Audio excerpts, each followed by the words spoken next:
Dumbledore. Kate is a legendary genius whose magic has upended the entire world. Snape. He is an extraordinary prodigy. His potions are nothing short of miraculous. Voldemort. His power leaves me breathless, and his students incessantly thwart my plans. Harry Potter. Kate is a legendary professor, and I am honored to be his student. I have repeatedly defeated Voldemort. Haha. Kate is far too dangerous. He is on the brink of destroying the world. Chapter 1. Dumbledore's Invitation. Triss Street, a quaint Muggle town, is home to the affluent, characterized by grand villas and splendid gardens.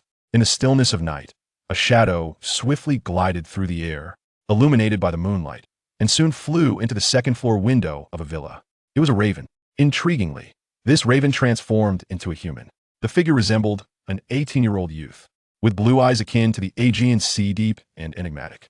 His golden hair, unkempt and slightly curled, fell lazily to obscure half of his handsome visage.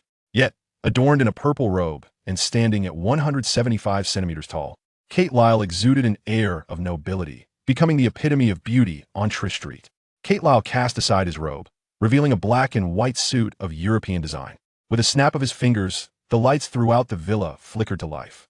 Approaching the hearth, he gestured toward the flames, and with a surge of magic, the firewood ignited instantly, enveloping the villa in warmth that a gentle tapping echoed against the glass of the window. Kate Lyle glanced over, and with a subtle motion of his finger, the window swung open. An owl swooped in, delivering a letter that floated gracefully into Kate Lyle's hands. Dear Kate Lyle, receive. Kate Lyle chuckled upon reading the inscription. That old rascal Dumbledore still hasn't given up, has he? Originally named Su Ning, Kate Lyle was undeniably a traveler from another realm. Upon his arrival in this world, he activated a golden finger and inherited the magical legacy of a master sorcerer from an alternate dimension, thus becoming a master of magic. Consequently, he was invincible in all realms of magic, potions, and even the crafting of magical artifacts. Indeed, since his arrival, he had been unmatched.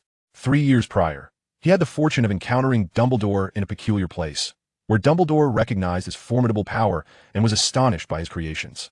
Since then, he had persistently invited him to join Hogwarts as a professor. Dear Kate Lyle, as an old friend, I solemnly invite you to join Hogwarts as a great instructor. I can grant you ample authority, should you wish to showcase your talents and bring forth new magic to the wizarding world. Your old friend, Dumbledore.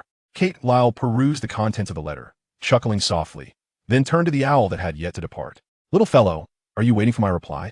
The owl nodded, its gaze toward Kate Lyle brimming with anticipation. Kate Lyle smiled, waved his hand, and a flicker of magic surged forth, the pen lifted from the table, inscribing rapidly on a sheet of paper with vigorous strokes. In mere moments, the paper was folded and placed into an envelope, where a flash of red flame flickered upon it, leaving the parchment unscathed. The modest envelope sealed itself, shrinking in the process, and floated toward the owl. However, the owl accepted the envelope, yet did not take flight. Ah, you little rascal, do you refuse to leave without a reward? Very well. Consider this a gift. A box opened, and from within emerged a thumb-sized vial containing a cerulean liquid. The cork, under the influence of magic, popped open, and the liquid floated free. The owl, upon seeing this, spread its wings and swiftly consumed the liquid as if it were a cherished delicacy. This was a potion of magical energy and of exceptional quality. Simultaneously, the owl felt a surge of magic within, its body becoming robust and its speed astonishing. An owl imbued with magic, rather than one transformed by a wizard, was indeed a captivating sight, perhaps never before witnessed. Dumbledore was thoroughly intrigued by this creature, marveling at its remarkable transformation. Although it appeared smaller, its rapidity and strength were formidable, and its claws and beak could easily spell disaster for the unwary. As the owl departed, Kate Lyle remained in his study, engrossed in his reading. These tomes chronicled the myriad spells and forbidden magic of the wizarding world, as well as various matters pertaining to it. Hogwarts. The owl, named Caesar by Kate Lyle, was expected to remain loyal to Dumbledore. However, after reaping benefits from Kate Lyle, it had readily shifted its allegiance. Dumbledore, after a moment of mild disappointment, brushed it aside. Catching the flying letter, he opened it and read the contents, bursting into hearty laughter at the inscription. Oh my God! After 3 years of earnest pleading, Kate has finally agreed to become a professor at Hogwarts. Now, which house shall I assign such an extraordinarily powerful wizard to? Kate's prowess is simply unbelievable. His remarkable magic is fiercely offensive and destructive. Perhaps Slytherin would be the perfect fit. Yet, Harry will also be attending. Given his character, he will likely be sorted into Gryffindor. Perhaps I can arrange for everyone to attend Kate's classes, of course on a voluntary basis, as this represents an entirely new form of magic. However, I am confident that everyone will be keen to participate. Oh, poor Professor Quirrell, you now have a rival. Perched upon a bookshelf, the owl regarded the ecstatic Dumbledore with a look of disdain, bordering on irritation. This old codger was far too long-winded. Finally, as the owl's impatience grew, Dumbledore presented it with a letter. The owl, eager to depart, took flight. Upon returning to Triss Street, the owl delivered the envelope to Kate Lyle and then settled quietly in a corner, observing him as he read, captivated by his noble and handsome demeanor. Indeed, Kate Lyle's abode was far more comfortable and tranquil. Dumbledore, that old rascal, was far too playful, resembling a perpetual child. Chapter 2. The Leaky Cauldron. Harry, it is a wondrous world, or at least that is what your parents believe. From this moment forth, you shall embark on your journey to become a wizard. However, before you can officially claim the title of wizard, there are preparations to be made. Every student attending the school is required to assemble certain supplies. For instance, a standard number 2 cauldron is essential. Should you desire, you may also bring along an owl, which can assist you in delivering letters and is remarkably loyal. Alternatively, if you prefer, you may choose to bring a cat or a toad. If faced with this choice, I would advocate for the cat, as it is undeniably more endearing than a toad. That said, I'm not fond of cats as I am allergic to them. Amidst the bustling streets, 2 figures, one tall and one small, navigated through the crowd.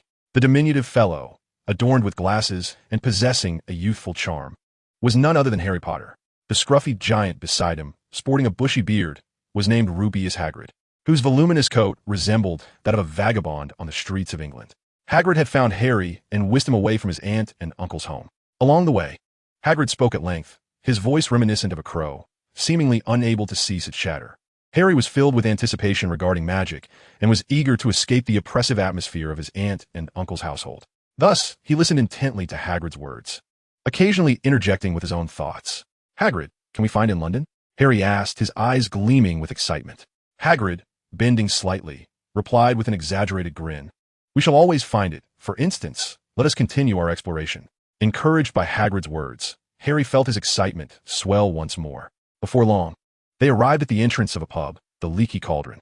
Hagrid, I'm still a minor and cannot drink alcohol, Harry remarked as he gazed at the pub's grand entrance. Hagrid, in response, erupted into hearty laughter before stating earnestly, Indeed, you are correct. You are not of age. Thus you cannot partake. However, I am of age and may indulge. With that, Hagrid pushed open the heavy black door and stepped inside. The Leaky Cauldron, a small and dilapidated inn and pub located at Charing Cross in London, nestled between a grand bookstore and a record shop, cannot be classified as part of Diagon Alley. Nevertheless, it served as a bridge between the two worlds. As Harry followed Hagrid into the pub, he observed the patrons engaged in drinking and conversation, feeling somewhat uncertain. These individuals were wizards. He had no inclination towards alcohol and did not enjoy it. Yet, the robust Hagrid appeared quite interested in it. Hey, Hagrid, the usual? Called Tom, the pub's proprietor, a balding middle-aged man, upon spotting Hagrid enter. No, thank you for your warm welcome, old Tom, Hagrid replied. I am currently attending to matters for Hogwarts. Hagrid chuckled heartily, although he longed to sit down for a drink. He was preoccupied with the task entrusted to him by Dumbledore, turning his gaze towards the somewhat bewildered Harry, who seemed uncertain about what to do. He said with a smile, This is Harry. I still need to help him procure some school supplies. As Hagrid's voice rang out, the entire tavern fell into a brief silence. My goodness, he is indeed Harry Potter, exclaimed Tom, the tavern owner, as he was the first to react, his astonishment palpable. Soon, others turned their attention to Harry Potter, whispering amongst themselves, with some even expressing excitement at the sight of him. At that moment, Harry felt utterly perplexed. Why all the enthusiasm? Do we know each other? Just then, the door of the Leaky Cauldron swung open, and a figure entered, immediately capturing everyone's attention. Oh my, what a strikingly handsome gentleman, exuding an air of nobility. The woman, Cordelia, who could scarcely believe her eyes at seeing Harry Potter in the tavern, became infatuated upon seeing the newcomer. She hastily approached the young man, beaming as she introduced herself. Hello, I am Cordelia. Caitlin, the young man, looked at her, removed the purple top hat from his head, placing it over his heart while bowing slightly, embodying the grace of nobility. Good day, Lady Cordelia, he replied with a charming smile. As Cordelia listened to Caitlin's resonant voice and beheld his dashing features as he removed his hat, she found herself entranced. Leaning against the side, her cheeks cradled in her hands like a lovesick maiden, Caitlin chuckled softly before nodding to the patrons of the tavern, then replaced his hat upon his head. Harry Potter gazed at Caitlin with a tinge of envy. His handsome, mature countenance combined with his noble attire and demeanor epitomized the ideal of a heartthrob. Caitlin approached Harry, extending his hand and smiling. The boy with the lightning scar. The one who survived? You must be Harry Potter. Greetings, I am Caitlin. Harry was taken aback that Caitlin would seek him out and address him by name. Although slightly surprised, he did not feel flustered. Instead, he extended his hand and offered a charming smile. Hello, Mr. Caitlin. It is a pleasure to meet you. You're quite brave and remarkably clever. You're very kind, Caitlin replied with a grin. Faced with Caitlin's refreshing smile, Harry felt an inexplicable sense of relaxation and his spirits lifted considerably. Hagrid regarded Caitlin with a contemplative expression, as if the name stirred a distant memory. How delightful it is to meet you, Harry Potter. A man draped in a shawl approached, his demeanor somewhat bashful, reminiscent of a woman. Clenching his hands, he walked over with a voice tinged with excitement, yet trembling with nervousness, smiling at Harry Potter. Hagrid, surprised by his arrival, chuckled and remarked, "Hello, Professor. I seem to have overlooked your presence. Your arrival is rather unexpected. Harry, this is Professor Quirrell, who will instruct you in the defense against the dark arts at Hogwarts." Upon hearing this, Harry extended his hand with a smile, saying, "It is an honor, Professor Quirrell." Caitlin, listening to Hagrid's introduction, displayed a hint of amusement on his face. His gaze towards Professor Quirrell now infused with a touch of intrigue. If memory serves correctly, the position bestowed upon him by Dumbledore was indeed in direct contrast to that of Professor Quirrell. In Chapter 3, I will become a powerful wizard. Professor Quirrell was taken aback by Hagrid's unexpectedly humorous remarks, which left him feeling somewhat uneasy. Fortunately, it was merely a jest. Magic is a wondrous and terrifying subject. I believe you may not require it, Potter. His trembling, stuttering voice left Harry uncertain whether Professor Quirrell was excited or anxious, creating a rather awkward atmosphere. Nevertheless, Harry managed to smile, which eased Professor Quirrell's tension considerably. Caitlin regarded Professor Quirrell with a gentle smile, saying, "Professor Quirrell, there is no need for such anxiety. Harry is a kind-hearted boy, as I trust you understand." Upon hearing this, Professor Quirrell turned to Caitlin, his expression relaxing slightly, yet his speech remained stammering. "Yes, you are absolutely right, Mr. Caitlin. Harry is indeed a kind boy." Harry, overhearing their conversation, smiled at Caitlin. He relished the sound of Caitlin's voice, especially when he received compliments. Hagrid wholeheartedly agreed with Harry's goodness, chuckling with satisfaction as he patted Harry on the shoulder, saying, "Good-hearted Harry, we must be off. There are many supplies to procure." Harry nodded and then smiled at Caitlin and the others, bidding them farewell. Caitlin smiled back, responding, "We are headed in the same direction. At least I am going to that place." Harry, puzzled, inquired within himself about the nature of that place. Hagrid glanced at Caitlin and pondered. "Are you a new student for the upcoming term?" Harry looked at Caitlin with anticipation. This gentle, handsome, somewhat older brother, if he was indeed a student of Hogwarts, life would surely be quite interesting, wouldn't it? Why did he find that notion intriguing? Harry found himself puzzled by this peculiar thought. Caitlin nodded, affirming, "Something like that." Hagrid chuckled heartily and cheerfully remarked, "Well then, you truly are a mature student. At your height and age, you should have already graduated. However, that is of no consequence. Hogwarts welcomes all gifted children. Now, I must take Harry to procure his school supplies. Let us enter together." Caitlin nodded with a smile and followed Hagrid and Harry into the leaky cauldron. Professor Quirrell watched Harry's retreating figure with a somewhat dazed expression, appearing rather unfriendly. Soon after, he caught a glimpse of Caitlin's silhouette, their eyes locking momentarily as he turned the corner. Though it lasted but a fleeting moment, Professor Quirrell distinctly observed a subtle, yet meaningful smile at the corners of Cadelair's lips. This child, it seemed, bore an air of unfriendliness.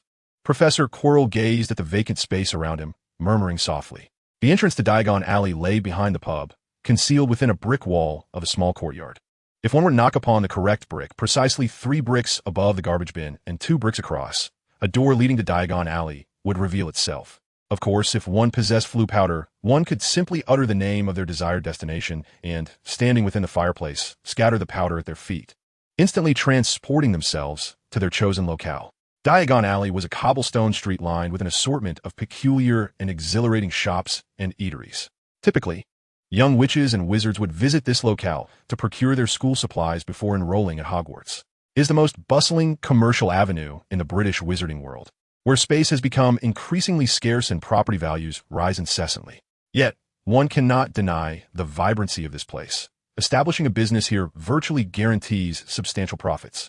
Look at our benevolent Harry, how renowned he is. Merely the mention of your name evokes admiration and warmth.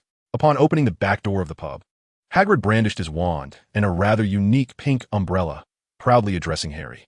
Harry, perplexed, inquired, "Why am I so famous? How do they know who I am?" Hagrid, his expression tinged with sadness, replied, "Perhaps it is not quite appropriate for me to explain, Harry." With that, Hagrid began tapping his umbrella against the wall. Lair stepped in behind Harry, smiling as he remarked, "Because you have a pair of loving parents, especially your mother.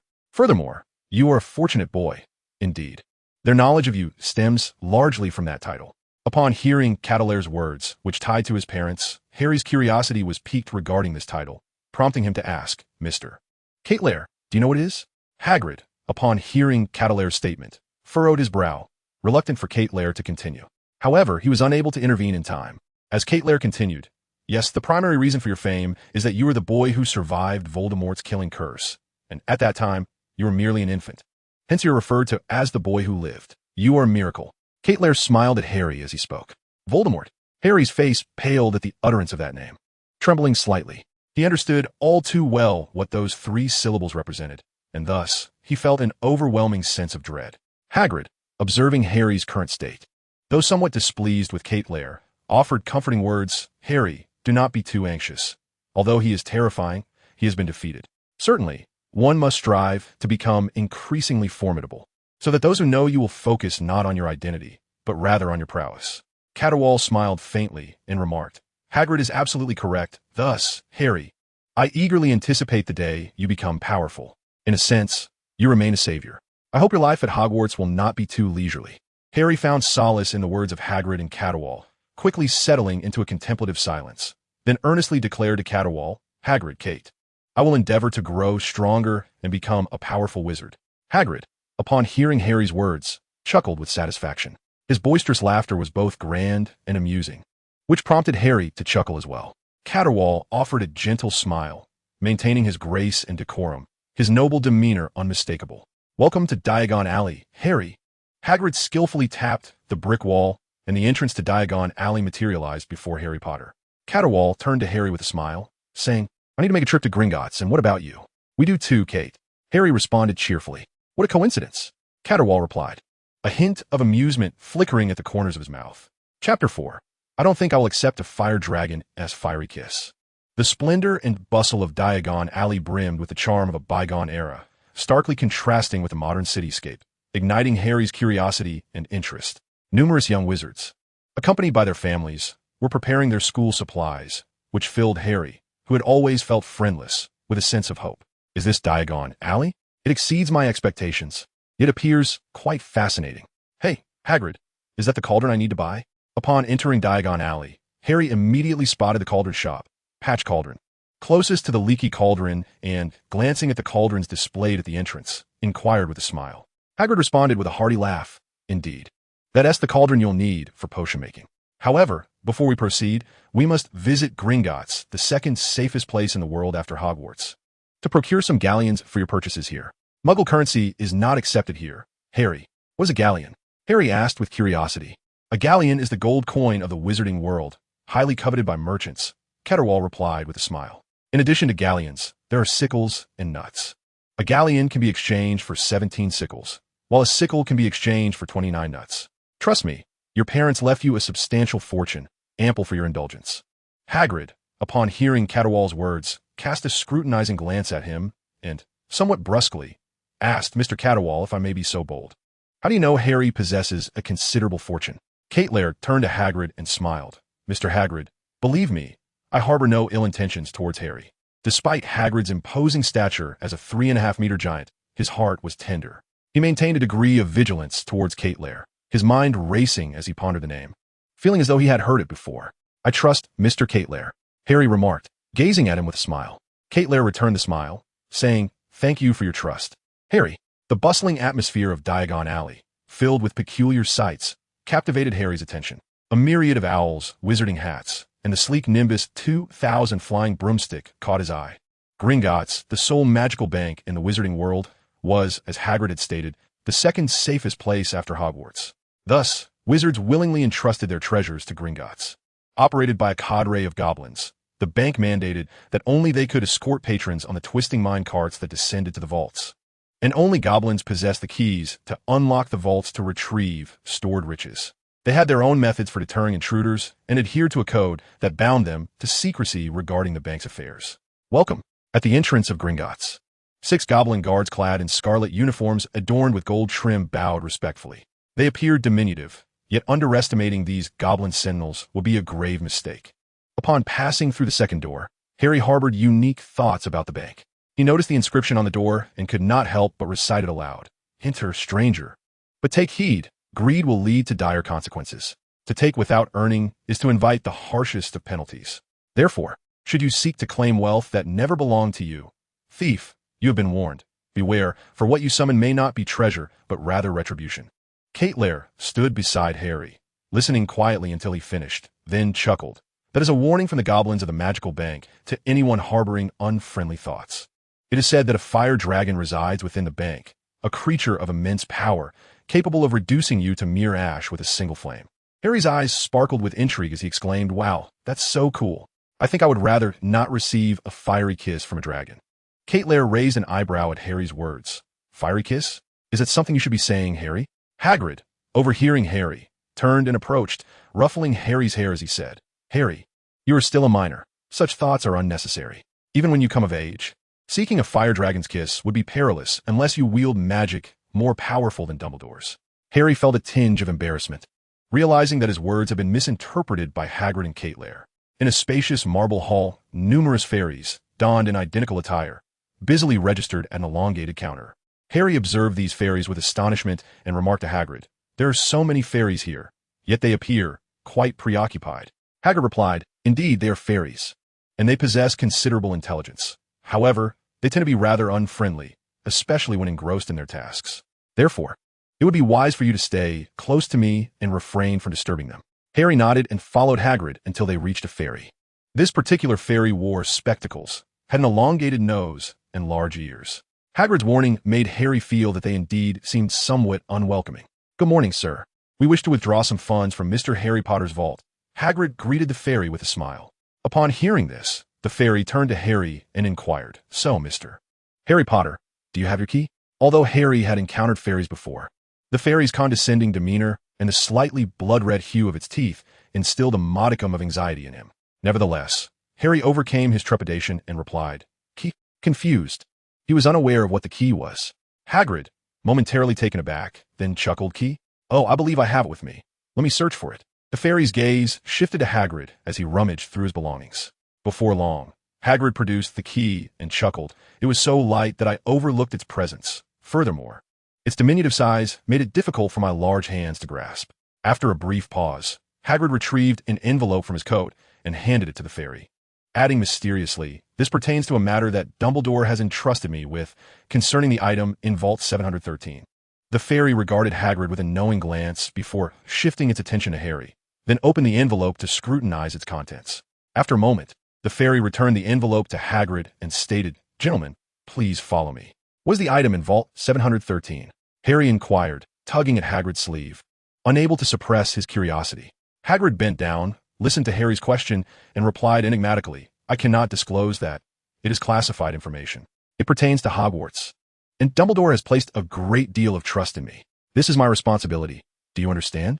Harry responded with a simple "oh," and refrained from further questioning. The fairy led Harry and Hagrid through a grand door, and they soon vanished within. Not far away, a gentleman named Caterwall, engaged in conversation with another fairy, glanced towards Harry and Hagrid's direction, smiled, and remarked, "A wealthy child indeed. I hope you will no longer endure the complaints of the Dursleys. Stand boldly and use those heavy galleons to strike them down." "Mr. Caterwall, what do you mean? Could you please repeat that? I did not catch what you said," inquired the elf attending to Catler. Catler, upon hearing this, responded with a smile, "It's quite all right, my dear elf. Here you are." The elf handed a box to Catler, saying, "Mr. Catler, this is your possession. Please take good care of it." Catler accepted the box and opened it, revealing a wand within. It was a magnificent golden wand, adorned with fiery patterns and partially wrapped in fiery red feathers, a result of the fusion of potent magic. "Oh my goodness, this is an exceptionally high-grade wand. If I am not mistaken, It is crafted from dragon bone and phoenix feather. Truly wondrous. Lair openly displayed the wand, causing the nearby elf to gasp in astonishment, unable to contain his surprise. The sharp sound resonated distinctly in the somewhat noisy hall, drawing the attention of all present to the wand in Lair's hand. The creation of a wand involves selecting materials with specific attributes. For instance, every wand from Ollivanders possesses extraordinary magical substance, which is its essence. This is due to the use of unicorn hair, phoenix tail feathers, and the heartstrings of fire dragons in their crafting. These three materials are not easily accessible to everyone, showcasing Ollivanders' exceptional skill. However, the wand in Lair's possession is not of Ollivanders' making. It is a wand he personally crafted, utilizing the formidable bone of a fire dragon, the radiant tail feather of a powerful phoenix, and the most lustrous and pure feather from a unicorn. This wand is truly one of a kind in the world. Lair gently waved the wand, and a surge of magic erupted, instantly reverberating through the hall of the magical bank. The previously excited elves fell silent, entering a state of serene calmness. This was a purification spell, capable of cleansing the heart and dispelling malevolent thoughts, promoting tranquility. Thank you, dear elves, for safeguarding my wand so meticulously. Additionally, I need to retrieve some galleons from a vault, Lair said, sheathing the wand and smiling at the elf. Of course, Mr. Lair. The elf, feeling a twinge of guilt for his earlier actions, expressed his remorse before addressing Lair once more. Meanwhile, Harry and Hagrid, guided by the elf, found themselves aboard a peculiar vehicle, racing at a breakneck speed, more exhilarating than a roller coaster. With sharp turns and sudden drops, the ride left their heads spinning, especially poor Hagrid, the giant, who was experiencing motion sickness. The icy air whipped past them, causing Harry's eyes to sting, yet he strained to keep them open, surveying his surroundings. In the distance, he noticed a flicker of flame in a corner and couldn't help but wonder, could there truly be a fire dragon residing within? Unfortunately, the speed was too swift for him to discern anything clearly. After a while, the three of them alighted from the vehicle and halted before a small door. Upon exiting, Hagrid leaned against the wall, his complexion pale and clearly unwell, his legs trembling uncontrollably. Observing Hagrid's condition, Harry chuckled softly and inquired, "Hagrid, are you all right?" "Oh, I'm perfectly fine," Hagrid replied, suppressing the urge to vomit, his voice robust yet composed. Harry smiled and said nothing further. Meanwhile, the elf unlocked the door, and a thick cloud of green smoke billowed forth. Once the mist dissipated, Harry gasped in astonishment. Inside the vault lay mounds of gold coins, silver bars, and heaps of bronze pennies. "Harry, all of this is now yours," Hagrid declared, casually wiping his mouth with a heavy coat before adding with a grin. The unprecedented wealth now belonged to him, and Harry could not help but think that perhaps he could finally escape the Dursleys' home. Hagrid, a rugged figure, produced a bag and filled it to the brim with galleons, sickles, and nuts, then handed it to Harry, saying, "This should cover your tuition for 2 terms. The rest can stay here for safekeeping. All right, now I need to head to Vault 713. He continued, "Mr. Elf, could you please moderate your speed? Otherwise, I might faint here. Good heavens, this is absurd. And please, no one talk to me for a while." Hagrid's face paled once more as he sat back in the cart, his mouth set in a sulky line. Harry, sitting beside him, chuckled, finding Hagrid quite endearing. A lovable giant. How delightful. Vault 713 had no key. Only the goblins of Gringotts could unlock it. Otherwise, one would be drawn into the door, becoming part of it, unable to escape. Within this extraordinarily secure underground vault, there was undoubtedly something of immense value, or so Harry believed. However, to his surprise, there were no gleaming jewels or gold coins, nor any peculiar artifacts, just a small, brown, filthy bag. Once Hagrid retrieved it, he tucked it carefully into his voluminous coat, displaying a hint of caution and solemnity. Harry longed to ask what it was, yet he understood that Hagrid would not reveal its contents. After all, he was one of Dumbledore's most trusted confidants. Chapter 6. Do I have the chance to become your student? Ugh, this Gringotts cart is utterly dreadful. How can one drive so recklessly, and at such a speed that surpasses even a roller coaster in madness and thrill? It's unbearable. I need to find a drink at the Leaky Cauldron to regain my composure. Hagrid appeared quite pale and weak, a stark contrast to his imposing stature, indicating his urgent need for a refreshing drink. After merely uttering a word, he departed. Harry, clutching his school list and adjusting his money pouch, entered Madame Malkin's robe shop, feeling a hint of nervousness. Madame Malkin is a short and stout witch, draped in a resplendent purple robe, her countenance exuding warmth and friendliness. However, at that moment, Her gaze was not directed at the new customer. "Oh my goodness, Mr. Kate, I must say this robe looks absolutely splendid on you. It seems tailor-made just for you. You are the most handsome, youthful, and aristocratic gentleman I have encountered since the inception of my boutique." Madame Mokin exclaimed with delight, admiring Kate Lyle, who was clad in a silver suit adorned with golden trim, radiating an aura of sunshine. Kate Lyle gazed at his reflection in the mirror and replied, "Thank you for your kind words, Madame Mokin. Of course, your craftsmanship is exceptional. This ensemble suits me perfectly. And that black suit as well. Please have a package for me." Madame Mokin beamed, "Certainly. It is my utmost pleasure to serve you. Harry, are you here to purchase attire?" Kate Lyle queried, spotting Harry at the entrance with a smile. Harry responded, "Yes, Mr. Kate. By the way, I just heard Madame Mokin mention that you are a teacher. Which school do you teach at?" Harry's curiosity was piqued. He was surprised that someone who appeared so youthful was, in fact, a teacher. "At Hogwarts," Kate Lyle replied with a grin. "Wow, that is wonderful. Does that mean I might have a chance to be your student?" Harry exclaimed with excitement. Kate Lyle chuckled lightly. "Perhaps. You should know that Hogwarts comprises 4 houses, but which house you will be sorted into remains a mystery." At this juncture, Kate Lyle wore a knowing smile as he looked at Harry Potter and added, "However, based on my understanding of you, Harry, I believe you would be sorted into Gryffindor." "Why is that?" Harry inquired, puzzled.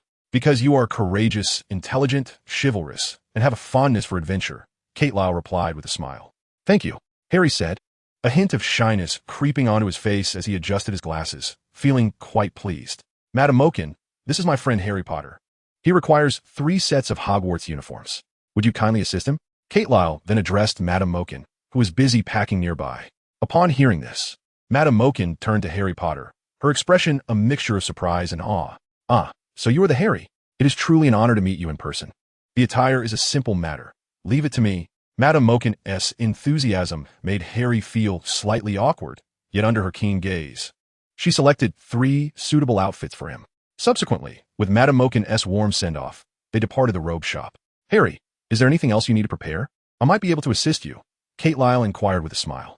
Harry replied, his face beaming with joy. "Really? That would be wonderful. I need to check what else I might have overlooked." With Kate Lyle by his side, Harry felt an overwhelming sense of ease and an incredible trust in him. Harry gazed at the lengthy list of school supplies and remarked, "Indeed, it is quite substantial. It seems I shall need to trouble Mr. Kettler." The textbooks included Elementary Standard Charms, History of Magic, Theory of Magic, Beginner's Guide to Transfiguration, 1,000 Marvelous Herbs, Potions and Elixirs, and Dark Magic, a self-defense guide. The equipment consisted of a wand, a cauldron, a set of glass and crystal vials, a telescope, a brass scale, and either an owl, a cat, or a toad. Mr. Kettler guided Harry and his family through the shops, and before long, Harry found himself laden with numerous items. Observing this, Kettler purchased a leather suitcase from one of the stores and said to Harry, "Place all your belongings in this suitcase, Harry." Harry looked at the small suitcase, which could barely accommodate 3 sets of clothes, and replied, "Mr. Kettler, this suitcase is too small. We should find a larger one." Kettler chuckled and reassured him, "No worries. Trust me, this suitcase can contain all your items." With that, Kettler performed a spell on the suitcase, and then waved his wand over Harry's books, equipment, and clothes, watching as they all magically vanished into the suitcase. "Wow, what kind of magic is this? How did you do it?" Harry, still unfamiliar with magic, was filled with curiosity and excitement at Kettler's display. Once his belongings were placed inside, they shrank tenfold and were neatly arranged in a corner of the suitcase. "This is a size change charm, a rather advanced spell. If you wish to learn it, you can come to me," Kettler said with a slight smile. "Now, go ahead and lift it." Kettler gestured. Upon hearing this, Harry Potter lifted the suitcase and was astonished to find it remarkably light. "How is this possible?" he inquired in wonder. "Because I cast a levitation charm on the suitcase. When you lift it, it will be exceedingly effortless. This enchantment is permanent unless someone dispels it," Kettler explained with a grin. Harry, once again witnessing the marvels of magic, joyfully swung the suitcase around, exclaiming, "This is so cool." Then, filled with anticipation, he said, "Mr. Kettler, I wish to follow you and learn magic." Kettler chuckled lightly. "Let us hope so. I wonder how that old coot Dumbledore will arrange my duties." At that moment, Hagrid pushed through the bustling crowd and approached, carrying a distinct scent of alcohol. "Hi, so this is where you are?" he exclaimed, handing Harry a snowy owl. "Harry, this is your birthday gift for me. I hope you like it." Harry Potter gazed at the charming snowy owl, moved by Hagrid's words, and smiled. "Hagrid, thank you. This is the best gift I have ever received." Harry's birthdays had always been quite uneventful, with the Dursleys never preparing any gifts or parties for him. Thus, this was indeed the first gift he had ever received. I see that you have prepared various materials. However, there is still one essential item missing. Now, there remains a significant task ahead of you, to procure a wand that is perfectly suited to you. Only a wand that resonates with its wielder can unleash one's powers to their fullest potential. Hagrid, while rummaging through Harry's trunk, smiled with delight. Upon hearing this, Harry felt a surge of excitement at the prospect of owning his wand and casting spells, exclaiming, "How wonderful! I will have my very own wand." Chapter 7. Joining Hogwarts. His acquaintance with Harry was already sufficient. He found himself curious about the future trajectory of this chosen one in the magical realm. As he prepared to depart from home for Hogwarts, it was imperative to tidy up the place for an extended period. He wished to ensure that no one intruded upon his sanctuary. Lair picked up a briefcase and retrieved a puppet from within. As the puppet emerged, it began to grow in size, ultimately reaching a height of 6 feet. Dressed in a suit and bow tie, sporting a distinguished mustache, the puppet exuded an air of sophistication. Lair drew forth his wand and intoned, "I bestow upon you a soul. Be loyal to me," summoning magic. A beam of light flickered from Lair's wand, enveloping the puppet, which in the next moment transformed from a mere figure into a sentient being of flesh and spirit. The newly animated puppet flexed its limbs and, upon noticing Lair, addressed him with utmost courtesy. "Master." Lair regarded the figure before him with a gentle smile, stating, "From this day forth, you shall be called Catives, my steward. While I am away, you shall manage my household. You may peruse the books within, but you are not to enter the basement. Do you understand?" Catives responded with impeccable politeness, "I am deeply grateful for your generous gift, master. I shall diligently fulfill the duties of a steward." "Indeed, master." Catives smiled subtly, then turned to assume his new role, swiftly beginning the management of the household. Moreover, the home required a semblance of warmth. Having a steward present might enhance the atmosphere. The summoning magic was one of the spells Lair had inherited through his magical legacy, a highly advanced, forbidden light magic.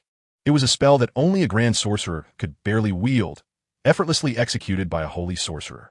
In the following days, after a brief stay at home, Lair departed Hogwarts. Utilizing Floo powder, he swiftly arrived at Hogwarts, materializing in Dumbledore's chamber. At that moment, aside from Dumbledore, there was also Professor Minerva McGonagall. They seemed engaged in conversation. Lair's sudden appearance took McGonagall by surprise, prompting her to glance at Dumbledore. Clearly, Lair's presence in the office indicated a prior familiarity with Dumbledore. Dumbledore beheld Caitlin emerging from the chimney, a smile gracing his features as he rose to his feet. "Kate, you have finally arrived. I am immensely pleased that you have accepted my invitation." After sharing a handshake with Dumbledore, Caitlin smiled and replied, "I merely feel that my magic is in need of a wider audience, though its destructive potential is considerable. I believe this marks the inception of a revolution in the magical realm." Dumbledore chuckled softly, remarking, "The world of magic remains perilous and shrouded in darkness. It is my belief that it requires a new force to restore tranquility amidst its turmoil. Hogwarts serves as an excellent stage for this endeavor. Furthermore, I can assure you, with my character and reputation, that those troublesome individuals shall not interfere with your teachings."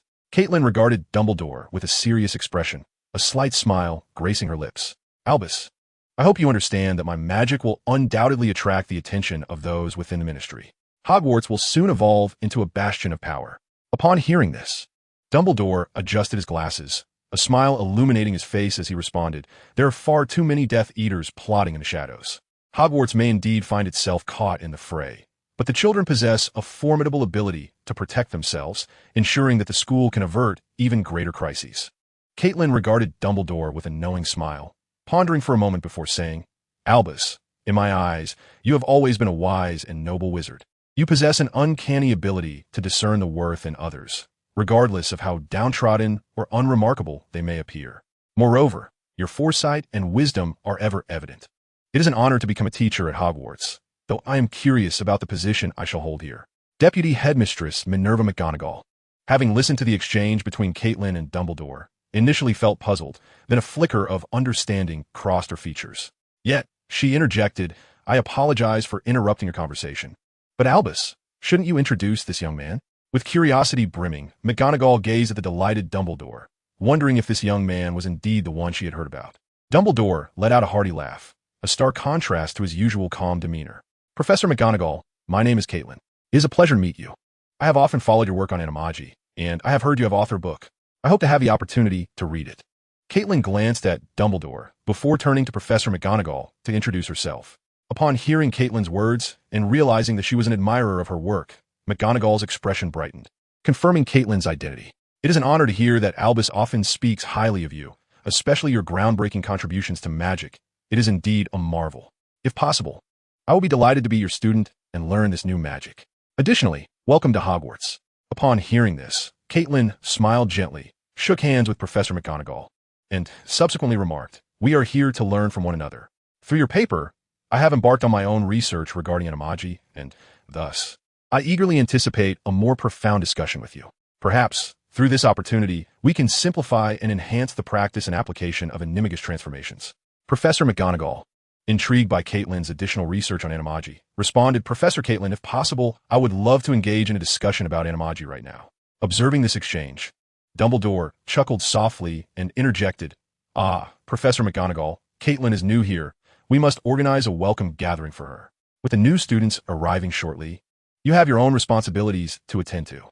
Professor McGonagall, somewhat regretful, replied, "Albus, you are dampening my enthusiasm.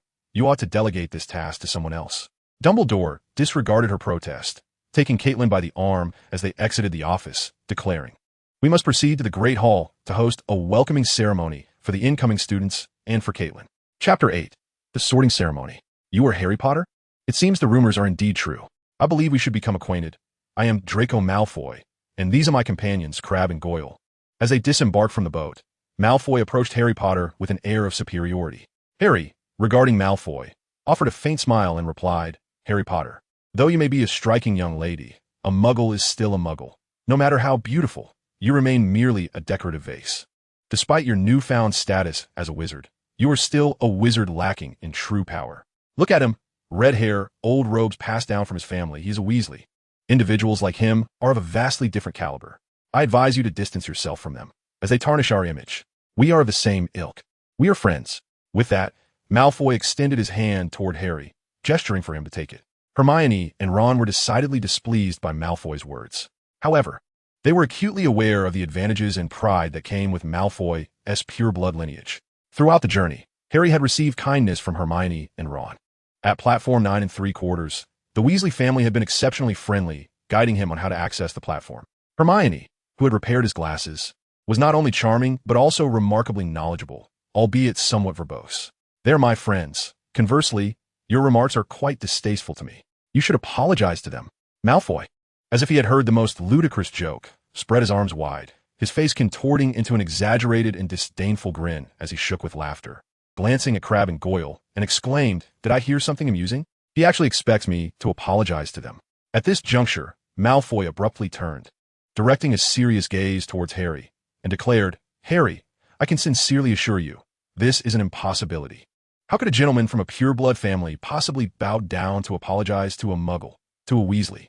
Harry, facing Malfoy with a serious demeanor, replied at this moment, "You do not resemble a gentleman." While Harry was uncertain about the precise distinctions and hierarchies between purebloods and Muggles, he firmly believed that Cattermole embodied the true essence of a noble gentleman. Malfoy scoffed, casting a glance at Ron and Hermione before departing with Crabbe and Goyle. As Hagrid approached, he was unwilling to provoke Hagrid, despite the latter being merely a gamekeeper. Hagrid's imposing stature made confrontation unwise, for such matters were the domain of children, not adults. In front of the Great Hall, Professor McGonagall, adorned in a flowing emerald green robe with her sleek black hair elegantly arranged, descended the staircase with an air of solemnity. This demeanor instinctively caused the first-year students, who rounded the corner of the staircase, to halt and fall silent upon encountering her presence, as her serious expression evoked a sense of intimidation.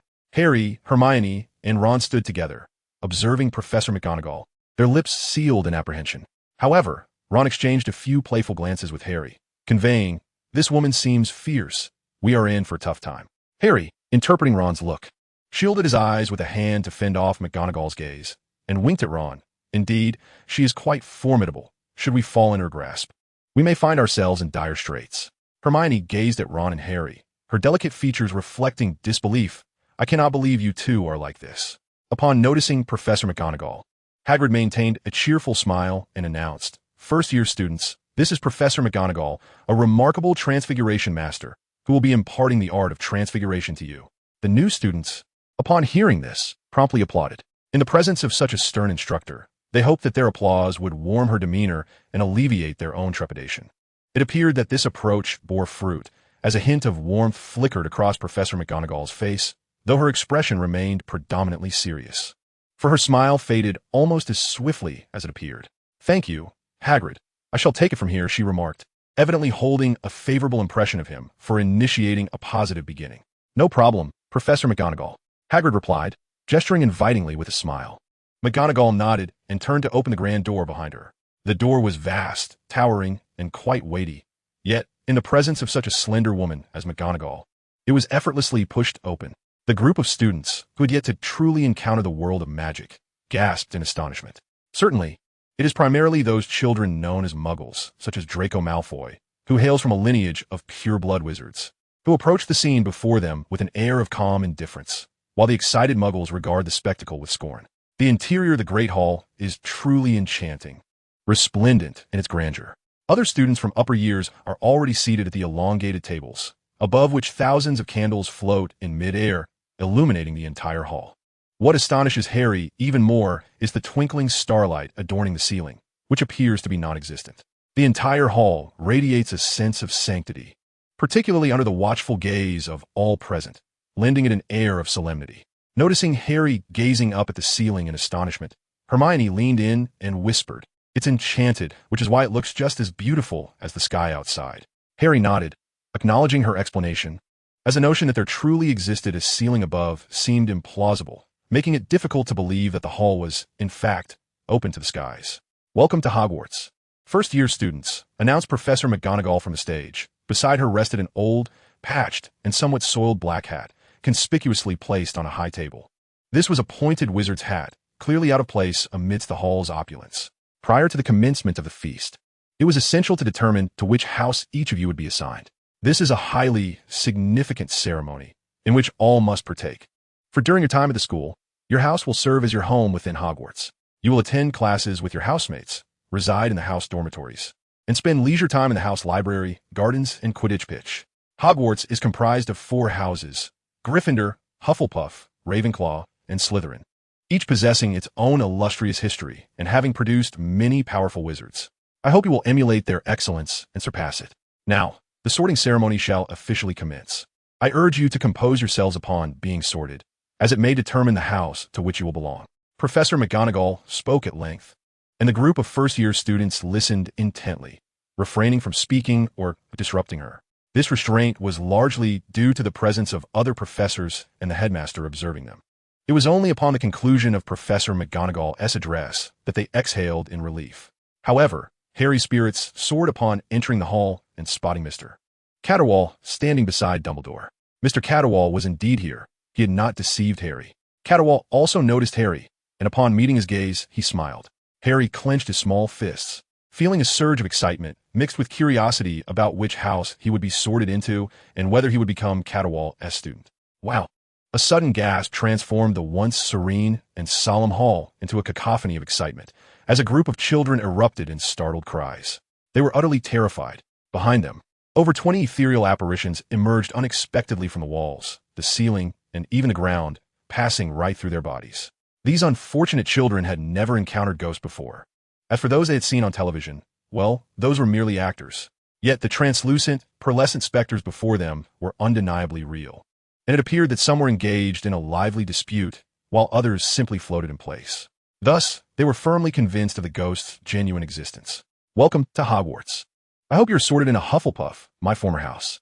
I feel as though my head should detach from my body, yet it remains, and I have lost once more." Professor McGonagall surveyed the spectral figures with a slight furrow in her brow and stated, "This is a serious occasion. You must maintain silence."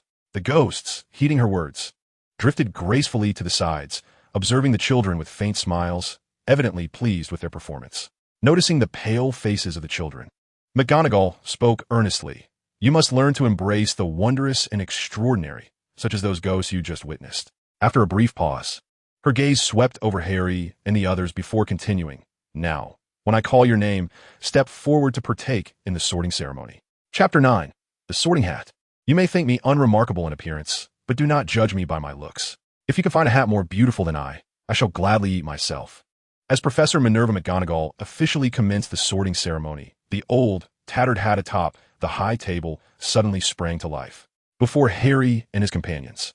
The hat twisted and opened wide, resembling a mouth, and began to sing. Harry and his friends widened their eyes in astonishment, quickly followed by a sense of curiosity. Was this truly a mere ragged hat? How could its melody be so enchanting? Once the song concluded, thunderous applause erupted throughout the hall.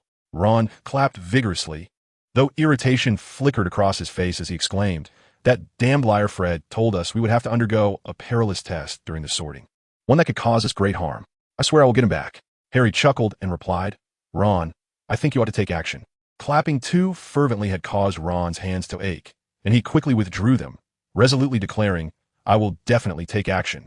The hat, brimming with joy like a gentleman, graciously bowed in all directions. "Thank you. Thank you. Your applause fuels my spirit. I believe I can continue to delight you with a poem. I will never concede that the union of two hearts faces any obstacles. Love does not equate to true love should one witness a change. They shall not veer off course. Upon witnessing someone turn, they would depart. Oh, never. Love is an eternal beacon, a lighthouse that shines through the ages."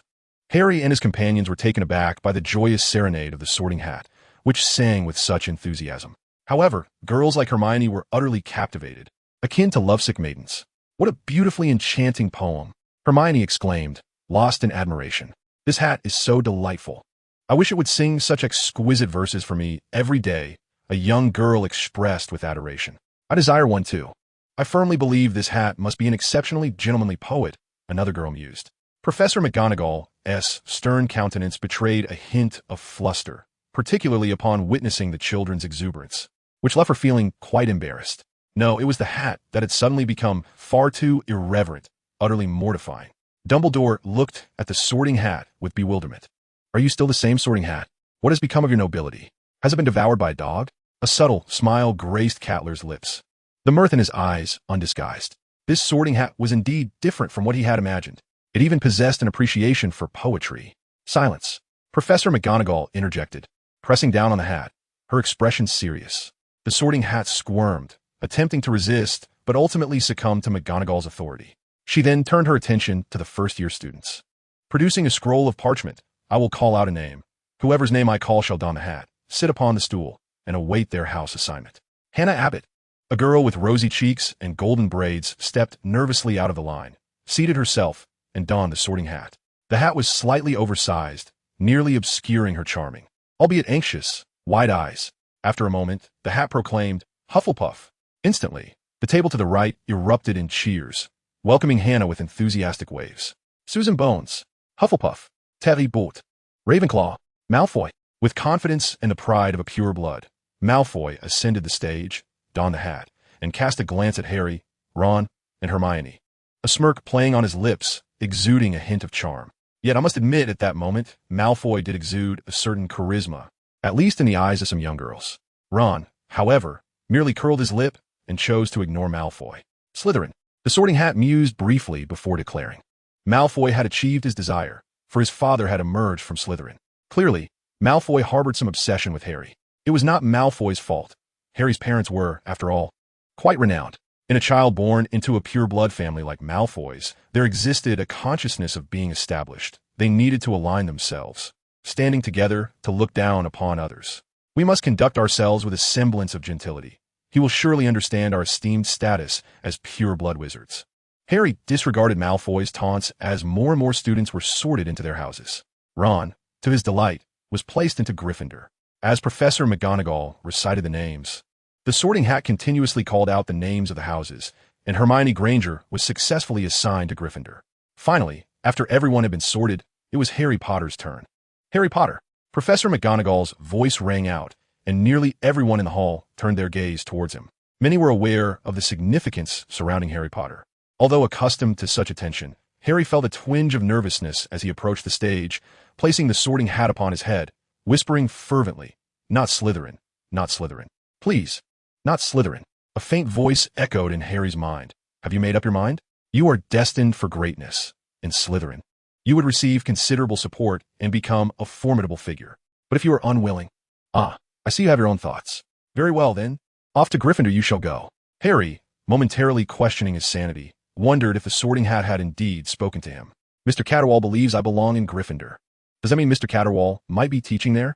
Gryffindor, the Sorting Hat suddenly proclaimed, and Harry exhaled in relief, finally entering Gryffindor. He turned to smile at Catterwall, feeling a surge of joy. Ron, Hermione, and the upperclassmen of Gryffindor rushed forward, embracing Harry with exuberance. Dumbledore, observing the jubilant children, rose unsteadily, beaming as he addressed the crowd. Welcome to Hogwarts, as we embark on a new academic year. Before the feast begins, I have a momentous announcement to make. Chapter 10, Elemental Magic. Following the sorting of the new students and Dumbledore's brief welcome speech, the feast was set to commence. However, Dumbledore's words left many faculty and students puzzled. Some who had already taken note of Catterwall began to speculate that this might be related to him. As the headmaster of Hogwarts, I must contribute appropriately to this institution. Likewise, I must enhance the safety of our students and staff.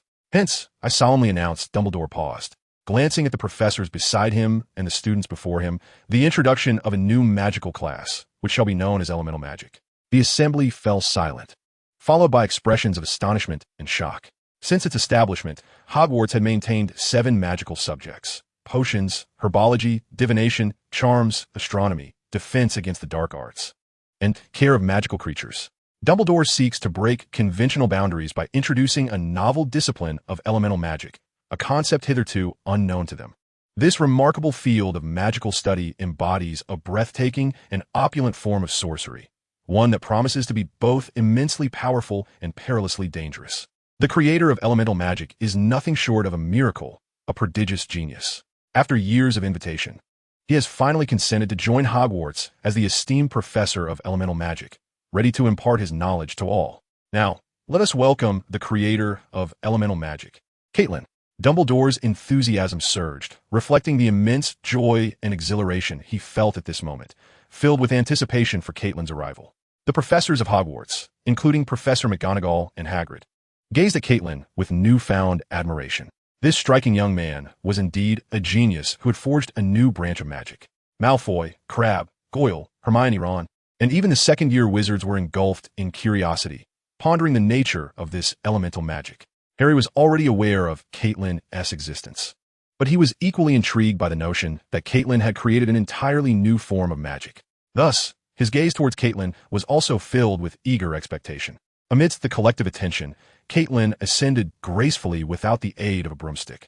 Professors Quirrell, Snape, and McGonagall watched in astonishment as Caitlin silently cast a spell and soared into the air, their eyes widening in disbelief. What manner of magic is this? As magic professors, their inability to recognize it left them utterly bewildered. Suspended approximately 3 meters above the ground, Caitlin surveyed the awestruck children below, a smile gracing his face. He then produced his wand and traced an arc through the air. Before long, the great hall became enveloped in a fine mist, the atmosphere thickening with humidity.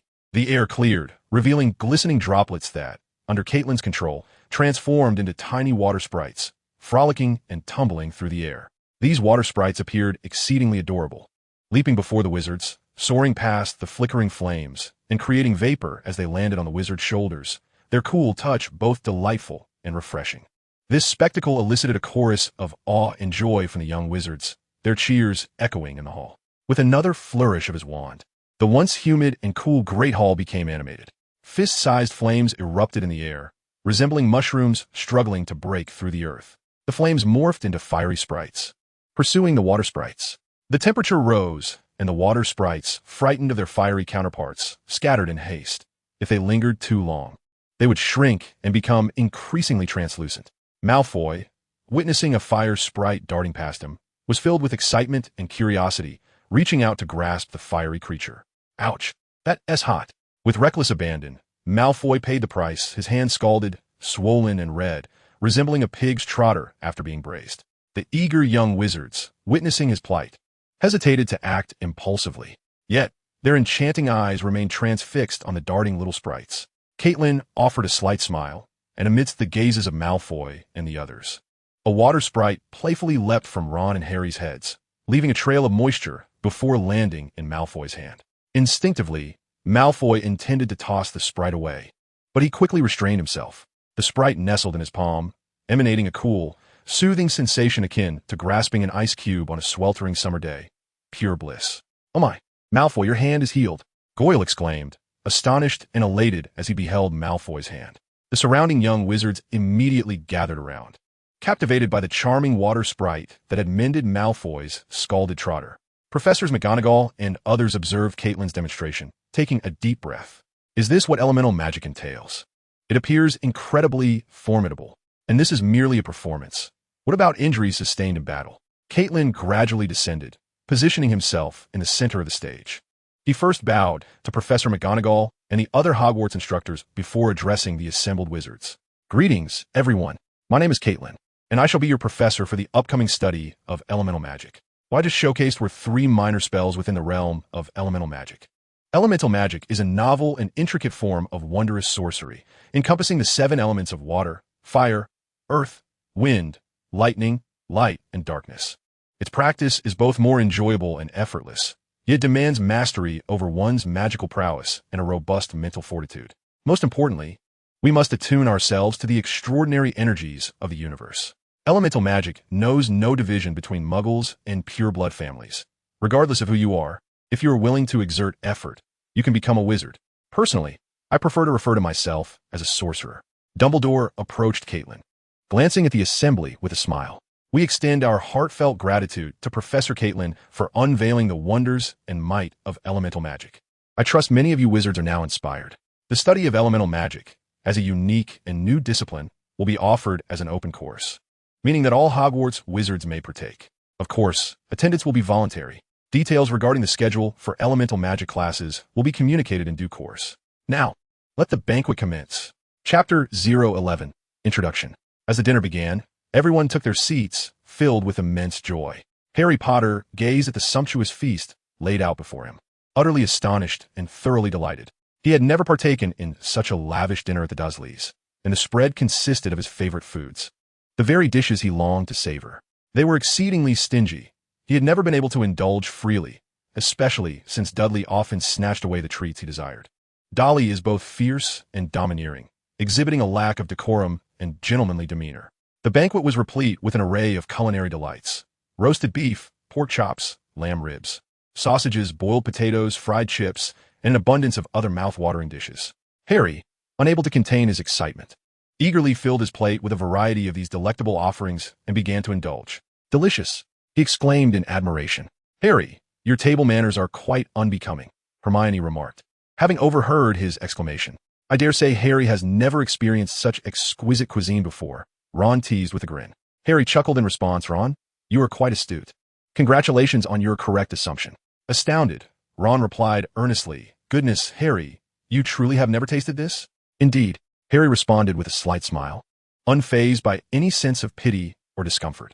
Exchanging glances, Hermione and Ron swiftly sprang into action, quickly loading their plates with an assortment of delicacies before placing them before Harry. He gazed at the towering pile of food in astonishment and said, "Thank you, but I cannot possibly consume all of this alone. Harry, you deserve it. Take your time, should you miss this chance. You might have to wait until next term or even the following year." Percy Weasley, having appeared behind Harry, patted him on the shoulder with a smile. With that, Percy turned to Ron and added, "And you, Ron, do indulge a bit more. At home, you may not have the opportunity to enjoy such a feast." Ron shot Percy an exasperated glance and replied, "Yes, brother." Hermione and Harry exchanged surprised looks at Ron and Percy, exclaiming in unison, "You are brothers?" With a gentle smile, Percy confirmed, "Indeed, he is my younger brother.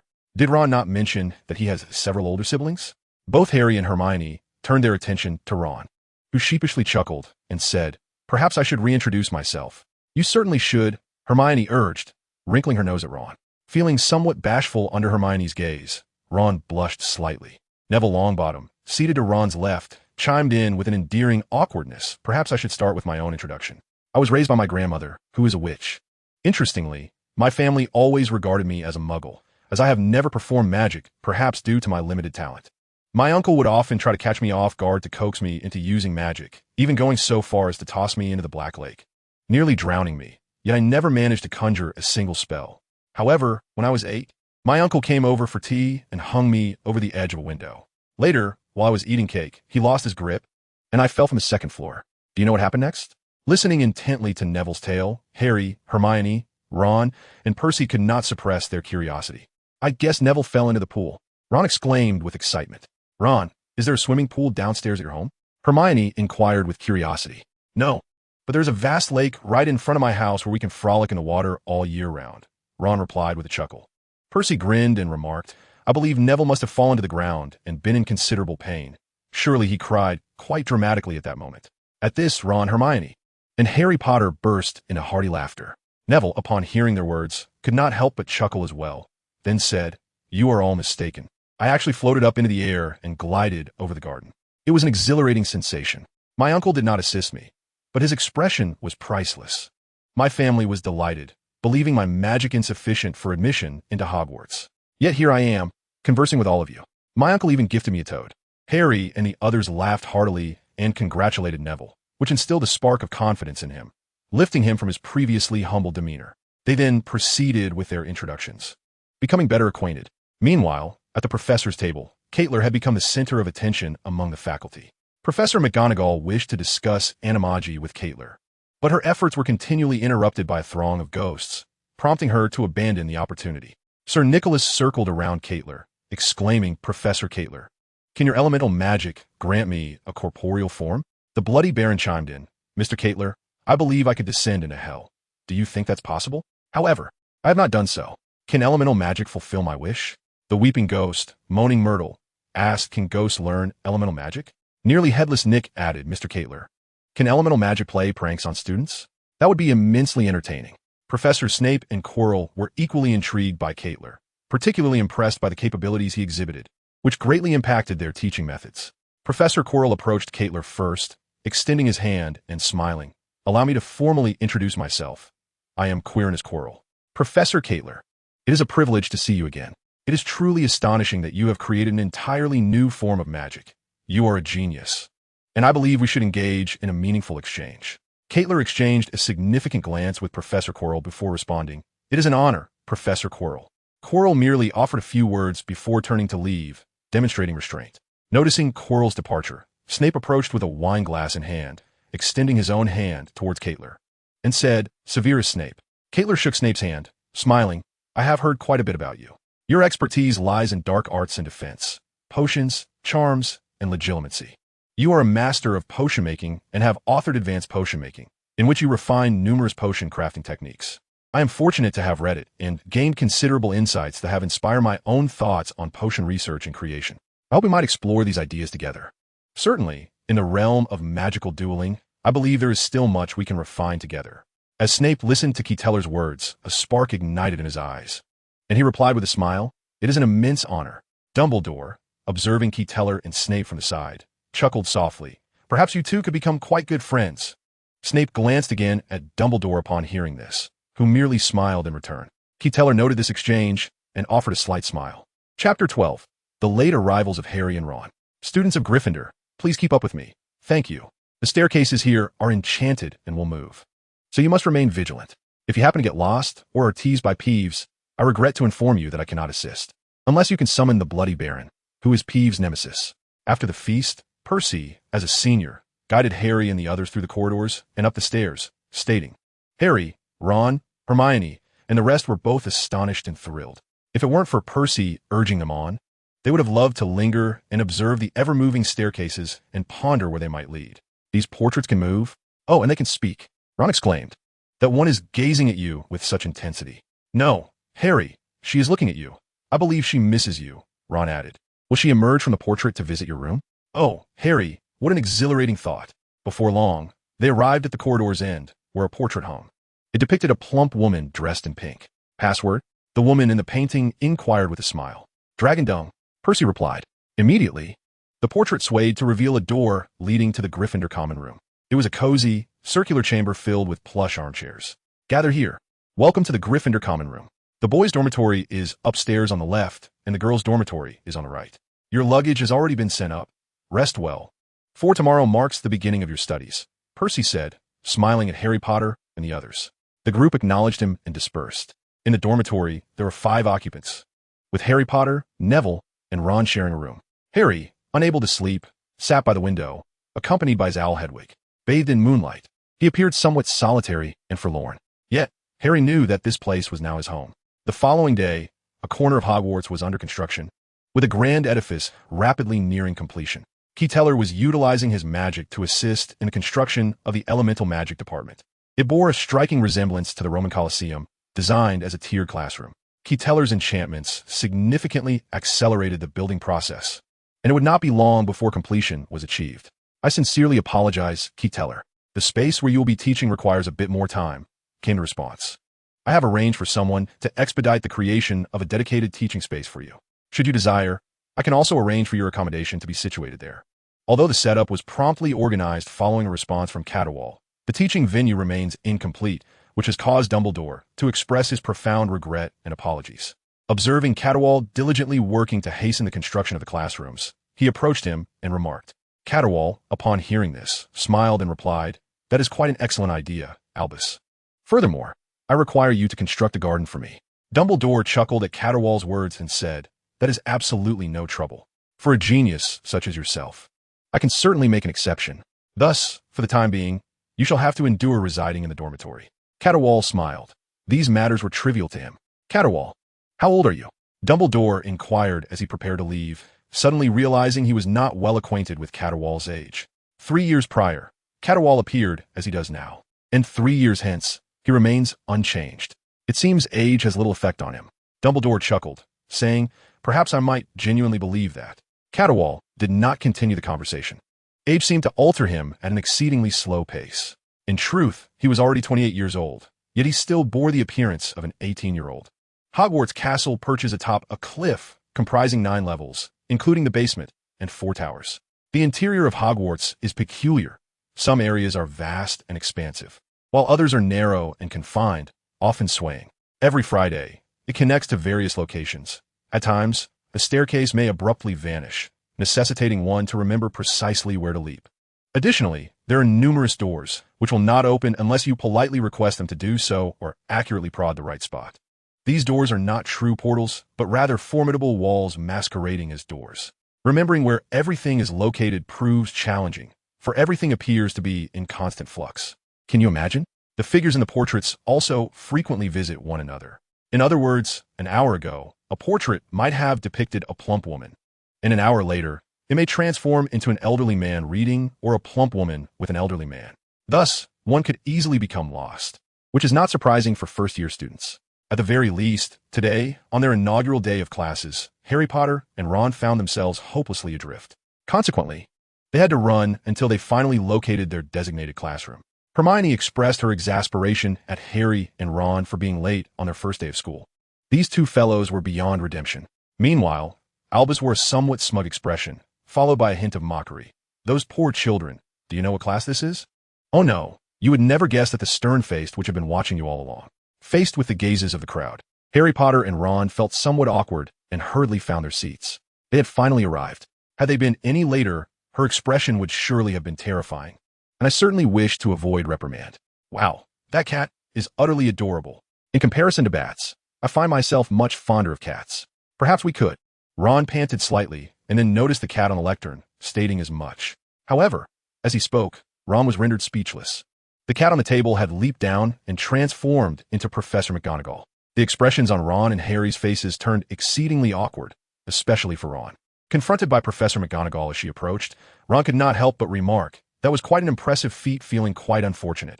Ron realized just how unlucky he truly was. "Thank you for your compliment, Mr. Weasley," Professor McGonagall said sternly as she regarded both Ron and Harry. "Perhaps I should turn one of you into a pocket watch. At least that would ensure one of you arrives on time. We got lost," Harry Potter explained.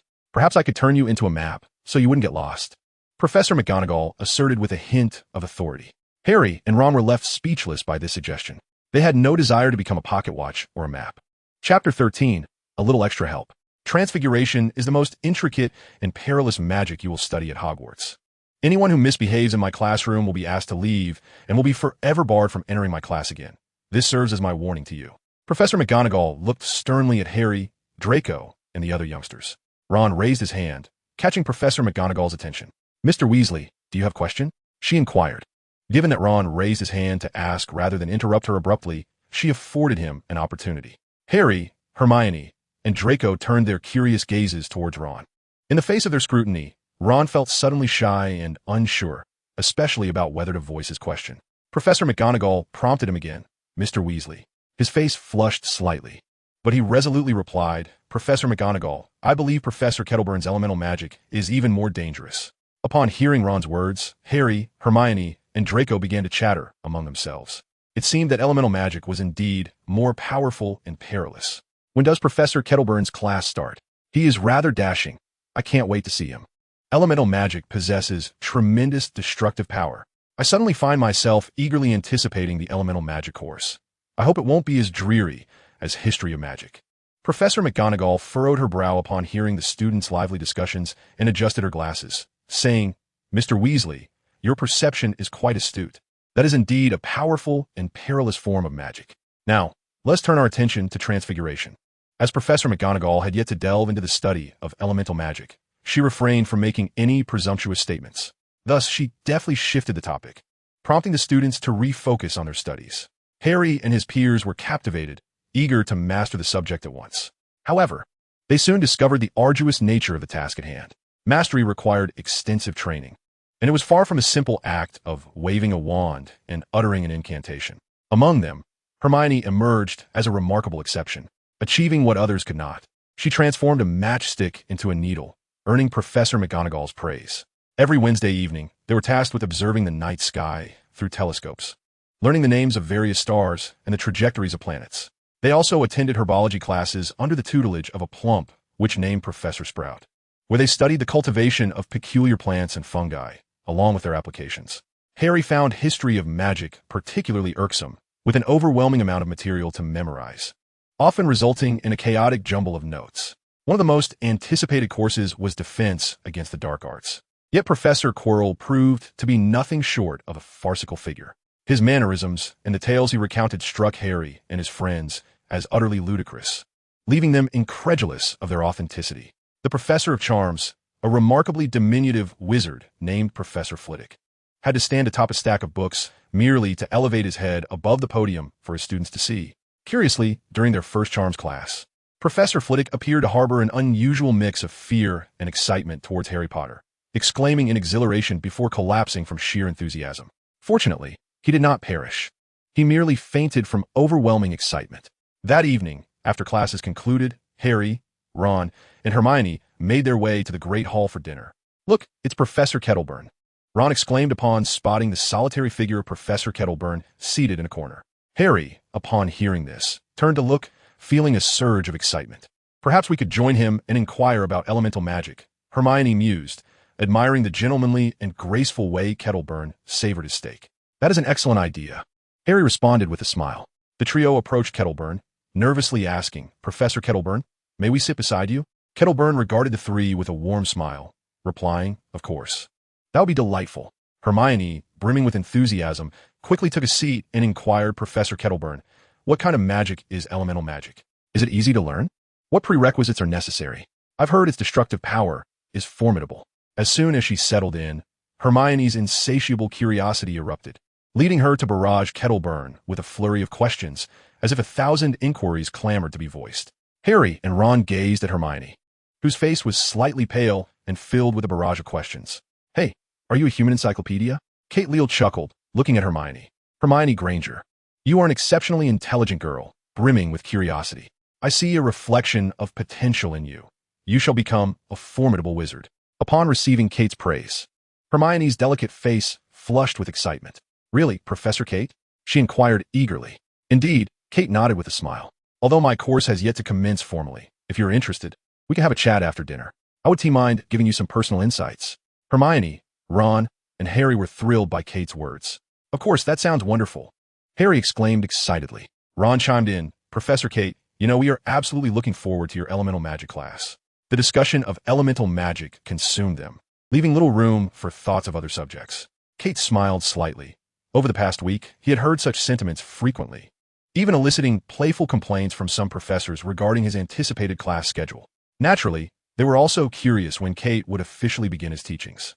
The trio, particularly Hermione, who was typically the epitome of rule-following, chose to disregard the matter of nighttime restrictions, driven by their eagerness for elemental magic. The classroom for elemental magic is nearly complete. I just need a couple more days, and we might be ready to start by the day after tomorrow. I hope you all will have a splendid beginning.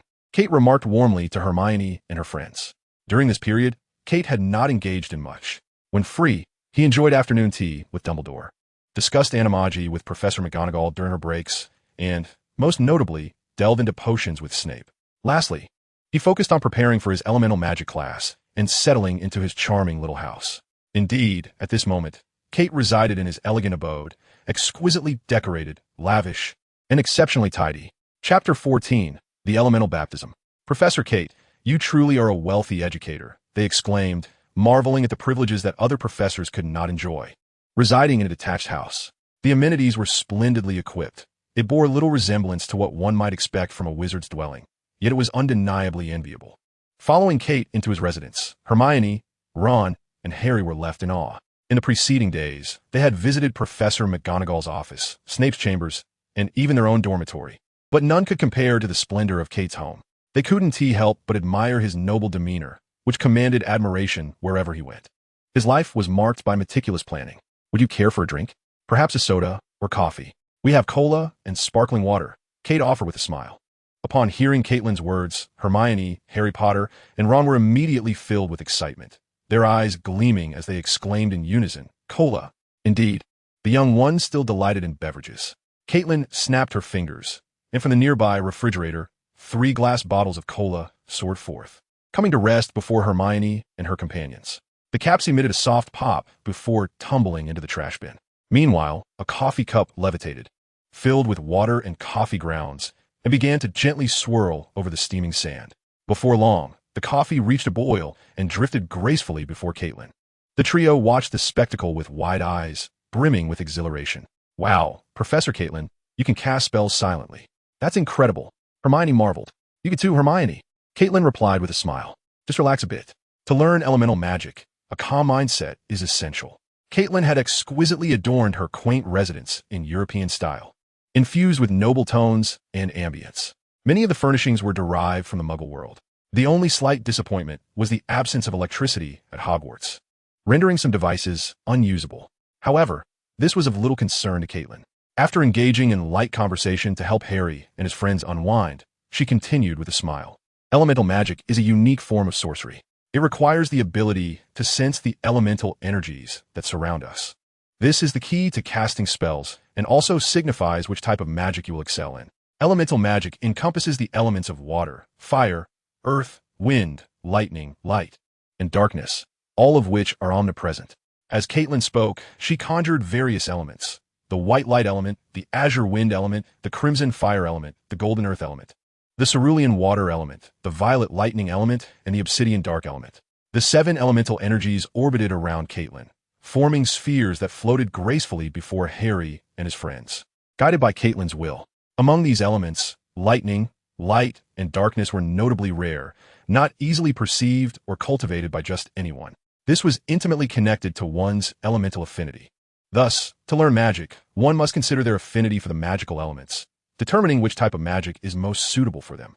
At this juncture, Caitlin produced 3 vials of potion, which flew to their forefront. Drinking this will enhance your ability to perceive the magical elements, she elaborated. Hermione, Harry, and Ron were already astounded by the 8 magical elements Caitlin had unveiled, and their gazes turned expectantly toward the potions. Which aspect of elemental magic would suit them best? Harry accepted 1 vial, stating, "I believe fire magic possesses greater destructive power." Hermione also took a vial, contemplating, "I prefer the water element. It feels more endearing." "I have a fondness for the element of wind.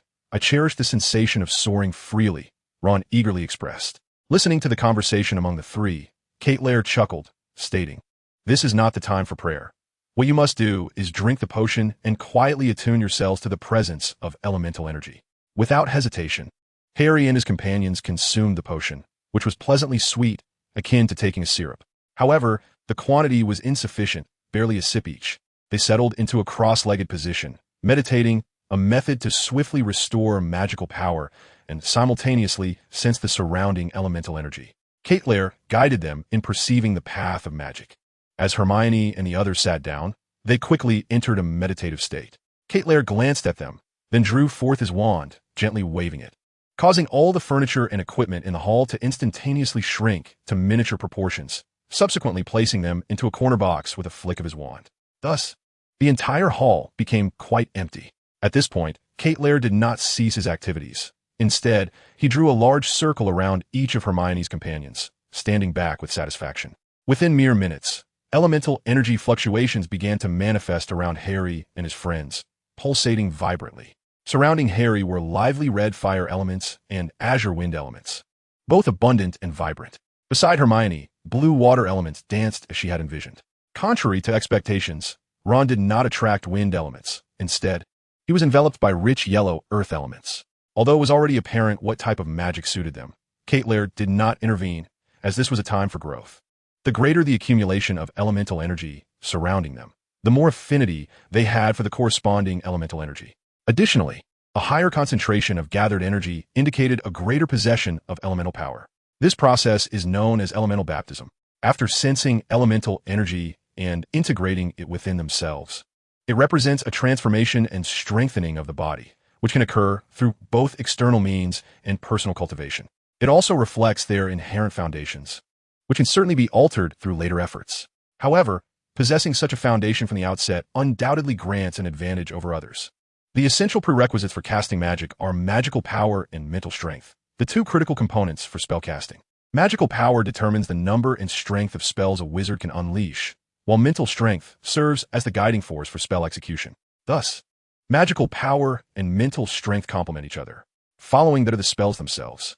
Hence, at this moment, the elements Harry and his companions were gathering represented a process of elemental baptism, significantly influenced by the potion Lair had provided, aptly named the Baptism of Elements. Chapter 15. Remarkable Talent. The latent talents of Harry and his friends are indeed extraordinary. They truly embody the essence of protagonists, especially Harry, who possesses two types of elemental energy simultaneously. Most individuals can possess only a single attribute, with only a select few capable of wielding two or more. Learning magic of the same attribute is relatively effortless, whereas mastering magic of a differing attribute proves exceedingly challenging.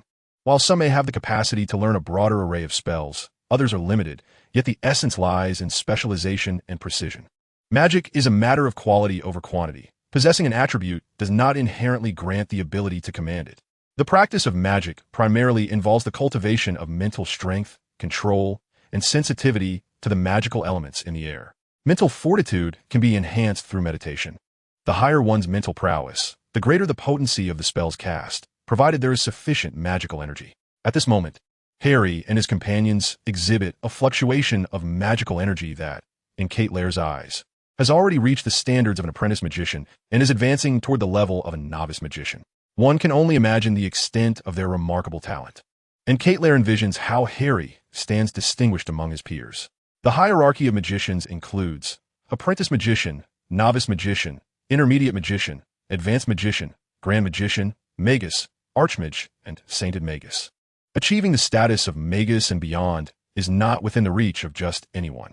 Figures like Dumbledore are already at the pinnacle of the wizarding world, yet he is merely equivalent to a magus. Perhaps Dumbledore could ascend even further, becoming even more formidable. However, in terms of combat prowess, distinctions can be ambiguous. Lair is confident that should Dumbledore and he engage in a duel, only Dumbledore would emerge deceased. This is Lair's conviction. Approximately half an hour later, Hermione and Ron awaken in succession, while Harry continues to gather elemental energy. Upon waking, Hermione and Ron gaze at Harry, and then around the surroundings, filled with astonishment, and they fall into a contemplative silence. Another half hour passes before Harry finally awakens. At this point, all three have attained the strength of novice magicians. Lair observes them with a smile and inquires, "How does it feel?" "Absolutely exhilarating. I feel an unprecedented surge of magical energy coursing through me," Harry responds with a grin. Lair smiles gently and encourages, "Try to concentrate the magical energy you feel in your palms." Upon hearing this, Hermione and the others immediately attempt to do so. With a mere thought, a sphere of energy materializes in their palms. "I wanted the wind element," Ron exclaims in disdain, observing the yellow energy in his hand. "Hee, mine is blue. It's the water element I desired. This is simply fantastic," Hermione exclaims, leaping in excitement, causing the energy in her hand to dissipate. Noticing this, Hermione becomes somewhat flustered and uncertain. Do not be overly anxious. This is a perfectly normal phenomenon. You have just begun to engage with elemental magic, and possessing such magical fluctuations indicates your exceptional talent. However, you currently lack the control to harness this power. When you can precisely control a water sphere in your hand, allowing it to transform according to your will, it signifies that your mastery has reached an extraordinary level. As Lair spoke, he conjured a sphere of water, which continuously morphed in shape.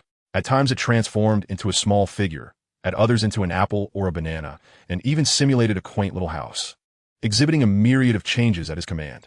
Harry and his companions gaped in astonishment, soon filled with anticipation. Harry, you have harnessed both the wind and fire elements, which is exceedingly rare. Most individuals can only possess one magical element, but your duality indicates an exceptional talent and constitution. Moreover, the wind enhances the flames, empowering your fire magic significantly. If you wish, I can provide you with specialized training, Lair remarked with a smile directed at Harry. Taken aback by Lair's words, Harry's eyes sparkled with joy as he replied, I would be delighted, Professor Lair. Lair nodded and then turned to Ron, saying, Ron, although you have grasped the earth element, do not underestimate it. Earth magic possesses above-average offensive capabilities, but its defensive strength is unparalleled, making it the finest protective magic. Among the three of you, Hermione's water magic offers moderate defense and formidable attack power, but it also possesses healing and restorative capabilities. With such a mage by your side in battle, your wounds will be swiftly mended, sparing you from enduring the agony of injury. With healing and offensive abilities already established, your earth magic serves as the optimal protective force for your companions, capable of shielding them from numerous attacks. Additionally, do not overlook the earth element's destructive power. It is also quite formidable. Lair's encouraging words soon invigorated Ron. Thus, his strength is also of great significance. Elemental magic is a wondrous form of sorcery, applicable not only in combat, but also in the art of potion making, yielding remarkable results. As you master the manipulation of magical energy, it will assist you in better controlling potion dosages. Naturally, if you have an interest in potion making, I would be delighted to teach you, Lair added with a warm smile. Harry's eyes gleamed with excitement at Lair's offer. Really? He exclaimed. Of course, I assure you, it will not disappoint, Lair replied with a chuckle. However, before that, you must learn some theoretical knowledge. Professor Lair, may we come here tomorrow evening to study? Harry inquired, filled with anticipation. Hermione and Ron also looked expectantly at Lair. Certainly. If you're interested, feel free to seek me out, Lair responded with a smile, for instance, to learn how to control elemental energy. With hearts brimming with excitement, Harry and his friends departed. Lair watched them leave, a smile gracing his face, and then glanced aside, saying, Why not come in and sit for a while? Chapter 16. The Man in the Black Cloak, Blood-Binding Curse. In the darkness, a figure emerged. Under the light, his silhouette became discernible. Cloaked in a black robe and adorned with a mask, his true visage remained obscured. It seems you have lingered here for quite some time. Is there a matter at hand? As Lair assisted Harry Potter and his companions in perceiving elemental magic, he became aware of a surge of magical energy emanating from outside the house. Subsequently, Lair discreetly discerned the presence of another. Remarkably, after Harry and his friends departed, this presence remained, piquing Lair's curiosity. Was this individual here for him? An intriguing revelation. The magic just displayed? Could it be the elemental magic you speak of? If that is the case, you must possess considerable strength. Would you care to join me for a journey? With a hoarse voice and a hint of dissatisfaction, Lair frowned slightly. Nonetheless, he grasped the intent of the enigmatic figure. A smile crept upon Lair's lips as he remarked, You seem rather confident in yourself. The cloaked figure replied slowly, I merely wish to test the veracity of the magic you have conjured. Lair smiled faintly and responded, As you wish. The cloaked figure then turned and departed with remarkable speed, eschewing the use of a broom. Lair raised an eyebrow in surprise, but thought little of it. Channeling a wind-based spell, Lair pursued the black-robed figure with the swiftness of a gale. Might you reveal your identity? You do not appear to be affiliated with the school. Lair called out as he soared 3 meters ahead of the cloaked figure. The masked figure regarded Lair with astonishment reflected in the eyes concealed beneath the robe. He distinctly sensed a surge of magical energy emanating from Lair, accompanied by a swirling gust of wind, yet he could not comprehend how Lair achieved such remarkable speed.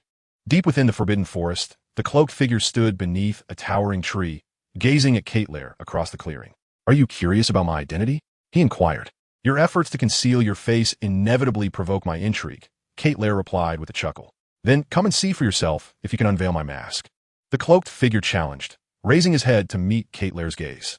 In a swift motion, he extended a hand from within his robe, brandishing a wand as he directed it at Lair, proclaiming, "Stupefy." A beam of light shot forth, and had it struck Lair, he would have succumbed to unconsciousness.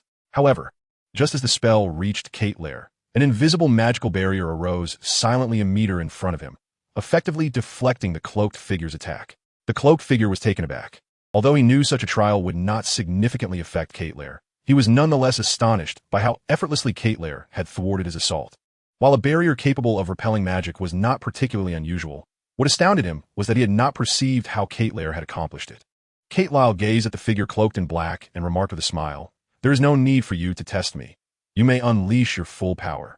If you cannot shatter my magical barrier, then you are incapable of harming me." Shattered to pieces, the black-clad figure responded with determination, launching another spell towards Lair, which once again collided with the magical barrier. This time, the barrier effortlessly absorbed the impact. Witnessing this spectacle, the black-robed individual realized that Lair was extraordinary. At the very least, this barrier was no ordinary defense. "What sacred artifact do you possess?" rasped the voice, tinged with unmistakable excitement. Was he coveting something that Lair bore? Lair, surprised that the other party presumed him to possess a sacred artifact, chuckled. "If you say so, then perhaps it is so. However, without this barrier, subduing you would be quite simple. Yet, I find you rather intriguing. It seems unnecessary to kill you. Nevertheless, as a response to your affront, I believe I should leave my mark upon you." With that, Lair raised his wand and declared, "I bestow upon you the cursed form. Suffer the torment of fragmentation, bloodfall curse." The black-robed figure sensed the surge of magic emanating from Lair's wand. It was taken aback to find no visible glow. It had the semblance of a tempest without rain. However, before the black-clad man could fully comprehend the situation, his entire being began to tremble violently. Simultaneously, flickering lights could be seen beneath the cloak, resembling flames that split apart. Soon after, a muffled groan escaped the figure's lips. Observing the unfolding scene, Lair smiled faintly and said, "Good luck to you." He turned to leave, adding, "I hope you can enjoy a restful sleep each night." As Lair departed, the black-robed figure trembled violently, collapsing onto the ground, desperately clawing at the earth while emitting a chilling scream. Instantly, the creatures of the Forbidden Forest, the bats, centaurs, and hidden Aragog, were drawn to the commotion. Outside the forest, as the sentinel of the Forbidden Forest, Rubius Hagrid burst from a small room with a crossbow in hand, casting a glance toward the forest direction. He then took up his lantern and ventured into the woods. Lair had discerned the identity of his adversary, and thus refrained from taking the life of the black-clad figure. Of course, given the opponent's meager strength, he held no desire to slay him. Perhaps a confrontation with someone of Dumbledore's caliber would be more suitable. Naturally, he would not mind engaging with Voldemort at his peak either. At this moment, his anticipation was directed towards the growth of Harry Potter and his companions. After all, in the grand narrative of this world, it was Harry and his friends who were the true protagonists. With this thought, a smile graced Lair's face. Just as he prepared to rest, he noticed an envelope materializing in the window, shimmering with a faint light. Curiosity stirred within Lair as he pondered the identity of the sender of the letter. Upon grasping the envelope, the radiance that enveloped it swiftly dissipated. Once he unsealed the envelope and perused its contents, it became evident to him that the visitor was none other than Severus Snape, the head of Slytherin House. An invitation to attend his potions class tomorrow, perhaps? Chapter 17, Inspiring Hagrid. The anguished cries emanating from the Forbidden Forest instilled a sense of malevolence in its inhabitants. These were sounds of despair and profound dread, laced with malevolence, sending shivers down one's spine. However, when Hagrid, the centaur, and Aragog, the formidable beings, sought the source of the cries, the noise vanished, and the presence of any creature faded. Aside from the tremors of battle, there were no signs of destruction in the area, leaving them perplexed as to what transpired and who had uttered those harrowing screams. Hagrid reported the incident to Dumbledore, whose response was notably calm, leading to Hagrid being dismissed. Nevertheless, Hagrid retained his unwavering faith in Dumbledore, just as Dumbledore held an immense trust in Hagrid. Their bond was unique, perhaps intertwined with Hagrid's inherent kindness. "Good morning, Professor Kate. Are you heading to the Great Hall for breakfast?" Hagrid greeted with a smile as he made his way to the hall and spotted Lair approaching. True to his giant lineage, Hagrid possessed an imposing physique, rendering Lair diminutive in comparison. "Did you hear that dreadful scream from the Forbidden Forest last night?" Hagrid inquired, his demeanor somewhat enigmatic as he lowered his head and glanced around, exuding a touch of charm. Lair's quaint cottage was the second closest to the Forbidden Forest, next to Hagrid's own small abode. Thus, Hagrid assumed Lair must have heard the sound as well. Lair replied with a smile, "Indeed, I did hear it. However, my desire to venture into the Forbidden Forest was so strong that I remain unaware of the specific events that transpired within." Hagrid chuckled softly before responding, "I too am in the dark. I ventured in to investigate, but found no clues." Lair smiled faintly and then appraised Hagrid thoughtfully. "Hagrid, do you wish to become even more powerful? Only through immense strength can one better protect that which they cherish and earn the respect of others. Perhaps this opportunity may lead you to a woman who loves you." Lair's demeanor towards Hagrid was consistently amiable. Hagrid was a kind-hearted soul, albeit his journey through life had been fraught with challenges, dedicating his existence to the study of magical creatures, surrounded by various beings. The array of pets he cared for was a testament to this, from the three-headed dog Fluffy to his current companion, the hound Fawn, the giant spider Aragog dwelling in the Forbidden Forest, and the Norwegian ridgeback dragon Norberta he was soon to adopt. In the realm of pet care, Hagrid was undoubtedly a genius. However, despite his aptitude for nurturing them, he lacked the means to safeguard them adequately.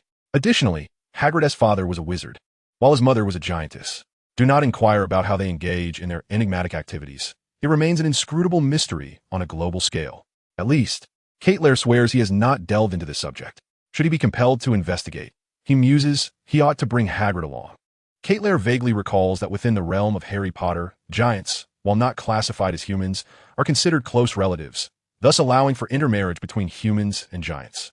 However, such unions typically occur between male humans and female giants, as a human mother's body struggles to endure a child of giant lineage, let alone the ordeal of pregnancy. One can only imagine the size of an infant giant. Its stature would undoubtedly surpass that of its mother. Contemplating this outcome transcends the mere issue of difficult childbirth. It verges on the catastrophic notion of rupturing one's abdomen. As for the topic of male giants mating with human women, merely thinking about it sends shivers down Lair's spine. Once, Lair stumbled upon a website created by a group of Harry Potter enthusiasts, where various discussions flourished, including the subject of human-giant unions. Their debates were fervent, filled with extensive discourses that spanned thousands of pages, yet their interest remained unabated.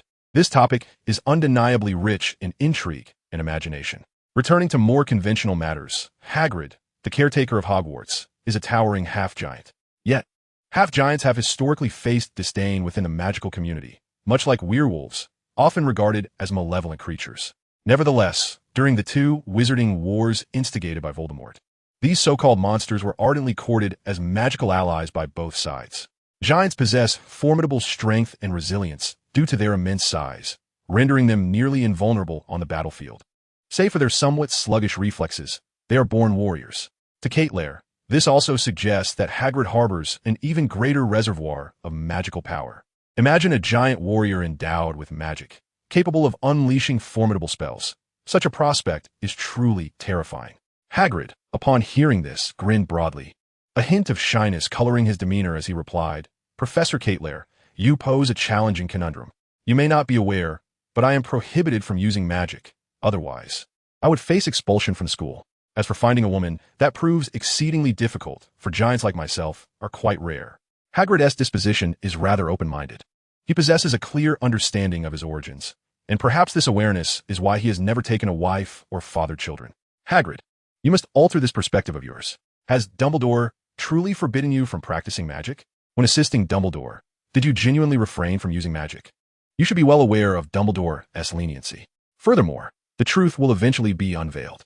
At present, you have the opportunity to learn magic, to grow even stronger. And when the truth is revealed, you can stand before everyone with newfound power and declare your strength. You ought to earnestly embrace the trust bestowed upon you by Dumbledore, striving not to betray his faith, and when he finds himself in peril, you must summon the courage to protect him. Upon hearing Caitlin's words, Hagrid fell into a moment of silence. Many years ago, events transpired that led to Hagrid becoming a figure of suspicion. Had it not been for Dumbledore's unwavering support and fervent pleas, he would have faced the loss of his magical abilities and been confined to Azkaban for the remainder of his days. Thus, Hagrid was acutely aware of who had granted him a second chance at life. After a pause, he turned to Caitlin and expressed, "Thank you, Professor Caitlin. You speak wisely. I must endeavor to grow stronger. Therefore, would you be willing to teach me the art of elemental magic? My instincts tell me that you possess the power to elevate me." Caitlin smiled gently and replied, "Hagrid, you may appear robust, yet you possess a sensitive soul within. However, I have a commitment with Snape this morning to instruct the children, so if it pleases you, I shall seek you out in the afternoon." Hagrid, upon hearing this, beamed. "That is splendid news. I eagerly await your arrival." Chapter 18. The Induction in Potions Class. In high spirits, Hagrid and Caitlin enjoyed a delightful breakfast together in the Great Hall. Afterward, Hagrid departed, while Caitlin made her way to the dungeons, where Snape conducted his classes, and his office was situated as well. Speaking of Snape, one cannot overlook his tragic childhood marked by familial strife, distorted values, and a lack of companionship, leading to a life of hardship.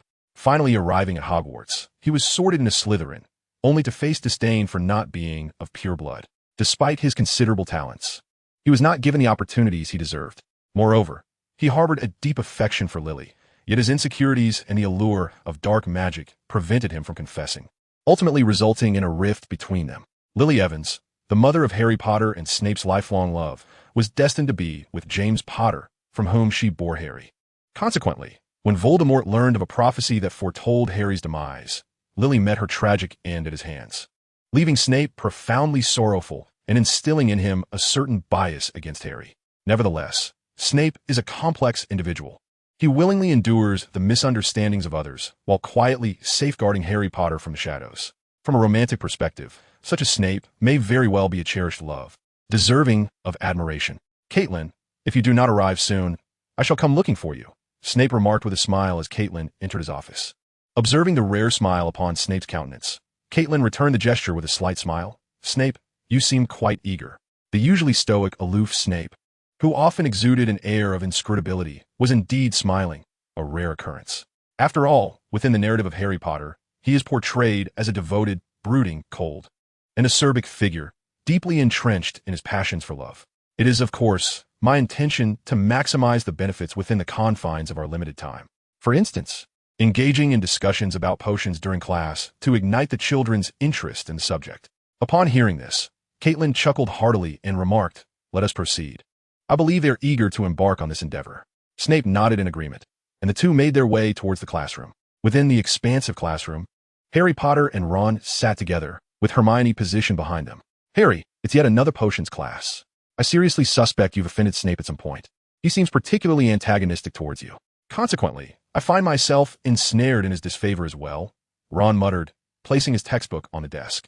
Harry, momentarily silent, replied, "I am uncertain, perhaps." He recalled the pain inflicted by the lightning-shaped scar on his forehead when he locked eyes with Snape on the first day of school. During their inaugural potions lesson, he had indeed felt targeted by Snape, leaving Harry perplexed by the professor's demeanor. However, one must acknowledge that Snape possesses remarkable expertise in potion making. "We ought to focus on the lesson rather than indulge in grievances," Hermione interjected, having overheard their conversation. Meanwhile, Malfoy observed the trio of Harry, Ron, and Hermione whispering to one another, his brow furrowing slightly before breaking into a smirk. He harbored aspirations of befriending Harry Potter, yet found Harry unappreciative of his overtures. While he recognized Harry's parents as formidable wizards, he believed Harry was squandering his potential and sought to draw him closer. Harry should embrace the ambition bestowed by Slytherin, for that would present him with an opportunity to grow stronger. Only through alliances among the powerful could one dominate the magical realm. The classroom door swung open, and Snape entered, followed closely by Caitlin, whose presence immediately captivated the attention of the students. The elemental magic displayed by Caitlin fascinated them immensely. Unfortunately, the establishment of the elemental magic class had yet to be completed, and despite a week having passed since the start of term, they had not yet attended a lesson in this discipline. Thankfully, their persistent anticipation had spurred the dwarves to hasten the construction, and in a few days, they would finally embark on their elemental magic studies. However, the students were even more thrilled by Caitlin's appearance in their classroom. Harry, Ron, and Hermione exchanged excited glances towards Caitlin, particularly recalling her prior reminder from the previous evening. "This is Professor Caitlin, whom I believe you're all familiar with." Snape addressed the first-year students, observing their eager and delighted expressions with an impassive countenance. I have invited Professor Caitlin today because she is also a master of potions and possesses remarkable expertise in her research. Today, we shall impart an unconventional approach to the study of potion making in the form of a discussion. Let us now welcome Professor Caitlin to enlighten us about this distinctive discipline. Standing before the audience, Caitlin smiled gently and greeted, "Good morning, students." Instinctively, she echoed the familiar phrase often spoken by her teachers in her previous life before class. It struck her as amusing to utter it herself now. Harry, Ron, and Draco, among others, were momentarily taken aback. After all, this was a magical academy, not the outside world, which rendered them somewhat unaccustomed. Fortunately, Hermione, being a clever and kind-hearted girl, quickly grasped the situation and earnestly responded, "Good day, Professor Caitlin." As she nudged Harry and Ron, they too realized and chorused, "Good day, Professor Caitlin." Soon, the entire class followed suit, greeting her warmly. A smile graced Caitlin's face as she remarked, "You are all quite the gentlemen, exhibiting such politeness. I appreciate students like you. It signifies that you are receiving an excellent education. Today promises to be an intriguing lesson. I hope you are in good spirits and ready to learn earnestly. For here, I, along with Professor Snape, shall impart the art of potion making to you. Potion making is an enchanting discipline. It enables you to swiftly replenish your magical energy and mental vigor during battle. It can heal your body more rapidly than magic and bestow upon you formidable strength. Moreover, it has the potential to lead you to affluence. The potions of today are exceedingly costly. Should you master the craft, immense wealth will be yours. Indeed, through potion making, you may even attain immortality." At this juncture, Caitlin's gaze swept over Harry and Ron, a knowing smile gracing her lips as she added, "Master it, and it shall yield unexpected rewards." Chapter 19, Dark Elemental Magic, Snape's Anticipation. Wow, I find Professor Caitlin's lectures incredibly engaging, unlike the cold demeanor of Professor Snape. The charming Professor Caitlin is quite fascinating. It's a delight to behold such a handsome face while enjoying an intriguing lesson. I've managed to take thorough notes on everything she teaches. It feels so effortless. I feel as though I could soar. I never anticipated that Professor Caitlin's potion-making prowess would be so remarkable. It seems Professor Snape faltered earlier, yet Professor Caitlin succeeded splendidly. I had no idea that the transfiguration potion could be so captivating.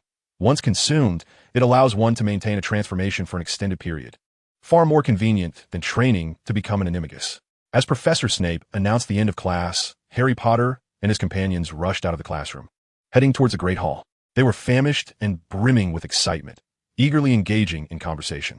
In that moment, Hermione, Ron, and Harry's eyes sparkled with anticipation, particularly Ron's. Ron deeply remembered Cat Lair's words. Mastering potions could lead to wealth, a veritable key to fortune. "Harry, I believe we should give it a try. Perhaps tonight we could approach Professor Cat Lair and ask him to teach us potions," Ron suggested, draping his arm around Harry Potter's shoulder and speaking in hushed tones. Hermione, noticing the two engaged in whispered conversation, playfully patted their shoulders and inquired, "What are you two discussing? Is there something that I'm not meant to know?" Upon hearing Hermione's words, a smile crept across Ron's face as he replied, "I've discovered a pathway to riches. You want to brew potions for profit?" Hermione immediately grasped the implication, her face lighting up with enthusiasm. "This is a splendid opportunity. I believe I could become a great potion master." Harry pondered for a moment before saying, "I think we should consult Professor Cat Lair. Do you think he would assist us?" Ron hesitated, asking, "Might he?" "Perhaps he will." Hermione responded confidently, giving Ron a playful slap on the back. "If all else fails, we can always charm him, Ron," she added with a grin. Harry chuckled, patting Ron on the back. "When it comes to charming him, you should take the lead. You likely need the galleons more than I do." Considering the gazes of Harry and Hermione, Ron, after a moment of thought, resolutely declared, "All right." In Snape's office, Cat Lair surveyed the space filled with various materials and experimental specimens. Despite the somewhat eerie atmosphere, it was evident that Snape approached his work with utmost seriousness and dedication. "Professor Cat Lair, I hadn't anticipated your remarkable proficiency in teaching. It is clear that they are learning with great diligence and at an impressive pace. I am curious, besides creating elemental magic and mastering potions and animagus transformations, what other skills do you possess?" Snape held a favorable view of Cat Lair, influenced not only by Dumbledore's guidance and attention, but also by Cat Lair's amicable demeanor and thoughtful etiquette.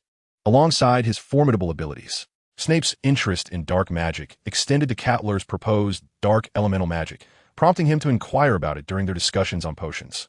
"Alchemy," Cat Lair replied with a smile. A bittersweet smile crossed Snape's face as he remarked, "Indeed, I fear your expertise in alchemy is no trivial matter. Moderate, really? Cattler replied with a slight smile. Professor Cattler, I would like to consult you further on dark elemental magic, Snape stated earnestly. Weren't we just discussing it? Cattler chuckled. Snape shook his head, responding gravely. I wish to learn dark elemental magic. I feel it resonates with me. After a moment of contemplation, Cattler drew his wand, waving it above a nearby globe, which soon radiated light and transformed into a crystal orb. To learn dark elemental magic, we must first ascertain whether dark elements exist within you. Now you have the opportunity to channel your magic into the crystal ball. Take your time and release it slowly.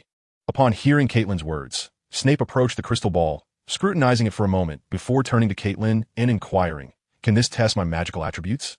The term magical attributes was something he had gleaned from Caitlin, thus he quickly comprehended its significance. Indeed, however, it is a one-time use, capable of testing only once. Caitlin explained with a smile. Snape nodded in understanding and placed his right hand upon the crystal ball, channeling his magic as Caitlin had instructed. The magic coursed through the crystal, which soon began to emanate a radiant glow. Moments later, the entire orb transformed into a deep black hue. Startled by the sight before him, Snape questioned, "What is happening?" Caitlin glanced at Snape and reassured him, "Do not worry. This is merely a consequence of your overwhelming magical power, which this apparatus cannot withstand. Professor Snape, your intuition is quite accurate. Your magic is imbued with a vast amount of dark elements. You are exceptionally suited for the practice of dark element magic. This is indeed a miracle, as both light and dark element magic are exceedingly rare. I firmly believe it is fortunate to find someone like you among millions." Upon hearing this, Snape exhaled with slight relief, then earnestly addressed Caitlin. "Professor Caitlin, please instruct me in dark element magic." Recalling Caitlin's battle with a hooded figure from the previous night, Snape's heart raced with anticipation. As an observer, he had inadvertently followed Caitlin and witnessed her formidable power, alongside the desperate cries of the hooded man. That cursed magic was undoubtedly dark element magic, thus Snape brimmed with excitement. Caitlin observed Snape, who had slightly lowered his head, and a knowing smile graced her lips. "Professor Snape, it is an honor to assist you. This is a mutual learning process, and I too look forward to the emergence of a great leader in the realm of dark element magic. I have created element magic, and hope it will shine brilliantly within the magical world." Hearing Caitlin's words, Snape's eyes sparkled with fervor as he steadied his trembling body and extended his hand toward Caitlin, exclaiming, "This is a profoundly intriguing and meaningful proposition. I am thoroughly captivated." Chapter 20. The Earth Mage, Hagrid. Caitlin did not linger in Snape's office for long, but imparted to him the texts on practicing dark element magic. Confident that Snape's talent would make the initiation a straightforward endeavor, Caitlin felt no concern regarding Snape's ability to wield magic. Hence, once Caitlin departed, Snape eagerly immersed himself in meditation and practice within his office. At the edge of the Forbidden Forest, Caitlin carried a bottle of wine and approached a small cabin, gently knocking on the door. As the door swung open, the towering figure of Hagrid beheld Professor Caterly at the threshold, prompting an immediate and warm smile. "Professor Caterly, you have finally arrived. I have been waiting for far too long. Do come in." Caterly returned the smile, stepping inside the cozy abode under Hagrid's enthusiastic welcome. With a hint of shyness, Hagrid inquired, "Professor Caterly, have you had your meal yet? If not, I have prepared some sandwiches." At this, Caterly instinctively glanced at the table, his smile momentarily faltering at the sight of the sandwiches, which were rather unappetizing and difficult to imagine as delicious. Hagrid's culinary skills were already well known to Caterly, and it was a delicate subject, one that he was certain Harry, Ron, and Hermione could wholeheartedly relate to. Regaining his composure, Caterly replied, "Thank you, Hagrid, but I am quite full. Moreover, I have brought you a little something." With that, Caterly presented a bottle of mead to Hagrid. The moment Hagrid's eyes landed on the bottle, his face lit up with excitement. "Oh, Professor Caterly, how I adore you. This is Madame Rosmerta's mead, my absolute favorite." As Hagrid eagerly opened the bottle and took a hearty swig, he exclaimed, "Goodness, this flavor is simply exquisite." Noticing Caterly across from him, he felt a twinge of guilt. "Oh, I apologize, Professor Caterly. I ought to have poured you a glass, but I simply relish it too much." Caterly chuckled and reassured him, "No need for apologies. This was intended for you, so it is rightfully yours." Hagrid smiled, feeling a wave of comfort wash over him. Caterly then produced a crystal ball, placing it on the table before Hagrid. "Hagrid, before I instruct you in magic, I must first ascertain the nature of your magical attributes." Upon addressing the matter at hand, Hagrid promptly stowed the mead in his coat pocket, settling in to absorb Caterly's teachings. "What must I do?" Hagrid asked, regarding the crystal ball with curiosity. Simply place your hand upon it and channel your magical energy into it, Caterly elucidated. Following her guidance, Hagrid placed his massive hand on the orb, infusing it with his magic, which soon manifested as a radiant yellow glow. Professor Caterly, what does this signify? Hagrid inquired, captivated by the luminous yellow light. With a gentle smile, Caterly responded, the yellow energy signifies an affinity for earth elemental magic. This type of magic is particularly suited to you, Hagrid. As a giant, your movements are naturally slower, making you more susceptible to magical attacks. However, once you master earth elemental magic, you will be able to summon earthen armor to fortify your body, granting you formidable defensive capabilities. Hagrid listened intently, his breath quickening with anticipation. As a giant, he was acutely aware of his relatively diminutive stature. However, the giants are formidable warriors, instinctively charging into battle while wielding colossal weapons. Should they be endowed with earth elemental magic, their prowess would undoubtedly be magnified. Professor Keitel, you are akin to a deity in my eyes. Please impart to me the secrets of earth elemental magic. I am fervently eager to enhance my strength. Upon hearing this, Keitel let out a hearty laugh and replied, Hagrid, do not be so hasty. We must proceed step by step. First and foremost, you must learn to sense the power of the earth that exists in this world. The very essence of earth elemental energy. Without this awareness, no amount of magical prowess can manifest earth elemental spells. This is paramount. Once you can perceive and control the earth elemental energy, you will be able to construct your magic. Keitel exhibited remarkable patience in guiding Hagrid through the intricacies of magic. For a giant, learning magic is no simple feat, largely due to their unique physical constitution. Fortunately, Hagrid, being a half-blood, possesses certain advantages. After dedicating some time to this endeavor, the kind-hearted Hagrid finally sensed the presence of Earth's power and concentrated the elemental energy in his palm. As dusk approached, Keitel took his leave from Hagrid's humble abode. At that moment, Hagrid, much like Severus Snape, was earnestly immersed in his studies. He diligently focused on how to manipulate his magical energy, attempting to transform a mound of sand into various shapes without causing it to collapse. With Catel's arrival, a small flame surged forth, swelling into a fireball the size of a fist, which then morphed into a face that excitedly addressed Keitel. Upon hearing the voice, Keitel lifted his lantern and stepped inside, inquiring with a smile, Dumbledore, what brings you to me? Keitel, upon hearing Dumbledore's words, replied with a grin, Dumbledore, I believe you should relinquish those notions. Teaching elemental magic alone will keep me quite occupied. Severus is a genius. His potions knowledge is more than sufficient for the new students. Understanding Dumbledore's intentions, Keitel decisively declined the offer. Yet, Dumbledore, somewhat undeterred, said, very well, I merely feel that your talents should not go to waste. Should they have any inquiries, I would be more than willing to assist. Keitel settled onto the sofa, allowing the pumpkin lantern to levitate in the air, and prepared himself a cup of coffee, chuckling softly. Dumbledore recognized the futility of insistence and responded with a smile. That is truly splendid. Additionally, I have good news for you. The Elemental Magic Academy has been constructed according to your specifications, and the classes will commence the day after tomorrow. Upon hearing this, Keitel smiled broadly. Indeed, that is delightful news. Chapter 21. Is someone sabotaging the Elemental Magic Academy? The Elemental Magic Academy has been completed, with all decorations finalized. It must be said that the craftsmanship of the gnomes is quite impressive in less than half a month. They have constructed an arena-like academy capable of accommodating 500 individuals. At this moment, Catelyle arrived at the Elemental Magic Academy. Surveying the very establishment he had a hand in constructing. This venue resembled a semicircular Roman amphitheater, or perhaps more aptly, a grand theater. It featured a space the size of a football field, which Catelyle referred to as the practice arena. Mastering elemental magic necessitated not only learning, but also the ability to unleash it, thus requiring a sufficiently spacious setting. The Elemental Magic Academy was a semi-enclosed magical institution, standing 30 meters tall, ample enough for the young sorcerers to engage in aerial duels. The ceiling of the academy, as per his specifications, could be opened and closed. On pleasant days, it would be open to the sky, while during inclement weather, it could be sealed shut.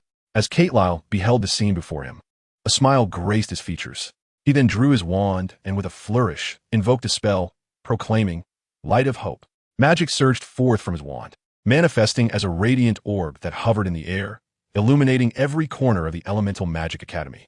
Spirits of the wind, surround me. Another incantation followed, and Kate Lyle's form ascended like a breeze, floating above the practice arena, surveying the entirety of the academy. With wand in hand, he continuously cast spells, each imbued with immense energy, enveloping the entire academy in a cascade of light and power. Flashes of brilliance flickered above the Elemental Magic Academy. Professor McGonagall, sensing this surge of energy, promptly left her desk and approached the window, gazing towards the academy. Severus Snape, having just emerged from the basement, also turned his attention to the Elemental Magic Academy. Feeling the overwhelming magical energy pulsating around him, his expression one of astonishment. Truly, Professor Kate Lyle, the creator of elemental magic, possessed a strength that could rival the headmaster. Not far from the Elemental Magic Academy, a figure lurked in the shadows, partially concealed behind a tree, observing the academy, with 3 other figures nearby. Harry, what a powerful surge of magical energy, Ron exclaimed, sensing the potent energy and the flickering lights before them. It appears that the Elemental Magic Academy is still under construction, Hermione remarked seriously, her gaze fixed on the academy. Do you think there is someone fighting inside? Ron suddenly whispered. Harry and Hermione exchanged glances, both nodding in agreement, expressing their doubts. It's also possible that someone is deliberately sabotaging the academy, preventing us from learning elemental magic, Hermione suggested, a sudden realization dawning upon her. Why? Harry asked, his brow furrowing in confusion. With a serious demeanor, Hermione replied, haven't you noticed that Professor Quirrell has been acting rather strangely lately? And how is that related to the Elemental Magic Academy? Ron inquired with a puzzled expression, while Hermione cast a glance at both Harry and Ron and began to analyze with a serious demeanor. Consider this, Professor Quirrell teaches defense against the dark arts. But how effective is his teaching? It's practically a joke. Even Fred and George could easily handle him with snowballs. The way he instructs us in defense against dark magic is far inferior to our self-study. Professor Kate's elemental magic is so wondrous and powerful, if given a choice. Whose class would you prefer to attend? Upon hearing this, Harry and Ron nodded in unison, declaring, without a doubt, we would choose Professor Kate. You both move in such perfect synchrony, Hermione remarked as she scrutinized them. But that's not the crux of the matter. What do you think will happen next? Ron patted Harry on the shoulder, feeling a bit smug, then turned to Hermione. Do you think Professor Quirrell would accept this? Hermione shrugged and spread her hands, saying, does this even require contemplation? Noticing Ron deep in thought, she suddenly felt he was rather dim-witted and added, Professor Quirrell wouldn't he want Professor Kate to take his job? So would he sabotage the elemental magic classroom? Good point, Harry. You're much sharper than Ron, Hermione praised, giving Harry a thumbs up with a smile. Ron, feeling slighted by Hermione's praise of Harry at his expense, pouted and said, you simply haven't recognized my talents yet. Your talents amount to merely playing wizard chess. What else can you do? Hermione retorted, delivering a ruthless blow. Ron instinctively clutched his chest, feeling utterly bereft of affection. How could the charming Hermione disdain my intellect and talents? So, is Professor Quirrell indeed causing trouble in the elemental magic classroom? Harry voiced his concern. It is quite possible. We must stop him, Hermione said with a serious expression. But are we truly capable of standing against Professor Quirrell? Ron hesitated. Hermione drew her wand and glared at Ron, asserting, your twin brothers can toy with Professor Quirrell. Why can't we?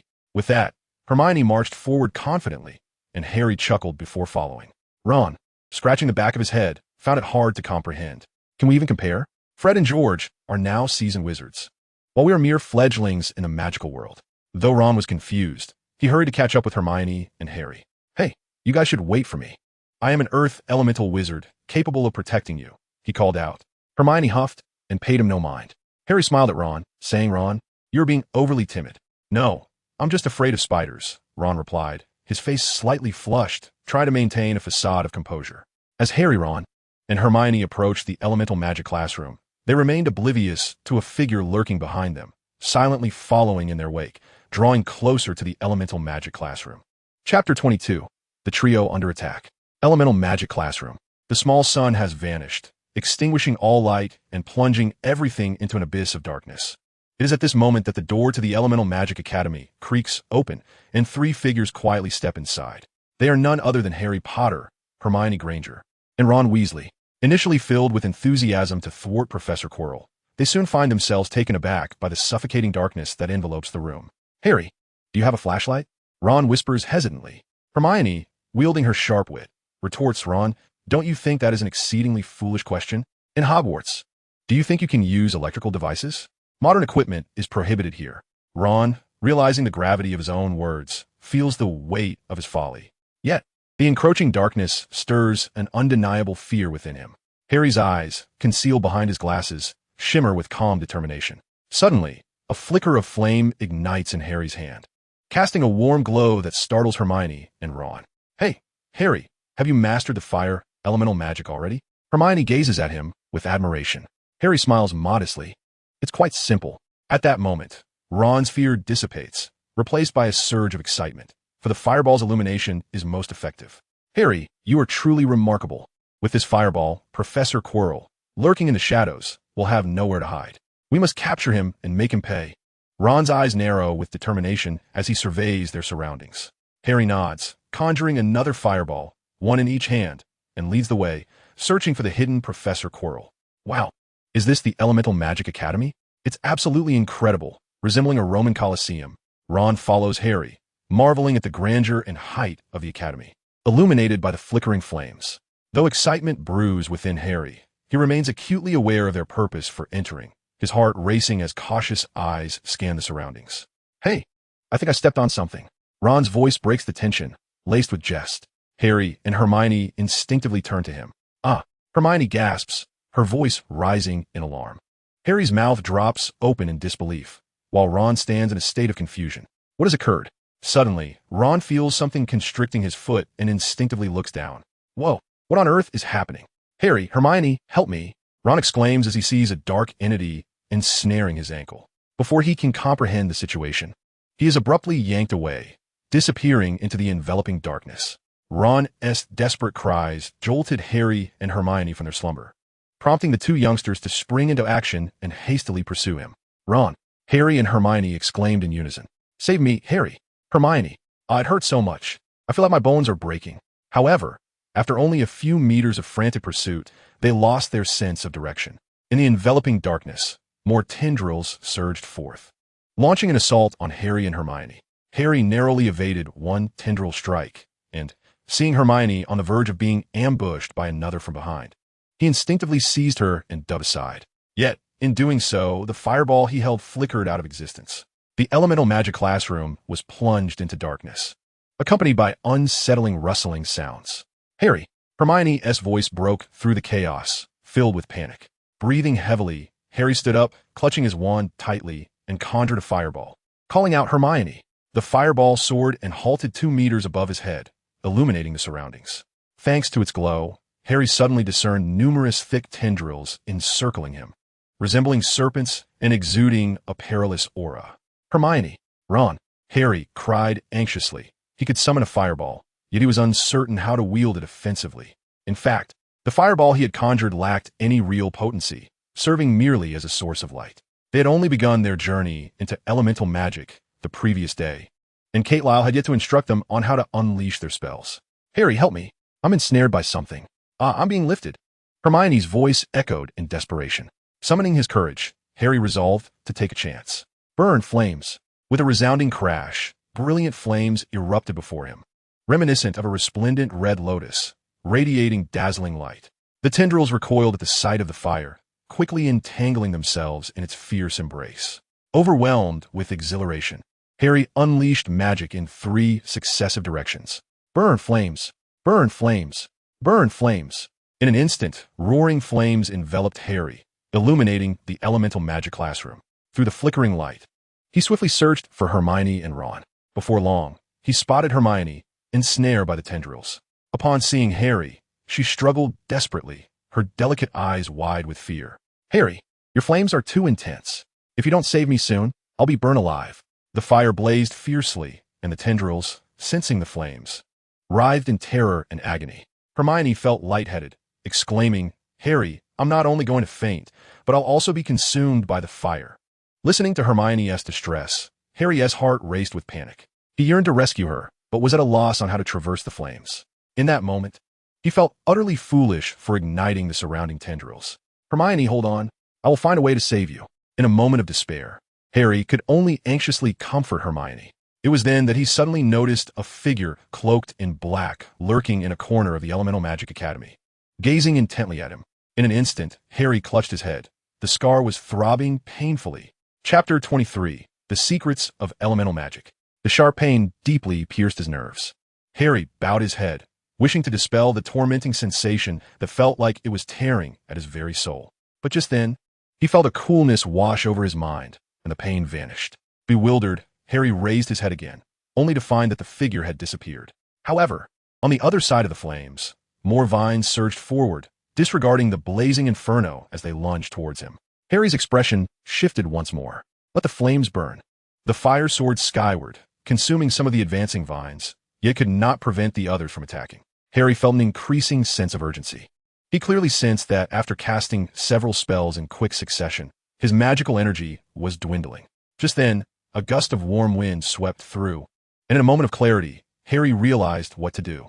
Wind, take flight. He waved his wand, channeling the little magic he had left. Instantly, a whirlwind swirled around him, lifting him into the air and allowing him to evade the encroaching vines. Yet this tempest only fueled the flames further, causing them to grow larger, with the vines serving as ample kindling. Harry, help me. On the other side, the fire had reached the vines, entangling Hermione, and the toxic smoke from the flames made her dizzy. She urgently called out for Harry, awakened from the enchantment of the wind element magic. Harry was startled to see Hermione, released from the fiery grasp, plummeting from the sky. Wind, take flight. He waved his wand once more, summoning a gust to catch her falling form and guiding them away from the flames and the vines, finally landing safely on the expansive training ground. The relentless vines were ultimately consumed by the raging fire. Hermione landed with a gasp, marveling at the miraculous turn of events. Seeing that Hermione was unharmed, Harry sighed in relief but stumbled and fell to the ground, exhausted from the depletion of his magic. Concerned, Hermione rushed to help him up, noticing his pale complexion. Harry, are you all right? The feeling of having his magic drained left him with an unprecedented sense of weakness. What about Ron? Taking a deep breath, Harry remembered Ron and looked toward the sea of flames, his expression paling. Hermione felt the same. What do we do? What do we do? She fretted, her delicate eyes glistening with unshed tears. Harry, anxious to assist, felt utterly weak, devoid of any magical energy within him. However, in a swift moment, he caught sight of Hermione's wand, and a glimmer of hope shone in his eyes. Hermione, only you can save Ron now. Harry grasped Hermione's hand firmly, speaking with unwavering determination. How do we save him? Hermione inquired anxiously. Utilize your water elemental magic to rescue Ron. He is not yet within the range of the flames.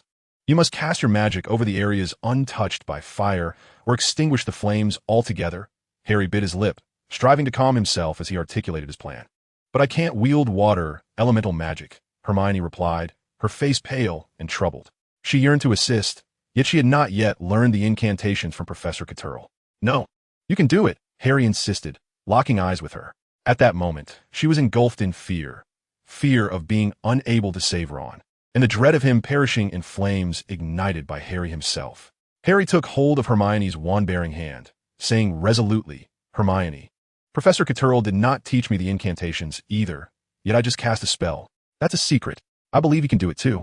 As Hermione gazed into Harry's vibrant green eyes, courage surged within her, compelling her to face the roaring flames. Harry released her hand and brandished his own wand, demonstrating. Repeat after me. Water, surge forth. Hermione raised her wand, mimicking Harry's motion, and chanted, Water, surge forth. Magic surged forth, and to Hermione's astonishment, the water elements in the air coalesced instantaneously, forming a flowing stream that rushed towards the blazing inferno. However, though Hermione had just grasped the release of magic, her efforts were fleeting.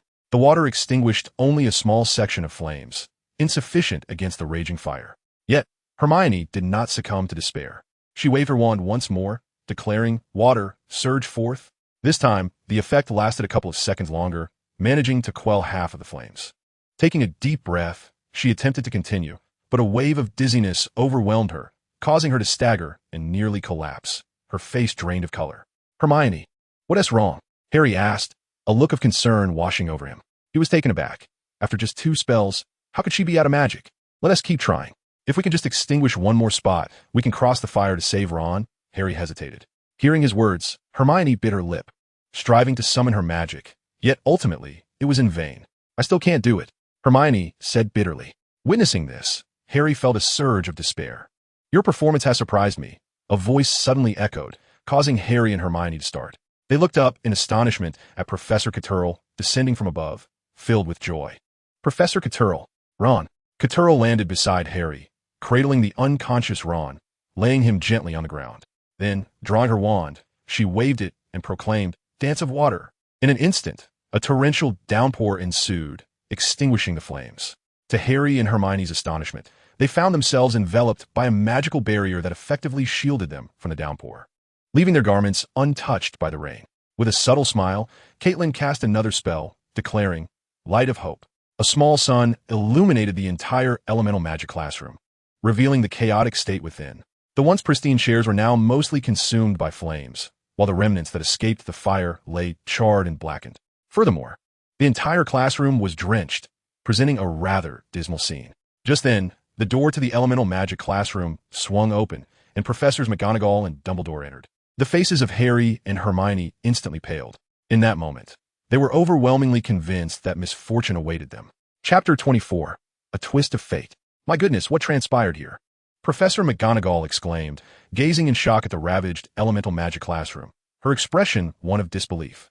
Dumbledore, too, appeared momentarily taken aback, adjusting his long robes as he sidestepped, seemingly wary of the disarray that might soil his attire. The Black Vines, known for their formidable resilience, are fire-averse and will attack any intruder within their domain, ensnaring them to their demise. Ultimately, they bury their victims, secreting a fluid that decomposes the unfortunate souls. But what could have summoned these malevolent vines? Caitlin, what on earth happened here? Professor McGonagall inquired as she approached Caitlin. Caitlin smiled gently, glancing at Harry and Hermione, and replied, "I am not entirely certain. When I arrived, Harry and Hermione were diligently attempting to extinguish the flames." McGonagall, not questioning Caitlin's words, turned her serious gaze upon Harry and Hermione. "Harry Potter, Hermione Granger, you both owe me an explanation." It was then that she noticed the unconscious Ron, prompting her to ask anxiously, "Oh, and what of this poor soul? What has happened to him?"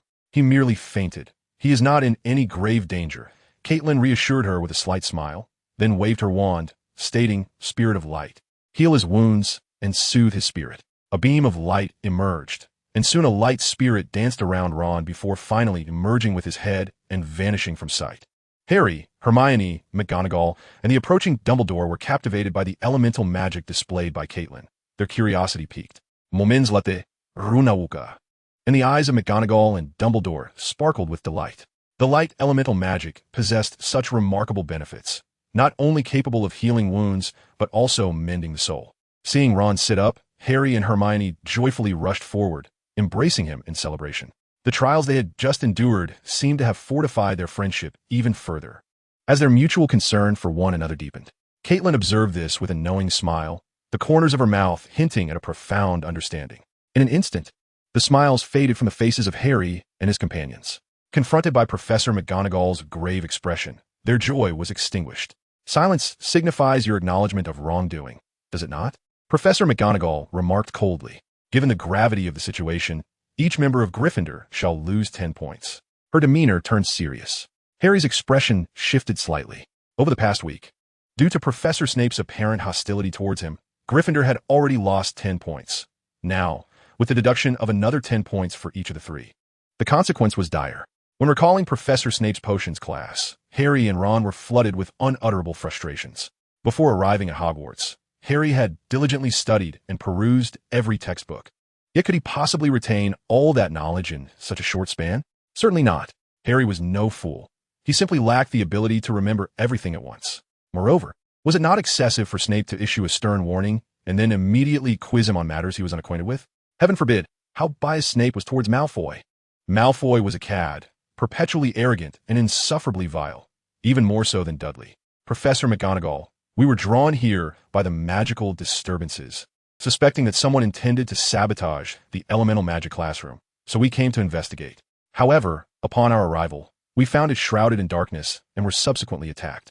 Clearly, someone seeks to wreak havoc here. Harry omitted the part about igniting the vines and earnestly explained the circumstances. Upon hearing Harry's account, Professor McGonagall furrowed her brow and stated, "Harry Potter, these occurrences are not matters in which first-year students should involve themselves. Particularly, your unauthorized actions have placed you in peril, and the deduction of points remains unchanged." Upon hearing this, Harry and his friends felt a surge of relief. If they were to lose 30 points collectively, they knew that the Gryffindor wizards would undoubtedly inundate them with disdain the following day. This was an experience they were keen to avoid. With a sense of joy, Harry promptly gathered Hermione and Ron, and they swiftly departed from the elemental magic classroom. Caitlin and Dumbledore exchanged glances and chuckled. Your leniency will only encourage these young ones. Dumbledore smiled warmly and replied, they are still young, full of exuberance. We must extend them sufficient tolerance. Afterward, Dumbledore glanced at the elemental magic classroom and waved his wand, proclaiming, return to the original state. In the next moment, the charred furniture was restored to pristine condition, and the demonic vines, along with the water on the ground, vanished completely. Observing this, Caitlin gave Dumbledore a thumbs up and inquired, have you discovered something? Professor McGonagall then realized the presence of the demon vine in Dumbledore's hand, and with a serious expression, she remarked, the demon vine. Someone has deliberately left the seeds here and hastened their growth with dark magic. Dumbledore nodded and replied, someone has infiltrated the school and begun to wreak havoc. I hope it is not a figure of great significance, or else the children will be in dire straits. At this point, Dumbledore turned to Professor Kettleburn and said with a smile, Professor Kettleburn, are you prepared? In response, Kettleburn smiled meaningfully and said, Albus, you did promise to help me resolve various issues, allowing me to teach in peace, did you not? Dumbledore chuckled lightly, turning to leave as he said, indeed, Professor Kettleburn. Harry, how did you manage it? Hermione fixed her gaze on Harry, unable to restrain her curiosity. Ron, hearing Hermione's words, looked puzzled as he turned to both Hermione and Harry, saying, has something happened that I am unaware of?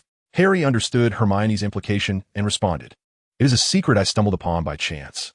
He then recounted the circumstances to Hermione and Ron. So, as long as one channels magical energy, senses the elemental forces around, and recites the incantation, one can unleash elemental magic? Ron exclaimed with wide eyes, disbelief evident in his tone. That was merely one spell we cast.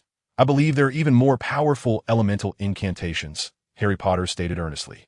Chapter 25. Snape's hostility towards me. At the edge of the Forbidden Forest stood a small wooden cabin. That morning, Harry received a letter from Hagrid inviting him over. Without hesitation, Harry agreed, feeling the need to vent about the events that had transpired recently. Thus, he, along with Ron and Hermione, made their way to the cabin. Outside the door lay a hand crossbow and an enormous pair of rubber boots. Oh, Harry, those shoes are massive, but they reek, Ron exclaimed, curious as he approached the oversized boots, only to recoil in disgust from the foul odor. At that moment, Ron's expression was rather grotesque. Seeing this, Harry and Hermione burst into laughter, providing Harry with some relief from the frustration he had felt after Snape's scathing remarks in potions class. Woof, woof. The sound of barking emanated from within the cabin, drawing the trio's attention. Harry approached the door and called out, Hagrid, it's me, Harry. From inside came Hagrid's voice. Step back, Fong. Yes, that's a good boy, stay still. Hagrid opened the door, revealing his bearded visage, and exclaimed, Harry, you finally made it. Oh, you brought two little friends along. As they entered, they were greeted by the sight of a large black dog, tightly held by Hagrid's side. Ron, startled, jumped behind Harry, his eyes widening in astonishment as he exclaimed, wow, what a big dog. Hermione, upon encountering Fong, felt no fear. Rather, she calmly glanced at him and remarked, he appears to be quite large, yet undeniably a timid creature. Why? Ron inquired, somewhat perplexed. Because he looks fierce, yet his voice and demeanor betray a quivering nature. Hermione confidently replied. With that, she approached Fong and made a face she believed to be intimidating, though it was truly endearing. In an instant, Fong leaped back, retreating to Hagrid's side, hiding beneath his feet, too frightened to meet Hermione's gaze. Noticing this, Hermione chuckled, arms crossed, and said, see, isn't he rather cowardly? Harry and Ron, observing the trembling Fong, found it utterly astonishing. This dog is really something. Hagrid appeared awkward and uncomfortable, inexplicably disapproving of Fong. Though I recognize your timidity, you certainly aren't helping your master save face by being frightened by a charming little girl. Fong, you shall have no meat today. With a look of disdain, Hagrid scooped Fong up and ushered him toward the door. The small wooden hut contained but a single room, which felt cramped compared to Hagrid's stature. Ham and game birds hung from the ceiling, while a copper kettle simmered over the fire. In one corner stood a large bed, its bedding patched together from scraps of fabric. Harry, witnessing this, felt a pang of sympathy for Hagrid, his gaze softening with trust for his friend. Harry introduced his companions, saying, Hagrid, this is Hermione, and this is Ron, my good friends. Hagrid poured boiling water into a large teapot and set several rock cakes on a plate. With that red hair and freckled face, you must be a Weasley. What relation do Fred and George have to you? Those twins are utterly annoying, always sneaking into the Forbidden Forest, forcing me to exert considerable effort to chase them out. Seeing Ron, Hagrid's thoughts turned to Fred and George, and he regarded Ron with disdain, grumbling incessantly. Upon hearing this, Ron wore a mischievous grin and replied, "Hagrid, they're my brothers. Of course, if possible, I wouldn't mind you giving them a good whack with a frying pan. They might learn their lesson. At least that's how my mother disciplines them." Harry, overhearing, looked at Ron and chuckled. "Hey Ron, haven't you also received such treatment from your mother? Wow, these rock cakes are exceedingly hard. I feel as though my teeth might fall out." Hermione, intrigued by the rock cakes Hagrid had presented, picked one up, her eyes widening in astonishment, and then bit into it. In an instant, she was overwhelmed by despair. The pain in her teeth was unbearable. This was undoubtedly the hardest rock cake she had ever encountered. Even if one were to recook it in a frying pan, it would still taste better and be more palatable than it is now. Upon hearing this, Harry and Ron glanced at the rock cakes on the table, curiosity piqued, and decided to give them a try. The outcome, however, was less than favorable. Observing Harry and his friends, who clutched their cheeks in dismay, Hagrid felt a wave of embarrassment. As a half-giant, his teeth were exceptionally robust, and he found the rock cakes quite palatable. Yet, to Harry, Ron, and Hermione, the cakes were akin to stones. Noticing Hagrid's awkward demeanor, Harry quickly changed the subject and began recounting the events of their classes over the past few days. When Hagrid referred to Filch, the somewhat sinister and domineering caretaker, as that old bucket of slop, Harry and his friends erupted in unrestrained laughter. Filch, the loathsome and ill-tempered guardian of Hogwarts, had a penchant for opposing the students. Furthermore, he owned a cat named Mrs. Norris, who was equally detestable and seemed to haunt the corridors. Harry also shared his experiences with Snape's class. "Hagrid, you need not worry. He merely has an unusual disposition. As long as you refrain from mischief, he cannot harm you," Hagrid reassured Harry. Touching the scar on his forehead, Harry replied earnestly, "But I have this feeling that he truly despises me. On the night of the welcoming feast, when he looked at me, my head throbbed painfully." Hagrid chuckled softly. "Harry, you must be imagining things. Why would he harbor hatred for you?" After taking a sip of water, Hagrid turned to Ron and inquired, "How is your brother Charlie?" "I think highly of him. He possesses a unique affinity for creatures." Upon hearing this, Hagrid let out a hearty laugh. "Goodness, he is studying dragons. Can you imagine how I long to raise one?" Harry found himself puzzled, yet was certain that Snape's gaze had indeed caused him pain. There was no mistaking it. Snape was undeniably hostile towards him. Chapter 26. The Dream of Flight. Oh, heavens, why must my dream of flying coincide with those Slytherin brutes? Staring at the schedule for flying lessons posted on the wall, it became clear that the first-year Gryffindors would be sharing classes with the first-year Slytherins. Both Ron and Harry were filled with anticipation for the flying lessons, a desire that eclipsed all else. Particularly for Ron, who would not have expressed his love for the sensation of free flying had he not been certain of his wizarding attributes that fateful night. Yet, it was the constant mockery from Slytherin's Draco Malfoy that left Harry, Ron, and Hermione exasperated. This is a case of love turned to hate. "Harry, that scoundrel Malfoy looks down on us, but is infatuated with you.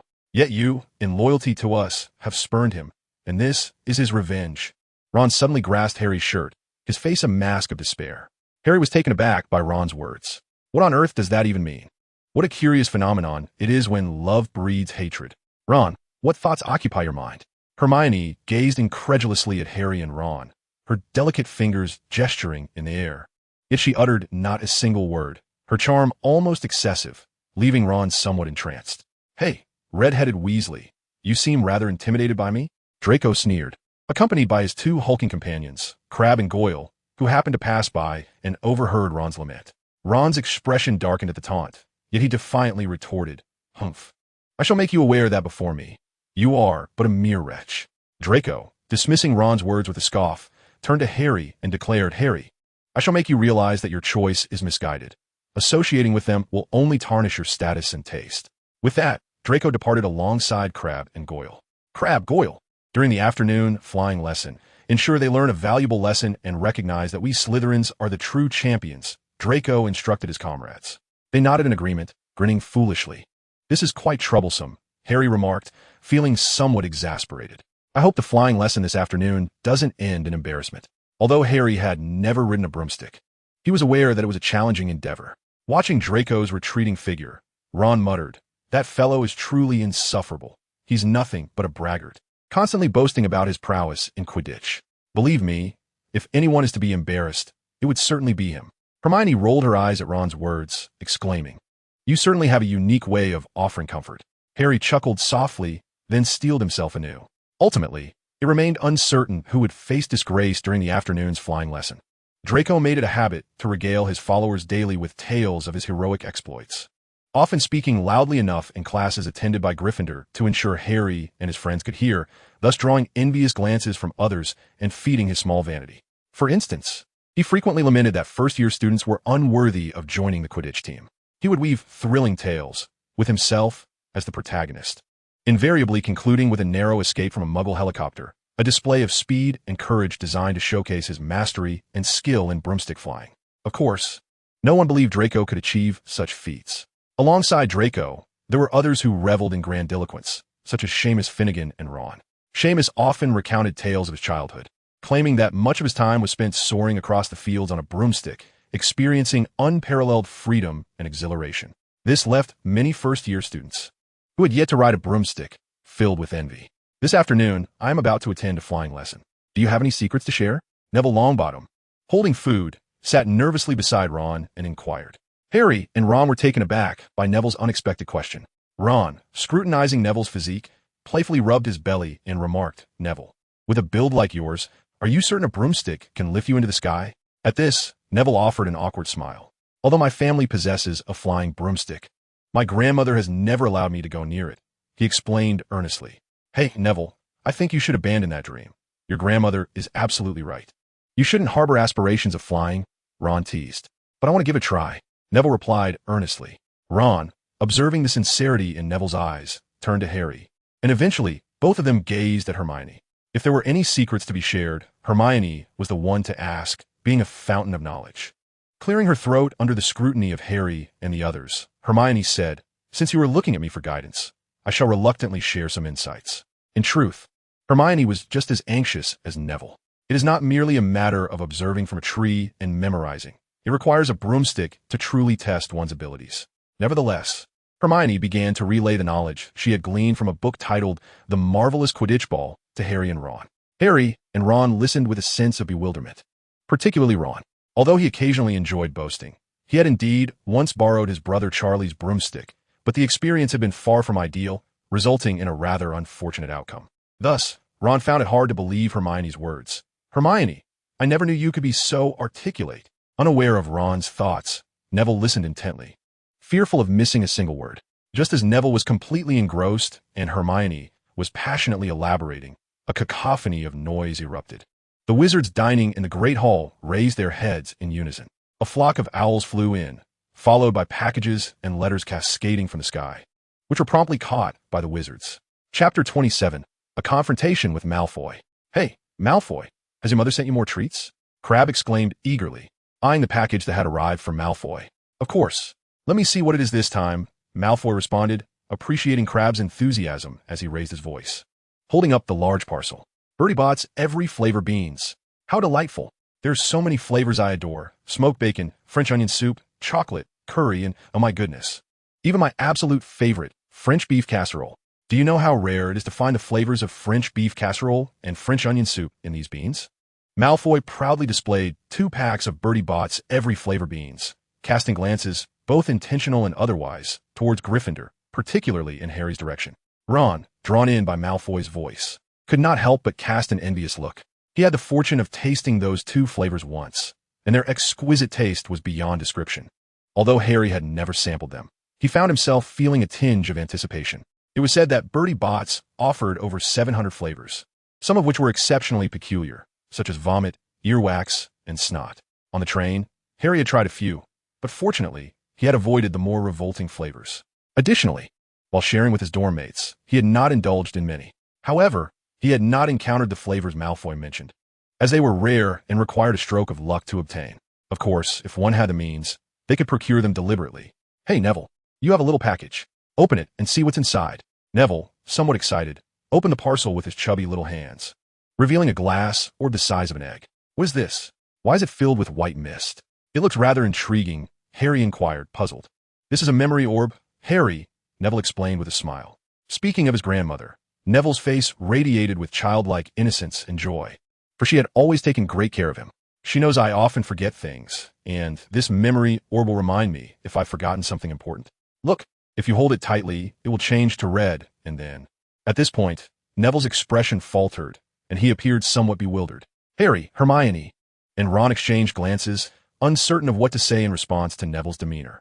Harry and Hermione nodded in agreement with Ron's silent concern. At that moment, Malfoy, having noticed Harry's side of the table, approached Gryffindor's dining area and snatched the memory orb from Neville's hands. Let me see what this is, he sneered. It looks rather amusing. I wonder what would happen if I tossed it on the ground? Malfoy boasted, holding the memory orb with a smirk. He had been keeping an eye on Harry, knowing that aside from a letter from Hagrid, Harry had not received any packages. Ron from the Weasley family was in a similar predicament, while Hermione Granger seemed to be somewhat fortunate, with several parcels to her name. Harry and Ron were taken aback by Malfoy's audacity in specifically coming over to seize Neville's memory orb, and they felt a surge of anger. Malfoy, return the memory orb to Neville, Harry commanded, fixing Malfoy with a serious gaze, warning him, otherwise I shall not be so courteous. Malfoy, quickly return the memory orb to Neville, or I shall inform Professor McGonagall, Ron added, realizing the gravity of the situation. Malfoy dismissed Harry and Ron's warnings with disdain, stepping back a couple of paces and declaring, why should I return it? It is mine now that I possess it. Harry felt a surge of anger. He believed Malfoy was being utterly unreasonable, perpetually bullying others under the guise of his so-called pure-blood lineage. Consequently, Harry brandished his wand, intent on teaching Malfoy a lesson. Upon witnessing this, a smirk crept across Malfoy's face as he snapped his fingers, summoning Crabbe and Goyle to appear behind him, fists clenched and casting menacing glares at Harry and Ron. Ron, upon seeing Crabbe and Goyle, felt a twinge of apprehension, for they were both large and formidable. Are you looking for a fight? 3 against 2. We're not afraid of you, he retorted. Harry, we cannot use magic here. You are well aware of the consequences. Malfoy continued to toy with the memory ball, throwing it up and catching it repeatedly, which heightened the tension among Harry and his friends, who feared the precious orb would slip from Malfoy's grasp and shatter on the ground. Harry, undeterred, addressed Malfoy. I will face punishment, but so will you. It is you who first broke the rules. With that, Harry prepared to wave his wand and teach Malfoy a lesson. Harry, are you intending to perform magic here? Professor McGonagall approached with a grave expression, her gaze fixed on Harry's wand. Professor McGonagall, Malfoy has stolen my memory ball and claimed it as his own, Neville interjected, feeling anxious at McGonagall's arrival, but eager to shield Harry from punishment. McGonagall then directed her attention to Malfoy and the memory ball in his possession, stating firmly, Malfoy, you owe me an explanation. With a sullen face, Malfoy quickly placed the memory ball on the table. Just wait, Harry, I'll be waiting for you in flying class. He taunted before slinking away, Crabbe and Goyle trailing closely behind. He still needed the memory ball to recall certain matters. Professor McGonagall cast a lingering glance at Harry before warning, mind the school rules. This is a one-time reprieve. With that, she turned and departed. Harry, Ron, and Hermione collectively exhaled in relief, fearing that McGonagall might impose demerits upon each of them, a truly terrifying prospect, as they could easily be overwhelmed by the older Gryffinder's wrath. In the staff area, Kettler observed the unfolding events with a smile. The current Harry appeared far more formidable and resolute than the one described in tales. After all, he had the audacity to draw his wand in the dining hall. What kind of clashes might ensue? Kettler pondered, watching Harry and his friends laughing together once more, a look of anticipation gracing his features. Meanwhile, on the other side of the staff area, Professor Quirrell noticed Harry's antics, and when his gaze shifted to Kettler, his expression darkened. As mealtime concluded, Dumbledore waved his wand, and the delectable dishes on the table were promptly cleared away to their designated places. Dumbledore also rose to his feet, beaming as he announced delightful news to everyone. Children, I must solemnly share with you a momentous announcement. The Elemental Magic School has been completed and will officially commence classes tomorrow. In the morning, all faculty and students will gather at the Elemental Magic School to partake in a lesson taught by Professor Kate on the art of elemental magic. I hope everyone can arrive punctually, as this is a matter of great significance. With this joyful proclamation, students, including Harry, Hermione, and Draco, who were all eager to delve into elemental magic, erupted into cheers. Observing their excitement, Dumbledore chuckled and playfully winked at Kate. Almost unable to contain himself, Kate thought, so this is the mischievous Dumbledore. Chapter 28. Neville's renewed confidence. Harry, this is undeniably exhilarating news. Tomorrow, we shall embark on our studies of elemental magic under Professor Kate. Does this mean we will learn more powerful spells? As they exited the hall, everyone buzzed with discussions about elemental magic, and Harry and his friends are no exception. Neville, in particular, was overflowing with joy and anticipation. Having already identified their elemental magic attributes, Harry, Hermione, and Ron exchanged glances and smiled. They had engaged with magic earlier than most, and had begun to grasp the concept of magical properties. This suggested that they would advance further and faster than their peers. "What is the matter with you all? You don't seem very excited," Neville inquired, looking puzzled at Harry and his friends. "No, Neville, we are indeed thrilled, more so than anyone else. However, we have other matters to attend to at the moment," Ron replied, casually draping an arm around Neville's shoulders. Not one to be easily fooled, Neville sensed there was something more going on during their nighttime escapades. He looked earnestly at Harry and Ron and asked, "Are we classmates?" Ron, taken aback by Neville's serious demeanor, often perceived as timid and forgetful, responded, "Of course." "Are we roommates as well?" Neville continued. Ron, puzzled, glanced at Neville, unsure of his thoughts, yet affirmed, "Absolutely. So, do you consider me a friend?" Neville pressed on. Harry and Ron shared a knowing look, and this time they comprehended. Harry extended his hand with a smile, saying, "Harry Potter." Ron and Hermione turned to Harry and then back to Neville, with a beaming smile illuminating his round face. Neville reached out and shook Harry's hand, replying, "Neville Longbottom." Ron and Hermione exchanged glances, their faces brightening with smiles. "Neville, we are heading to see Professor Kate to discuss potions. Would you like to join us?" Harry inquired. Upon hearing this, Neville smiled sheepishly and replied, "All right." The four of them swiftly arrived at the charming little villa where Caitlin resided.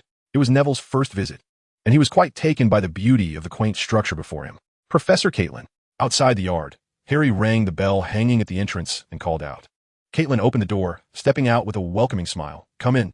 Observing Neville, who was trailing behind the group, Caitlin remarked, "Isn't this Neville Longbottom?" Caitlin had a recollection of Neville, who played a significant role throughout the Harry Potter series. In his later years, he became the herbology professor at Hogwarts and maintained a profound friendship with Harry and the others. Although Neville appeared somewhat timid, he possessed an inner strength and unwavering convictions, earning the respect of his fellow Gryffindors, who often defended him, much like Harry and Ron had just done during their meal in the Great Hall. Surprised that Caitlin remembered his name, Neville felt a wave of emotion and quickly responded, "Professor Caitlin, my name is Neville Longbottom." Caitlin smiled warmly and said, "Welcome to my home." Once inside, Caitlin inquired playfully, "Coke or Sprite?" She nodded and then turned her gaze to the quiet Neville. "Of course, we share a common interest." "Neville," Caitlin added with a grin. "Here, feel at ease. I am not Professor McGonagall, who is quick to deduct points." Ron, sitting beside Neville, patted him on the back and reassured, "Don't be nervous. Professor Caitlin is a very friendly teacher." Encouraged by Ron's words, Neville nodded earnestly, feeling a bit more relaxed. Shortly thereafter, Coke and coffee were served, and Caitlin, holding a cup of coffee, looked at Harry and his friends with a smile. "Have you come to see me for a reason?" Caitlin's curiosity was piqued. "I believe what you said, Professor, that potions can lead to wealth," Ron declared with determination. Caitlin was taken aback, realizing that this was Ron's motivation to study potions, and a slight smile graced her lips as she turned to Hermione. "I aspire to achieve full marks on my exams and graduate with straight A's," Hermione declared with confidence. "A commendable ambition." Caitlin responded with approval. She had faith in Hermione, who possessed an astute mind, remained calm under pressure, and had a passion for reading. Most importantly, she was kind-hearted and always willing to help others, a girl brave enough to call Voldemort by his name. Caitlin then turned to Harry and inquired, "And you, Harry?" With a chuckle, Caitlin recalled that Harry's prowess in potions was rather unremarkable, much like Ron's, and could only be described as barely adequate. "And what about you, Neville?" Caitlin then directed her question towards Neville, seeking his thoughts. As Neville faced the gazes of those around him, a sense of urgency enveloped him. His mouth opened and closed intermittently. Summoning his courage, he turned to Lair and declared, "I wish to master potion making, for I do not want to be looked down upon by Professor Snape and my peers." Lair, taken aback by his earnestness, couldn't help but smile. Indeed, Snape's demeanor seemed to soften only in Neville's presence, while he often appeared aloof and harsh before others. Poor Neville had been so intimidated by Snape. "Very well. If that is your wish, I shall teach you the art of potion making," Lair consented. "However, be warned, it demands immense patience and a solid foundation in herbology. I sincerely hope you all remain steadfast, for those who falter will face stringent consequences." Harry, Ron, and the others exchanged bewildered glances at Lair's sudden seriousness. a disquieting sensation creeping in.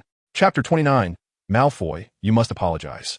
During the brief midday interlude, lasting merely an hour, Harry and his companions found both exhaustion and exhilaration in their endeavor. Within that hour, they focused solely on controlling their magical energies. According to Lair, precise control was essential for brewing an effective potion. Mastery over their magical power would not only hasten their spellcasting, but also enhance its accuracy. In contrast to Harry and Ron, Neville's magical affinity had been revealed as that of earth elemental energy, aligning perfectly with his character. Despite his gentle exterior and occasional forgetfulness, he displayed remarkable resilience and steadiness in pursuit of his goals. After bidding farewell to Harry and his friends, Lair's gaze shifted as Dumbledore descended the staircase. Professor Lair, what are your thoughts on Harry? Dumbledore inquired as he approached the sofa. With a smile, Lair replied, he is a prodigy, imbued with a spirit of adventure and a willingness to help others. Yet, his inner turmoil is palpable. Dumbledore nodded, instinctively adjusting his glasses before asking, who do you believe was responsible for last night's incident? Lair extended a finger, igniting a flame that danced upon it. I cannot say for certain. Perhaps my magic has begun to threaten certain individuals. I hope tomorrow's elemental magic class will commence splendidly. Are you hinting at something, Professor Lair? Dumbledore chuckled softly in response. Rest assured, those troublesome individuals will not impede your dissemination of magic. Furthermore, if you could, please keep a close eye on Harry. He is of great importance. After a moment's contemplation, Lair agreed. Very well. In light of his genius, I would not mind if he allows my elemental magic to shine brightly in the magical world. Dumbledore chuckled once more before taking his leave, pausing at the door to add, to become an eagle, one must be forged in the tempest. I only hope the fledgling grows swiftly. Caitlin observed Dumbledore's retreating figure, stroking her chin in contemplation. What was the old wizard scheming? Although she couldn't recall the specifics, she sensed that Dumbledore's machinations seemed poised to escalate in complexity alongside the growing prowess of Harry and his companions. At 3:30 in the afternoon, the day was bright and pleasant, graced by a gentle breeze.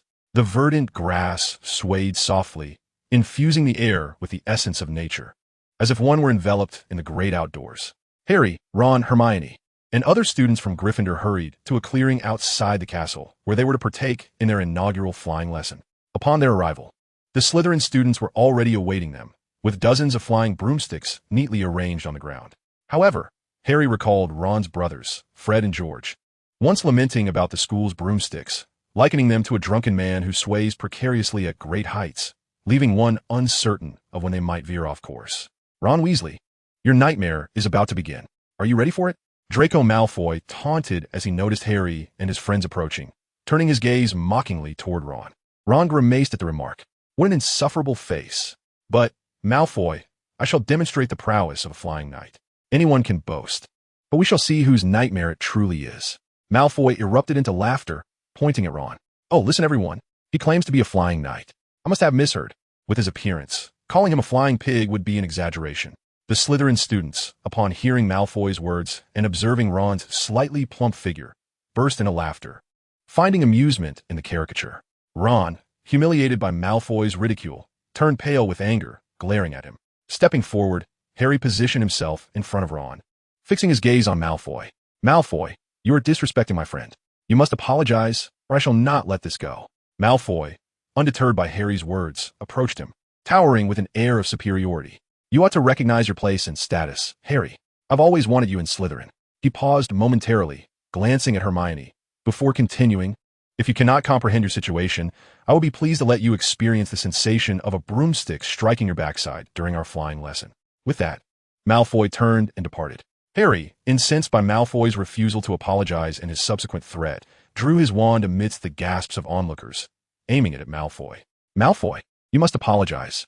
Malfoy halted, sensing the shift in the atmosphere from the reactions around him. He turned to find Harry pointing his wand at him, causing him to recoil several steps, his face paling in fear. Harry! Ron grasped Harry's hand and exclaimed in a state of agitation. He was profoundly moved by Harry's willingness to stand up for him, and at that moment, he brandished his wand, compelling Malfoy to apologize. However, should Harry resort to magic and harm Malfoy, he would face the dire prospect of expulsion from Hogwarts. Harry, you mustn't do this. You could be expelled, Hermione urged anxiously. The first-year Gryffindors sensed the gravity of the situation, yet amidst the uncertainty, Neville hesitated before standing beside Ron, glaring fiercely at Malfoy in a show of solidarity with Harry. Dean Thomas and Seamus Finnegan, Harry's roommates, exchanged glances before stepping forward, aligning themselves with Harry. They shared a dormitory and enjoyed a pleasant camaraderie with Ron and Harry. During classes, Snape, as head of Slytherin, had consistently displayed hostility towards the Gryffindors, leading to frequent ridicule from the Slytherin snakes. Thus, under Harry's assertive stance, the Gryffindor students seemed to find a leader, stepping forward to form a semicircle around Harry and Malfoy.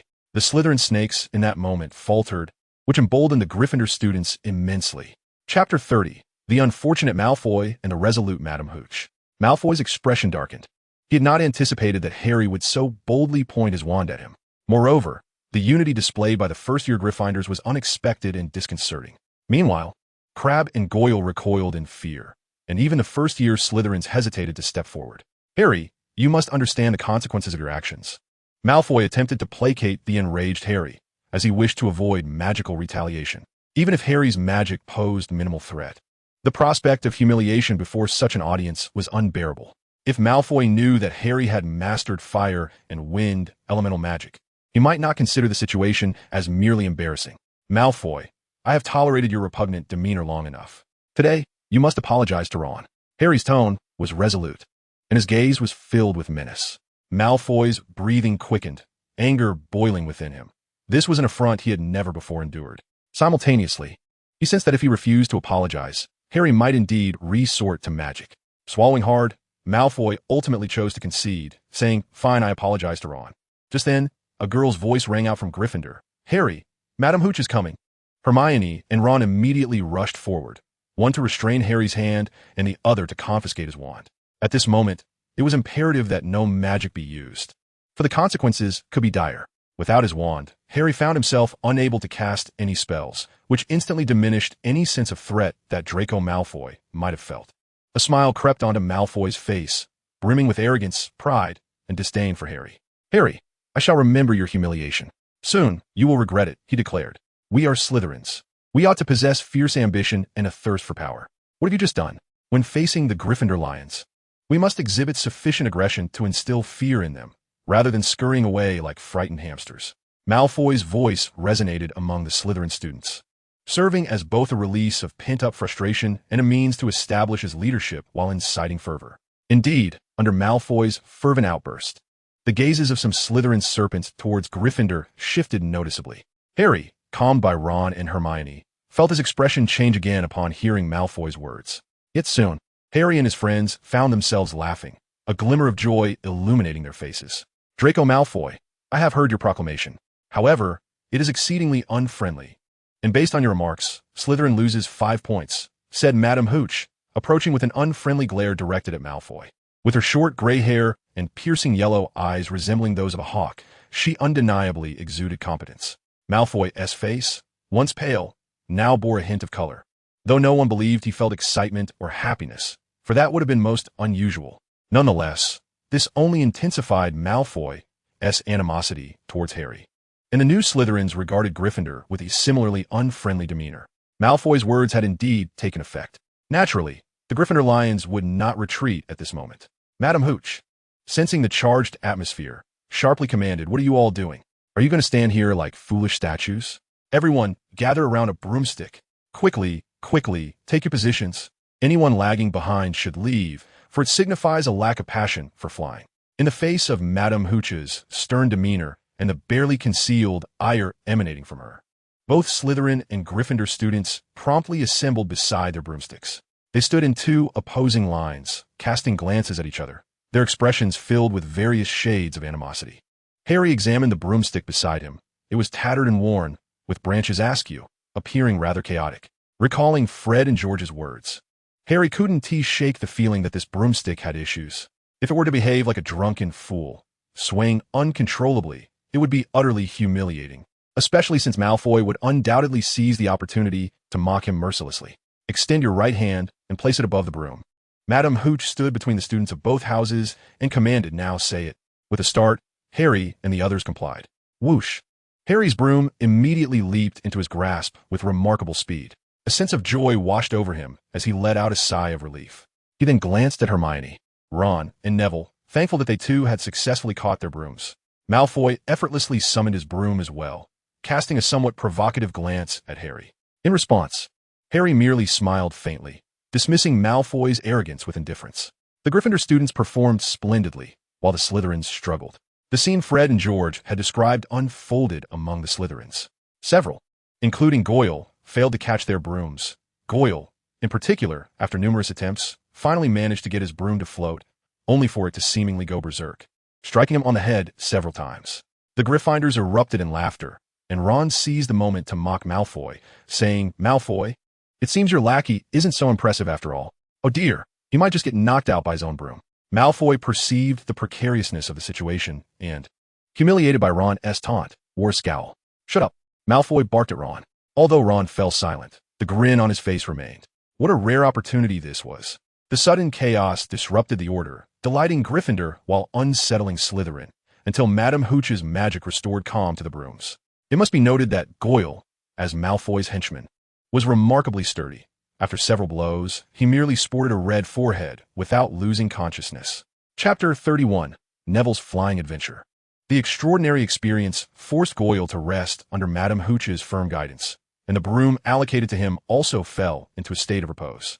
Malfoy's expression darkened, for Ron and Harry's gazes frequently lingered upon him, and it seemed that Madame Hooch had taken an interest in him as well, casting occasional glances his way. "Now, I shall demonstrate once," she announced. "You must not only learn to summon your broom, but also how to ride it without slipping off. Do you understand? Pay close attention to the grip technique. It is crucial." Madame Hooch's instruction was meticulous and precise. Harry and the others watched intently, eager to try flying after observing Madame Hooch's demonstration. Yet they dared not act without her command, aware that doing so could result in point deductions for their house. "Mr. Malfoy, what are you doing? Do you yearn to soar into the sky only to plummet back down, to experience the sensation of shattering into 1,000 pieces? Pray, exercise caution in your technique. A moment's carelessness could cost you your life." Madame Hooch approached Malfoy and delivered a sharp slap to the back of his hand, her expression a mix of anger and seriousness. The sting of the blow caused Malfoy some pain, resulting in his broomstick falling to the ground. Harry, Ron, and the others witnessed this spectacle, stifling their laughter, though they found it somewhat difficult to contain their amusement. Malfoy, visibly displeased, had no choice but to heed Madame Hooch's admonition and promptly retrieve his broomstick to correct his form. Madame Hooch cast a glance at Malfoy before continuing her inspection, arriving at the Gryffindor side, where she found Harry, Hermione, and Ron performing remarkably well. However, when she approached Neville, her brow furrowed slightly. At that moment, Neville was exceedingly anxious, not solely due to Madame Hooch's penetrating gaze, but also because of his own inner turmoil, plagued by the fear that he was faltering. His palms were clammy with sweat, and tension coursed through him. Without uttering a word, Madame Hooch turned away, allowing Neville to exhale in relief. "Everything seems satisfactory. Shortly, when I whistle, you shall kick off the ground with both legs. Remember to exert yourself," she instructed. "Now listen for my whistle. 3, 2. Yet, just as everyone was poised to embark on their aerial adventure, Neville, overwhelmed by anxiety and fearing he might fail to lift off, prematurely propelled himself into the air without awaiting Madame Hooch's signal. "Come down at once, Mr. Longbottom," Madame Hooch called out as she observed Neville's hasty ascent. Harry and the others were left in a state of curiosity regarding Neville's unexpected prowess with the broomstick. How could he exhibit such remarkable skill and take flight so swiftly? Their intrigue quickly morphed into concern as Neville struggled to control his broomstick. "I have a bad feeling about this," Harry remarked, his face etched with worry. "So do I," Ron chimed in, his own apprehension evident. "What is it?" Hermione inquired, puzzled. At that moment, Neville was oblivious to their concerns, consumed by panic as the broomstick carried him higher into the sky. Within mere moments, he soared to a height of 100 meters, and in a state of sheer terror, he collided with a tower. At that instant, everyone instinctively shut their eyes. Neville felt certain he was about to meet his demise, gripping the broomstick tightly.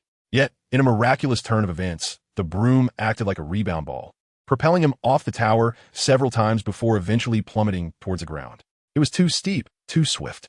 Neville felt his heart racing uncontrollably, the thick layers of flesh unable to withstand the adrenaline coursing through him, his screams piercing the air. "Oh dear, I must bring him to a halt," Madame Hooch exclaimed, drawing her wand in an effort to stop Neville's reckless descent. However, Neville's speed was astonishingly swift, and, as he was about to land, Despite his efforts to lift the broom, he found himself uncontrollably soaring towards Harry and the others. Madam Hooch had no time to cast a spell and had to dodge out of the way. "Quick, move aside," Harry shouted, and the group scattered, realizing the imminent danger. Neville darted through the crowd and alleyways, ascending to greater heights. Draco, Crabbe, and Goyle, along with the other Slytherins, erupted into laughter. "Oh, is this the brave lion? Good heavens, he now resembles a frightened little mouse, shrieking in terror." Naturally, Draco seized the opportunity to humiliate Gryffindor, relishing the recent humiliation they had endured. Thus, a barrage of unkind remarks ensued. Harry shot a fierce glare at Draco and his companions before leading the Gryffindors through the alleys in pursuit of Neville. Neville screamed as he soared into the sky, only to have his clothing snagged by the long hair of Statue, sending him careening towards the Forbidden Forest, where he vanished from sight. Meanwhile, Neville became entangled in the hair, momentarily dazed. The sound of tearing fabric echoed, and panic gripped him. Raising his head, he saw his clothes gradually ripping apart, rendering him utterly bewildered. In the next instant, the fabric could no longer support his weight, and he plummeted towards the pointed iron cage used for lighting fires, prompting another terrified scream. Harry, inadvertently, he felt his life was in peril. Just as Harry emerged from the alley and witnessed the scene, his expression shifted dramatically. He quickly drew his wand and called out, "Wind, take flight."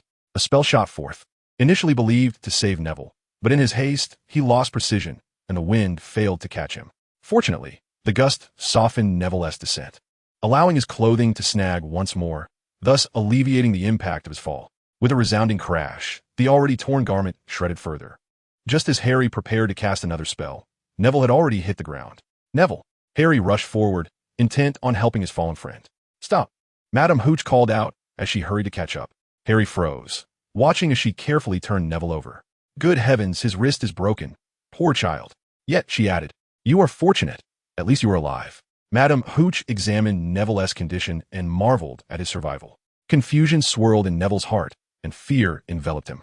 Tears streamed down his pale face as he murmured, "Why is it always me who gets hurt?"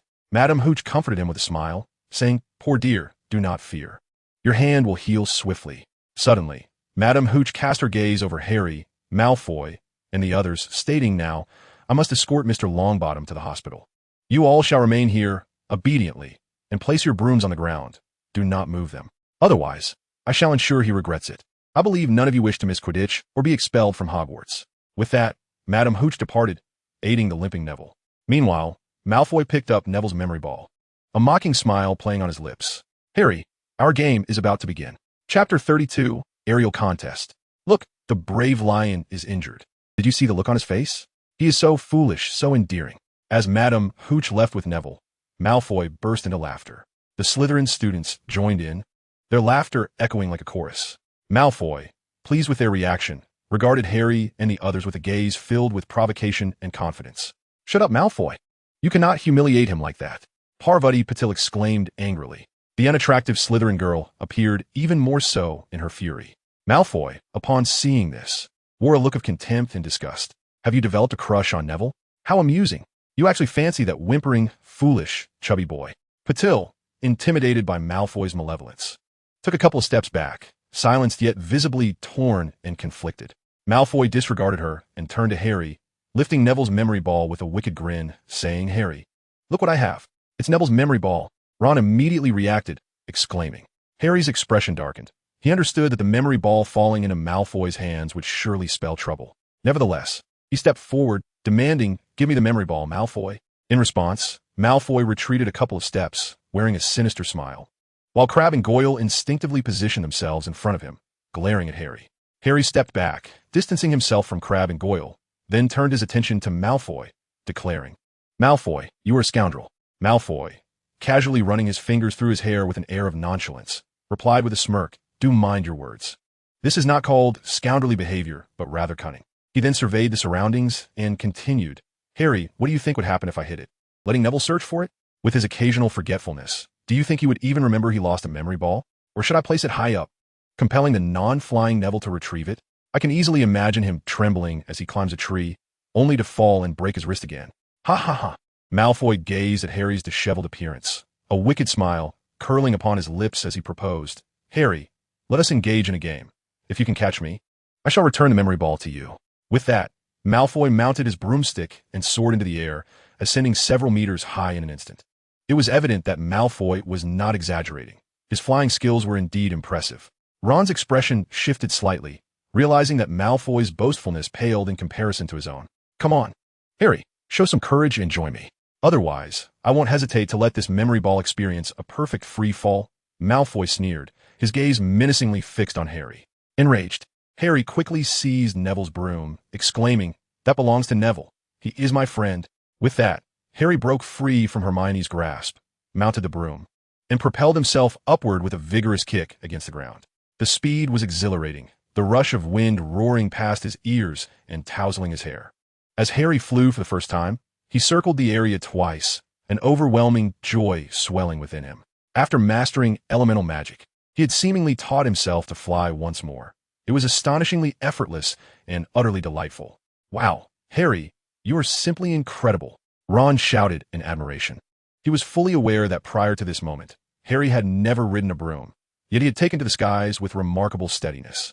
Hearing Ron's cheers, along with the enthusiastic shouts of other Gryffindor students, a smile spread across Harry's face. However, his gaze soon turned steely as he considered Malfoy. "Return the memory ball to me, Malfoy, or I shall throw you off that broom." Malfoy was taken aback to see Harry actually flying so confidently. This realization irked him, as he had anticipated watching Harry fail. Even if you've learned to fly, you will never catch up to me. I will show you the true prowess of a flying knight," Malfoy retorted disdainfully. Furious, Harry leaned forward, gripping the broom tightly, and in the next moment, he propelled himself like a spear towards Malfoy, moving with astonishing speed. Malfoy's expression shifted slightly, and he quickly accelerated to widen the gap between them. The two engaged in a thrilling chase, executing various maneuvers in the air, prompting gasps from the students below. "Wow, that is amazing." Harry executed a high-difficulty maneuver, a 180-degree flip, and he is closing in on Malfoy. Ron exclaimed excitedly, "Oh, what a pity. Just a fraction more, and Harry would have seized the memory ball." "Ah, Malfoy is afraid of Harry. You nearly collided with the tower," Ron continued, transforming into an enthusiastic commentator. Meanwhile, the Slytherin students were sweating bullets for Malfoy while cheering him on, especially Crabbe and Goyle. Crabbe swung his robust hand, unleashing a hysterical roar as he shouted, "Malfoy, finish him off." Goyle echoed, "Knock him off his broom. Let him experience the taste of shattering bones." The Slytherin serpents, reveling in Malfoy's ability to taunt Harry while preventing him from obtaining the snitch, cheered in admiration. Go, keep it up, Malfoy. Let the Gryffindor sickly cats witness our might." Chapter 33. The Uncontrolled Broom, A Brush with Death. The students of Gryffindor and Slytherin were captivated by the fierce contest between Harry and Malfoy, and their cheers intensified the tension and impulsiveness of the duel. Malfoy deftly evaded Harry's sudden bursts of speed and attempts to seize the snitch, reveling in his own exhilaration and ostentation. "Harry, what are you doing? Aren't you supposed to be impressive? Weren't you just incredibly brave? Why haven't you taken it from my hands yet?" "Oh, you disappoint me." Malfoy, unreserved in his provocations and insults towards Harry, continued to evade him in the air. Harry's expression darkened. Although his speed was commendable, he consistently fell short of catching Malfoy. Consequently, with one hand gripping the broom and the other brandishing his wand, Harry prepared for a decisive action. Below, Hermione and Ron noticed Harry drawing his wand and understood he was about to employ elemental magic, prompting immediate concern. Ron anxiously shouted, "Harry, you can't use magic. That will lead to serious trouble." Despite their claims of wanting to knock each other off their brooms, both Harry and Malfoy refrained from doing so, as reason dictated the dire consequences of such actions. However, Harry felt thoroughly humiliated by Malfoy's display, and his anger swelled. The students of Gryffindor and Slytherin recognized the peril of the situation, and at that moment, they fell silent, their eyes fixed anxiously on the aerial confrontation. Ultimately, they were merely children, harboring worries and not wanting anyone to truly lose their life over this.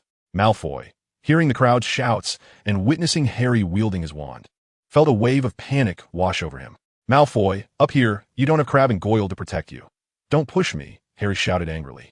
Malfoy's fear was palpable as he processed Harry's words, momentarily stunned before his expression darkened. Harry's declaration instilled doubt in Malfoy. "Here, catch if you can. It's up to you now, ha ha ha." Malfoy shot Harry a challenging glance before hurling the snitch away, masking his inner turmoil with laughter as he swiftly maneuvered his broom downwards. The snitch soared in a perfect parabola towards the distant tower, and if they collided, the snitch would undoubtedly shatter. Harry could scarcely bear to imagine the scene or Neville's heartbroken expression.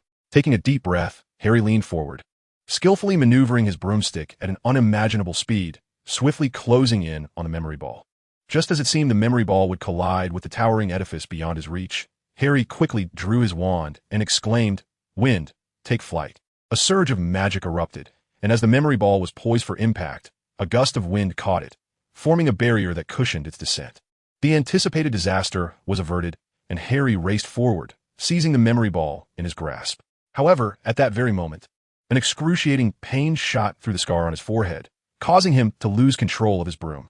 Harry nearly tumbled off as the now unruly broom spiraled wildly, its speed relentless. He crashed against the walls 3 times in quick succession, blood trickling from his forehead. "Harry, regain control of your broom," Hermione shouted anxiously, while the Gryffindor students gasped in shock. The scene mirrored Neville's earlier misfortune. On the ground, Malfoy witnessed the chaos, his expression shifting from surprise to hearty laughter. "Look, the fierce lion has once again turned into a feeble cat." Much like Neville, he taunted, relishing the moment. It was easy to imagine that Harry's plight was even more pitiable than Neville's. Malfoy seized the opportunity to mock, while his loyal sidekicks, Crabbe and Goyle, chimed in. Among the Slytherins, not all possessed malevolent hearts. Some laughed at Harry, while others expressed genuine concern for his safety. Pale and desperate, Harry struggled to regain control of his broom, but the pain in his forehead was overwhelming, rendering him powerless. Suddenly, the broom plummeted towards the ground at an alarming speed, leaving Harry's face ashen. Hermione and the others gasped in horror. "Harry Potter! Harry! Oh my goodness, Harry is doomed!" Malfoy, witnessing the impending disaster, felt a chill of fear wash over him, his already pale face growing even more so. The thought of Harry dying before his eyes was unsettling and hard to fathom. Wind's dance. At that moment, a voice resonated, startling Hermione and Ron. In the next instant, a figure darted down with incredible speed, accompanied by a palpable wave of magic. As the figure swooped down, a gust of wind enveloped Harry, lifting him and the broom aloft. Caitlin extended her arms, cradling the panicked Harry as they gently descended. With perfect grace, astonishing speed, and a soothing presence, Caitlin appeared as an angel, saving Harry's life. Hermione and Ron rushed forward in elation, calling out, "Harry!" Gently setting Harry down, Caitlin wore a serene smile and extended her hand, saying, "Spirit of water, heal your wounds, healing spell." A water sprite materialized out of thin air and gently settled upon Harry's forehead. The cool sensation was quite pleasant, and soon, under the watchful eyes of the gathered crowd, the wound on Harry's forehead was miraculously healed. Harry touched the spot where the pain had been, and a wave of relief washed over him. Surrounded by Hermione and Ron, who were deeply concerned for his safety, Ron exclaimed, "Harry, you were incredible." Despite his worry, his admiration shone through. "Be quiet, Ron," Hermione admonished, turning her ire toward Harry. "What you just did was exceedingly dangerous, and you nearly lost your life." Harry produced the memory orb, a youthful grin illuminating his face. Hermione and Ron gazed at the orb in silence for a moment before breaking into smiles. "Harry Potter!" A stern voice suddenly rang out, familiar yet unsettling, causing a shiver to run down their spines. Harry's complexion paled, while Ron and Hermione's expressions were filled with concern. The source of this sudden reprimand was none other than Professor Minerva McGonagall. Moments earlier, she had been in her office discussing Armanigus research with Caitlin, only to witness the altercation between Harry and Malfoy over the memory orb. The sight of Harry pursuing Malfoy for the orb had left her astounded. Yet the subsequent chaos involving the uncontrolled broomstick ignited her worry and fury. Realization dawned on her that these two youngsters had brazenly taken to the broom without Madame Hooch's guidance, engaging in such a perilous escapade. The predicament Harry found himself in only intensified her anger. He had yet to fully master the art of flying, and had it not been for Professor Caitlin's timely intervention, he could have faced dire consequences. This incident could have marked him as the first student in Hogwarts history to perish during flying lessons.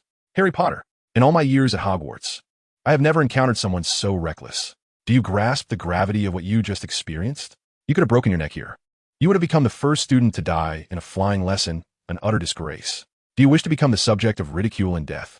The more Professor McGonagall spoke, the more her fury escalated, rendering Harry's face even paler, while Hermione and Ron's concern deepened. "It wasn't Harry's fault, Professor," Hermione interjected, striving to defend Harry, but was swiftly silenced by McGonagall's reprimand. "But Malfoy," Ron began, only to be cut off as McGonagall turned her attention to him. "I witnessed the entire scene, Mr. Weasley." Her gaze shifted to Malfoy, whose expression shifted slightly under her scrutiny. "Mr. Malfoy, you have committed a grievous offense." 10 points from Slytherin, Professor McGonagall declared with a stern countenance. "Mr. Potter, your actions and their repercussions are rather deplorable. Thus, 10 points have been deducted from Gryffindor." Malfoy's complexion turned a ghastly pale once more, as Slytherin had already lost 15 points today due to his antics. Harry's expression mirrored his discontent, yet he dared not voice any objections at that moment. "Potter, you are to accompany me," Professor McGonagall commanded, her tone leaving no room for dissent. "Do not let me catch you disappearing behind me." With that, she turned sharply and departed, showing no inclination to debate the matter. A sense of foreboding gripped Harry as he glanced at Catterwall. Catterwall reached out, ruffling Harry's hair with a reassuring smile. "Go on, don't fret too much," he encouraged, recalling that this situation might not be entirely unfavorable for Harry. However, observing their anxious expressions, he refrained from elaborating further. With an uneasy demeanor, Harry hastened to follow Professor McGonagall, fearful that if she turned around and did not notice him, Gryffindor would suffer further point deductions. As Harry departed, Malfoy, Crabbe, and Goyle exchanged smug smiles, fully aware that Harry was on the brink of expulsion. Biting his lip, Harry pursued McGonagall, eager to defend himself. Yet the exertion from earlier had left his throat in disarray. Despite Catterwall's comforting presence, a wave of panic engulfed him. Was this truly the end? He had barely been at Hogwarts for 2 weeks. In 10 minutes, he might be packing to leave. The feeling of expulsion was undoubtedly dreadful, and the Dursleys would surely be overjoyed to see him at the entrance. Professor McGonagall remained silent throughout their walk, intensifying Harry's anxiety. He yearned to explain himself, but lacked the courage, trailing behind her with a sense of helplessness. Was she taking him to see Dumbledore? Given Dumbledore's notoriously forgiving nature, would he let Harry off the hook? If expelled, could he, like Hagrid, remain at the school as a caretaker? The thought of becoming a caretaker led Harry to consider Hagrid. Perhaps he could assist him in patrolling the Forbidden Forest while enviously watching Ron, Hermione, and others embrace their wizardry. These thoughts clouded Harry's mind, knitting his brows tightly together, adding an air of weariness and sorrow to his otherwise charming visage. "Excuse me, Professor Flitwick, may I have what come out for a moment?" Professor McGonagall's voice broke through his reverie, and Harry suddenly realized he had unwittingly followed her to the door of a classroom. Yet, he was puzzled by McGonagall's request for Wood. He recognized the name. Wood was the captain of Gryffindor's Quidditch team, a fifth-year student and notably strong. Receiving a punch from him would undoubtedly be painful, and he possessed far more magical prowess than Harry did at present. Though Wood was unaware of McGonagall's intentions, he complied when Professor Flitwick acquiesced, stepping out as instructed. McGonagall cast a glance at Wood and declared, "You too, come with me." Emerging from the room, Wood cast a glance at Harry, who, despite his diminutive stature, was quite renowned. Wood's mind was filled with curiosity. "In you go," Professor McGonagall instructed, pointing toward the classroom. "Wow, someone's coming. Quick, run." As the door swung open, Peeves the poltergeist, scribbling chaotically on the blackboard, caught sight of Professor McGonagall and darted out of the classroom with a mischievous grin. Harry glanced at the blackboard, where the prankster was scrawling insults, particularly about the infamous Bloodman Barrow. Poor Peeves was evidently terrified of him. Professor McGonagall entered, firmly shutting the door behind her, and regarded Harry and Wood with a serious expression. "Harry, this is Oliver Wood. Oliver, this is the seeker I found for you." Wood's expression shifted from confusion to elation. "Are you certain, Professor McGonagall?" She replied with utmost seriousness, "Absolutely certain, Wood." She then recounted the incident between Harry and Malfoy. After hearing this, Wood excitedly grasped Harry's hand, exclaiming, "Harry, welcome to the Gryffindor Quidditch team as our seeker." At this point, Wood turned to Professor McGonagall, saying, "Professor, his build is perfect for seeker. Additionally, we must procure a Nimbus 2000 or a Clean Sweep 7 for him." In contrast to Wood's exuberance, Harry felt utterly bewildered. What? Wasn't I supposed to be expelled?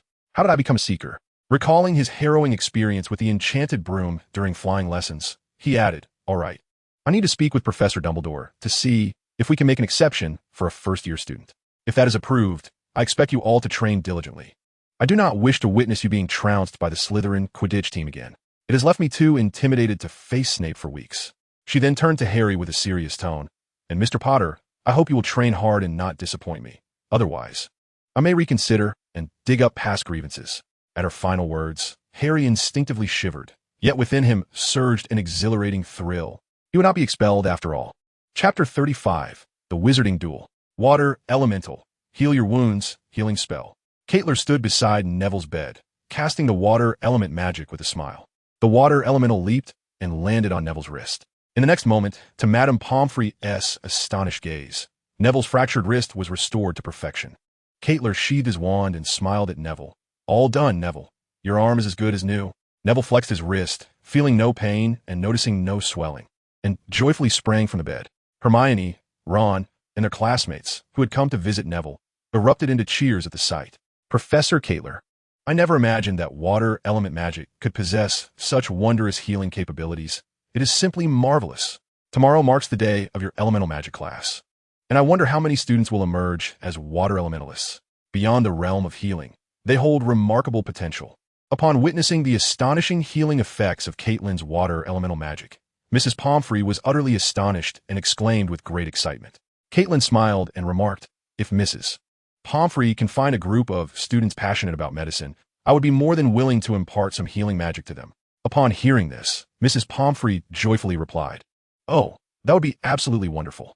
After exchanging a few more words, Mrs. Pomfrey took her leave, as a little one was suffering from a severe stomachache, requiring her attention. Professor Caitlin, is Harry truly going to be all right? Ron inquired hastily. Caitlin, with a gentle smile, responded, do you not trust me? Ron and the others were momentarily taken aback, then nodded in agreement. In the Great Hall, during dinner, Ron, astonished, looked at Harry while chewing on a steak, questioning, are you joking with me? Harry, not only were you not expelled, but you have also become the seeker for the Gryffindor Quidditch team. This is simply unbelievable. Incredible, Harry. Do you realize you are the youngest seeker in history? Professor McGonagall has helped you achieve a miracle, breaking the school's regulations, Hermione exclaimed, her eyes wide with astonishment. Harry, smiling slightly, replied, I heard would say I am the youngest seeker in a century. With that, he eagerly grabbed a pie and stuffed it into his mouth. After the thrilling encounter that afternoon, Harry felt an unprecedented hunger. He needed to consume ample food to replenish his energy. Hermione and Ron, still reeling from the news, sat there in shock, watching Harry devour his meal. After a while, feeling his stomach fill, Harry chuckled softly, I will begin training next week. However, this is a secret. You must keep it to yourselves. Which said it needs to be a surprise for Slytherin. Ron and Hermione nodded seriously in response. Remarkably, they shared a unanimous opinion on the matter of thwarting Slytherin. At that moment, Fred and George, the inseparable duo, entered the Great Hall, noticing Harry at the table. Their eyes lighting up as they hurried over. Fred squeezed past Ron to sit on Harry's left, while George settled on his right, both placing their hands on Harry's shoulders. Well done, Harry, George whispered excitedly. What has already informed me, you will undoubtedly be a star player. Oh, by the way, we are also on the school team as batters. With a player like you, we are sure to win the Quidditch Cup this year and redeem ourselves. Fred added with a grin. Do you know how challenging our past encounters have been? The Slytherin lot has always been arrogant. I wish Merlin would teach them a painful lesson. However, it matters not. We place our trust in you. Did you know? What has unyielding faith in you? Harry, upon hearing Fred and George's words, instantly comprehended the situation. He extended his fist towards both George and Fred, grinning, go for it. Fred and George, in turn, bumped fists with Harry before departing with smiles. Good luck. Ron chimed in, extending his fist towards Harry. Harry chuckled and reciprocated the gesture, after which Hermione also proffered her fist. What are you all up to? Is this your last supper? Or perhaps a final farewell? Ron and Harry rose, their gazes fixed on Malfoy. The events of the afternoon weighed heavily on their minds, leaving little room for cordiality towards Malfoy. Upon hearing Malfoy's taunts, Harry's eyes flickered over to Crabbe and Goyle, Malfoy's sycophantic companions, and then fixed on Malfoy with a frigid demeanor. Malfoy, you seem rather pleased with yourself. Let me ponder. This afternoon, when I was pursuing you, you appeared quite terrified. But now, with your two little lackeys at your side, your courage has swelled. In truth, Crabbe and Goyle could hardly be considered diminutive, for they towered over Harry. Yet, the term little lackeys incited their ire, and they bristled, ready to confront Harry. Without hesitation, Harry drew his wand, poised for confrontation. Malfoy raised his hands, halting Crabbe and Goyle, then regarded Harry with disdain. You underestimate me, Harry. If that is the case, let's engage in a true contest. Tonight, we shall have a wizard duel, where only wands may be employed. With that, Malfoy fixed his gaze on Harry, a sneer of arrogance dancing in his eyes. Harry, feeling irked by Malfoy's stare, replied with a low voice, Are you certain, Malfoy? He was confident in his magical abilities, having mastered both wind and fire elements. Defeating Malfoy would be a trivial endeavor. Malfoy smirked wickedly, declaring, absolutely certain. At midnight, I shall await you in the trophy room. I hope you will come. Having said this, Malfoy strode away, Crabbe and Goyle in tow, a triumphant grin adorning his face. Harry, savor this delightful evening before you depart Hogwarts, he mused. Chapter 36, Death Eaters. Harry, you have agreed to this? Do you understand what a wizard duel entails? Do you grasp the significance of a wizard duel? Ron gazed at Harry in disbelief, shock evident in his expression. He had never anticipated that Harry would acquiesce to Malfoy's provocation and consent to a duel that very night. Isn't it merely a fight between two? Harry inquired, a hint of confusion in his voice. Ron and Hermione both clasped their foreheads, exuding exasperation. Harry, a wizard duel involves 4 participants. They send forth 2. And we send forth 2, one of whom serves as the primary challenger while the other acts as an assistant. Now, I shall assume the role of your assistant. However, should you perish, I must continue in your stead. This inevitably implies that someone must meet their demise. Ron hesitated, explaining to Harry and vowing to become his aide. Upon hearing Ron's words, a subtle change flickered across Harry's countenance. Must we truly take a life? He could not bear the thought. Yet, he was resolute in his determination to survive and would not allow Ron to face death. With this thought, Harry firmly grasped his wand. You need not be overly concerned. Harry had now mastered the elemental magics of wind and fire, while Ron had command over earth magic. Yet what a Malfoy! He might only possess a simple levitation charm or conjure sparks for illumination. His magical prowess pales in comparison to yours. Hermione interjected with a slight smile. Upon hearing this, Harry and Ron exchanged a momentary glance before breaking into confident smiles.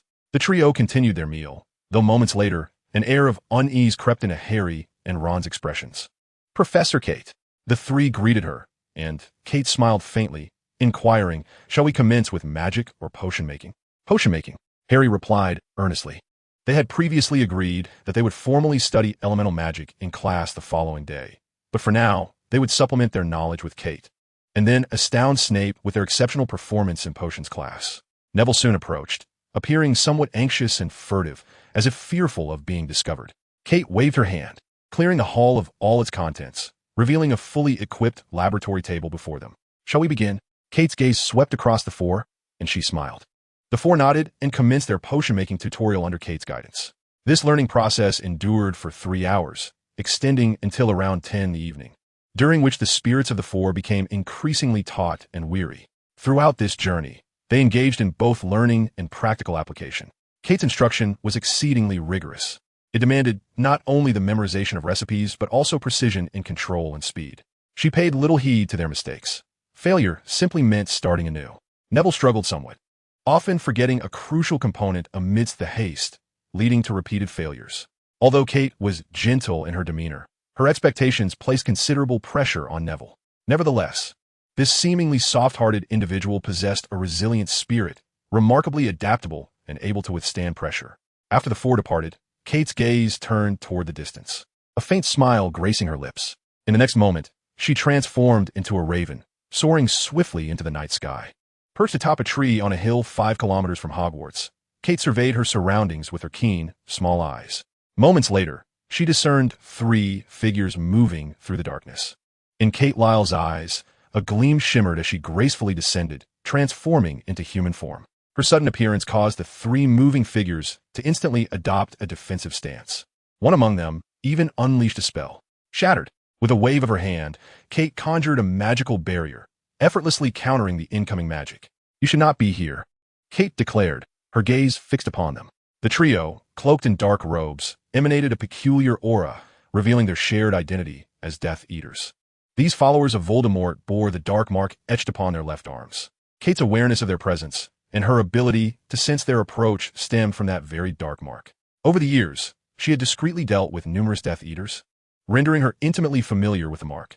Interestingly, while Voldemort needed to touch a Death Eater's dark mark to sense the existence of others, Kate possessed the ability to perceive them directly.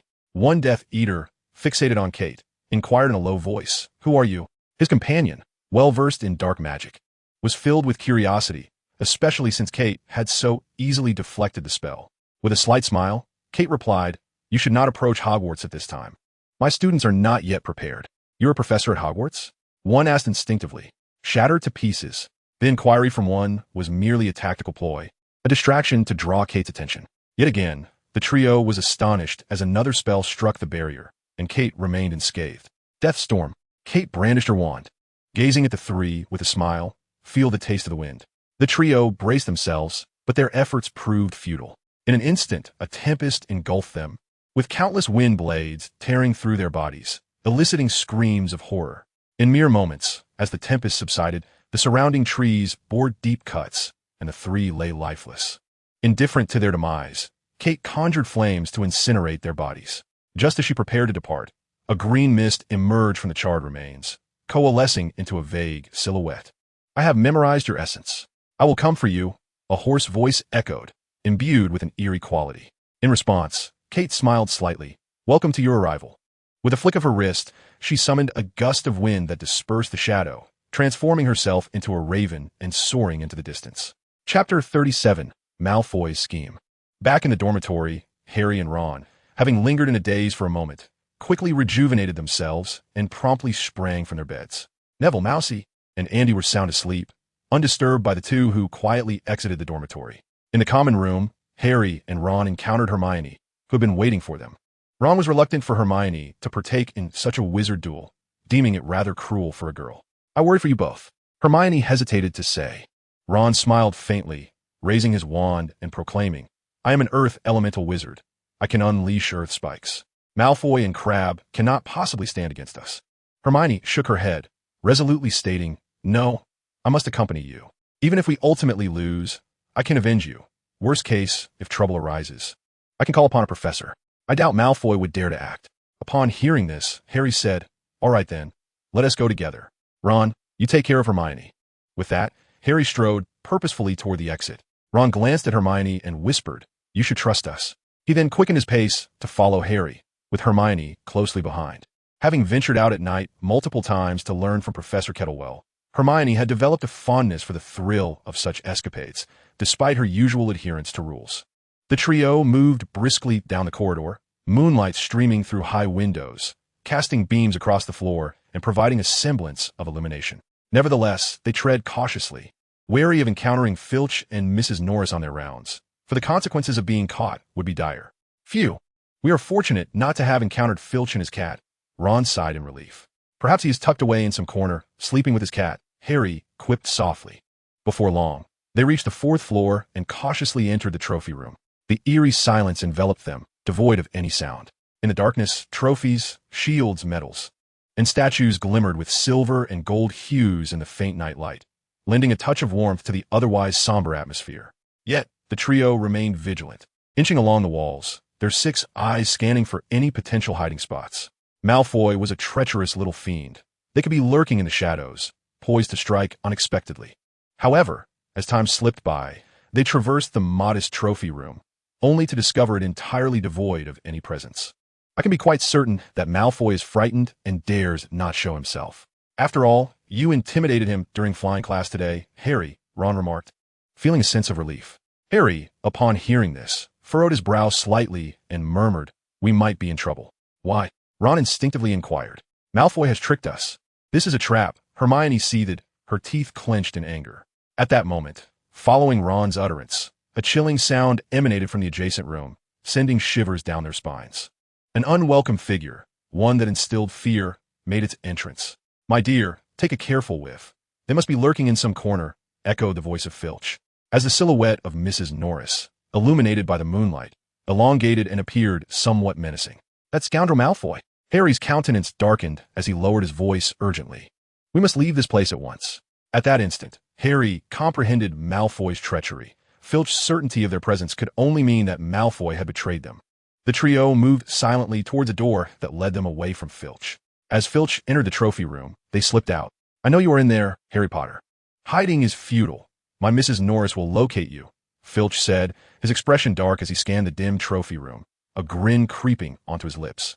Filch relished tormenting students, even reveling in his role as an enforcer, finding it exceedingly amusing. Now, he was toying with Harry Potter and his friends. Outside, Ron, while dashing forward, stumbled over his own robes, inadvertently toppling himself, with Hermione colliding into him moments later. Thud! Ouch! The clattering of heavy objects hitting the ground and Ron's painful fall elicited an exclamation, alerting Filch within the trophy room. Quickly, quickly, Mrs. Norris, they've escaped. Filch exclaimed anxiously as he grasped his lantern and hurried outside, calling out, Run! Harry's expression shifted dramatically as he growled, We must flee. The trio darted around a pillar and raced through corridor after corridor, losing all sense of direction, feeling as though they had run an eternity. It was only at a corner that a figure suddenly lunged from the darkness. In that instant, their hearts seemed to cease, their breaths caught in their throats. Wow, wow, wow, what a troublesome first year, wandering about at this hour. How mischievous, cackled Peeves. Oh ho, Filch will catch you, hee. It was the poltergeist Peeves. After the initial fright, the trio recognized him and breathed a sigh of relief. Hermione, however, glared at Peeves in anger, exclaiming, Be quiet, Peeves. You nearly gave me a heart attack. Though Hermione was brave and bold, she had indeed been terrified, fearing she might be expelled from the school, a prospect utterly unfathomable and despairing. Peeves, undeterred by Hermione's words, wore a mischievous grin. Oh, really? You were frightened? How delightful. This proves my scare tactics are effective. You should feel honored, shouldn't you? Blast it, you are insufferable, Ron retorted, infuriated by Peeves, and instinctively reached out to grab him. The mischievous Peeves evaded Ron's grasp, soaring higher and tauntingly cried out, Where the devil is Filch? There are students awake. They're being terribly naughty, even bullying a ghost. Harry, witnessing this, felt an overwhelming urge to hurl a fireball at Peeves to impart a profound lesson. Yet, time was of the essence. He heard Filch's voice approaching. Where are you, naughty Peeves? Come here. Harry cursed under his breath and hurriedly made his way. He dashed to the end of the corridor, colliding forcefully with a locked door. It would not budge. Ron glanced back, noticing flickering flames around the corner. Filch was closing in. In that moment, despair washed over Ron. What do we do? We're doomed. Alohomora. Hermione seized Harry's wand, tapping the door lock and calling out. Instantly, the trio's faces lit up with joy as they swiftly entered and shut the door, pressing their ears against the wall, straining to catch the sounds outside. Chapter 38, Fluffy. The three-headed dog and the thrill of flight. Where have they gone? Peeves? Hurry and tell me. I must capture them. Filch, accompanied by Mrs. Norris, impatiently demanded of Peeves. You must say please, Filch, otherwise I shan't tell you. Peeves replied with an air of mock seriousness, though a mischievous glimmer shone in his eyes. Filch, incensed by Peeves' retort, barked, Peeves, this is not the time for your antics. Speak. Where have they gone? Mrs. Norris, sensing Filch's ire, bared her teeth at Peeves. Peeves, amused by the duo's fury, chuckled heartily. You must say please, Filch, otherwise I shall not divulge anything. Filch scanned the vicinity, desperately seeking Harry Potter and his companions, yet found nothing. Frustrated, he exclaimed, Very well. Please tell me, Peeves. Ha ha, you've been outsmarted. I shall reveal nothing to you, Peeves declared, reveling in his triumph over Filch. Filch, watching Peeves dart away, was so furious he nearly hurled his lantern at the ghost, but alas, he could not match Peeves' speed. Dear boy, it rests upon you now. Find them. And I want those little rascals to regret their mischief. Filch roared in anger as he departed. On the other side of the heavy door, Harry and his friends heard the sounds of Filch fading away, and a collective sigh of relief escaped their lips. He has finally gone, Harry exclaimed, sinking to the floor in relief. Indeed, I only hope he isn't lurking outside, waiting for us to emerge, Ron said, a hint of trepidation in his voice. Just then, Ron felt something drop onto his head and instinctively reached up to touch it. What is this? Sticky and utterly revolting, he exclaimed, recoiling at the unpleasant odor wafting from it. Upon hearing the words, Harry and Hermione turned to look, and in an instant, both recoiled in fright. Harry was utterly convinced that this night's escapade would prove to be a dreadful disaster, a veritable nightmare. A colossal beast was fixating its gaze upon them, its three enormous eyes radiating a sinister green glow. Good heavens, it possessed 3 heads, each with a gaping maw dripping with drool. The sticky substance on Ron's head was a result of the slaver cascading from one of those monstrous mouths. Thud! Another glob of saliva plummeted from the creature's jaws, splattering onto Ron's face, leaving him utterly bewildered. What have I witnessed? Such gigantic heads, such immense mouths. In a moment of realization, Ron sprang up in terror and dashed toward the stone door, desperate to push it open and escape this nightmarish scene. Faced with the prospect of being devoured by the monstrous 3-headed dog or being caught by Filch and subsequently expelled, they would, without hesitation, prefer the latter. However, In their frantic state, they failed to locate the mechanism to open the stone door and forgot to cast any spells. Woof! We're doomed. Alohomora! A voice resonated, and the door swung open, sending Harry and his companions tumbling out. Simultaneously, the three gaping maws lunged toward them. With a thud, another voice rang out, and under the influence of magic, the three-headed beast immediately succumbed to slumber. Gasping for breath, Harry and his friends stared at the now-sleeping creature, their hearts still racing with terror. Then, they heard footsteps in the shadow of an approaching figure. Realizing their predicament, they braced themselves for trouble. You three are quite fortunate. You are on the brink of becoming a meal for Fluffy, Harry. Upon hearing this, Harry and his friends turned in surprise, nearly gasping in astonishment upon seeing Kate Lair. Shoo! Do not scream. You'll attract Filch and his cat. Mrs. Norris, Kate Lair cautioned, placing a finger over his lips. He merely wished to ascertain whether the narrative had shifted, yet was taken aback to find that Draco had not appeared, as the story had unfolded earlier. Draco had plotted against Harry, yet evidently, he had not succeeded. Meanwhile, from around the nearby corner, the flicker of flames and Filch's voice could be heard.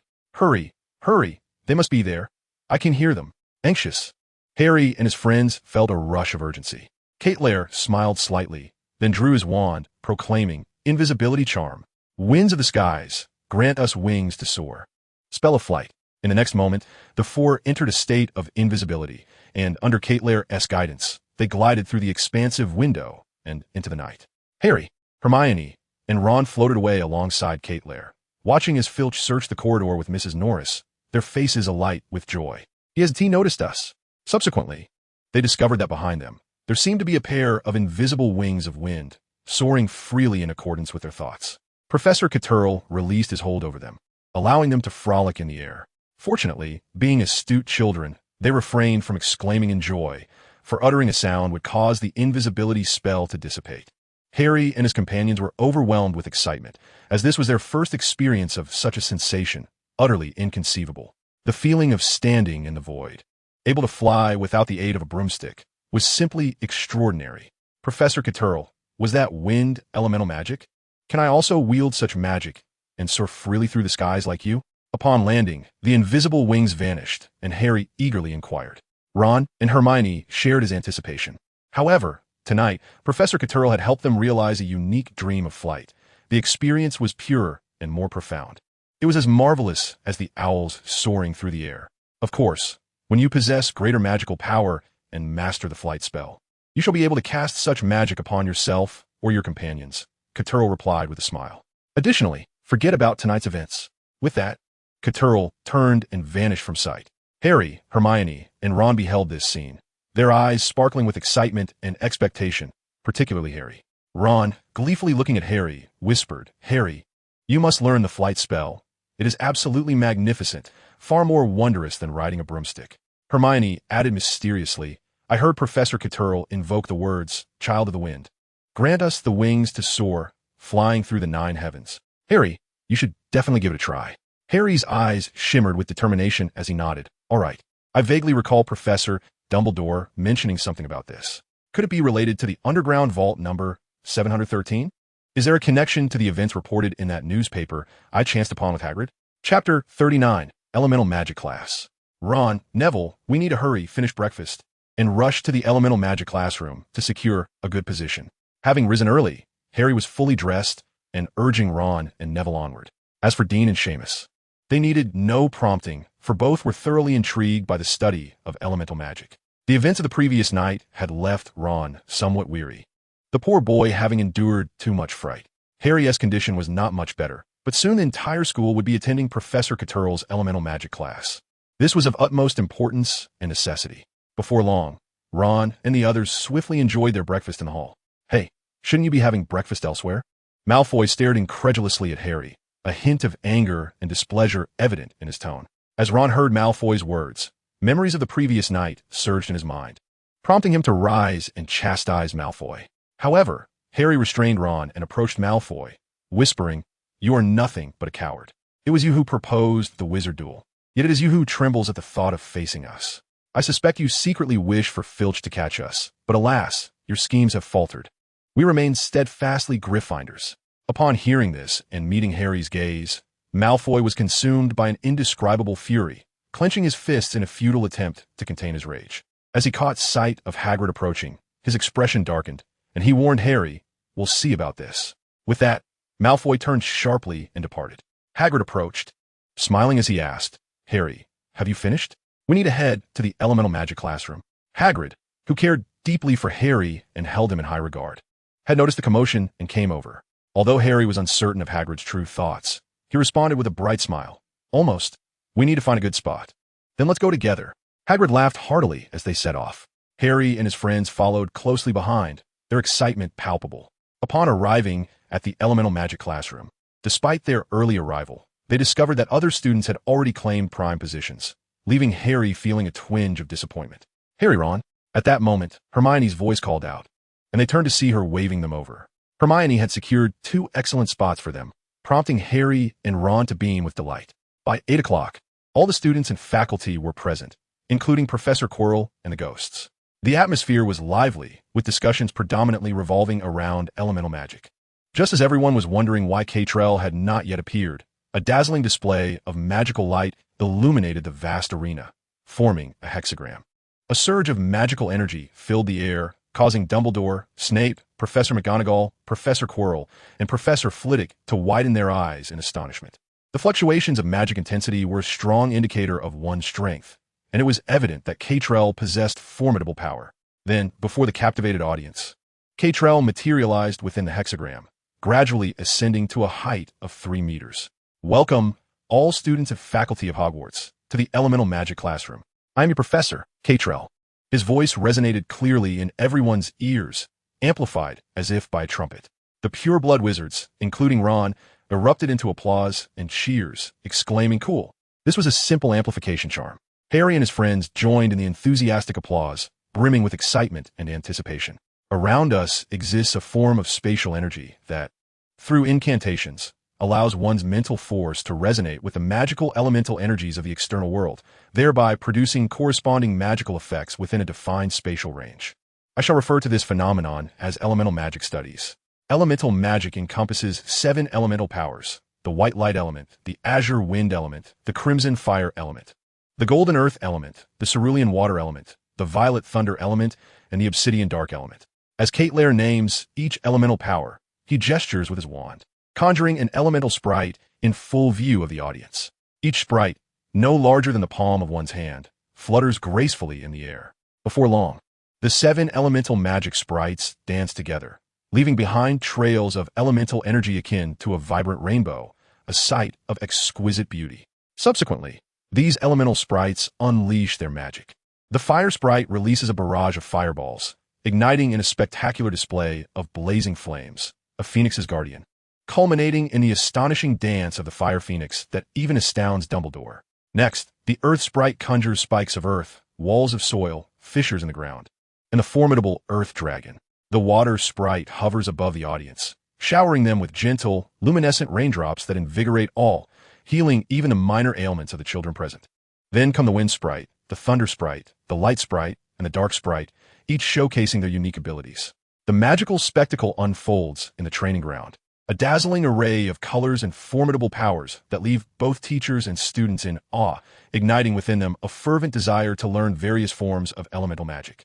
At last, under Lair's command, these energies intertwine, coalescing into a formidable force, inscribing the words elemental magic in the air. The sight elicits an eruption of applause and joyous cheers from the assembled crowd. Unlike the magical displays of the welcome banquet, Lair's performance is undeniably more sensational and breathtaking. They witness the true might of Lair, and some begin to covertly compare his strength to that of Dumbledore, finding Lair increasingly formidable upon reflection. You have now witnessed the power and splendor of elemental magic, yet this is merely the beginning. Even more potent spells await your discovery and study. However, before delving into elemental magic, there remains a crucial task: the elemental magic attribute test. The class will now gather around a crystal ball for the attribute assessment, guided by a professor who will facilitate the magical attribute registration. I eagerly anticipate the emergence of a prodigious talent among you. Chapter 40. Luna Jennifer, Light Elementalist. In the training ground, 8 crystal ball pillars rise at various positions. Each column stands at a modest height of 1 meter, upon which rests a crystal orb the size of a basin.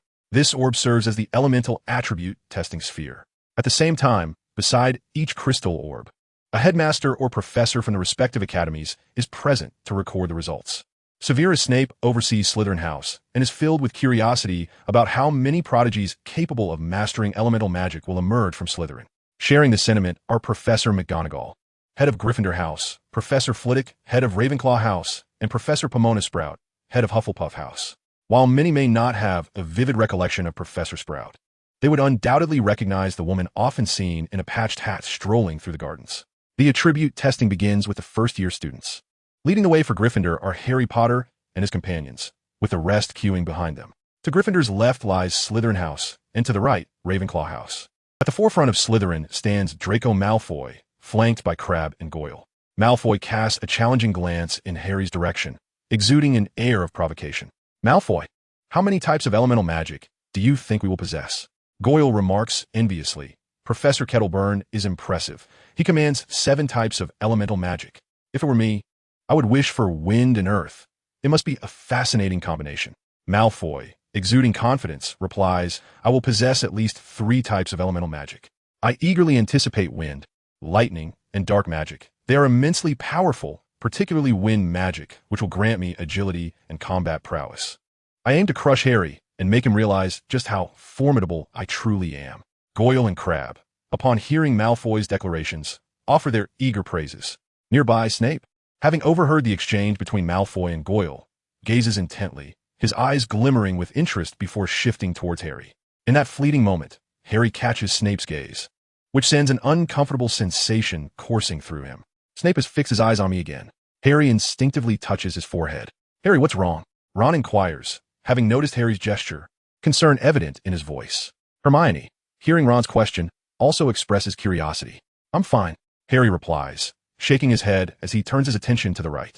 To his surprise, at the forefront of Ravenclaw stands a girl who appears quite serene. Those who stand at the front are typically recognized by their peers for their authority and capability. For instance, he himself has been regarded as a leader during flying lessons, a prominent figure among the first-year Gryffindors. Ravenclaw's ethos values wisdom, fairness, cleverness, and erudition. Thus, it is likely that this girl represents the pinnacle of intelligence within Ravenclaw's first-year cohort. Harry, why do you gaze at her so intently? Do you perhaps harbor some thoughts? Ron remarked, following Harry's line of sight with a chuckle. I must tell you, her name is Luna Jennifer, and she has recently accomplished something quite sensational in Ravenclaw. Intrigued by Ron's words, Harry inquired, what is it? With a serious demeanor, Ron responded, Luna is a prodigy, particularly in herbology. She has memorized every spell from the basic standard spells and can already execute 10 different enchantments, earning the admiration and affection of Professor Flitwick. Hearing this, Hermione, who stood behind Ron, cast a glance at Luna Jennifer, her expression betraying a mixture of astonishment and intense jealousy. Despite her diligent self-study prior to arriving at school, Hermione could not boast of having memorized everything and being able to cast 10 spells. The fact that a woman could surpass her in both speed and strength left Hermione feeling somewhat resentful. It seemed that Luna sensed something, for she turned to Hermione and displayed a captivating smile. Harry and Ron were momentarily taken aback. Beautiful, truly beautiful, Ron exclaimed, leaning against Harry's back, utterly entranced, nearly toppling Harry to the ground. Fortunately, Hermione intervened. Irritated by Harry and Ron's infatuation with Luna, Hermione extended her hand and delivered a firm slap to Ron's back. Thud! Ouch! Harry and Ron tumbled to the ground, with Ron grimacing as he rubbed his back. The commotion immediately attracted the attention of others, particularly Draco Malfoy and his Slytherin cohorts, who erupted into laughter. Professor McGonagall cast a disapproving glare at Harry and Ron. The two had embarrassed themselves in front of everyone, bringing shame upon Gryffindor. Ron, initially angry and about to question Hermione for her actions, paused upon seeing McGonagall's expression. He simply shot a fierce glare at Hermione, who crossed her arms and averted her gaze, refusing to explain or acknowledge him. Harry and Ron, resigned, chose to let the matter rest. Luna Jennifer, please step forward for your assessment. Flitwick's voice rang out, prompting Harry and the others to instinctively look in that direction. Luna approached the crystal ball, placing her hand upon it to channel her magical energy. Harry and his friends were filled with curiosity about what elemental affinity such an intelligent individual as Luna might possess. Before long, the crystal ball began to shimmer with light. Harry's trio widened their eyes in disbelief. Luna was about to deliver an astonishing revelation to everyone. "Oh my goodness. Luna, you've already surprised me immensely," Flitwick exclaimed, his voice resonating with joy, reflecting just how delighted he was. This outburst captured the attention of the crowd, including Cattermole and Dumbledore, who moved closer. The crystal ball radiated a dazzling white light. Though brilliant, it was not blinding and exuded a warm, comforting glow. "Albus Kate, this is a rare light attribute, and Luna is a prodigy." Flitwick, upon seeing Dumbledore and Caitlin approaching, beamed with the delight of seeking praise. Dumbledore and Caitlin also wore smiles, for light, dark, and thunder attributes are relatively rare, particularly light and dark. Caitlin, observing Luna's calm demeanor, who did not exhibit much excitement, inquired with a smile, "What is your name, child?" "Luna Jennifer," came Luna's soft voice, accompanied by a smile. "Very well, you are indeed a genius, and I shall nurture your talents," Caitlin responded with warmth. "Moreover, if there are no other light mages present, this magical artifact shall belong to you." As she spoke, Caitlin produced a necklace that radiated a brilliant white light in her hands, exuding an extraordinary beauty alongside a powerful magical aura. Upon channeling her magic, the necklace resonated with praises from sacred texts, and then a winged, enchanting angelic figure emerged from it, taking position beside Caitlin. This necklace, named Guardian of Light, possesses the same formidable protective magic as the most potent light spells, summoning guardian angels that can shield you from various spells and, in critical moments, preserve your life. As Caitlin spoke, the entire assembly of students and faculty gasped in awe, particularly the children, who looked at Luna Jennifer with envy. Luna could no longer maintain her previous composure. Gazing at the necklace and the exquisite angel, she felt an overwhelming affection. In that moment, she was irresistibly drawn to claim it. Yet, she refrained, for the illustrious guardian of light was not yet hers. Among the crowd, Professor Quirrell regarded the necklace in Caitlin's hands with astonishment, his reaction no less pronounced than the others, perhaps even tinged with a hint of apprehension. Severus Snape also paid particular attention to Luna, for as a dark elemental mage, he was inherently positioned in opposition to her. Dumbledore's face bore a smile. Even he was uncertain of Caitlin's prowess. However, he was acutely aware that Caitlin possessed a magical artifact comparable to a divine relic. Once, he had consulted the alchemical master Nicholas Flamel, who had expressed admiration for Caitlin's ingenious concepts. Indeed, the scene before them was one that Caitlin had previously discussed with him. The intent behind this display was to invigorate the students of Hogwarts, piquing their interest and providing them with invaluable practical experience. "Students of all houses, there is no need for envy. I possess an abundance of magical artifacts, each endowed with unparalleled power and purpose. If you desire to acquire one, demonstrate your innate talents. Based on your elemental attributes, I shall select the most gifted individuals for special rewards of magical artifacts. Furthermore, an elemental duel department shall be established, where you too may obtain formidable magical artifacts. The venue for the elemental magic duel department is currently in the stages of planning and construction, and it will soon be completed. The forthcoming establishment of the elemental magic duel department promises to be quite captivating. However, one must remain vigilant, for the allure of power may come at a perilous cost. Elemental magic is formidable. Chapter 41, Bestowal of Magical Artifacts. Lair's proclamation echoed throughout the halls of the Elemental Magic Academy, leaving all in attendance astounded. For the students, this was undoubtedly an exhilarating and challenging prospect, one that would enrich their academic experience. Thus, anticipation for the elemental attribute assessment grew among them, accompanied by a burgeoning curiosity regarding the magical artifacts. Draco Malfoy, an adept of lightning magic, Professor Quirrell stuttered, his voice trembling, drawing the gaze of Harry and his peers upon Malfoy. The lightning element is one of the 3 rarest types of elemental magic, evoking envy among many students. However, upon observing Malfoy, one could see a countenance marred by disappointment and resentment. "Professor, could there have been an error in the testing?" Malfoy, feeling increasingly aggrieved under Harry's scrutiny, could not restrain his inquiry. Just moments ago, he had been brimming with anticipation and self-assurance, aspiring to master at least 3 magical elements: wind, lightning, and darkness. Yet, fate seemed to mock him. Standing nearby, Snape, with a dispassionate demeanor, remarked, "You may take the test again." Malfoy, invigorated by the prospect, placed his hand once more upon the crystal orb. He closed his eyes, immersing himself fully, channeling his magical energy into the sphere. After a brief moment, the orb emitted a violet glow, revealing once again only the lightning element. "How can this be?" Malfoy exclaimed, frustration evident in his voice. "That will suffice, Malfoy. You have squandered enough time," Snape said coolly, casting a fleeting glance at him. Malfoy's pallor deepened, his expression darkening. Professor Quirrell, tasked with recording, observed Malfoy's ashen face and spoke with a glimmer of amusement in his eyes. "Malfoy, fret not.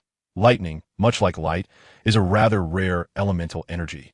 And lightning magic is one of the most potent forms of elemental magic. There is no need for sorrow."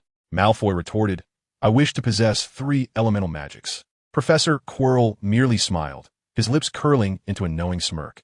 "Oh, Harry Potter, you have astonished me and provided a splendid beginning for our Gryffindor house. Harry Potter, master of both wind and fire, wielding dual elemental magic."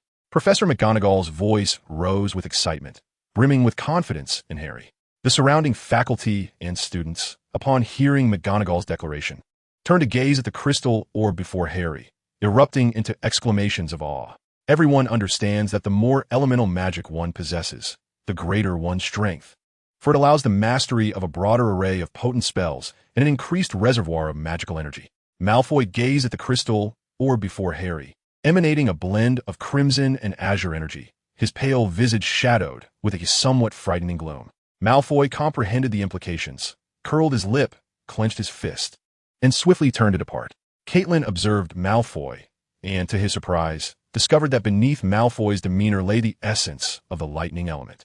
In his studies of elemental magic, Caitlin had previously explored the correlation between personality traits and elemental affinities. He believed that individuals with fiery tempers were often favored by the element of fire, while a select few garnered the favor of the lightning element.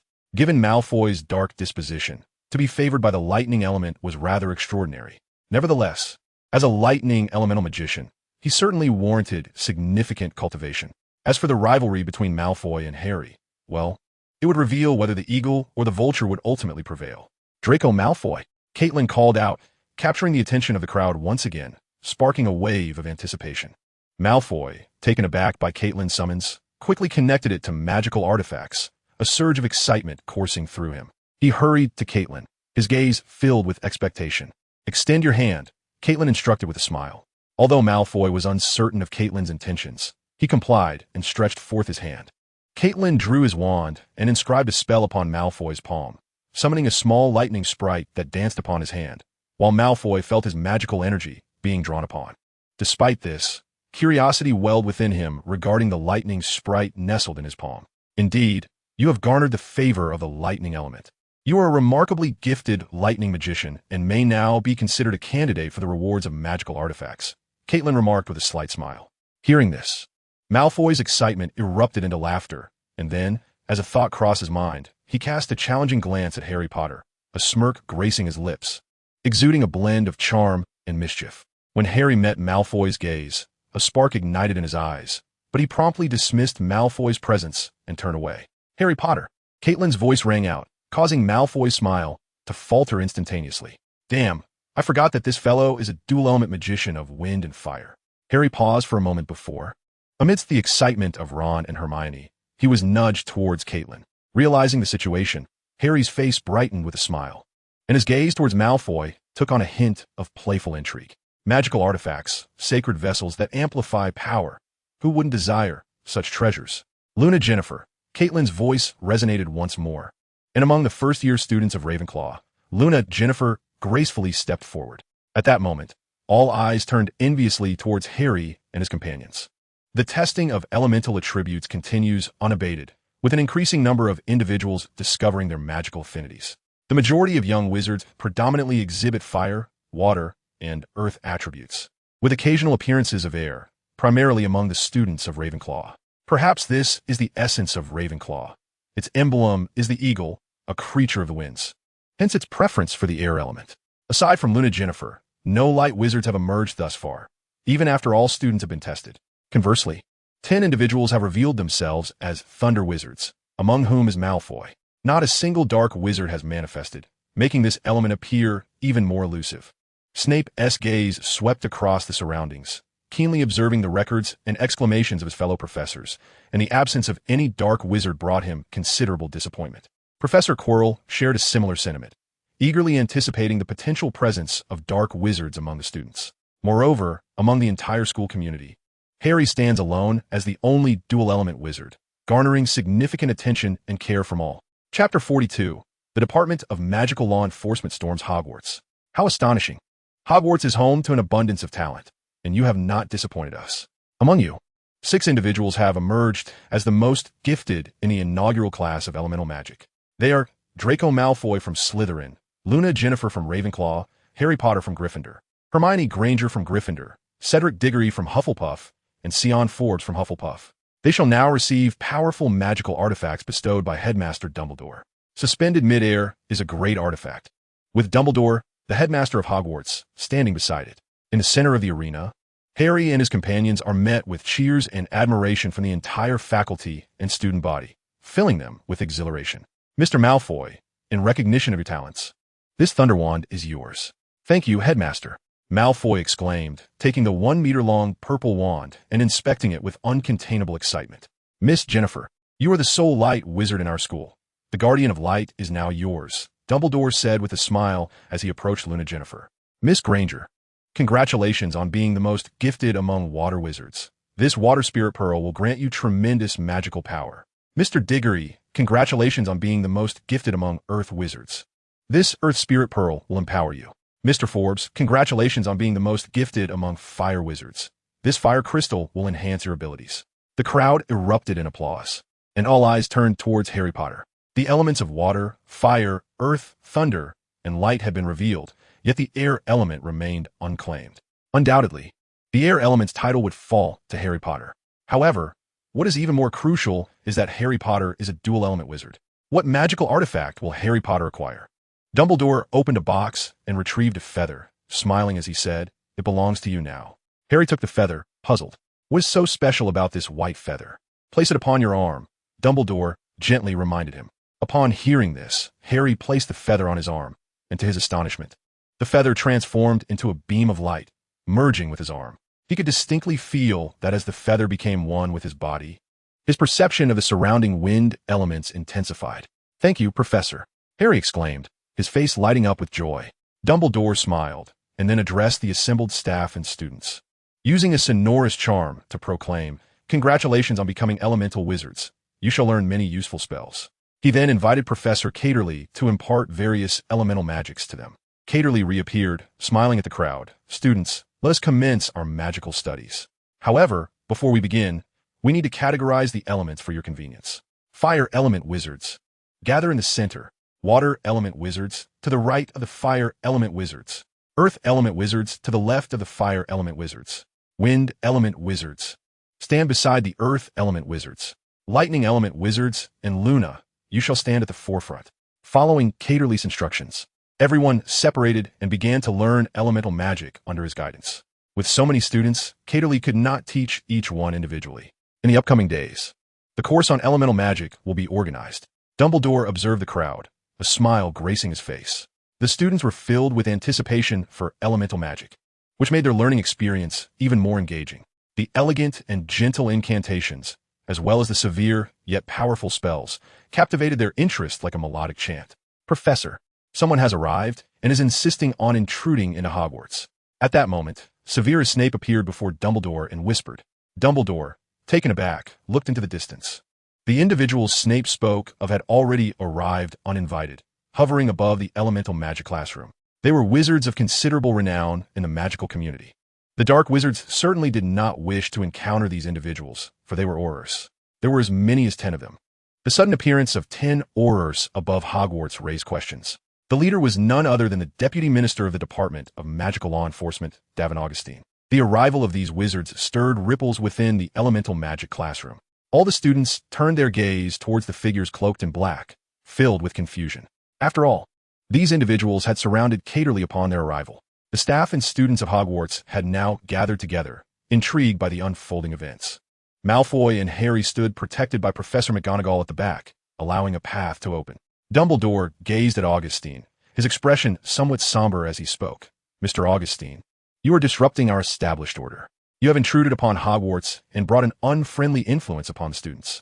Darnell Augustine dismounted from his broom, approaching Dumbledore with a calm demeanor, a slight smile gracing his lips. "It has been quite some time, Professor Dumbledore."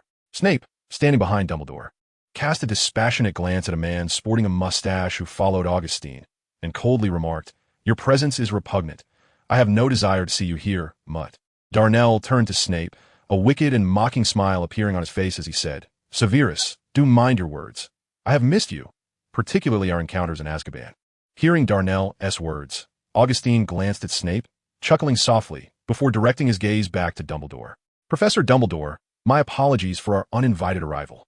However, there is a matter of utmost importance that concerns the safety of the entire magical realm." Augustine's words were pointedly directed at Caitlin. Dumbledore's brow furrowed slightly, a hint of discontent evident as he replied, "You have indeed made a grave mistake, Augustine. Moreover, I am quite curious about what could compel you to bring them here." Chapter 43. Augustine's accusations and threats. Augustine smiled faintly before turning his attention to Caitlin. In truth, when the 8 aurors surrounded Caitlin, nearly every gaze was fixated upon him. What were their intentions? Harry watched Caitlin, surrounded and perplexed. Beside him, Malfoy suddenly spoke with grave seriousness. "This is certainly not a good sign. Those individuals are not of reputable character. By the way, they bear a title that sends chills through dark wizards, the Aurors. Harry, you are a prodigy. Much like we are here, under the scrutiny of the crowd. I have long anticipated your friendship and the realization of our ambitions." Malfoy whispered incessantly in Harry's ear. Harry furrowed his brow, feeling a twinge of discontent. Luna glanced at Malfoy, who inexplicably fell silent under her gaze. "Malfoy, you ought to remain quiet if you wish to avoid being taken away by the Aurors," Luna softly advised. Malfoy retorted, "My father is a board member at Hogwarts. They wouldn't dare act recklessly." "Well, you may want to test that," Luna smiled faintly. Malfoy fell silent, refraining from any further attempts. Harry, however, paid him no mind. His concern for Caitlin was paramount. "Are you Caitlin?" Augustine approached Caitlin, circling him with a scrutinizing gaze. "Do you have any insights to share?" Caitlin maintained a composed demeanor, adorned with a smile that exuded aristocratic grace, and spoke. "Advice?" Augustine, upon hearing this, chuckled lightly. "Advice may be too grand term. It is said that you have conjured wondrous elemental magic, a truly remarkable feat, however." At this juncture, Augustine paused, his gaze exaggeratedly sweeping the surroundings, scrutinizing Dumbledore, Snape, Professor McGonagall, and Harry Potter, among others. Suddenly, Augustine pivoted sharply to face Caitlin, declaring, "You are an unregistered wizard. Your very existence is shrouded in mystery. The so-called elemental magic you have crafted is, in fact, formidable dark magic. We harbor serious doubts regarding your identity and intentions. Every wizard's presence is duly recorded for the sake of management and oversight. Those who wander without registration and wield magic will inevitably attract the attention of Aurors, who will apprehend them. The consequences may range from a mere warning to imprisonment in Azkaban, where they will endure punishment and torment." Upon hearing Augustine's remarks, Dumbledore immediately stepped forward, positioning himself protectively in front of Caitlin, and admonished Augustine, "Augustine, mind your words. Furthermore, I possess the right to lodge a formal complaint against you for your deliberate defamation of our esteemed professor at Hogwarts. As the headmaster of Hogwarts, I hereby issue a grave warning. You must leave this place at once. Your presence is significantly disrupting our educational environment." Augustine, confronted by Dumbledore's stern words, displayed an air of indifference and disdain. He extended his hand, pushing Dumbledore aside, and stated, "Dumbledore, you must reconsider your actions. He is an unregistered wizard, with no records in the Ministry of Magic.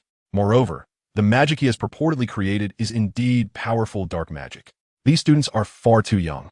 They do not comprehend the concept of safety. Their wills are too frail to control themselves, and, at any moment, they may unleash potent spells that could wreak havoc in both the magical and Muggle worlds. Thus, the dissemination of such dark magic must be prohibited." Each of Augustine's words dripped with coldness and animosity, unaffected even by Dumbledore's stern gaze. Dumbledore furrowed his brow deeply, while Professor McGonagall appeared somewhat uneasy. Professor Snape stood expressionless behind Dumbledore, resembling a loyal servant. Professor Flitwick fidgeted nervously, his legs trembling, revealing a hint of anxiety. Professor Quirrell lingered behind the other professors, wearing a peculiar expression that seemed to convey a sense of delight. At that moment, Harry stepped forward, fixing his gaze upon Augustine, and asserted, "This is a magical academy. We are here to learn magic and to master its control. Furthermore, Professor Caitlin's elemental magic is not dark magic. It is extraordinary and magnificent. There is no way that Professor Caitlin could be a dark wizard. Darnell turned to Harry and approached him with a mocking tone, exclaiming, "Ah, who do we have here?" "The boy with the scar, known as the boy who lived, Harry Potter. You are indeed brave. However, you fail to comprehend the darkness within a person.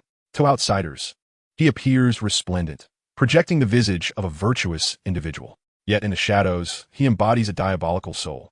Harry staggered back, unnerved by Darnell's sinister words and demeanor, until Hagrid appeared, steadying him to prevent an embarrassing fall. The half-giant, rubious Hagrid, was indeed a sight to behold. Darnell glanced up at the imposing figure of Hagrid and derided, "Indeed, but you are far more grotesque. Just seeing you incites within me an urge to strike you into the muck." Hagrid retorted, somewhat displeased, "Well, you might be right, but I find the impulse to give you a good thrashing quite irresistible."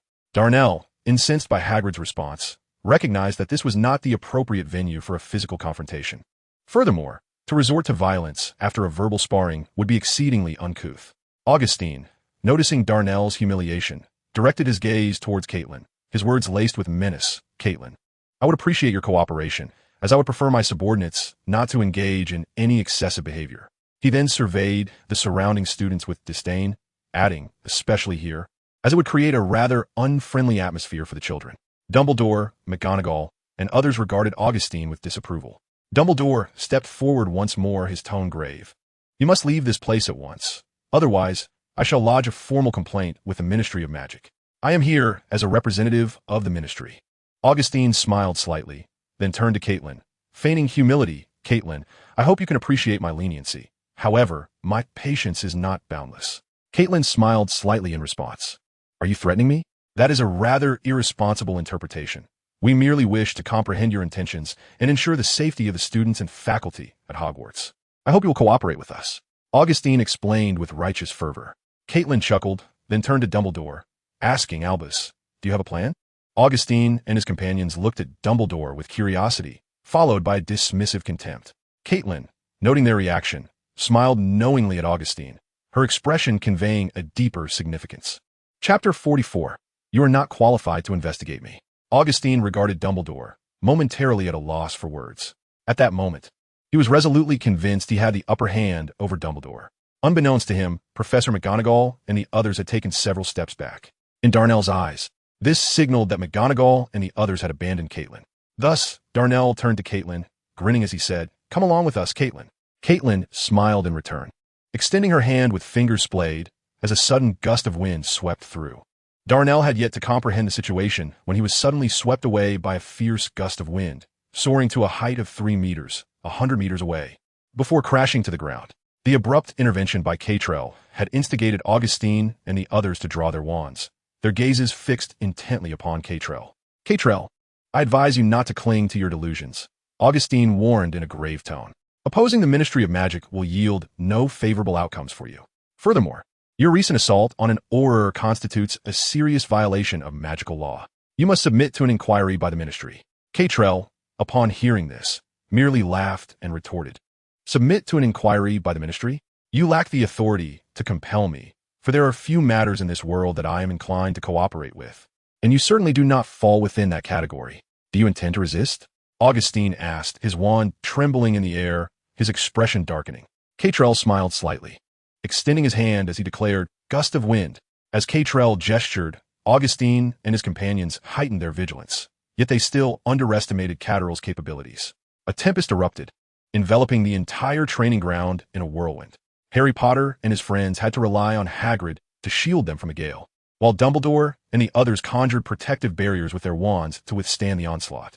The unfortunate Aurors of the Ministry, perched upon their flying broomsticks, were tossed about chaotically by the wind, ultimately losing their balance and being thrown off. Among them was Augustine himself. The students in the audience were rendered blind to the events unfolding within the training ground, forced to bow their heads and shield themselves from the gusts. Thud, thud, thud. 10 figures plummeted from the sky, shrieking or retching as they fell. Augustine's countenance darkened, his eyes reflecting a mixture of anger and astonishment directed at Caitrell. "Come here," Caitrell commanded, closing his outstretched fingers. The 10 fallen Aurors were yanked into the air, uncontrollably soaring towards Caitrell as if descending from the heavens. "Caitrell, you will surely receive an arrest warrant from the Ministry, and your fate shall be Azkaban." Augustine seethed, his gaze fiercely fixed on Catrell. Catterall's eyes sparkled with a mischievous glint, the corners of his mouth curling upward. Without needing to brandish his wand, he cried out, "Fireball barrage!" In that moment, fireballs materialized around Catrell, relentlessly shooting towards Augustine and his companions. Each fireball, the size of an egg, possessed limited strength, but was more than sufficient to chastise Augustine and the others. Dumbledore was taken aback by Catterall's formidable display of power. Having effortlessly subdued 10 aurors and now playfully toying with them using fireballs. "Albus, do you think this is excessive?" Professor McGonagall approached Dumbledore, speaking in hushed tones. Dumbledore shook his head slightly, replying, "Though it is indeed troublesome, the study of elemental magic must be disseminated." After a brief pause, he murmured, "Fudge has become quite muddled." Upon hearing this, Professor McGonagall fell silent.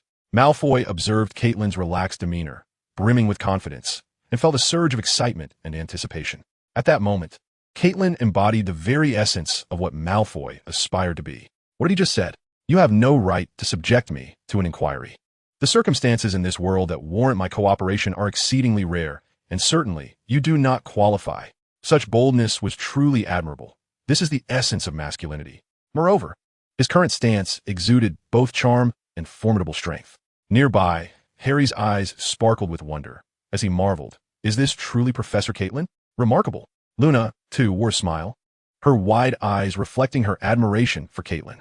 "This serves as a minor reprimand. Should you offend me again, you shall regret ever crossing my path." Caitlin then turned his gaze to Augustine, who instantly appeared a meter away from him. "You would do well to silence your foul mouth. Elemental magic is not to be compared with the dark arts you envision. It is far more noble and inspiring. Begone." With a casual wave of his hand, Augustine and his companions were sent soaring away. They were propelled through a high and distant arc of magic, destined to exit Hogwarts entirely. At that moment, Malfoy spotted a Firebolt 2000 broomstick and exclaimed in delight. Initially intending to send all the broomsticks away, Caitlin, upon hearing him, waved his hand, and 10 Firebolt 2000s appeared before him in an instant. Caitlin glanced over them and, with another gesture, summoned 6 of the broomsticks to stand before Harry, Hermione, Malfoy, Luna, Ron, and Cedric. "They are now yours," Caitlin said with a smile directed at Harry and the others. Excitement spread across their faces as they realized they had just received one of the finest broomsticks available, renowned for its incredible speed. "Isn't this against the rules?" Professor McGonagall interjected, addressing Caitlin. Her words compelled Harry and the others to suppress their impulses to claim the Firebolt 2000s.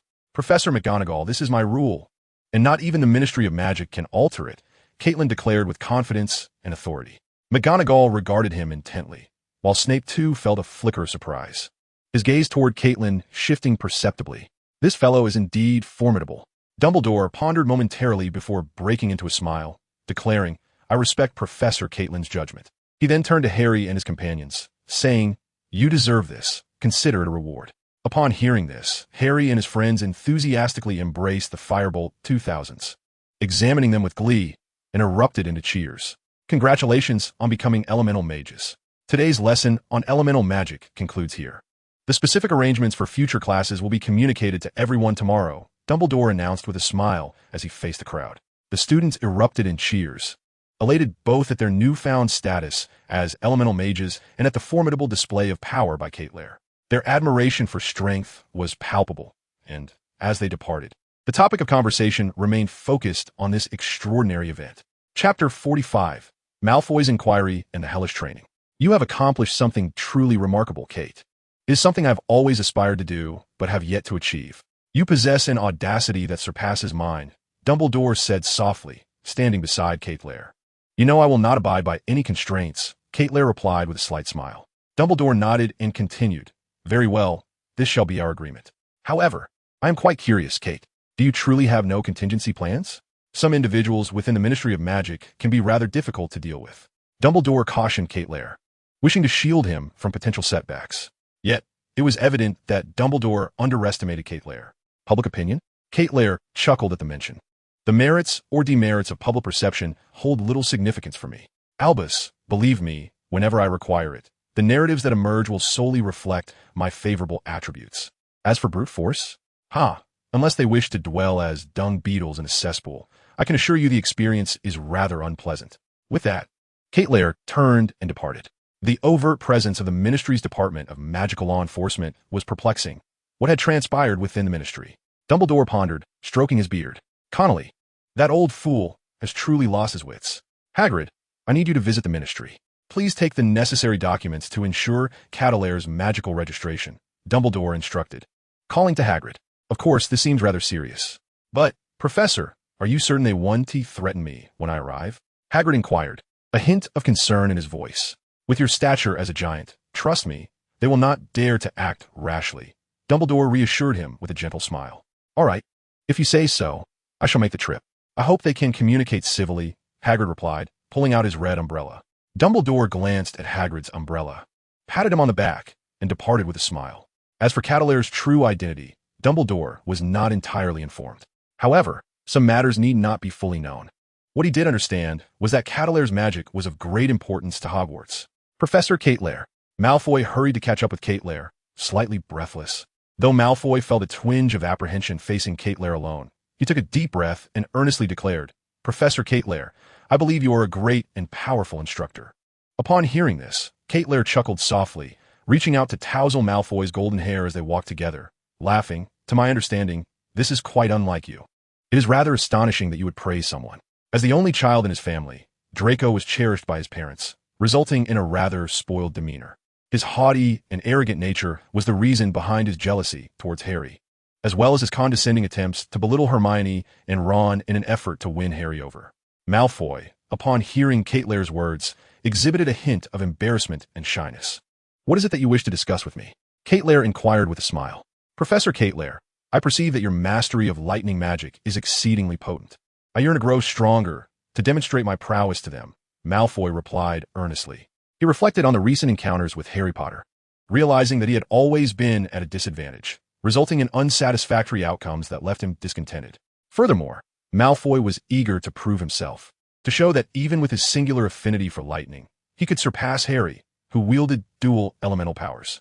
Ultimately, he aspired to defeat Harry in a genuine contest, thereby establishing his reputation throughout Hogwarts and declaring himself, Draco Malfoy, as the true genius. Lair smiled gently and remarked, there are myriad ways to grow stronger, such as immersing oneself in study and introspection, which often leaves the most profound impressions. Additionally, I can teach you, though the journey may be arduous. I wonder if you possess the perseverance to endure. If you can persist, it will greatly benefit you. Lightning magic is among the most destructive of the 7 elemental magics. And like light magic, it possesses formidable countermeasures against dark arts. Malfoy nodded solemnly. I've considered this, yet I still wish to grow stronger. Please, Professor Lair, instruct me. Lair halted, gazing into Malfoy's pale and resolute eyes. After a moment's contemplation, he smiled. Very well, since you are so determined, allow me to take you somewhere intriguing. Before Malfoy could respond, he suddenly vanished. Upon reappearing at the edge of a precipice, Malfoy found himself retching uncontrollably. This is unbearable, he exclaimed. Ah, you must learn to acclimate to this sensation. It will become a frequent experience, Lair chuckled, observing Malfoy's distress. After a while, Malfoy began to feel somewhat better, though his face remained notably pale. Where are we? What kind of magic was just employed? Malfoy inquired as he surveyed his surroundings. Lair had brought Malfoy to a small, secluded island, no larger than 10 square feet. This is a remote location, sparsely populated, but beneath the waters reside unique fish that can generate electricity. You wish to learn powerful magic, do you not? Let's commence here. You must learn to sense the presence of the lightning element, and then, according to the spells I will impart to you, enter the water and engage in battle with these fish. As Malfoy listened to Caitlin's words, he gazed perplexedly at the tranquil surface of the lake and inquired, Professor, are you certain there are electric fish here? Indeed, but first, you must learn to sense the elements of thunder. Follow my instructions, Draco, Caitlin replied with a smile. Malfoy fell silent for a moment, contemplating the steps necessary for his enhancement, and then asked, what must I do? Sit cross-legged, close your eyes, and empty your mind to feel the energy around you. Caitlin said, a knowing smile gracing his lips. Simultaneously, Caitlin placed his hand on Draco's forehead, and the knowledge of 3 thunder-related spells vividly appeared in Malfoy's mind. Upon hearing this, Malfoy promptly sat down, closed his eyes, and was thrilled to discover 3 magical incantations swirling in his thoughts, oblivious to Caitlin's meaningful smile. Shortly after, Caitlin vanished from sight. When he reappeared, it was atop a cliff. As Malfoy sought to dispel the chaos in his mind, darkness enveloped him, providing an extraordinary sensation. The gentle breeze and the sound of flowing water surrounded him, seemingly devoid of anything else. Suddenly, he felt the air charged with fine strands of lightning dancing around him. Malfoy's breath quickened. He reached out, yearning to grasp them. With a crackle, countless bolts converged, their might overwhelming. In an instant, Malfoy screamed in terror. On the island, he abruptly opened his eyes and stood up. He stared wide-eyed at a head the size of a basin emerging from the water, its surface teeming with jumping bolts of electricity. What is this? Where am I? What is happening? Draco, they are jumping thunder, attracted by the thunderous energy within you. They are a magical creature that feasts on electricity, so be cautious. They perceive you as food, Caitlyn's voice echoed. Malfoy's complexion turned ashen, and fear gripped him. He drew his wand, trembling as he exclaimed, "Professor, will they eat me?" "Without a doubt, they will," Caitlyn replied. "However, you can cast spells to repel them. Yet, if it were me, I would find a way to capture them, as their flesh could greatly aid in your understanding of the thunder element." Malfoy, though still trembling with fear, felt a flicker of excitement as he responded, "But there are too many of them. No need to worry, I will control them." Caitlyn assured him with a chuckle. "For instance, set a small goal for yourself. Start by enduring the harassment of 100 jumping thunder." As soon as Malfoy heard Caitlyn's words, a jumping thunder leaped from the water, charging toward him. It resembled a fish on two legs, somewhat akin to a tadpole. Yet, clearly, the jumping thunder was magnitudes larger. "Ah, it can discharge electricity. By Merlin's undergarments." Thunderball. Malfoy felt a wave of despair wash over him. The electric discharges emitted by those jumping mines are indeed formidable, though one might only describe the sensation as painful. However, the sheer number of these devices creates a rather unpleasant experience for Malfoy as they collide into him, unleashing their electric fury. He is compelled to endure the damage inflicted by the jumping mines and to retaliate. Carlyle observes Malfoy, tormented and screaming under the assault of the mines, stroking his chin in contemplation. One wonders if this rigorous training will alter Malfoy as character. What choices will he make regarding his future? Furthermore, should Malfoy persevere, Harry may find himself in significant trouble. So, Harry, how will you strive to prove your worth? Chapter 46. Malfoy's Declaration of War. Have you heard? Malfoy did not attend class this afternoon. It seems as though he has vanished in a thin air, and Professor Snape appears to be quite concerned, even sending someone to search for him.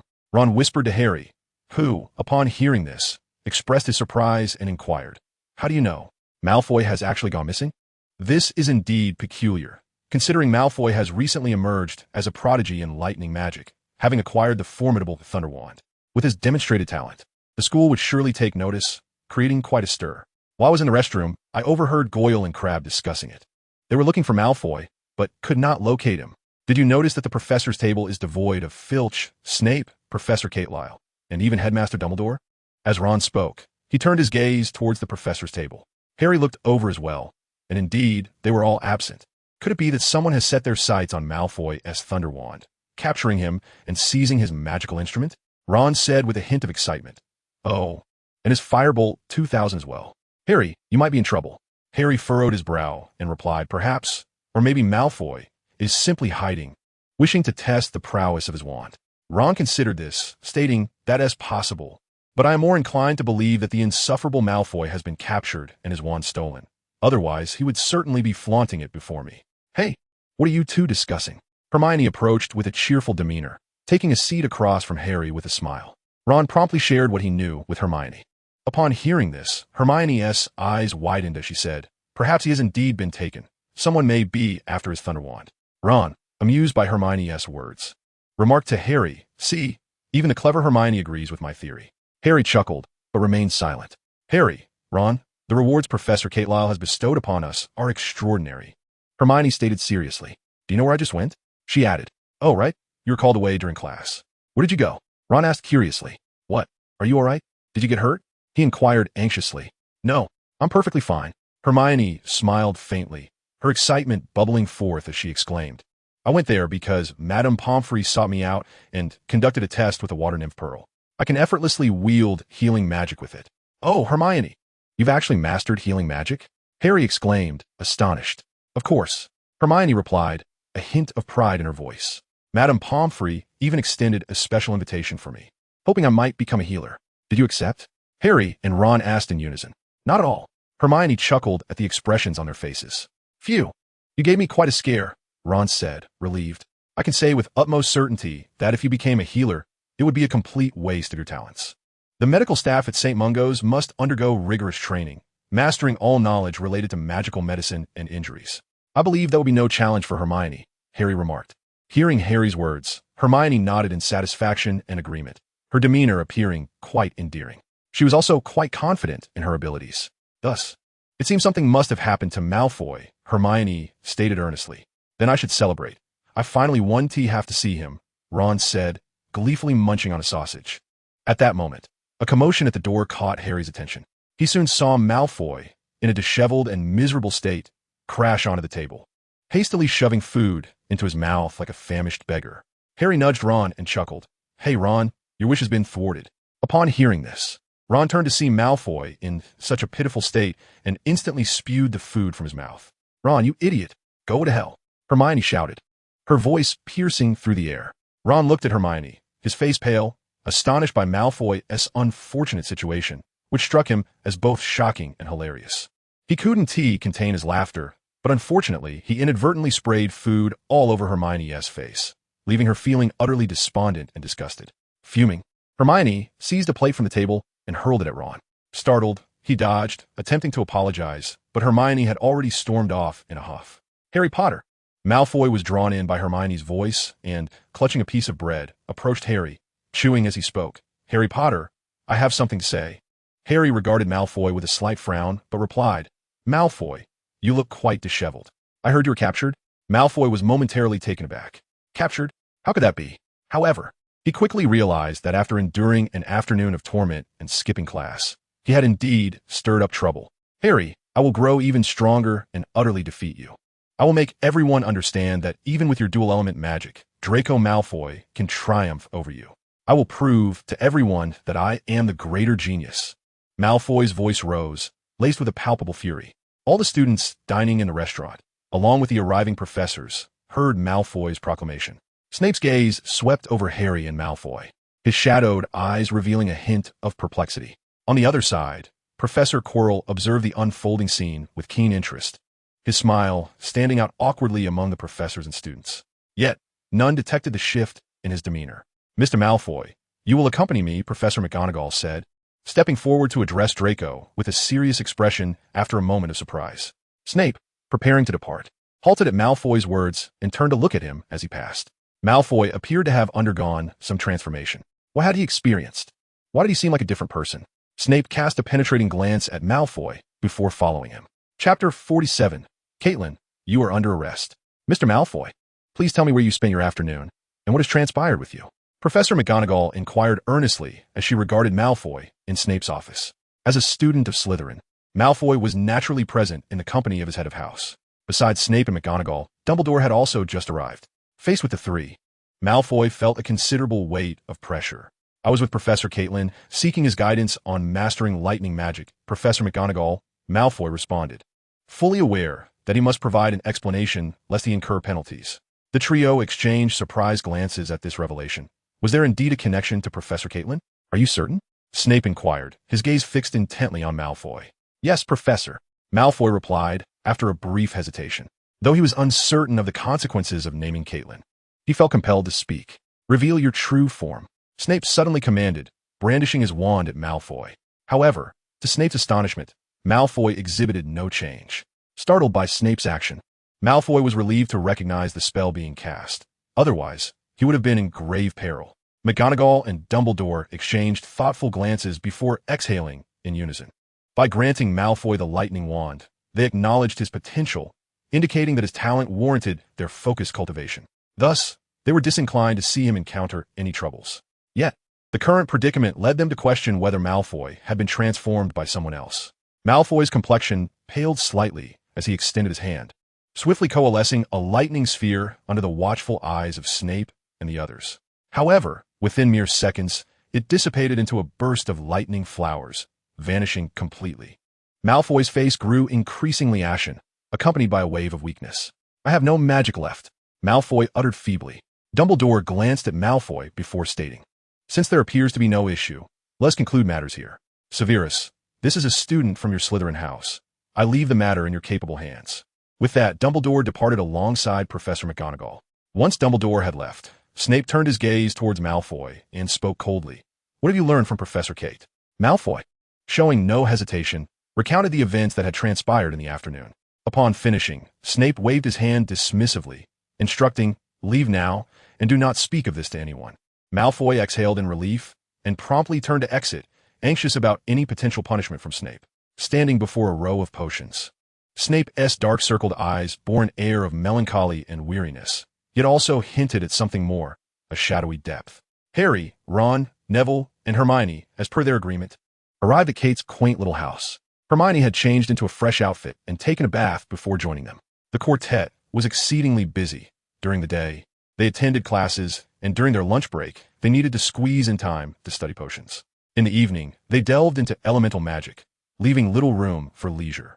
Particularly for Harry, he was also required to dedicate time to internal practices with the Gryffindor Quidditch team. The following day, Harry and Ron overslept, and Neville did not wake them. Consequently, they had to dash hurriedly to Professor Flitwick's charms class. As they passed through a corridor, they spotted several figures soaring by on flying broomsticks. "The Ministry of Magic," Ron exclaimed, recognizing their attire and pulling Harry to a halt. Upon hearing this, Harry immediately recalled the events of the previous night. They must be seeking trouble with Professor Kate, he thought, his eyes gleaming with intensity. Ron nodded and inquired, "What should we do? Should we follow them?" "Let us go see," Harry suggested. However, Ron hesitated, saying, "But if we skip class, we'll lose points." "Let them take the points," Harry replied without a second thought. And with that, he sprinted towards the elemental magic classroom. This morning was Slytherin's elemental magic class. Since everyone was starting from the basics, and given the spaciousness of the classroom along with the relatively small number of students from each house, nearly 200 members of Slytherin were gathered. At that moment, Kate was imparting knowledge of elemental magic to the Slytherin students, who formed a vast semicircle in the expansive practice area, organized by their different elemental attributes. Indeed, Kate displayed remarkable talent, teaching multiple types of elemental magic simultaneously. When Dumbledore arrived, he could not help but marvel at Kate's teaching prowess. In truth, the study of elemental magic was not as daunting as one might think. As long as one could grasp the essence of elemental magic and complete its classification, the next time a spell was to be cast, it could simply be unleashed with the utterance of an incantation.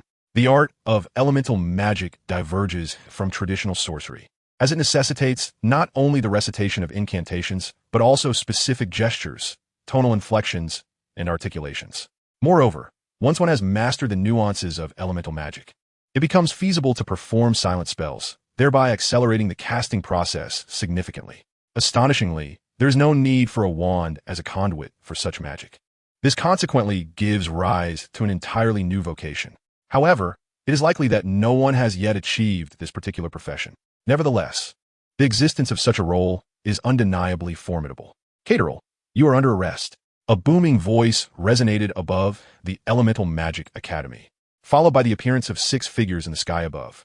Augustine fixed his gaze upon Caterhall, his eyes flickering with a brooding fury, his demeanor cold and aloof as he presented a parchment inscribed with accusations against Caterhall and a formal arrest warrant. The sound of Augustine's voice sent a wave of astonishment and uproar among the Slytherin students. Draco Malfoy, after recovering from a shock, broke into a smile. Following the harrowing training session of the previous afternoon, Malfoy had developed a considerable respect for Caterhall's prowess. Coupled with the formidable display Caterhall had exhibited yesterday, Malfoy was convinced that Augustine was in for a stroke of misfortune. Chapter 48.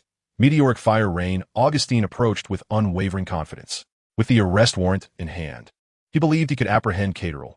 Moreover, if Caterhall continued to resist, they could publicly defame him without qualm. Augustine brimmed with confidence, convinced that, in this scenario, Caterhall had no choice but to accompany him. Although Harry and Ron had yet to enter the Elemental Magic Academy, they overheard Augustine's proclamation. Augustine deliberately employed a loud charm, intending for the students of Hogwarts to be aware of Caterhall's arrest by the Ministry of Magic. This was a calculated move to apply pressure on Caterhall while simultaneously conveying a message to Dumbledore. "This is bad," Ron exclaimed, a hint of panic in his voice. While not fully familiar with the Ministry of Magic, he understood that it was a place from which escape was exceedingly difficult. Those imprisoned must accept their charges, and even after release, they would face societal ostracism. Harry, anxious, broke into a sprint, his pace quickening with every stride. "Ron, seeing this, hurried to keep up. Malfoy, stroking his chin with a sly smile, regarded Augustine with a hint of intrigue. This fellow is remarkably self-assured, he mused. Just then, he spotted Harry and Ron emerging through the main entrance, and his expression turned serious. Harry Potter has arrived. Could he be intending to join Slytherin and attend classes here? With such thoughts, Malfoy approached Harry Potter. Caitlin glanced at Augustine and his companions, a faint smile gracing his lips as he remarked, "It seems you have not heeded my words from yesterday, Augustine." Augustine, meeting Caitlin's gaze, recalled the events of the previous night, his brow furrowing involuntarily. The strength Caitlin had displayed yesterday had indeed taken him by surprise. It was formidable, quite formidable. Thus, Augustine signaled to the Aurors he had brought along, who promptly drew their wands, preparing for action. They were ready to strike at the slightest indication of Caitlin making a move. Augustine fixed his eyes on Caitlin, brandishing the arrest warrant, and declared in a low voice, "Caitlin, we possess legal authority. You must submit to our investigation. Should you resist arrest, we will not hesitate to take action against you. The arrest warrant holds no power over me. You may leave," Caitlin replied calmly. Augustine's expression darkened. Caitlin's defiance disregarded his status and the authority and fairness of the Ministry of Magic. "Do you insist on resisting arrest?" Augustine brandished his wand, staring intently at Caitlin, and reiterated his demand. "I am innocent. What grounds do I have for resisting arrest?" Caitlin replied with a slight smile. "Sleep." Augustine, unwilling to delay further or engage in further discourse, made his move. The other Aurors acted without hesitation.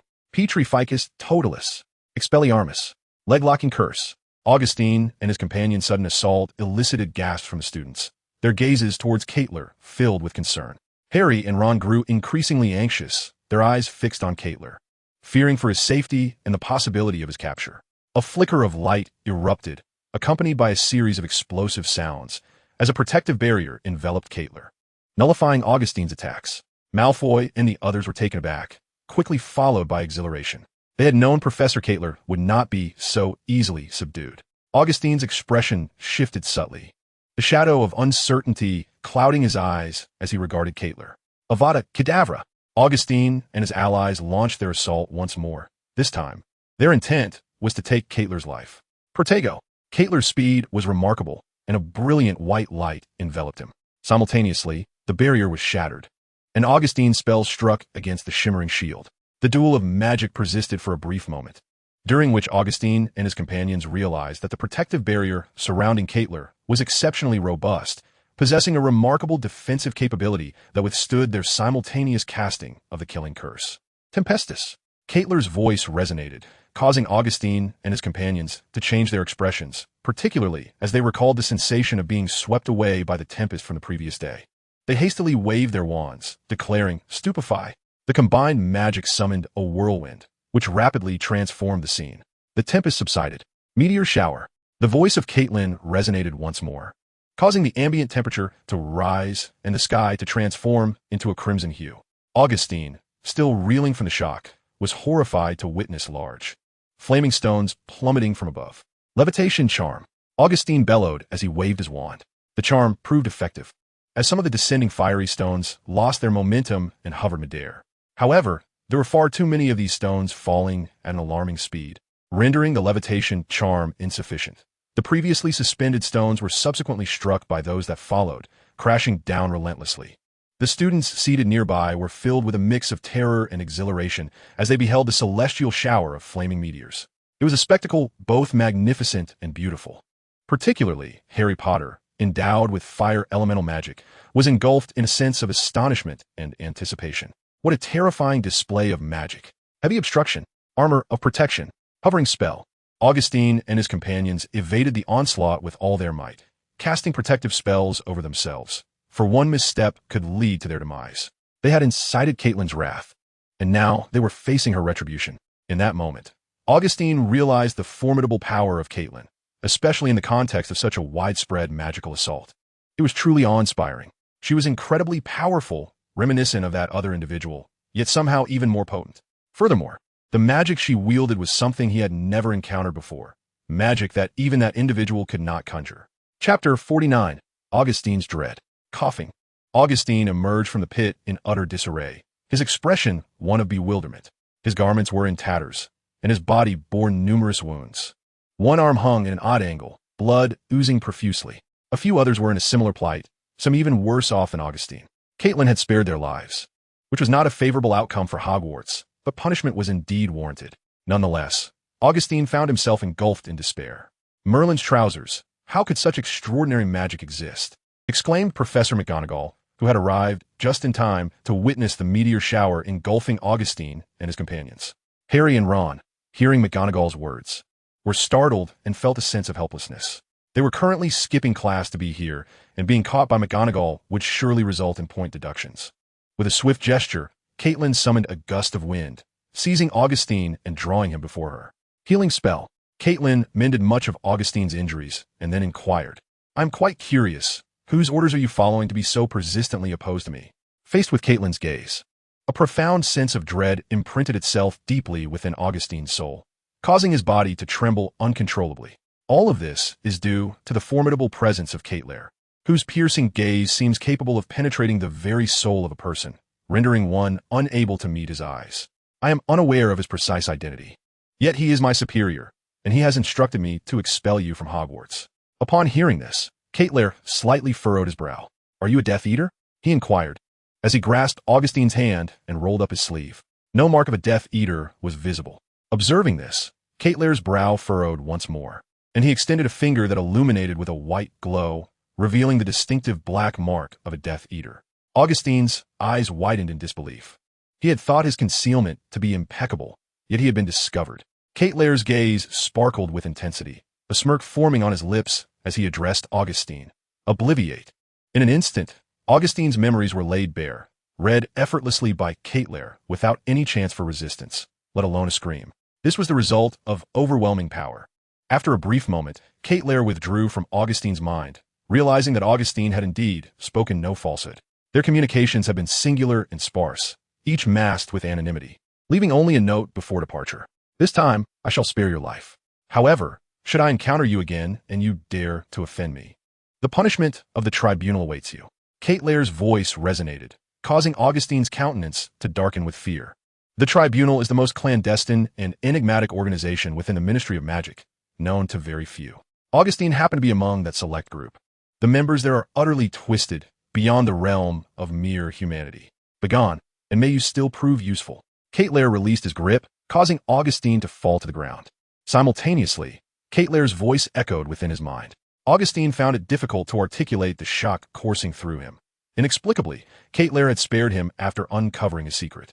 Particularly, that statement left Augustine questioning Lair's true identity. Who is he? Is he also a member of the tribunal? Or perhaps, is he a certain esteemed figure? Augustine dared not ponder further and swiftly turned to leave with his subordinates. However, his followers were in poor condition, making departure arduous. Dumbledore appeared in the training grounds with a crack of apparition, regarding Augustine with a serious expression as he said, "Augustine, you shall pay for your actions." Dumbledore was incensed. He had not anticipated that Augustine would disregard his warnings and once again invade Hogwarts, resorting to violence within its hallowed halls. Augustine remained silent, laboriously leading his people toward the hospital, where they would receive treatment.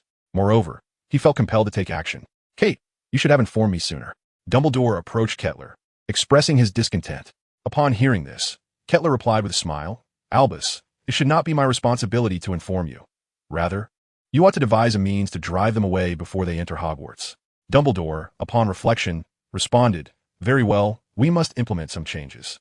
However, prior to that, I need to personally visit the Ministry of Magic to question Fudge regarding his competence for this position." With that, Dumbledore turned and departed. "Harry Potter, Ron Weasley, can you enlighten me as to why you find yourselves here? If memory serves, you were scheduled for Professor Flitwickcharm's class this morning." Professor McGonagall remarked sternly as she observed Harry and Ron attempting to slip away. "Are we to inform you that we deliberately skipped class? Clearly, that is not permissible. 10 points deducted from Gryffindor." The sound of her voice echoed, leaving Harry and Ron in utter despair. Once again, points were deducted, ignoring their plight. McGonagall turned and walked away. The arrival of Augustine and others made McGonagall acutely aware that Hogwarts' defenses were still insufficient. "Harry Potter." After McGonagall's departure, Malfoy approached, fixing his gaze on Harry. "What is it?" Harry inquired, looking up. "Are you planning to join Slytherin?" Malfoy taunted. "Impossible." Harry vehemently rejected. Malfoy's initial hope vanished in an instant, and his gaze towards Harry returned to its haughty demeanor. Harry, Gryffindor is not suited for you. However, it matters not. I will ensure you understand who the true genius is and that your choice is misguided. Harry, with a dismissive expression, turned away with Ron. Malfoy, incensed by their indifference, shouted, Harry Potter, I challenge you to a wizard duel. Chapter 50. Malfoy's admiration. Harry, Ron, what have you done today? Oh, Merlin socks, you actually skipped class. And we were deducted 10 points again. Do you have any idea how many points Gryffindor has lost because of you two? Neville approached, exclaiming. Another 10 points deducted? Ron gasped. Merlin's trousers, we just... Harry quickly covered Ron's mouth, attempting to whisk him away. Stop. You must provide an explanation. I distinctly heard Ron mention that you were just dock points. Tell me, what did you do? Hermione exploded, her voice rising and drawing the attention of other Gryffindor students, who began to gather around, their gazes scrutinizing Harry and Ron more critically. Regardless of the circumstances, the loss of points for Gryffindor was invariably linked to the actions of Harry and his companion. Under the scrutiny of the crowd, Harry and Ron instinctively recoiled. The pressure was palpable. Ron, Hermione, upon hearing Ron's words, erupted once more, this time taking direct action by seizing Ron's ear. Ron yelped in pain, and Harry, witnessing this scene, felt a chill run down his spine. When did Hermione become so violent? Harry took a few steps to the side, and then promptly made his escape. Harry, save me, Ron exclaimed as he saw Harry abandon him. If he were to be subjected to such treatment by Hermione, bullied in front of so many, it would be utterly mortifying. What on earth did you do? Why did Professor McGonagall deduct points? Hermione couldn't help but inquire during her biology class. The Ministry of Magic has issued a warrant for Professor Kate and announced this order loudly in her elemental magic classroom. At that moment, Draco regarded Harry with a gleeful glint in his eyes, for he had learned that, due to Harry's actions, Gryffindor had lost 20 points. Harry merely scoffed and turned away from Draco, displaying his disdain. Draco, upon witnessing this, felt a twinge of displeasure. Harry had chosen to ignore his presence once again. What has become of Professor Kate? Hermione asked with concern. Has she defied the Ministry's arrest warrant and confronted them again? Goodness, the Ministry will surely retaliate fiercely, Hermione gasped, her anxiety mounting. Perhaps, but Professor Kate is fearless. She should be fine, Harry pondered aloud. Maybe, Hermione replied, her worry still evident. Augustine was receiving treatment in the hospital. Madame Pomfrey's skills were exceptional, and after just 2 hours, they were able to move freely. Augustine made his way to the study, where he hastily opened a secret chamber and stepped inside. Navigating through the winding passageways and traversing the long corridor, he eventually arrived at an underground hall. Augustine was uncertain how much of his memory had been observed by Cattle, but it seemed that this place had already been compromised. Regardless, he was eager to uncover some information and seek assistance. Augustine approached a statue, a large black serpent, and placed his hand upon it, murmuring incantations. Suddenly, 3 shadows materialized in the chamber. Clad in black robes and wearing masks, they appeared enigmatic. You summoned us. Is there something you require? One of them inquired. Augustine's gaze swept over the trio before he asked, Are any of you familiar with Cattle? He recounted the recent events, concluding with, He discovered my identity, but chose to spare me. After hearing Augustine's words, the 3 fell silent. I have not heard of his existence, but I'm quite intrigued by elemental magic, one of them replied. I advise you not to provoke him. Augustine warned. At least I do not wish to meet my demise just yet. Having revealed himself, Augustine was reluctant to attract the attention of those unreliable individuals lurking in the shadows, fearing they might bring him trouble. With that, the figure faded into nothingness. After one person spoke, they too vanished. Augustine's expression shifted slightly, yet he remained silent. Augustine, who issued your orders? Inquired the last remaining figure clad in black. After a brief moment of silence, the figure disappeared as well. Augustine lingered in the secret chamber for a while before quietly departing. Upon returning to his study, he swiftly received a message from the owl and hurriedly left. The following day, the explosive news regarding Kate Lair erupted throughout the magical realm. Headlines such as Revolutionary Elemental Magic, Dazzling and Destructive, The Secrets of Elemental Magic's Founder, Kate Lair. A mysterious wizard without registration, Aurors boldly invade Hogwarts, only to be humiliated by a mysterious professor. And a mysterious wizard ignoring arrest warrants made their way to the front pages of renowned newspapers like the Daily Prophet, the Quibbler, and today's Transfiguration. Meanwhile, everyone was captivated by Kate Lair. Not only did he evade capture, but he also incapacitated the Aurors attempting to apprehend him, a remarkable occurrence in the magical community. Thus, the magical folk found themselves amused by the Ministry of Magic's predicament. Undoubtedly, the new elemental magic, resplendent and awe-inspiring, left many in a state of wonder. Consequently, they began to converge upon Hogwarts, including those with ulterior motives. Chapter 51. The Curious Arrive. Harry, Professor Lair has become famous, Ron exclaimed, his eyes wide as he scanned the newspaper's reports about Lair. Of course, Ron's reaction was hardly unique, as the entire dining hall buzzed with discussions about Lair. Indeed, he had gained notoriety, but Professor Lair was also facing troubles, Hermione remarked with a serious demeanor as she set down the paper. That is true, Harry added with a hint of concern. Look, a crowd is gathering. At that moment, a voice cried out, belonging to a Hufflepuff girl standing by the window.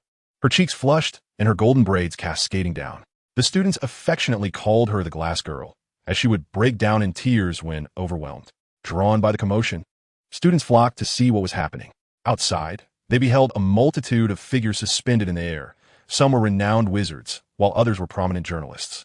Among them were elves and skilled gnomes adept in alchemy. What could their purpose be? They were undoubtedly here for Professor Lair. Elemental magic was a novel form of sorcery, and their anticipation was palpable. Harry and his friends gathered at the bedside, eagerly watching the unfolding scene, fully engaged in the dialogue. Their intentions clear. They had come for Lair. On the outskirts of Hogwarts, Filch, Hagrid, and Professor McGonagall gathered to obstruct those attempting to interview Professor Kettleburn. They were well prepared for the events of the day, yet they were taken aback by the sheer number of individuals who had arrived, over 1,000, each traveling from distant places overnight. Should these individuals harbor intentions against Hogwarts, it would pose an exceedingly perilous situation. Professor McGonagall, we seek an exclusive interview with Professor Kettleburn. Please grant us passage, implore a voice. Professor McGonagall, I am a reporter from the Daily Prophet, another began. Professor McGonagall, our anticipation and curiosity regarding elemental magic are boundless. Might we request Professor Kettleburn to enlighten us? A gentleman, clad in a suit and adorned with a gentle smile, spoke courteously. Professor McGonagall, we yearn to experience elemental magic firsthand. We hope it is not mere folly. Various voices clamored around them, and McGonagall and her companions grew increasingly exasperated. After attempting to explain to some, they found themselves weary. Finally, Professor McGonagall unleashed a powerful spell. Silence, ladies and gentlemen. I share your enthusiasm and curiosity, but this is not the appropriate time for your interviews. Some among the crowd were not deterred, having journeyed great distances without obtaining the answers they sought to satisfy their curiosity. Consequently, certain individuals, disregarding McGonagall's warnings, attempted to force their way into Hogwarts. Hagrid, witnessing the commotion, was incensed. He raised his crossbow, glaring at the intruder. Hey, you are engaging in a remarkably dangerous endeavor. Oh, these individuals must be reprimanded for their reckless trespass into Hogwarts, Filch exclaimed. With one person leading the charge, more followed suit. Filch, feeling powerless, could only watch in dismay.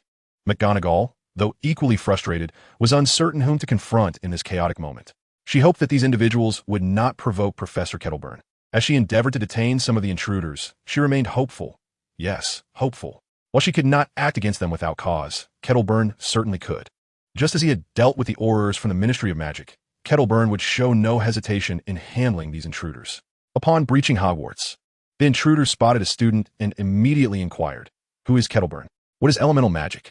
Has anyone learned it?" Some even barged into the potions classroom. "Are you Professor Kettleburn? What is elemental magic?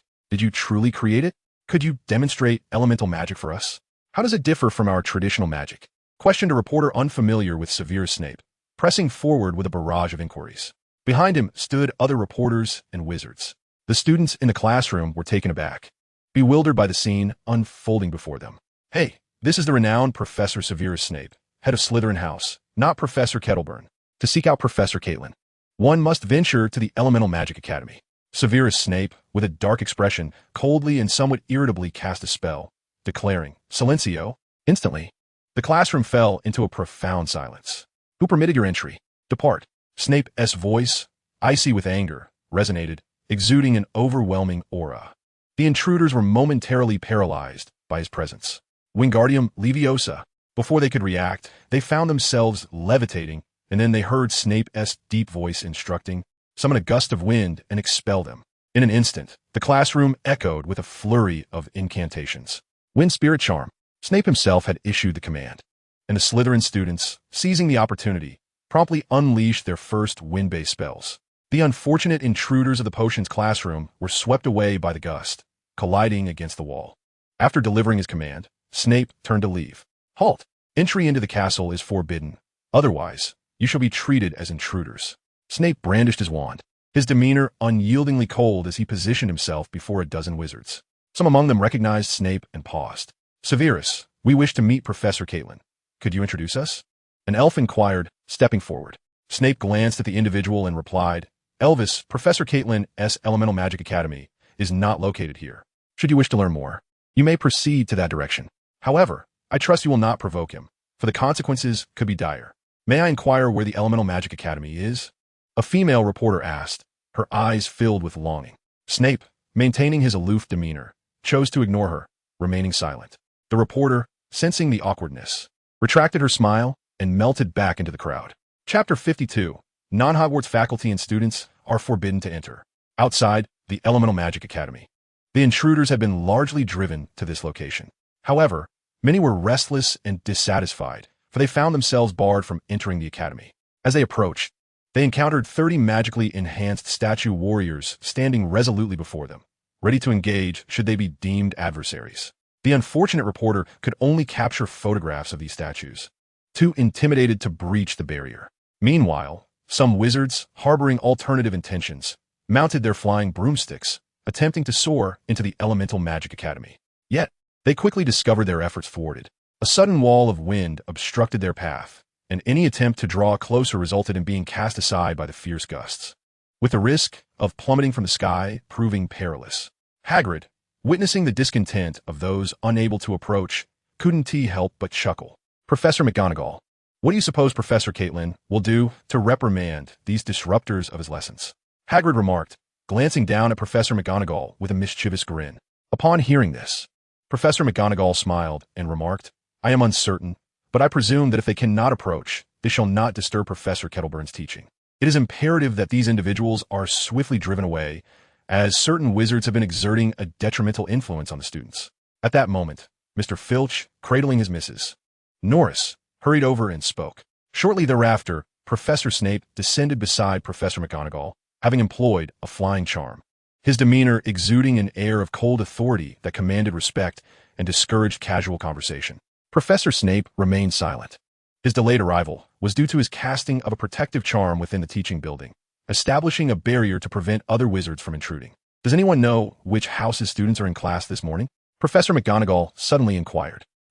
In that case, Professor Flitwick, I suggest you speak with Professor Kettleburn to ascertain the specifics, she proposed. Professor Flitwick glanced at the gathering crowd, hesitated momentarily, and then said, Perhaps it would be better if you went, Professor McGonagall. She surveyed the assembled figures, including Professor Snape, before finally conceding, Very well, I shall go and see. With that, Professor McGonagall approached the statue warrior and entered the elemental magic classroom, all eyes upon her. To her surprise, the statue warrior did not attack, prompting a few others to draw near. However, the outcome was far from welcoming. The statue warrior swiftly launched an assault, nearly impaling one unfortunate soul with its spear. This incident served as a cautionary tale for the others, indicating that, apart from Hogwarts inhabitants, no one else could approach. Inside the elemental magic classroom, Professor Kettleburn was imparting knowledge of elemental magic to the Ravenclaw students. Despite the commotion outside arousing their curiosity, none of the children chose to leave or venture out. Professor McGonagall's arrival captured everyone's attention, reinforcing their suspicion that these individuals were indeed targeting Professor Kettleburn, which only heightened their admiration for him. Professor Kettleburn's prowess was so formidable that he could effortlessly disregard both Aurors and the Ministry of Magic. Professor Kettleburn, may we have a word? Professor McGonagall approached him with a query. Professor McGonagall, I comprehend the purpose of your visit. Professor Kettleburn replied with a smile. If you deem it necessary, I can expel all intruders from Hogwarts. Some among them possess rather unique identities. Professor Kettleburn nodded, grinning. That is certainly not a problem, Professor McGonagall. As he spoke, a hexagram appeared beneath his feet. Professor McGonagall observed this with a mix of intrigue and curiosity. This had occurred once before, at a time when she was unaware of its purpose, and now it manifested again. Soon after, a crystal ball materialized before Professor Kettleburn. He placed his hands upon it, and, gazing through the orb from an elevated perspective, surveyed the entirety of Hogwarts. Spirits of the wind, heed my call. Wind charm. As Professor McGonagall heard the voice of Caitlin, she beheld the emergence of numerous wind sprites upon the hexagram array. Subsequently, before the astonished eyes of the onlookers, These ethereal beings soared forth from the Elemental Magic Academy. Outside the academy, wizards, journalists, and elves gazed in wonder at the diminutive, winged sprites that had flown out, their surprise palpable. However, just as their curiosity piqued, and they found these sprites to be irresistibly charming, the creatures descended upon them. In an instant, before they could comprehend the unfolding events, they were lifted into the air. A gust of wind enveloped them, rendering them powerless over their own bodies. In the blink of an eye, they found themselves outside the gates of Hogwarts. Once they regained their senses, a barrier descended from above, enveloping the entire Hogwarts grounds, prohibiting their approach. Non-Hogwarts students and faculty are forbidden to enter. Then, a voice resonated, and 11 fiery words materialized in the air before them. The wizards gasped in awe, while the journalists hastily retrieved their cameras, eager to capture the moment. Many felt a sense of regret and dissatisfaction. They had just glimpsed the undeniable presence of elemental magic. It remained shrouded in mystery. They had drawn near to the Elemental Magic Academy, but Caitlin, the creator of such magic, felt so distant. Some attempted to shout, yearning to see Caitlin once more and experience more of her elemental wonders. Yet, such an opportunity eluded them. At that moment, Professor McGonagall appeared, her demeanor graceful and composed as she addressed the crowd. Utilizing a sonorous charm, she proclaimed, "This serves as a warning to all. Hogwarts is a sacred place, and we do not wish for any disturbance to its order. Among your graduates of Hogwarts who should understand its regulations. Furthermore, concerning elemental magic, we shall convene an internal meeting to arrange a time for all interested parties to witness the might of elemental magic.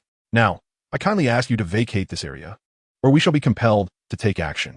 After delivering her statement, Professor McGonagall turned and departed. At that moment, she felt no concern for whether or not these individuals would attempt to breach Hogwarts, for any who tried would face consequences. Chapter 53, The Eve of Halloween. Kate, you have truly excelled. If I possessed a wind affinity, I would fall in love with such a method, direct, powerful, and steeped in mystery.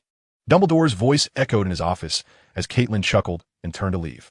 Clearly, the old wizard sought to shift the burden onto her, and it was evident he had foreseen such events, departing for the Ministry of Magic in advance. Time flew by as Caitlin continued imparting her knowledge of elemental magic at the academy. At noon, she released Malfoy for 2 hours of rigorous training in Hell's Domain.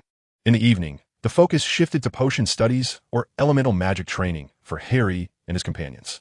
Caitlin found himself exceedingly busy, with his days nearly monopolized. Consequently, he had to establish a schedule designating Mondays, Wednesdays, Fridays, and Sundays for Harry and his friends, allocating 2 days for elemental magic lessons and 2 days for potion studies, while Malfoy endured his rigorous training on Tuesdays and Thursdays at noon. This arrangement brought Caitlin a modicum of relief, though it was merely temporary. "What has happened to you two?" Luna Jennifer inquired curiously as she observed Harry and Ron exiting the dining hall. Recently, Caitlin had often gathered the 6 most talented students for magical training, fostering a sense of familiarity between Luna and Harry. "What else could we be doing but studying? Our time has been thoroughly squeezed. I never realized how much I would come to enjoy learning," Ron lamented, his large dark circles betraying his fatigue. "And you?" Luna turned her gaze to Harry, seeking his thoughts. Their time had indeed been meticulously drained. Nodding in agreement, Ron and Harry steeled themselves to attend class. This morning, they had a spellcasting lesson with Professor Flitwick, who was teaching them the levitation charm. The amusing pronunciations and gestures provided them with much amusement. Professor Flitwick paired the students into duos for training. Harry's partner was Seamus, while Ron teamed up with Hermione. Harry attempted the incantation, but was disappointed when the feather on the table remained motionless. After several frustrated attempts, he resorted to using wind elemental magic, which he failed to control, resulting in a gust that provoked complaints from the Gryffindor Lions and earned him a stern warning from Professor Flitwick. In contrast, Seamus, in a fit of frustration, ignited his feather. When Harry tried to extinguish the flames, he inadvertently fanned them, and in an instant, the feather was consumed, nearly setting Seamus's hair ablaze. Ron's experience was equally entertaining. After failing multiple times and receiving some teasing from the genius Hermione, he, in a moment of exasperation, ignited his feather as well. However, the flames grew too fierce, singeing his own hair. Had Hermione not intervened with a timely water spell that doused Ron's head, he might have ended up bald. Despite the series of mishaps and laughter, everyone was in high spirits. They were not only learning traditional magic, but also making commendable progress in elemental magic. That evening, the school prepared a sumptuous feast for all. "At last, we don't have class tonight," Ron exclaimed his excitement palpable as he inhaled the aroma of roasted pumpkin. Harry smiled, equally filled with anticipation. "Professor Caitlin," he exclaimed upon spotting Caitlin in a white suit, beaming with joy. "Where's Hermione? Aren't you three often together?" Caitlin inquired with a slight smile. Harry and Ron exchanged a glance, after which Ron remarked, "I don't know. She seems to have taken a step ahead. We're not together." Caitlin chuckled and playfully regarded Ron, asking, "Have you two had a quarrel?" "No, absolutely not," Ron hastily denied. Caitlin, upon hearing this, displayed a flicker of confusion in her eyes. Given the current situation, the emotional bond among the three young ones appeared profound. They should not be at odds with one another. Subsequently, Caitlin turned her gaze towards the staff table, noting the absence of Professors Quirrell and Snape. Would the events unfold as the story suggested? The current Snape was decidedly different from the one of the past. With this thought, Caitlin glanced over at Hagrid, who was indulging in a drink, pondering whether Ruby would face maltreatment from Snape. Well, perhaps she was simply delayed somewhere. In any case, let us now proceed to enjoy our dinner. Caitlin affectionately ruffled the hair of the two boys before heading towards the staff table. Undoubtedly, Caitlin was quite popular, as many greeted him warmly. Harry smiled, tidying his somewhat disheveled hair, exuding an innocent charm. Ron looked at Caitlin with envy, then turned his attention to the dining hall, casting aside all other thoughts. A long table was laden with an array of delectable dishes, wafting enticing aromas that rivaled the welcome feast. Harry and Ron, upon seeing this, eagerly made their way to join Neville and others, sitting together to relish their meal heartily. Just as Harry and Ron were savoring their food, Professor Quirrell suddenly burst through the door, panic etched across his face. He stumbled and fell to the ground, capturing everyone's attention. With a stammer and evident fear, Professor Quirrell exclaimed, "There's a troll. It's very dangerous in the dungeons." Chapter 54. The Troll Approaches. "There's a troll. It's very dangerous in the dungeons." Upon finishing his statement, Quirrell fell unconscious. Instantly, chaos ensued in the dining hall as students and faculty alike erupted into disorder. Several timid girls screamed in fright.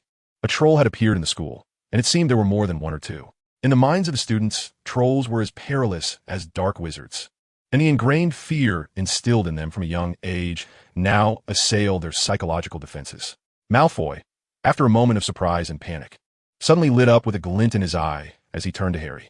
Dumbledore, observing the students' turmoil, felt compelled to step forward, brandishing his wand and conjuring a flurry of purple fireworks to capture their attention. He then bellowed silence. At that moment, the students fell silent and turned their gaze towards Dumbledore. Percy, of Gryffindor, adeptly began to organize the first years. "Follow me, and do not stray. As long as you stick with me and heed my instructions, you need not worry about the troll suddenly appearing and harming you. Certainly, if you wish to become fodder for the troll, you may refuse my arrangements." Percy departed the restaurant swiftly with his companions. Harry and Ron prepared to follow suit. However, at that moment, Malfoy intercepted Harry. "Malfoy, what do you want?" Ron glared at Malfoy, his tone unfriendly. "Harry, let's engage in a contest." Malfoy disregarded Ron, fixing his gaze on Harry. "There happens to be a troll in the basement. Let us see who can defeat it faster." "How can you suggest that?" "It is a troll." Even Professor Quirrell fainted from fear. Ron immediately interjected. Malfoy, dismissing Ron's words, scoffed, "Professor Quirrell is a mere joke. If someone like him can be the defense against the dark arts professor, then so can I." As he spoke, Malfoy's voice grew louder, his expression brimming with arrogance and confidence. His training over time had indeed elevated his abilities. Thus, Malfoy dared to challenge Harry to a contest. "Are you afraid?" He taunted Harry. Harry narrowed his eyes at Malfoy and replied with a smile, "Very well, let us see who can vanquish more trolls. The loser must consume 3 Birdie Bots every flavor beans that taste like snot or vomit in front of everyone." "Have you lost your mind, Harry?" Ron exclaimed in alarm. Harry chuckled, meeting Ron's gaze. "You must trust me, Ron." After a brief moment of silence, Ron conceded, "All right, I will accompany you. I should be able to assist you in a critical moment." Malfoy, overhearing Ron, smirked and derided, "Harry Potter, you actually require assistance from others, ha ha ha." Ron hastily clarified, "I just don't want Harry to be killed by the troll." After mocking Harry, Malfoy promptly departed. "Just wait until you have to eat those vomit-flavored beans," Harry remarked as he drew his wand and hurried after Malfoy. Unable to abandon Harry, Ron followed suit. Caterpillar observed the trio and eavesdropped on their conversation, stroking his chin with a smile of amusement. The plot had taken a turn. He wondered how their contest would unfold. "Professor Caterpillar, could you assist in awakening Professor Quirrell?" Madame Pomfrey inquired. Caterpillar responded with a smile, "It would be my pleasure, Madame Pomfrey." He approached Professor Quirrell saying, "Healing spell." Water sprites descended, swirling around Professor Quirrell.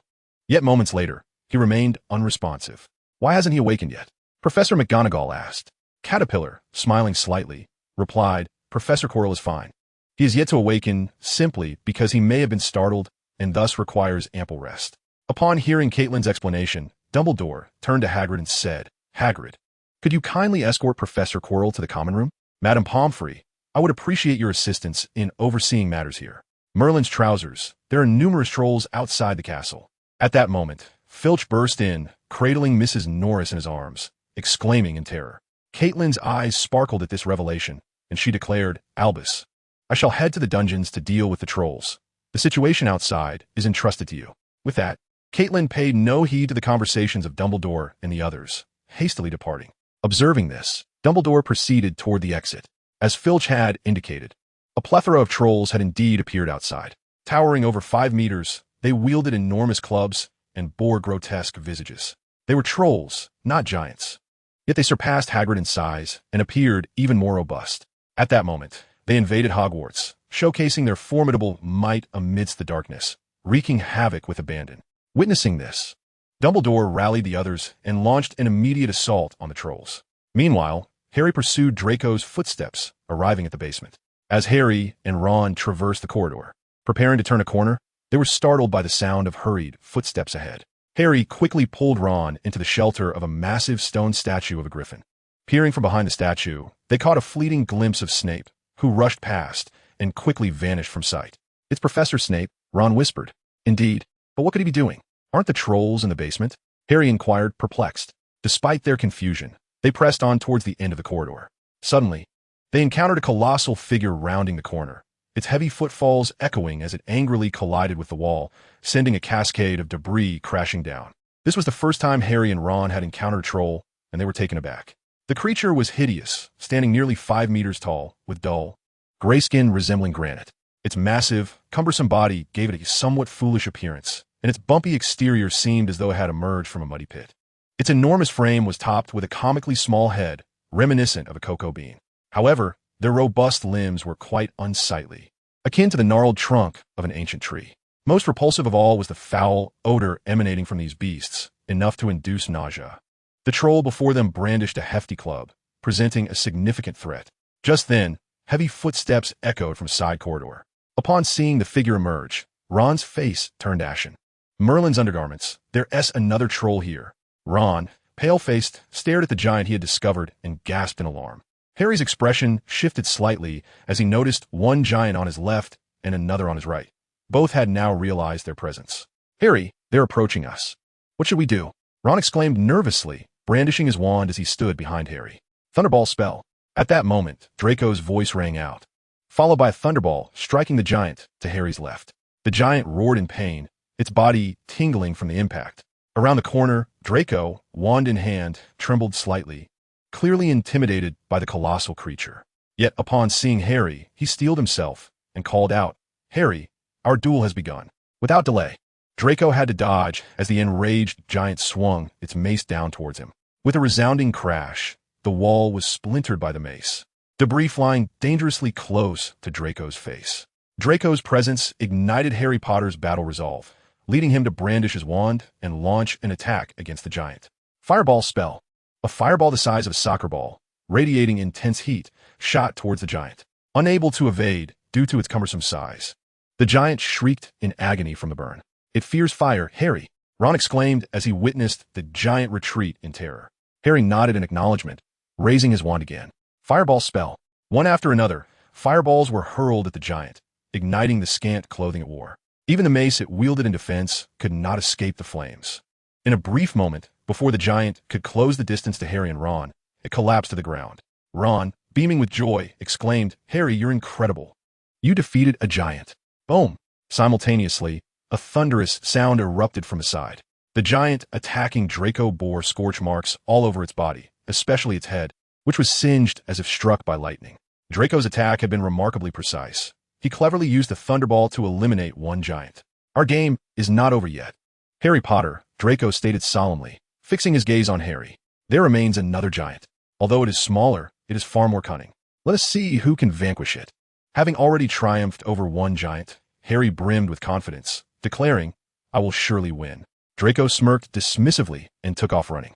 Harry and Ron quickly pursued him, convinced that Draco, having arrived first, knew the location of the other giant. "Harry, wind spell. We need to be faster than him," Ron urged.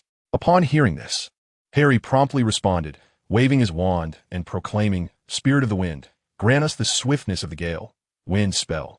The spirit of the wind swept past them, and soon they felt themselves becoming light as air. In the next moment, Ron charged forth like an arrow released from a bow, swiftly covering several meters.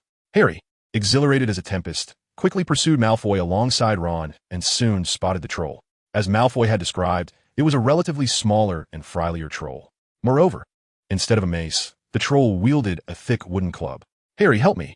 At that moment, Ron, driving too fast, was unable to halt and continued to rush towards the troll, which immediately swung its club, aiming to send Ron flying.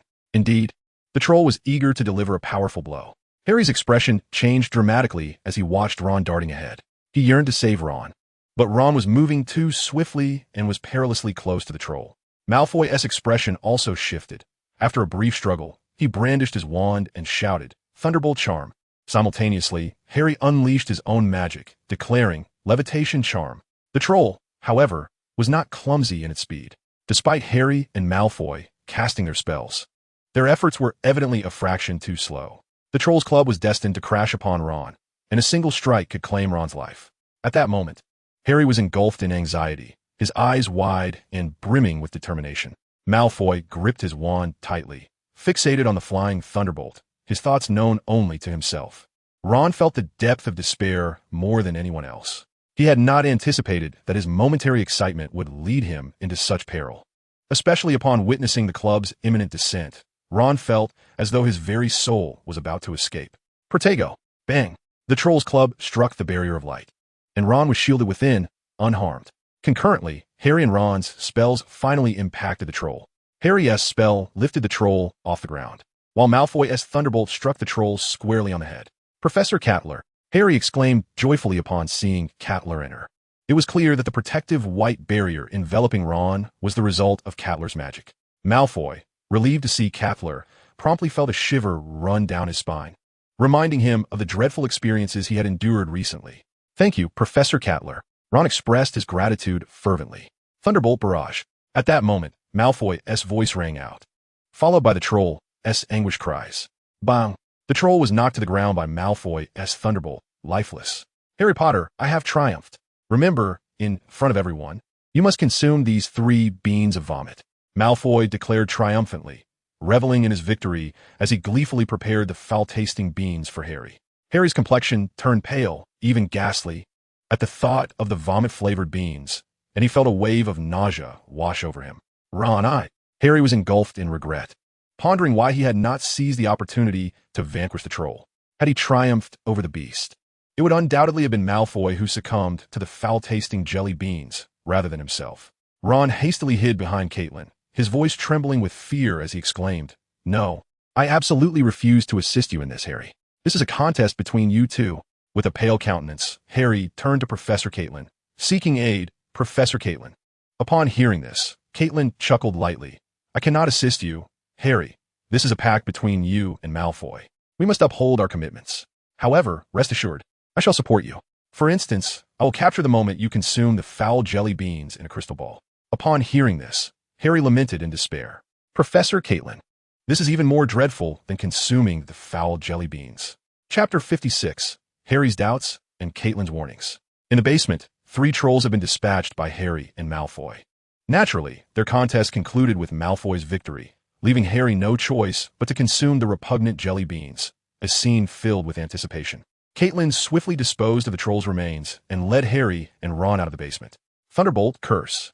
Upon returning to the surface, Malfoy did not immediately depart. Instead, he engaged in combat against the trolls. The number of trolls was greater than anticipated, converging from all directions. These trolls were distinct from giants, standing between 3 to 5 meters tall, and were considerably more agile.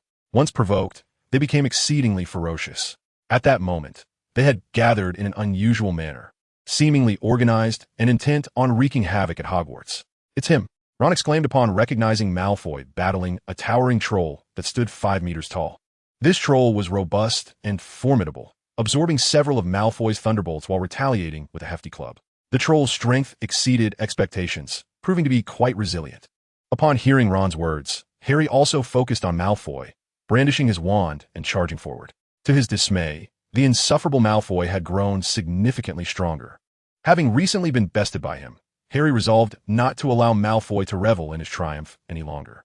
Ron, observing Harry's reckless dash, felt a twinge of concern and hurriedly followed suit, grumbling, "Merlin's trousers, how is it that I have a brother who constantly seeks out danger?" Furthermore, Caitlin found it intriguing that despite Malfoy's continued rivalry with Harry, he had undergone a transformation in character, striving to surpass Harry and earn the admiration of his peers. Caitlin had no intention of merely spectating. He promptly joined the fray. With a single deft move, he dispatched a powerful troll with ease. A fireball storm could ignite a colossal beast in an instant. A blade storm would sever its limbs, rendering it powerless. Even a single thunderous incantation could condemn a giant to depart in wrath under the cleansing thunder. Malfoy, somewhat disheveled, evaded the onslaught and ultimately triumphed over the beast. Panting as he leaned against a massive stone, fireballs in rapid succession, blade winds slicing through, Harry's voice rang out, prompting Malfoy to rise hastily and turn toward him. In the next moment, Malfoy clenched his fists, his eyes glinting with unbridled fury, for Harry Potter had also vanquished a giant, appearing to do so with far greater ease. Dual elemental magic is not the strongest, Harry Potter. Malfoy, unwilling to witness Harry's triumphant exuberance, turned away. "Harry, look, this is my masterpiece," Ron exclaimed, jubilantly celebrating his own conquest of a giant. This particular beast, pitiable in its state, had been pierced through the thigh and arm by spikes, rendered utterly powerless. Moreover, it lay trapped beneath a collapsed earthen wall. Approaching Ron, Harry beamed at his friend's achievement and said, "Ron, you are magnificent." Caitlin observed the duo and smiled, then soared into the air, casting a spell, restoration to its former state. In an instant, the structures ravaged by the giants within Caitlin's line of sight began to restore themselves, all under the envious gazes of Harry and Ron. Having completed this, Caitlin gathered Harry and Ron to converge with Dumbledore and the other professors. Professors McGonagall, Quirrell, Flitwick, and the rest of the Hogwarts faculty had assembled. Aside from the giant that had fled, all others had been slain. "Professor Snape, what has happened to you?" Filch inquired upon noticing Snape's approach. Observing the injury on his thigh, Caitlin looked at Snape with surprise. Injured? With Snape's prowess, surely a three-headed dog could not have harmed him? Contemplating this, Caitlin turned her gaze toward Professor Quirrell, who appeared remarkably unfazed by Snape's injury. When Harry directed his attention to Snape, the latter met his gaze with indifference, swiftly cloaking his wounded thigh in his dark robes. The wound did not resemble one inflicted by a giant. Rather, it bore the mark of a dog's claw. Approaching Snape, Caitlin smiled and said, "Allow me to administer a healing spell." Without awaiting Snape's consent, she cast her magic. Healing charm. Water sprites swam through the folds of his black robe, causing Snape's cheek to twitch slightly. Observing the change in Snape's expression, Caitlin's smile widened as she patted his shoulder, saying, "Severus, do take care. The ogre's mace is quite perilous. One misstep could have you meeting Merlin." Snape's expression darkened slightly, yet he remained silent. "Harry, Ron, although confronting these trolls is not your responsibility at present, considering your valiant bravery and selfless knightly spirit, Gryffindor House is awarding 30 points. Cattermole then turned to Harry and Ron, smiling. Upon hearing this, Harry and Ron erupted in joyous cheers. "Malfoy has been quite diligent as well, hasn't he, Professor Snape? You are from Slytherin. After all," Cattermole remarked, glancing at Snape with a grin. "Slytherin House receives an additional 10 points, Snape replied coolly. "This matter is not simple. It appears to be a premeditated and organized act," Professor McGonagall stated with a serious expression. "Professor Cattermole, Professor Snape, Professor Flitwick, have you made any discoveries?" she inquired. "None. But I suspect it may be related to the Death Eaters. Perhaps there is something within the school that has caught their attention," Cattermole continued, his gaze sweeping over Snape and Professor Quirrell, smiling faintly. In response to Cattermole's gaze, Snape remained expressionless, while Professor Quirrell exhibited an awkward chuckle. Dumbledore frowned slightly, contemplating. "I understand. I will investigate this matter thoroughly. I ask that everyone remain vigilant tonight." With that, Dumbledore turned to leave, and Professor McGonagall echoed his sentiments. Snape departed with a cold demeanor, uttering not a word. During this time, Snape's character had taken on a peculiar twist, becoming so harsh that students were left in fear. And his temper had grown increasingly volatile. Harry found himself frequently scrutinized by Snape, who seized upon any minor error with fervor. Despite Harry's diligent efforts and potions, achieving significant progress, he remained the target of Snape's disdain. Chapter 57. The Proud Malfoy and the Dazed Harry. Ron, do you think there is any dog that could harm Professor Snape? Harry felt compelled to share his thoughts with Ron. Initially taken aback, Ron looked at Harry and whispered, Harry, you can't be suggesting that Professor Snape went to that place, can you? Why not? Harry replied earnestly. In the basement, didn't we see him hastily leave? That path leads to the 4th floor. The last time we accidentally stumbled into that area, there was a massive 3-headed dog.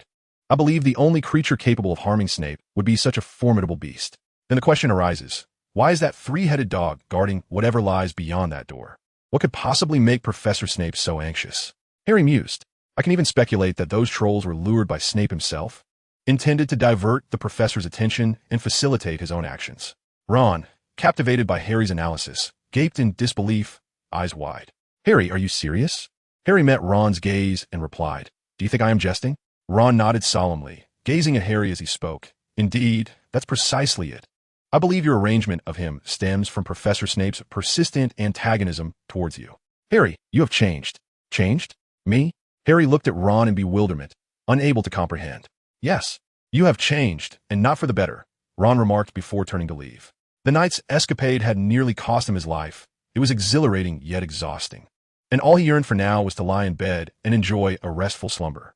The following day, Harry, plagued by a whirlwind of thoughts, had not slept well. With dark circles under his eyes, he felt utterly fatigued. Observing Harry's condition, Ron expressed sympathy. Harry, you ought not to overthink so much. Harry offered no explanation. As they arrived at the dining hall, Ron spotted Hermione and approached her with curiosity. Hermione, where were you last night? We didn't see you. Hermione replied. I went to St. Mungo's Hospital. Madame Pomfrey needed my help to treat a patient with my essence of water. Ron, upon hearing this, chose not to inquire further and instead began to boast about the glorious exploits he and Harry had experienced the night prior. Ron was quite the storyteller, and soon Neville, Seamus, and other Gryffindor lions, along with students from other houses, gathered around. Harry found himself encircled, listlessly consuming potatoes, showing no inclination to engage in conversation. Red-haired Weasley, have you forgotten something? A voice interrupted. Harry Potter lost to me in our duel. As the defeated, he must consume 3 Bertie Bott's every flavor beans. Did you know? This proposition was put forth by Harry Potter himself. At that moment, Malfoy swaggered in with Crabbe and Goyle, a triumphant smirk plastered across his face, mercilessly countering Ron's claims. Malfoy now carried himself with an air of arrogance, flanked by his towering minions, his hands clasped behind his back, exuding a demeanor befitting a superior. Casting a mocking glance at Harry Potter, Harry's face turned pale as he suddenly recalled the wager he had made with Malfoy the previous night, which he had lost.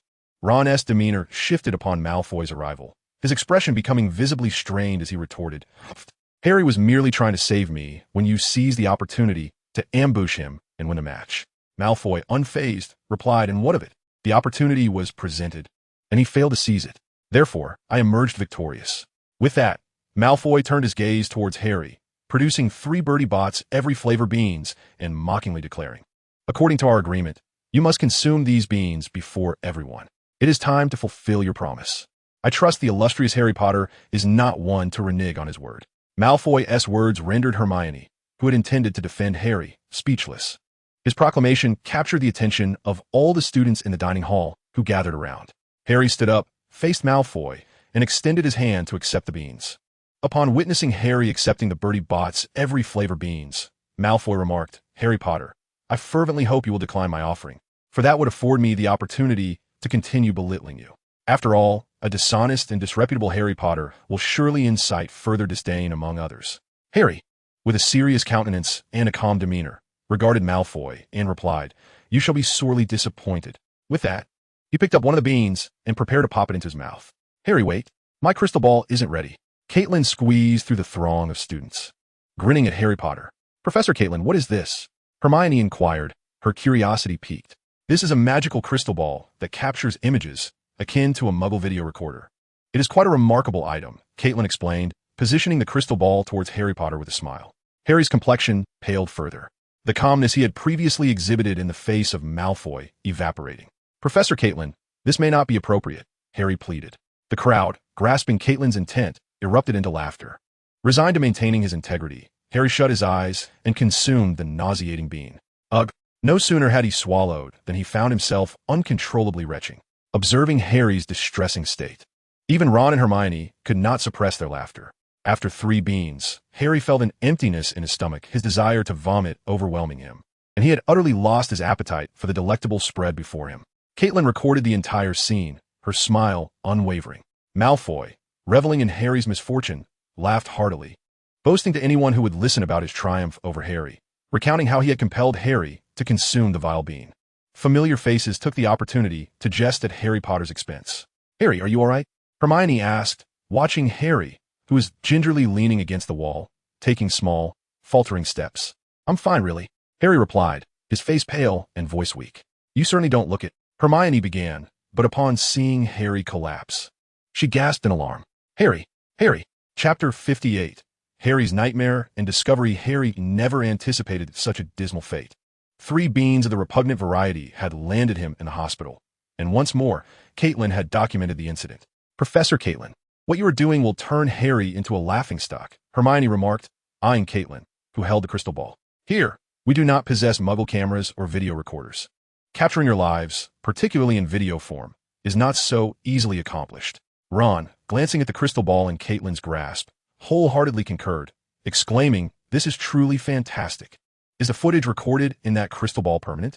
Caitlyn chuckled, stating that as long as the memory crystal ball remained intact and the information within had not been erased, it merely required a modicum of magical energy to activate and view the images stored inside. It is a splendid item, believe me, in the realm of magic. It could fetch at least 100 galleons. Of course, if you can mass-produce them, the price would plummet, as rarity dictates value. Upon hearing this, Ron's eyes sparkled with excitement, and he inquired, "Professor Lyle, is it easy to make memory crystal balls?" Casting a sidelong glance at Ron, Caitlyn smiled slightly, replying, "For me, it is a simple task. For you, perhaps in your next life." Ron's enthusiasm instantly waned, leaving him as deflated as a withered eggplant. "Harry, make sure to rest. Let Hermione excuse you from this afternoon's class." With that, Caitlyn took the crystal ball and departed with a smile. Harry resigned, waved goodbye to Hermione, and then reclined on his bed to rest. As he lay there, he gradually drifted into slumber. Yet this dream did not bestow upon him any fortuitous omens. "Here is Harry Potter. Here is Harry Potter." Tossing and turning, the voices grew increasingly dense, and memories not belonging to him surged into his mind, flashing past incessantly, threatening to burst his head apart. Harry suddenly awoke. He wiped the sweat from his brow, donned his glasses, and glanced at the clock hanging on the wall, realizing he had been asleep for an hour. After leaving the hospital wing, Harry wandered through the campus and unwittingly arrived at the library. Reflecting on his lack of classes, he decided to peruse a book on herbology. As he strolled past the rows of shelves, he unexpectedly spotted Hagrid searching for a book and called out, "Hagrid! Harry, shouldn't you be in class now?" Hagrid said, somewhat surprised to see Harry in the library. "Oh, by the way, I heard you ate 3 of those vomit-flavored beans. I must say, you are incredibly brave." While Hagrid continued to search for books, he was oblivious to the pallor returning to Harry's face. Harry felt his stomach churn once more, an uncomfortable sensation indeed. Hagrid, clutching several books, turned to leave. Not wishing to linger with Hagrid for fear of further discussion about the vomit-flavored beans, Harry found a book on herbology and nestled into a corner to read quietly. However, before long, he heard Professor Quirrell's voice nearby, which puzzled him and piqued his curiosity. "This is a very dangerous matter. No, I cannot do this, I beg you." Upon hearing Quirrell's pleading tone, Harry immediately realized that Quirrell was being threatened. Moreover, he was being coerced into undertaking an exceedingly perilous task. "But I don't want to die." Quirrell capitulated, resigned to perform the daunting action. As footsteps echoed in the corridor, Harry swiftly concealed himself around a corner, peering through the gaps in the bookshelves to observe the scene. Professor Quirrell emerged from the turn, hurrying while adjusting his scarf. With a pale visage, reddened eyes, and a somewhat awkward gait reminiscent of a woman wronged, Harry couldn't help but raise an eyebrow at the unsettling manner of his movement. Once he was certain that Professor Quirrell had departed and no one else emerged from the corner, curiosity compelled Harry to venture inside. To his surprise, the space was entirely vacant. However, at the end of the hallway, a half-open door caught his attention. Without hesitation, he approached and pushed it open. Harry swore he had glimpsed a figure vanish around the corner. He was certain that this figure, with its distinct hair, was Severus Snape. who seemed to be threatening Professor Quirrell regarding a perilous endeavor. This thought inevitably led Harry to recall the location guarded by the three-headed dog. Leaving the library, Harry promptly sought out Cedric and recounted the events he had witnessed, along with his suspicions. Ron was skeptical of Harry's deductions and was reluctant to broach the subject of Hagrid's peculiar beings. At this juncture, Cedric was the only trustworthy ally who could assist him in unraveling the mystery. Upon hearing Harry's account, Cedric's eyes sparkled with intrigue. The plot was indeed taking an unexpected turn. According to the original narrative, Harry was meant to share his findings with Ron and Hermione before seeking confirmation from Hagrid, only to be brusquely rebuffed. Yet, Hagrid was an intriguing character. Despite his refusal, he often divulged significant information. Cedric, do you believe Snape is threatening Professor Quirrell? Plotting something nefarious? Harry inquired. Cedric felt a twinge of sympathy for Snape, who appeared to be surveilling Quirrell. It was misconstrued by Harry as a potential threat to him and a possible culprit behind the theft of the Philosopher's Stone. Perhaps your intuition holds merit, Cedric mused, a smile gracing his lips. However, sometimes what we perceive with our eyes may not reflect the truth. Harry paused, momentarily taken aback by Cedric's words, then replied, Professor Cedric, are you suggesting that? Cedric chuckled, gesturing towards Harry's eyes. What I mean is, you should seek evidence. If you can substantiate your claims, I will certainly intervene to thwart Snape and ensure Professor Quirrell's safety. However, as it stands, we lack concrete proof to validate the notion that Quirrell is under threat from Snape or that Snape is orchestrating anything sinister. After a brief silence, Harry's expression turned serious. I understand, Professor Cedric, he declared. With that, he smirked, accepted the memory crystal, and bid farewell to Cedric. Chapter 59, Neville and Hannah Abbott.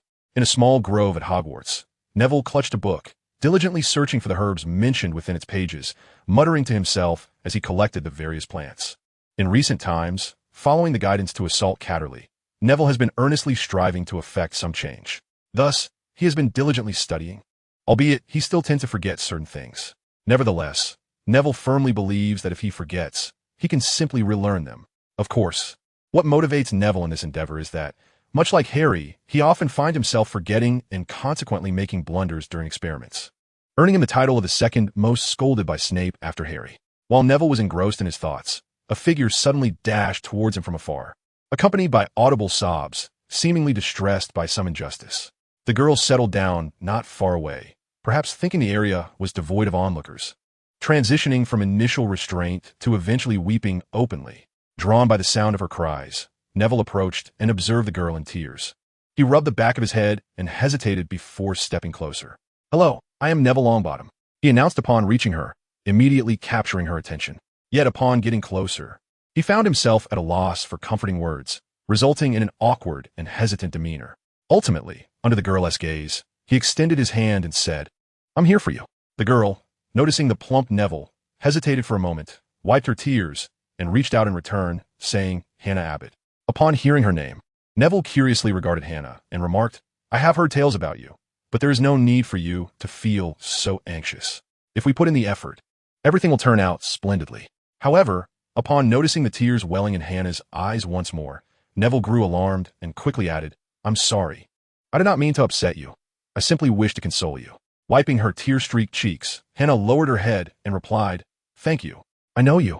You're from Gryffindor. You often forget things, which is why Malfoy seizes every opportunity to bully you. Initially relieved by Hannah's gratitude and feeling a hint of joy, Neville's expression suddenly froze. He had no desire to confront Malfoy. In truth, Malfoy had not resorted to physical altercations, but his foul mouth had provoked Neville to the brink of violence on numerous occasions. Observing Neville's silence, Hannah glanced up at the chubby lad and realized she had spoken out of turn. "I'm sorry," she exclaimed. Neville managed a somewhat forced smile and replied, "It's all right. I've grown accustomed to it." Then, clenching his fist and swinging it lightly, he earnestly declared, "But you must believe me. If Malfoy dares to lay a hand on anyone, I will ensure he receives a thorough lesson." Upon hearing Neville's words, Hannah chuckled softly, her demeanor quite endearing. Neville joined in her laughter. "What are you doing?" Hannah inquired. "I am studying herbology," Neville replied, raising his hand to showcase the materials he held. "Ah, there are quite a few herbs here. I have a fondness for herbology as well. Let us study together," Hannah suggested with a smile. Neville nodded with delight and then smiled at Hannah, saying, "I know a place where many intriguing herbs can be found." With that, Neville led Hannah away, running towards the distance. They arrived at a small lake, surrounded by aquatic plants that glimmered faintly at night, a place Neville had discovered. The two of them joyfully searched for the herbs mentioned in their books. Suddenly, a blinding flash of white light flickered in the nearby woods, followed by a piercing scream and a shadowy figure swiftly retreating. Both Neville and Hannah were startled, particularly Hannah, whose collected herbs scattered across the ground. "That's the Forbidden Forest. We can't go near it, Neville," Hannah exclaimed as she regained her composure, only to see Neville heading in that direction. Fear gripped her heart, as Dumbledore had frightened them during the opening ceremony, and the upperclassmen had repeatedly warned them never to approach the Forbidden Forest. "I want to see what happened." At that moment, Neville's small frame appeared remarkably large and strong. Hearing his words, Hannah felt a surge of uncertainty. But after a moment's hesitation, she gritted her teeth and followed him. Neville was the first to comfort her, and was indeed a splendid friend to Hannah. Cautiously, they approached. The towering trees of the Forbidden Forest exuded an ancient scent, yet the atmosphere was fraught with danger due to the presence of extraordinary beings. "Neville, I've heard others say that there are man-eating werewolves here, as well as centaurs skilled in archery and divination. We must not venture too deep." Neville's hands trembled, his wand seeming on the verge of slipping from his grasp. Encouraged by Hannah's words, he reassured her, "Hannah, don't be afraid. I am an earth mage, and I can protect you." Following closely behind Neville, she nodded, tightening her grip on her wand, whispering, "I am a water mage. I can cast the water ball spell." Neville parted a thicket and soon discovered a girl lying not far away, a necklace known as the Guardian of Light shimmering around her, encasing her in a protective glow. Beside her lay several herbs, indicating she too had been foraging. "It's Luna Jennifer from Ravenclaw," Hannah exclaimed as she pushed aside the leaves and immediately recognized the girl on the ground. As Neville and Hannah approached Luna, the white light barrier vanished. Luna had already succumbed to unconsciousness. "Neville, I don't know the healing charm," Hannah said in a fluster. "Neither do I, but we can take her to Professor Kate," Neville replied, also feeling anxious but quickly formulating a plan. "However, we can't move her. Let us call the professor over," Hannah suggested. "No, it's too dangerous here. We must get her away first," Neville insisted as he and Hannah positioned Luna's arms over their shoulders, lifting her and carefully retreating step by step. What Hannah and Navi failed to notice was a figure slowly emerging from the underbrush not far behind them. A dark aura surged forth, and in the next moment, it lunged rapidly towards the two. Chapter 60. The Unleashed Navi, the Ineffectual Hannah. A howl echoed through the Forbidden Forest, and in a state of panic, Navi and Hannah supported Luna as they fled frantically. Behind them, 3 centaurs galloped through the woods, employing their exceptional archery skills to attack a werewolf. Yet, the howls indicated that the werewolves were in considerable numbers. At that critical moment, had it not been for the sudden appearance of the centaurs who frightened off the werewolf with their arrows, Navi was certain that the 3 of them would have become the werewolves' next meal. But the ordeal was far from over. Many spiders emerged in the jungle. These spiders appeared suddenly from the grass or trees, launching their own assaults against the werewolves. Naturally, Navi and his companions became targets of the attack as well. So many spiders," Hannah exclaimed in terror at the swarm of tiny spiders that had suddenly appeared before her. Navi, too, felt a surge of panic. He handed Luna to Hannah and urged, "Hannah, support Luna and get away quickly. I'll handle them." Navi waved his wand, trembling and clearly frightened, as he faced his first battle. "But I can't do it," Hannah cried, tears of fear streaming down her face. She was too weak to support Luna, causing her to fall to the ground. Navi felt a wave of anxiety, but the spiders were drawing ever closer. He quickly waved his wand and shouted, "Earth and spikes." Instantly, the ground erupted, the spikes rising swiftly and piercing through several spiders. Yet, it was evidently insufficient, for there were many small spiders. Earth and wall. Navi desperately cast another spell. It had some effect. The erected wall forced the spiders to take a detour or climb over it to continue their advance. Summoning his inner strength, Navi lifted Luna and urged Hannah, "Run." Hannah hurried to keep up, the immense pressure rendering her incapable of casting even a single spell. Navi, being rather stout, found that his burst of energy could not sustain him for long, and he began to pant heavily. "Hurry together." Navi had no choice but to enlist Hannah's help, as those tiny spiders were hot on their heels. Bang! Instead of aiding him, Hannah accidentally knocked Navi down. "I'm so sorry, I didn't mean to," she exclaimed, quickly helping him up as her tears flowed uncontrollably. With Hannah's support, Navi scrambled to his feet and glanced back. The swarm of tiny spiders was drawing ever closer. "Navi!" Above, Hannah suddenly shrieked in terror, for a massive black spider was descending towards them from above. Navi's face turned ashen as he collapsed to the ground, feeling as though he had exhausted all his courage in that moment. Hurricane charm. A voice resounded, and the fallen spider, caught off guard, was swiftly swept away by the howling wind. The surrounding little spiders were likewise cleared away in an instant. Wind spirit charm. In the next moment, Neville, Hannah, and the unconscious Luna were enveloped by a gust, swiftly carried out of the forbidden forest. Caitlin gazed at the trio and unleashed another spell, declaring, "Purifying light." The radiance flickered, and Neville and Hannah quickly calmed from their panic. Caitlin then approached Luna, examining her condition, his brow slightly furrowing. There were no visible injuries on her body, yet she remained in a state of unconsciousness. It seemed the issue lay within her mind, suggesting that her soul might have sustained harm, endangering her life, thus triggering the self-protective feature of the Guardian of Light necklace. Since its gifting to Luna, the necklace had formed a bond with her. It would automatically activate in the event of a life-threatening situation. Naturally, the necklace could also be activated intentionally. Caitlin had sensed the power emanating from the Guardian of Light, prompting him to retrieve the crystal ball in search of Luna. Upon discovering the situation, he rushed over. "Can you tell me exactly what transpired?" Caitlin inquired as he lifted Luna into his arms, a whirlwind swirling around him, supporting Neville and Hannah as they soared toward St. Mungo's hospital for magical maladies and injuries. With Caitlin's arrival, Neville felt a wave of relief wash over him, and he recounted the events in detail. Upon hearing his words, Caitlin began to form an understanding. Chaos had erupted within the Forbidden Forest, a tumultuous clash involving centaurs, werewolves, and spiders, which drew the attention of Dumbledore and others, prompting their intervention. "Madame Pomfrey, I require your assistance. Please prepare some potions for me. They are urgently needed." Caitlin addressed Madame Pomfrey as she appeared. He then listed the items he required without hesitation. Madame Pomfrey, recognizing Caitlin's needs, promptly departed. "Professor Caitlin, is Luna in grave danger?" Neville asked with concern. "Fear not. She will recover swiftly," Caitlin reassured them with a smile, adding, "You both performed admirably. Had you not acted in time, Luna would have become prey for either the werewolves or the spiders. You have indeed saved her."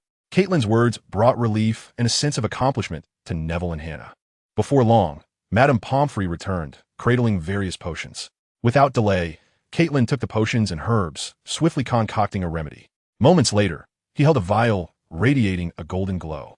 Administering the golden potion to Luna, Caitlin then cast a spell, proclaiming, "Praise of Light." A brilliant glow enveloped Luna, revealing a dark mist swirling within her mind. The dark aura, upon touching the sacred light, dissipated swiftly. "Well, she is now free of concerns. We simply await her awakening." Caitlin smiled gently as she spoke. A glimmer of light sparkled in Caitlin's eyes. He anticipated that the individual would inevitably act, yet he did not expect such a prompt response. Nevertheless, this ordeal must have been excruciating. After all, the Guardian of Light, crafted by his own hands, held secrets he was most familiar with. Meanwhile, in a hidden chamber within Hogwarts, two figures stood, one cloaked in black robes, trembling violently, accompanied by anguished cries. "Caitlin, I shall end your life. Snape, we must devise a means to expel him from this school. He is the greatest obstacle in my quest for the Philosopher's Stone." Chapter 61. Luna's Gift, Malfoy's Challenge. "Neville, your bravery is truly commendable. You evaded the pursuit of a werewolf and a giant spider, successfully rescuing Luna. This feat is even more astonishing than battling a troll." "Haha, Neville, you are marvelous. Professor Dumbledore has awarded Gryffindor 30 points. Neville has become a hero, having saved the brilliant Luna Lovegood, who is now receiving the congratulations of her fellow Gryffindors." Some girls cast sweet smiles towards Neville, no longer mocking him, for his actions were undeniably valiant. No girl could resist the allure of a knight capable of protecting them in dire moments. Similarly, Harry and Ron were undoubtedly the most elated, as Gryffindor's 30-point gain narrowed the gap with the other houses. The encouragement from their peers illuminated Neville's face with a charming smile, erasing the timid demeanor he once bore. Surrounded by Harry and Ron, Neville prepared for flying lessons. On their way, they encountered Luna Lovegood, who seemed to have been waiting particularly for Neville. Harry and Ron exchanged amused glances before discreetly distancing themselves, granting Neville the opportunity to converse with Luna. Luna approached with grace, gently presenting a wrapped gift she had concealed behind her back. "Neville, thank you for saving me. This is a gift for you. I hope you like it." As Neville heard Luna's words, a radiant smile spread across his face as he accepted the gift, replying, "It was not just me. Hannah helped as well." Without her, I could not have brought you to safety. Oh, and Professor Caitlin was the one who arrived last to rescue us. Otherwise, we would have become the spider's meal. I know. Luna smiled. I have prepared gifts for them too. With that, she joyfully departed. Around the corner, Harry and Ron, who had been eavesdropping, rushed forward, surrounding Neville with eager curiosity. Neville, hurry and open it. What delightful treasure did she bestow upon you? Neville smiled with delight, and amidst the gaze of the crowd, he unwrapped the gift box. Oh, what a notebook. It was a herbalism notebook filled with notes, bearing the name Luna Jennifer. What does this signify? A token of affection, perhaps? Upon witnessing the notebook Luna gifted to Neville, Ron and the others immediately succumbed to gossip. Had it not been for Hermione's timely arrival, urging them to hurry to class, they might have debated until dusk. Neville carefully tucked the notebook away, his face aglow with joy. It held great significance for him. However, his elation was short-lived, as Draco, accompanied by Crabbe and Goyle, obstructed his path at the entrance of the dining hall. The weepy fat boy. I hear you vanquished a werewolf and a giant spider. How impressive. Draco tossed a white glove at Neville, mocking him. Neville caught the glove and, without uttering a word, fixed his gaze intently on Draco. Draco, meeting Neville's stare, chuckled before deriding him further. I refuse to believe you defeated a werewolf and a giant spider. You are nothing but a coward. You are a fraud. A coward could never triumph over such beasts. Seeing Draco attempt to bully Neville, Harry and Ron rushed forward to shield him. What do you want, Malfoy? Harry glared at Draco, issuing a warning. Goyle looked down at Harry menacingly, exclaiming, Neville Longbottom is a fraud. Crabbe chimed in, indeed, he is a big liar. It was Professor Kate who saved Luna, not Neville. Ron, seething with anger, glared at Goyle and Crabbe, eager to retort, yet found himself at a loss for words. Malfoy, you are a scoundrel. Harry stepped closer, fixing his gaze on Draco with fury. Draco calmly took a step back, dismissively waving his hand to distance himself from Harry, then said, thank you for the compliment. If you disagree, let us duel. Malfoy, I will not be fooled again, Harry replied resolutely. You are nothing but a coward who resorts to deceit. Draco's expression darkened slightly as he produced a piece of parchment, fixing his gaze on Harry. Harry, this time, I shall not flee. I will defeat you before everyone. Ron, Harry, and Neville gazed curiously at the parchment in Draco's hand. The Elemental Magic Duel Club? Ron read aloud. Indeed, it was established today, organized by Professor Kate, Draco declared earnestly. Neville, I officially challenge you. I want everyone to know that you are a cowardly fraud. Taken aback by Draco's relentless pursuit of trouble for Neville, Harry interjected, Malfoy, I challenge you. According to the rules of the Duel Club, since Neville accepted my white glove, he must duel me. Malfoy smirked, a teasing smile playing on his lips as he remarked, once I defeat the crybaby, I shall challenge you, Harry. Neville stood momentarily stunned, gazing at the white glove in his hand, perplexed. This glove had indeed been thrown by you. I have no idea what purpose it serves. At that moment, Harry seized Neville's white glove and tossed it to Goyle, who caught it without a second thought. Goyle, I am issuing you a challenge, Harry declared, fixing his gaze upon Goyle with unwavering resolve. Goyle, instantly incensed by Harry's words, clutched the glove and glared menacingly at him, vowing, Harry Potter, you will come to regret this. The one who should be regretting is you, Goyle, Harry retorted, disregarding Goyle's threat, and turned his attention back to Malfoy, stating with conviction, he cannot defeat me. You may either duel me, or I shall vanquish him. I trust you wouldn't wish to witness your little follower reduced to a quivering mess. What did you say? Goyle seethed, rolling up his sleeves, ready to unleash his massive fists upon Harry. Malfoy intervened, raising a hand to halt Goyle, and, with a mocking tone, turned to Harry, saying, Harry, you are destined to lose. With that, Malfoy made a hasty exit, leading Goyle and Crabbe into the dining hall, loudly proclaiming to the gathered students, tomorrow night at 7, in the Elemental Magic Duel Club, I shall challenge the great fraud, Neville. Everyone is welcome to come and witness. Ha ha ha. Hearing Malfoy's words, Harry and his friends wore particularly grim expressions. Chapter 62. Mobilization before the duel in the Gryffindor common room. After dinner, the first-year students had congregated, with Harry and Neville becoming the focal point of their attention. This was largely due to Malfoy's grandiose declarations regarding their impending duel. Thus, the entire Hogwarts was now aware of it. Harry, Neville, are you prepared for battle? Hermione exclaimed, slamming a flyer onto the table, her gaze fixed intently on both boys. The flyer detailed the happenings of the Elemental Magic Duel Club, outlining the associated rules and rewards. For instance, each year there would be a points ranking, with the top 3 individuals receiving random magical artifacts or potions. Moreover, based on different point awards, students could exchange their points for corresponding herbs, potions, or even magical instruments. Additionally, within the top 10 rankings, for every additional student from a given house, that house would earn 5 points towards their overall standings, thereby contributing to their semester's ranking. These incentives were designed to motivate the students to actively participate. A person's growth can only withstand the trials of continuous combat. Caterly sought to encourage them to take action. Otherwise, when war erupted, they would not only be paralyzed by fear, but also become mere pawns. Of course, a challenge could only be considered valid if the challenge party willingly accepted the white glove presented to them. Certainly, even those who do not attend may still be involved, although such actions would tarnish their reputation. Additionally, to prevent the strong from bullying the weak, a clear distinction must be made. When one party is evidently powerful enough, they must refrain from challenging the weaker ones and from deceitful point acquisition. Each victorious point challenge grants 1 point. Should one accept the arena challenge and achieve consecutive victories of 5, 10, 15, or 20 rounds, they would receive additional points of 3, 5, 7, and 10 respectively.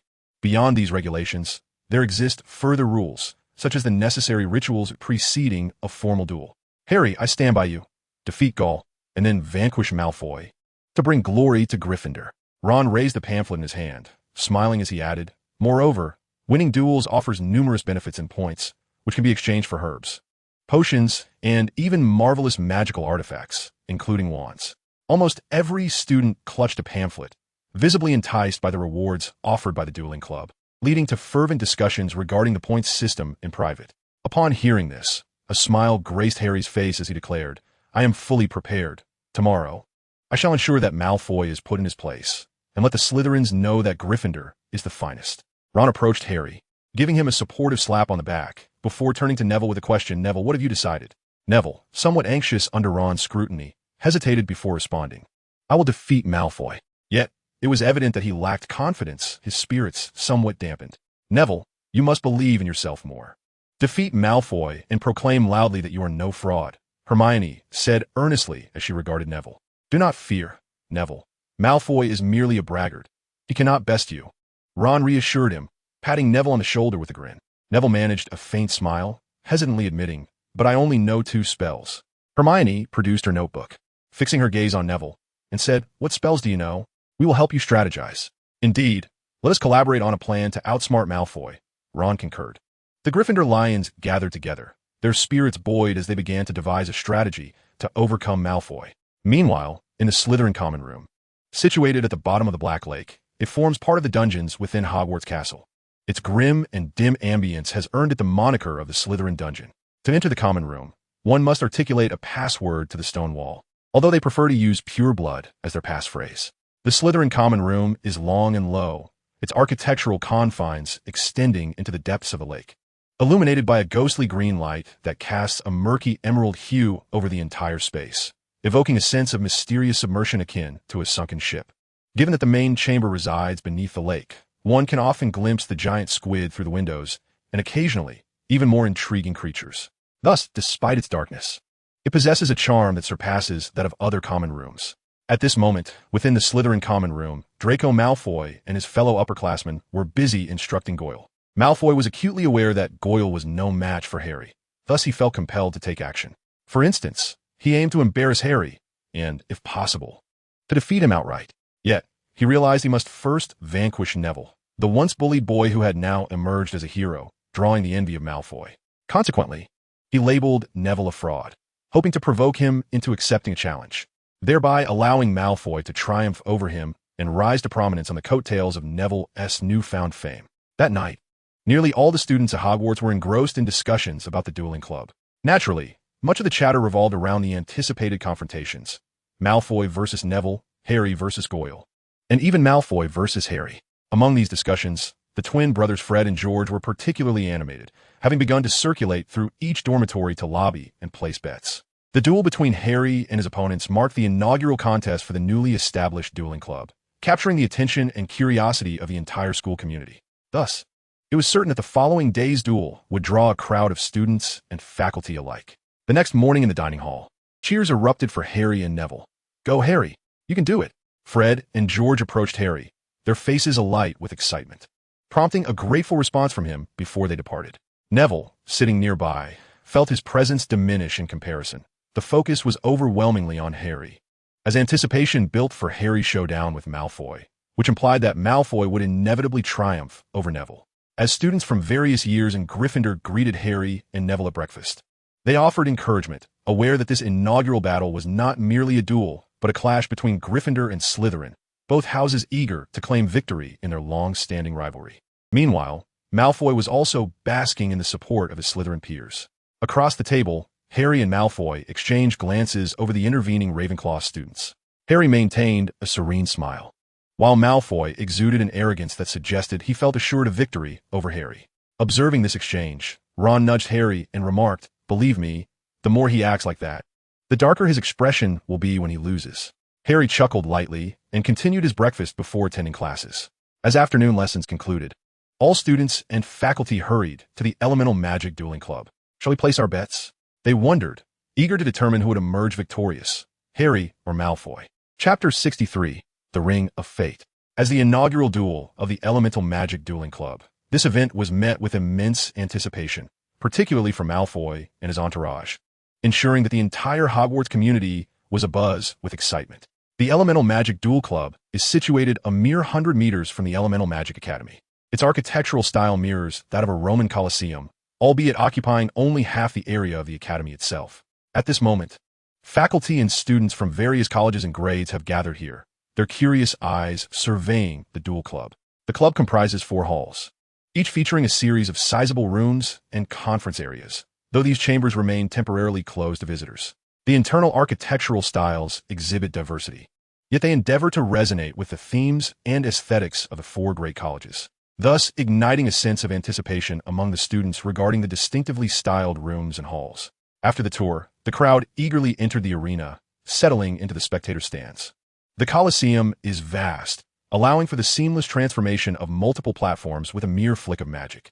Currently, single duels are taking place directly within the expansive arena. The atmosphere is exhilarating, reminiscent of the thrill of watching a football or basketball match. Hermione, Ron, and others navigated through the throng, joining Harry's roommates, captivated by the vibrant ambience and expressing their admiration. Notably, many pure-blood children have only experienced such an atmosphere during Quidditch matches, which are not held frequently, leaving many of them devoid of such exhilarating experiences. Hermione, struck by a thought, leaned towards Ron and whispered a few words before engaging in conversation with other classmates. Students from the 4 colleges instinctively congregated, clearly delineating their allegiances. It was evident that they all understood the significance of the 4 halls and their architectural styles. Within the arena, a special viewing platform reserved for professors prominently displayed their esteemed status. At this moment, Dumbledore, Professor McGonagall, Professor Snape, Professor Quirrell, and others, under the guidance of Caterwall, made their way to the platform. The atmosphere is splendid, and the students are brimming with enthusiasm. Professor McGonagall, standing beside the viewing platform, gazed at the assembled students from the 4 colleges, a satisfied smile gracing her lips as she spoke. Regardless of the college, each harbors a wild heart within, eagerly anticipating this event. Caterwall remarked with a chuckle. He relished the vibrant atmosphere, which epitomized the excitement expected at the club's inception. Truly, it is a moment to behold. Dumbledore's gaze swept across the students below, his eyes glimmering with wisdom. In contrast, Snape maintained an air of aloofness, uttering not a word as he sat silently, exuding a chilling demeanor. Professor Quirrell, similarly positioned in an inconspicuous corner, scanned the surroundings with a gaze that seemed to search for something, lending him an air of comical absurdity. In the Gryffindor's preparation room, Harry and Neville, under the guidance of a well-dressed elf named Jem, arrived to receive their wristbands. "Greetings. I am Jem, and it is my honor to serve you. This is the Fate Bracelet, an extraordinary creation by Professor Kate. This bracelet emits a defensive barrier that safeguards your body. When struck by magic, the force of the attack will be absorbed by the barrier. However, the pain and effects of the magic will not be erased, and they will still impact you. Simultaneously, the score on the bracelet will diminish, and when it reaches 0, it signifies your defeat, resulting in your expulsion from the arena. You start with 100 points, and depending on the type of magic, being hit will deduct varying amounts of points. Therefore, it is imperative to protect yourself and avoid being struck by your opponent." Harry and Neville listened to Jem, their expressions shifting from curiosity to astonishment, their faces revealing their awe. "It's truly remarkable," Harry exclaimed. "What kind of alchemy is this?" Professor Kate is a wondrous instructor, and his alchemy is beyond imagination. A look of admiration spread across Jem's face as he pointed to a crystal ball, saying, "This is a memory crystal ball. Competitors who have not yet taken the stage must remain in the lounge and cannot go outside. However, they can monitor the ongoing match through this crystal ball." Upon hearing this, Harry and Neville exchanged glances, momentarily taken aback, then felt a surge of joy. They were indeed quite anxious about the situation outside, fearing to be confined here, oblivious to the events unfolding beyond. The presence of this crystal ball would undoubtedly prove to be quite convenient. Jem smiled and turned to Neville, asking, "Neville Longbottom, are you prepared? The match will officially commence in 3 minutes. If you're ready, then follow me." Neville hesitated for a moment, a sense of nervousness creeping in. Harry looked at Neville and gently tapped his fist against Neville's chest, encouragingly stating, "Neville, believe in yourself. You are a strong and brave lion." With slightly reddened eyes, Neville wiped them with his sleeve, took a few deep breaths, and earnestly declared, "Harry, I can do this. I will definitely defeat Malfoy." Upon hearing Neville's words, Harry laughed heartily, extending his fist once more to motivate him. "Go for it." Neville, understanding the sentiment, bumped fists with Harry, grinning, "Let's do this." Jem observed the camaraderie between Neville and Harry with a smile, remarking, "Such delightful children. I hope you have an enriching combat experience and return victorious." In the Slytherin lounge, Malfoy and Goyle had also donned their fate bracelets and understood their functions. With wands in hand, their eyes brimmed with unwavering confidence. "Draco Malfoy, are you ready?" The elf, Scowl, inquired with a slight smile. "The match will officially begin in 3 minutes. If you are prepared, then follow me." Malfoy adjusted his attire, his demeanor calm as he replied, "I need no preparation. Neville is merely a fraud, and I will trample him beneath my feet. I will make the Gryffindor lion understand that we Slytherins are the strongest." As Scorpius listened to Malfoy's words, a shadowy smile crept across his face, and he began to chant, "We hail from a mire. We are brimming with ambition. We yearn for power. We are strong and composed. We embody elegance and restraint. We never regret. We are Slytherin. O ambitious youth, longing for power, Slytherin shall aid you in reaching your zenith." Chapter 64. A Grand Entrance, the Clash of Two Great Houses. The Elemental Magic Duel Club.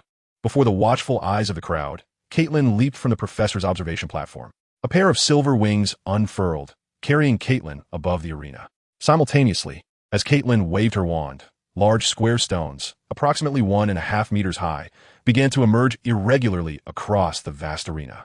Additionally, diminutive versions of the Whomping Willow appeared in certain areas of the field, transforming the entire setting. The sight of Caitlin's entrance, particularly at this moment when the entire school community was gathered, captivated everyone's gaze, and the crowd erupted into cheers. The specters floating in the air regarded Caitlin as if they were witnessing a vision of divinity, falling silent and becoming her admirers. This was all due to Caitlin's striking presence. Adorned in a white suit, with a stunning visage and her magnificent silver wings gently fluttering, she radiated a celestial aura, reminiscent of an angel. Professor McGonagall rose from her seat, her eyes wide with astonishment as she beheld Caitlin. Placing her hands upon her face, she exclaimed, "Oh, Merlin-S. Beard, you have been transformed. Your wings are breathtaking. How dashing. Professor Caitlin, I adore you," cried a pair of ebony-skinned twin sisters, their eyes sparkling as they gazed at Caitlin, cheering unabashedly. Hannah Abbott stared at Caitlin, her gaze filled with adoration as she murmured, "Professor Caitlin, my angel. How stunning you are, truly my idol." Hermione Granger excitedly nudged Ron, exclaiming, "Look at Caitlin. Isn't she magnificent?" Ron, captivated and envious, could only mutter, "Wow. Merlin-S. trousers. An angel has descended. Quick, someone document this. Oh my, is this light magic? It's absolutely marvelous." Luna Lovegood exclaimed, her eyes shimmering with excitement. Severus Snape stared wide-eyed at Caitlin, then lowered his gaze, lost in contemplation. Professor Quirrell clenched his fists tightly, hastily concealing them within his robes. Bowing his head with a somewhat sinister expression, a fleeting flash of red glimmering in his eyes. Standing beside Professor McGonagall, Dumbledore's face was equally filled with admiration as he remarked, "What astonishing magic. Professor Caitlin always brings us such delightful surprises." Caitlin hovered in the air, basking in the cheers and awe of her students, a gentle smile adorning her face as she proclaimed with a booming voice, "Welcome to the Elemental Magic Duel Club." In an instant, the entire dueling club erupted with cheers and whistles, and even from a distant corner, the distinctive sound of a horn resonated. Catalyle's gaze turned. and there stood a boy with yellow skin, somewhat shorter than his peers. Yet, he possessed remarkable courage, boldly wielding a large horn, puffing his cheeks, and blowing with great fervor. Today marked the inaugural thrilling event of the Elemental Magic Academy's dueling club. The valiant contenders in this duel were Deaker Malfoy and Gregory Goyle from Slytherin House, alongside Harry Potter and Neville Longbottom from Gryffindor House. They were poised to deliver an exhilarating competition. Were you prepared to welcome it? As Kate Lyle concluded his words, the crowd erupted once more in cheers, with countless screams and the sounds of instruments filling the air, expressing their fervor and anticipation. A satisfied smile graced Catalyle's face as he jovially announced, "Now, let's welcome our first contestant, hailing from Slytherin House, Deaker Malfoy. Slytherin students, where are your cheers?" Amidst the fierce expressions of Slytherin students' applause, a figure emerged from the next exit of the hall. Malfoy raised his hands and strode forth amidst the cheers, his face radiating confidence. Upon reaching the center of the arena, Malfoy turned to face Slytherin House. Using the amplifying charm, he proclaimed, "Slytherin, we rise from the muck, filled with ambition, thirsting for power. We are strong and composed, elegant and dignified, never regretting our choices. We are Slytherin." Malfoy spread his arms wide, reveling in the overwhelming wave of enthusiasm. Kate Lyle glanced at Malfoy, a smile playing on his lips. Indeed, Malfoy knew how to create an aura for himself. However, putting aside other matters, this tactic was undeniably effective. For the ambitious Slytherins were indeed formidable. Now, let us invite our second contestant, the recent hero who bravely rescued classmates from werewolves and giant spiders from Gryffindor House, the young Neville Longbottom. Kate Lyle called out amidst the cheers of the crowd, under the watchful and eager gaze of the Gryffindor Lions. In an instant, the Gryffindor Lions erupted into a cacophony of cheers, desperately attempting to make their voices resonate throughout the entire dueling club, reaching far beyond. Neville Longbottom emerged from the corridor, his plump figure resembling a ball from a distance. Unlike Malfoy, he appeared somewhat anxious under the scrutiny of all eyes.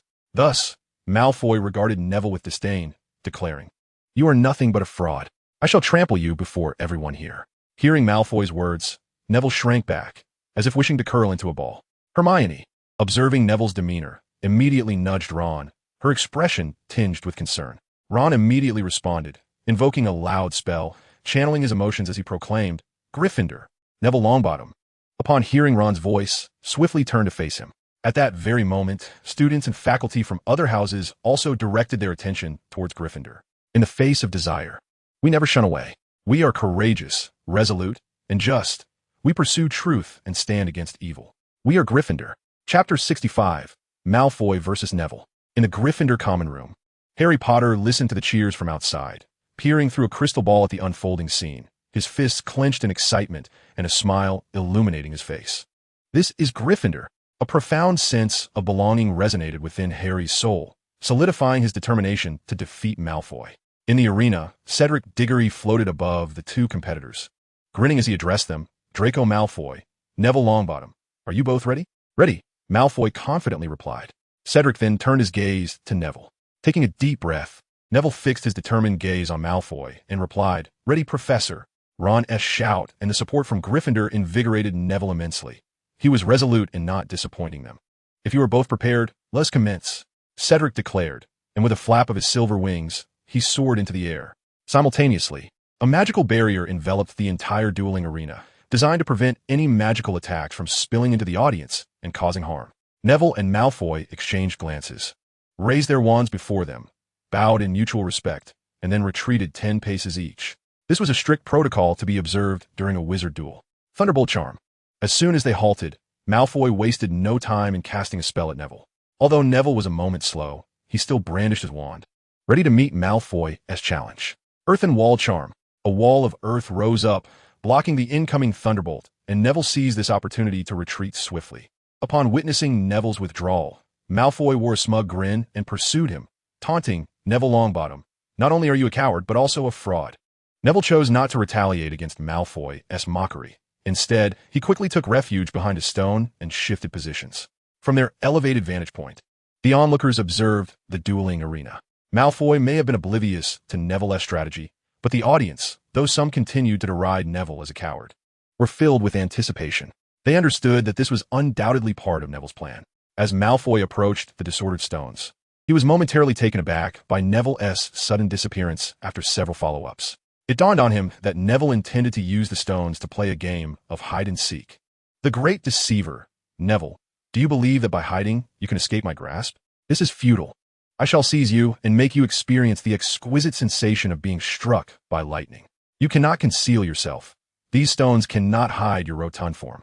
Await your fate, for I shall triumph over you with a perfect score, trampling you beneath my feet. At this moment, Malfoy resembled a somewhat self-satisfied madman, swiftly maneuvering among the stones, taunting the concealed Neville while exaggeratedly attempting to capture his elusive figure. On the Gryffindor spectator platform, Hermione, Ron, and others fixated their gaze intently on the moving Neville. According to their battle plan from the previous night, Neville was to utilize the earthen wall to obscure Malfoy's line of sight and launch a surprise attack. Unexpectedly, the arena, under Kettle's influence, presented stones that could obscure vision, thus aiding Neville. Now, whether Neville could seize the opportunity to defeat Malfoy rested solely upon him. Earth Spike. Thunderball spell. In a sudden moment, Neville erupted from behind the stones, launching an assault on the approaching Malfoy. Malfoy reacted with remarkable speed, casting a spell and swiftly retreating into the stones, maneuvering towards Neville from another angle. Ultimately, Neville's slightly slower reflexes, owing to his bulk, led to the Thunderball striking him directly. He was propelled a meter backward, crashing to the ground with a pained cry. Merlin's trousers. Neville has been hit. His fate ring has lost 10 points. Ron exclaimed nervously, observing the screen where Neville's fate ring displayed the deduction. Neville, run, Hermione urged, her voice tinged with urgency. For Malfoy had seized the opportunity and was rapidly closing in. Neville's complexion paled slightly, panic setting in, yet he swiftly rose to his feet. Thunderball spell. At the corner, Malfoy spotted Neville and swiftly waved his wand. Unfortunately for Malfoy, Neville evaded the spell and sprinted away once more. Neville unleashed his inner potential, running with great speed while circling around in search of an opportunity to cast his magic. Earth Spike. The spikes erupted from the ground, causing Malfoy's expression to shift dramatically as he attempted to evade, but it was too late. Malfoy was launched into the air, clutching his foot, experiencing a sharp pain. Though there was no blood or injury, the sensation of being struck by magic was undeniably real. Malfoy, 10 points deducted. In the Gryffindor common room, Harry Potter witnessed Malfoy being struck by Neville and immediately raised his fist in exhilaration, exclaiming, "Yes, splendid. To see Malfoy in pain brings me great joy." This also signified that Gryffindor might be on the verge of victory. Malfoy glanced at the score on his fate ring, now reduced to 90 points, and his expression darkened. The very Neville he believed he could easily manipulate had inflicted such pain upon him and caused a deduction of points. This was utterly unforgivable. I am the one destined to triumph with a perfect score. A prime opportunity presented itself. Ron and Hermione, upon witnessing Malfoy's predicament, could not help but exclaim in astonishment. However, Neville's subsequent actions left them sorely disappointed. Instead of pressing on with their plan and continuing the assault, Neville cowered behind a rock, gasping for breath. Merlin's trousers. He couldn't possibly be succumbing to that wretched old habit again, Ron lamented, clutching his head in exasperation. The first-year Gryffindor Lions echoed their dismay. As the flawless strategy was cast aside, Malfoy, clenching his fists and bearing a menacing expression, resumed his charge. "Neville, I swear, I'll make you pay," Malfoy seethed, brandishing his wand as he plunged back into the fray. Thus, amidst the chaotic debris, Neville and Malfoy engaged in a relentless pursuit and counterattack. The students in the stands watched the fierce duel, their breaths held tight, eyes glued to the spectacle. Among them, the Slytherin and Gryffindor students exhibited the most fervor, fervently cheering for their champions. On the professor's podium, McGonagall, Hagrid, Flitwick, Snape, Dumbledore, and others were equally captivated by the atmosphere, their attention riveted on the clash between the two. Notably, Professor McGonagall was particularly invested, having witnessed Gryffindor's consecutive defeats to Slytherin in Quidditch for 3 seasons. She was fervently hoping for Neville to vanquish Malfoy and restore glory to Gryffindor. In contrast to McGonagall's anxiousness, Snape appeared remarkably composed, as if victory were assured. Chapter 66. The Fearless Roar of the Lion. In the arena, the enchanted crystal ball moved in sync with the battle, capturing every thrilling moment of the warriors on the battlefield without missing a beat. Their exhilarating duel would be immortalized and displayed on the club's bulletin board, potentially compiled into booklets to circulate throughout Hogwarts. Also recorded were the excited and frenzied reactions of the faculty and students present. Neville, with his somewhat cumbersome physique, engaged in a series of life-and-death confrontations with Malfoy. The arena was a chaotic tableau of craters, shattered earth walls, and debris from the relentless onslaught of lightning bolts.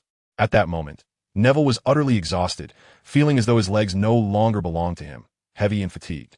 His clothes and hair were drenched in sweat, and he gasped for breath, a portrait of weariness. As his stamina waned, so too did his magical energy.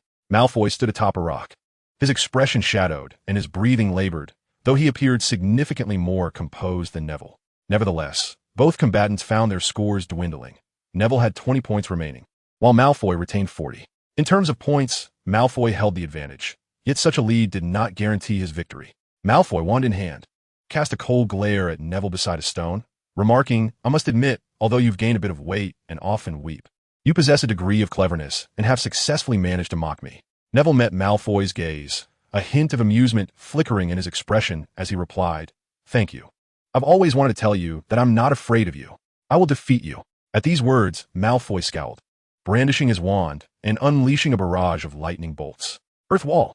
Neville conjured an earthen barrier that deflected the onslaught, and, as the wall crumbled, he darted behind the stone to continue his escape.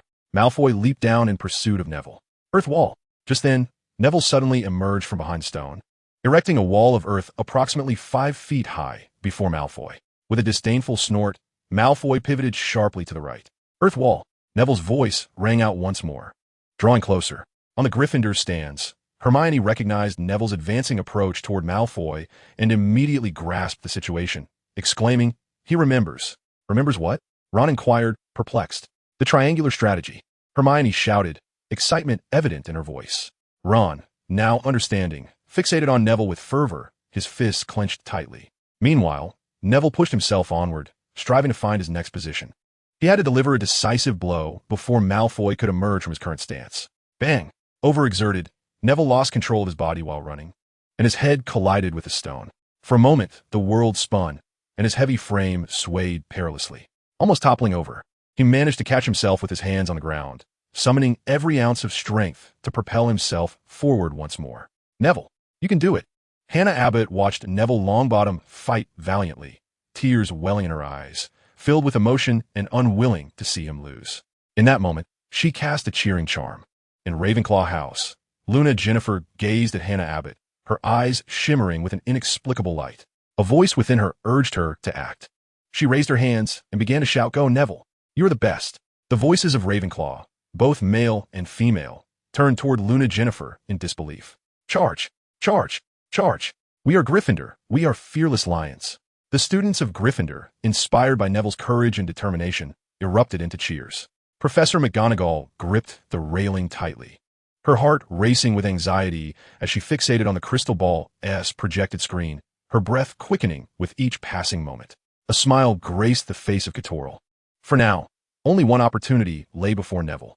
Malfoy had already stepped into the traps set by Neville, who now needed only to position himself and unleash the thorns, or to corner Malfoy against the wall, rendering him a helpless prey. All eyes were fixed upon this moment, hearts racing with tension. They understood that Neville had already lost. His remaining magic and stamina were nearly depleted, while Malfoy still possessed significant energy and a surplus of magical power. Yet, they were eagerly anticipating the moment when Neville might turn the tide. They rallied behind him. He ran, laughter mingling with tears, though it was hard to tell if the droplets on his cheeks were sweat or tears, glistening in the air. At that moment, through Neville's blurred vision, he seemed to glimpse a figure appear, prompting him to raise his wand. The thorns erupted. The thunderball struck. The two sounds resonated almost simultaneously. Neville staggered as he wielded his wand, his body losing control and collapsing. Bang, bang, bang. The thunderballs accurately struck Neville's body, the overwhelming electric shock sending tremors through him. In an instant, Neville found himself 100 meters away, a pure white light descending upon him. The next moment, he awakened.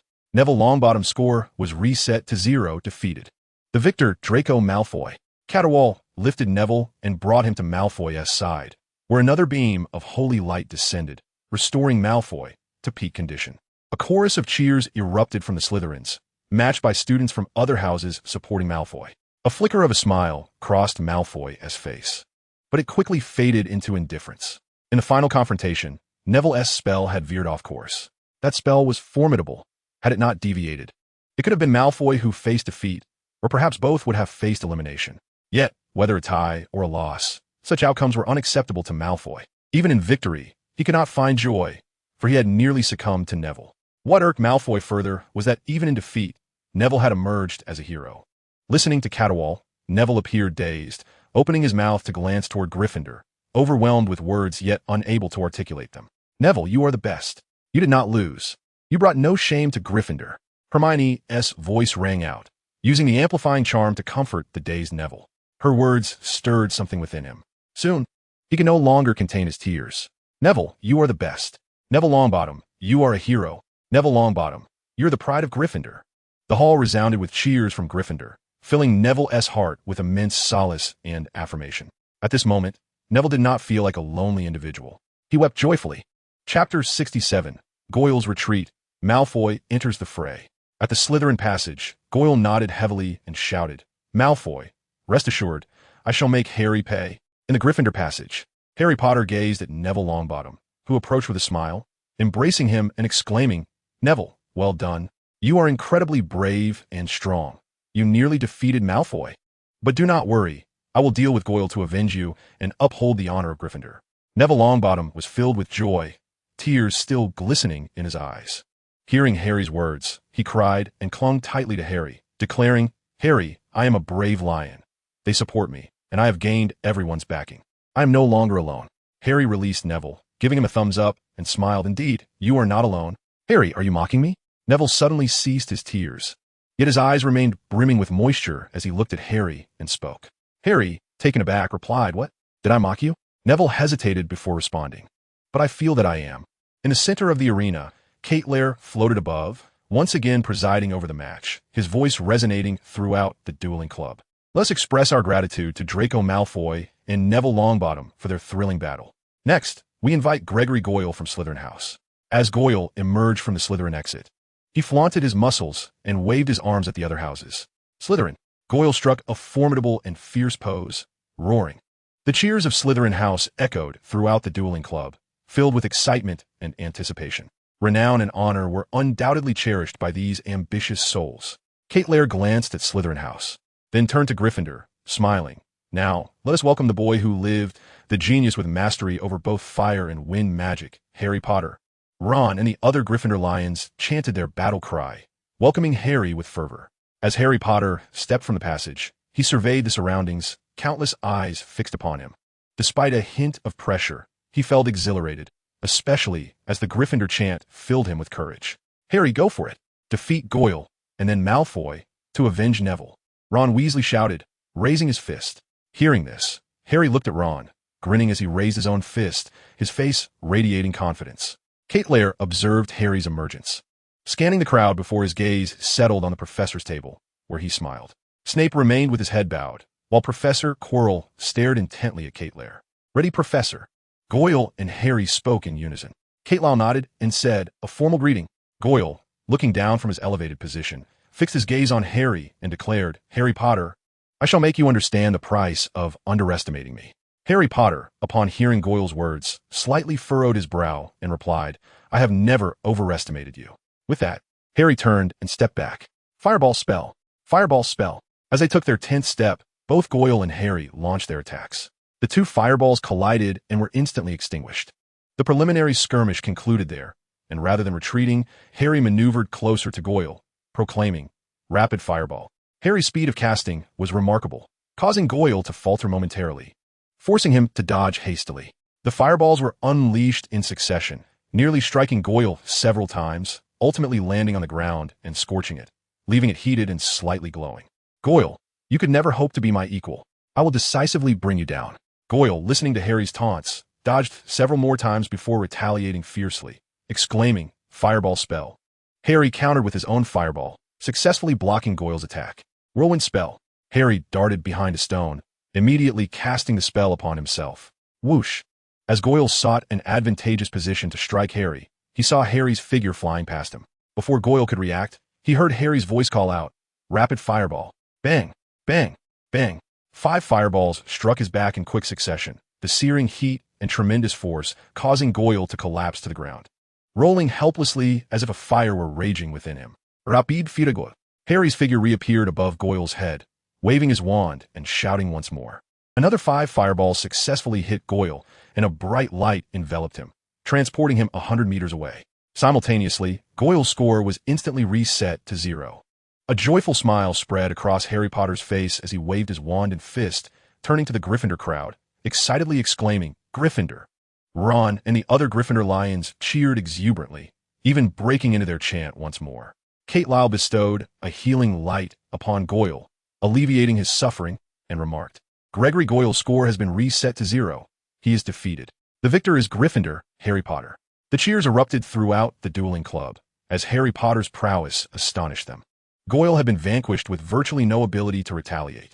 Harry Potter's victory had come with remarkable ease. Instead of leaving the arena, Harry gazed towards the Slytherin section, where Draco Malfoy stood in the corridor, his eyes blazing with fury as he watched Harry. "Draco Malfoy, I challenge you," Harry called out, fixing his gaze upon Malfoy.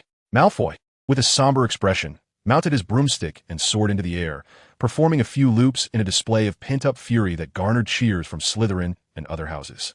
Finally, he fixed his gaze on Harry Potter and declared, "Harry Potter, I accept your challenge."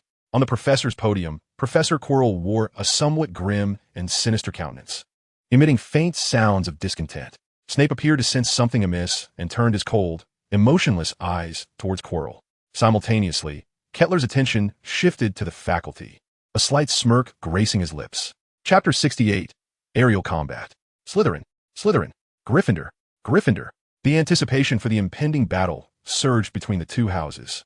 On the professor's podium, Dumbledore observed the eager students with a smile and remarked, "Kettler has accomplished something of great significance for the students of Hogwarts. The Fate Ring is a marvelous invention. Its defensive mechanism allows students to unleash their powers and strengths freely, fostering continuous growth in genuine contests.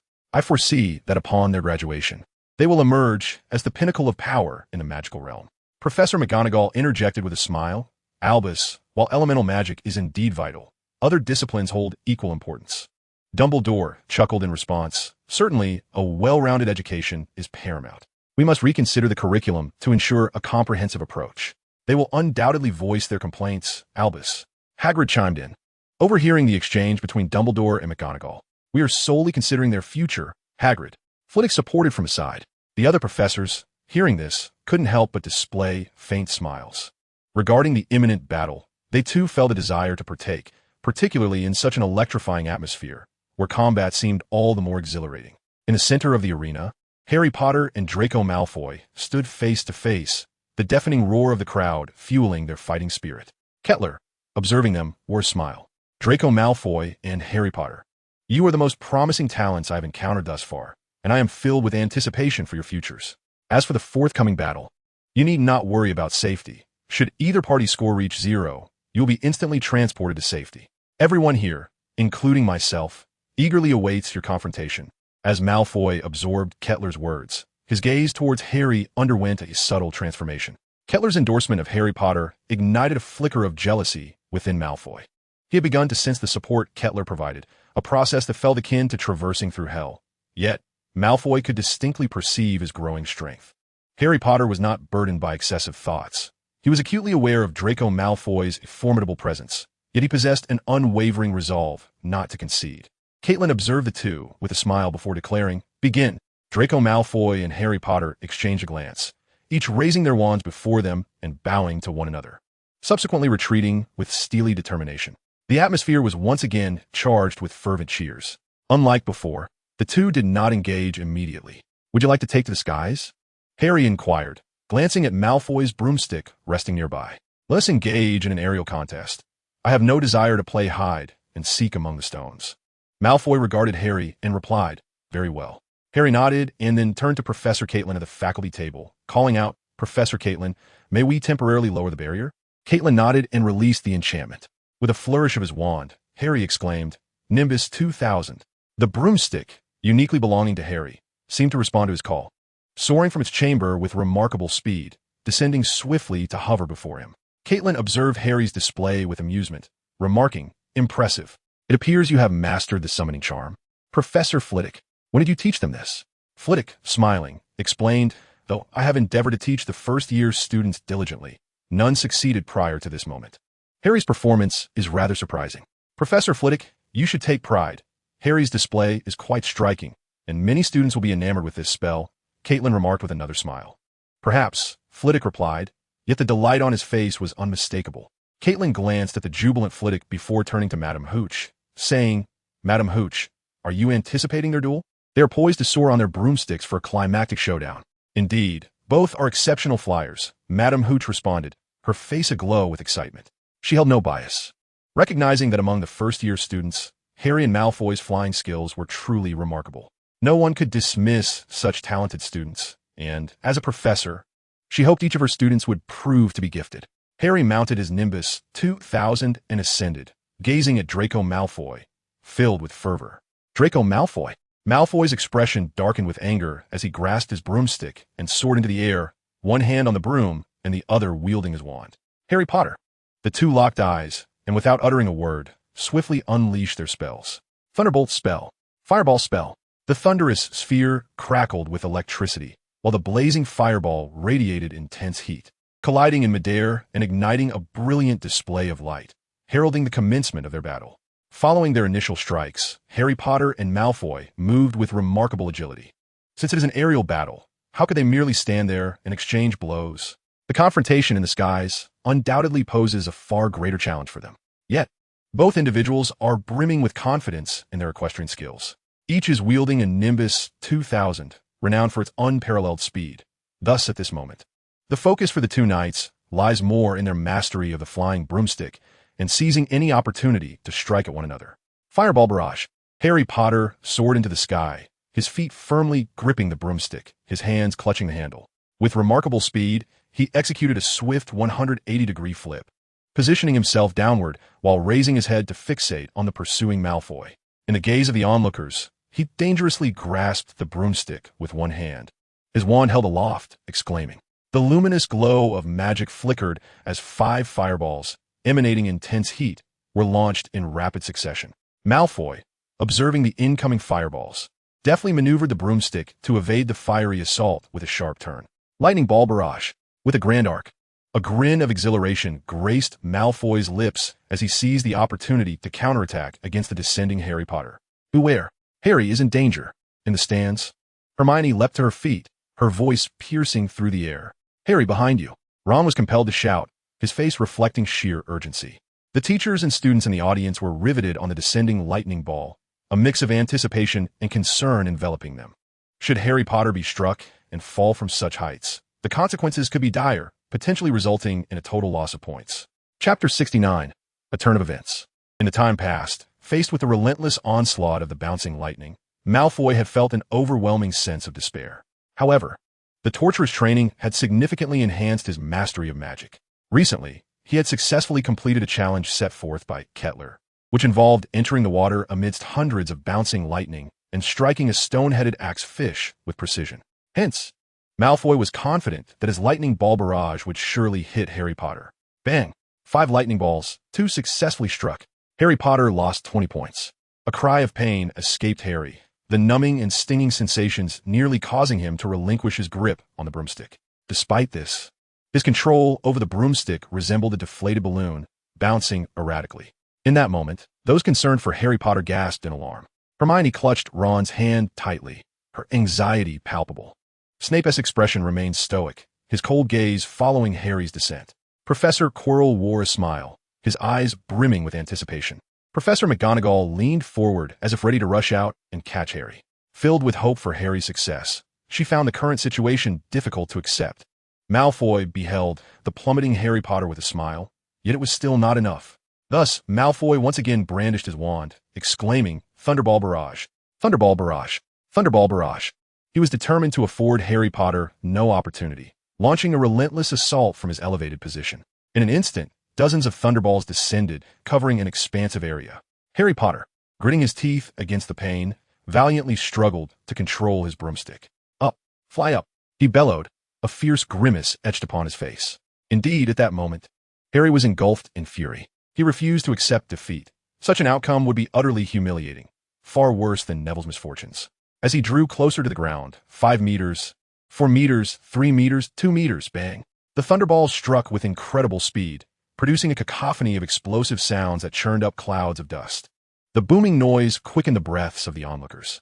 Some had even begun to search the arena for Harry's figure. Had Harry lost? Surely all the Thunderballs had found their mark. He must have fallen to the ground, his score reduced to 0. In that fleeting moment, the crowd's thoughts shifted dramatically. Some were filled with anxious anticipation, while others reveled in schadenfreude. Even a few Slytherin students had begun to celebrate. At that moment, Malfoy was also brimming with expectation.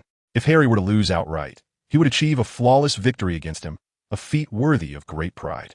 Harry's score continued to diminish, 70, 60, 50, until it finally halted. This indicated that Harry had not yet been eliminated. Malfoy's smile faltered as he beheld the stagnant numbers. Without hesitation, he directed his wand towards the ground where Harry was located, declaring, "Thunderball Barrage." Just then, a gust of wind dispersed the obscuring dust, revealing Harry Potter soaring on his Firebolt 2000. Fireball Barrage. Harry's emergence and counterattack ignited a new wave of cheers from his supporters among the faculty and students alike. From the professor's table, Hagrid leaped up, pumping his fists and shouting, "Go, Harry, you're incredible." Hagrid's considerable weight caused a commotion, startling his colleagues, including Professor Kettleburn. Professor McGonagall, her heart racing, admonished Hagrid, "By Merlin's beard, you nearly gave me a heart attack." Embarrassed, Hagrid chuckled awkwardly before turning his gaze back to the arena, joyfully cheering for Harry as he retaliated against Malfoy. Just moments ago, witnessing Harry's fall and Malfoy's subsequent assault had filled Hagrid with dread, wishing he could rush in to rescue Harry. After a series of evasive maneuvers, Harry deftly maneuvered his broomstick, skillfully dodging Malfoy's attacks while leading him in an aerial dance around the arena. At this moment, Harry Potter had come to realize the considerable disparity between himself and Draco Malfoy. At the very least, Malfoy exhibited superior control over magic. Windblade Charm. Harry, flying low, utilized the cover of the stones to launch a wind-based spell at the pursuing Malfoy. Taken by surprise, Malfoy failed to notice the incoming wind blade, which struck his hand. The score on the Fate Ring changed to 85 points. In pain, Malfoy released his grip on the broomstick, instantly losing control and nearly colliding with the stones. The impact with the hard surface would undoubtedly be more excruciating than being struck repeatedly by a thunderball. The timid instinctively covered their eyes, while the bold clenched their fists in astonishment. Snape narrowed his eyes, and Kate Lyle wore a knowing smile. Boom! Malfoy opted to leap from his broom, the immense force propelling him several meters away. The score plummeted to 65 points, with Harry's lead reduced to a mere 15 points. Despite feeling dazed and reeling from the blow, Malfoy quickly regained his footing, scanning for Harry's position and spotting his broom amidst the chaotic debris. Fireball Barrage! Fireball Barrage!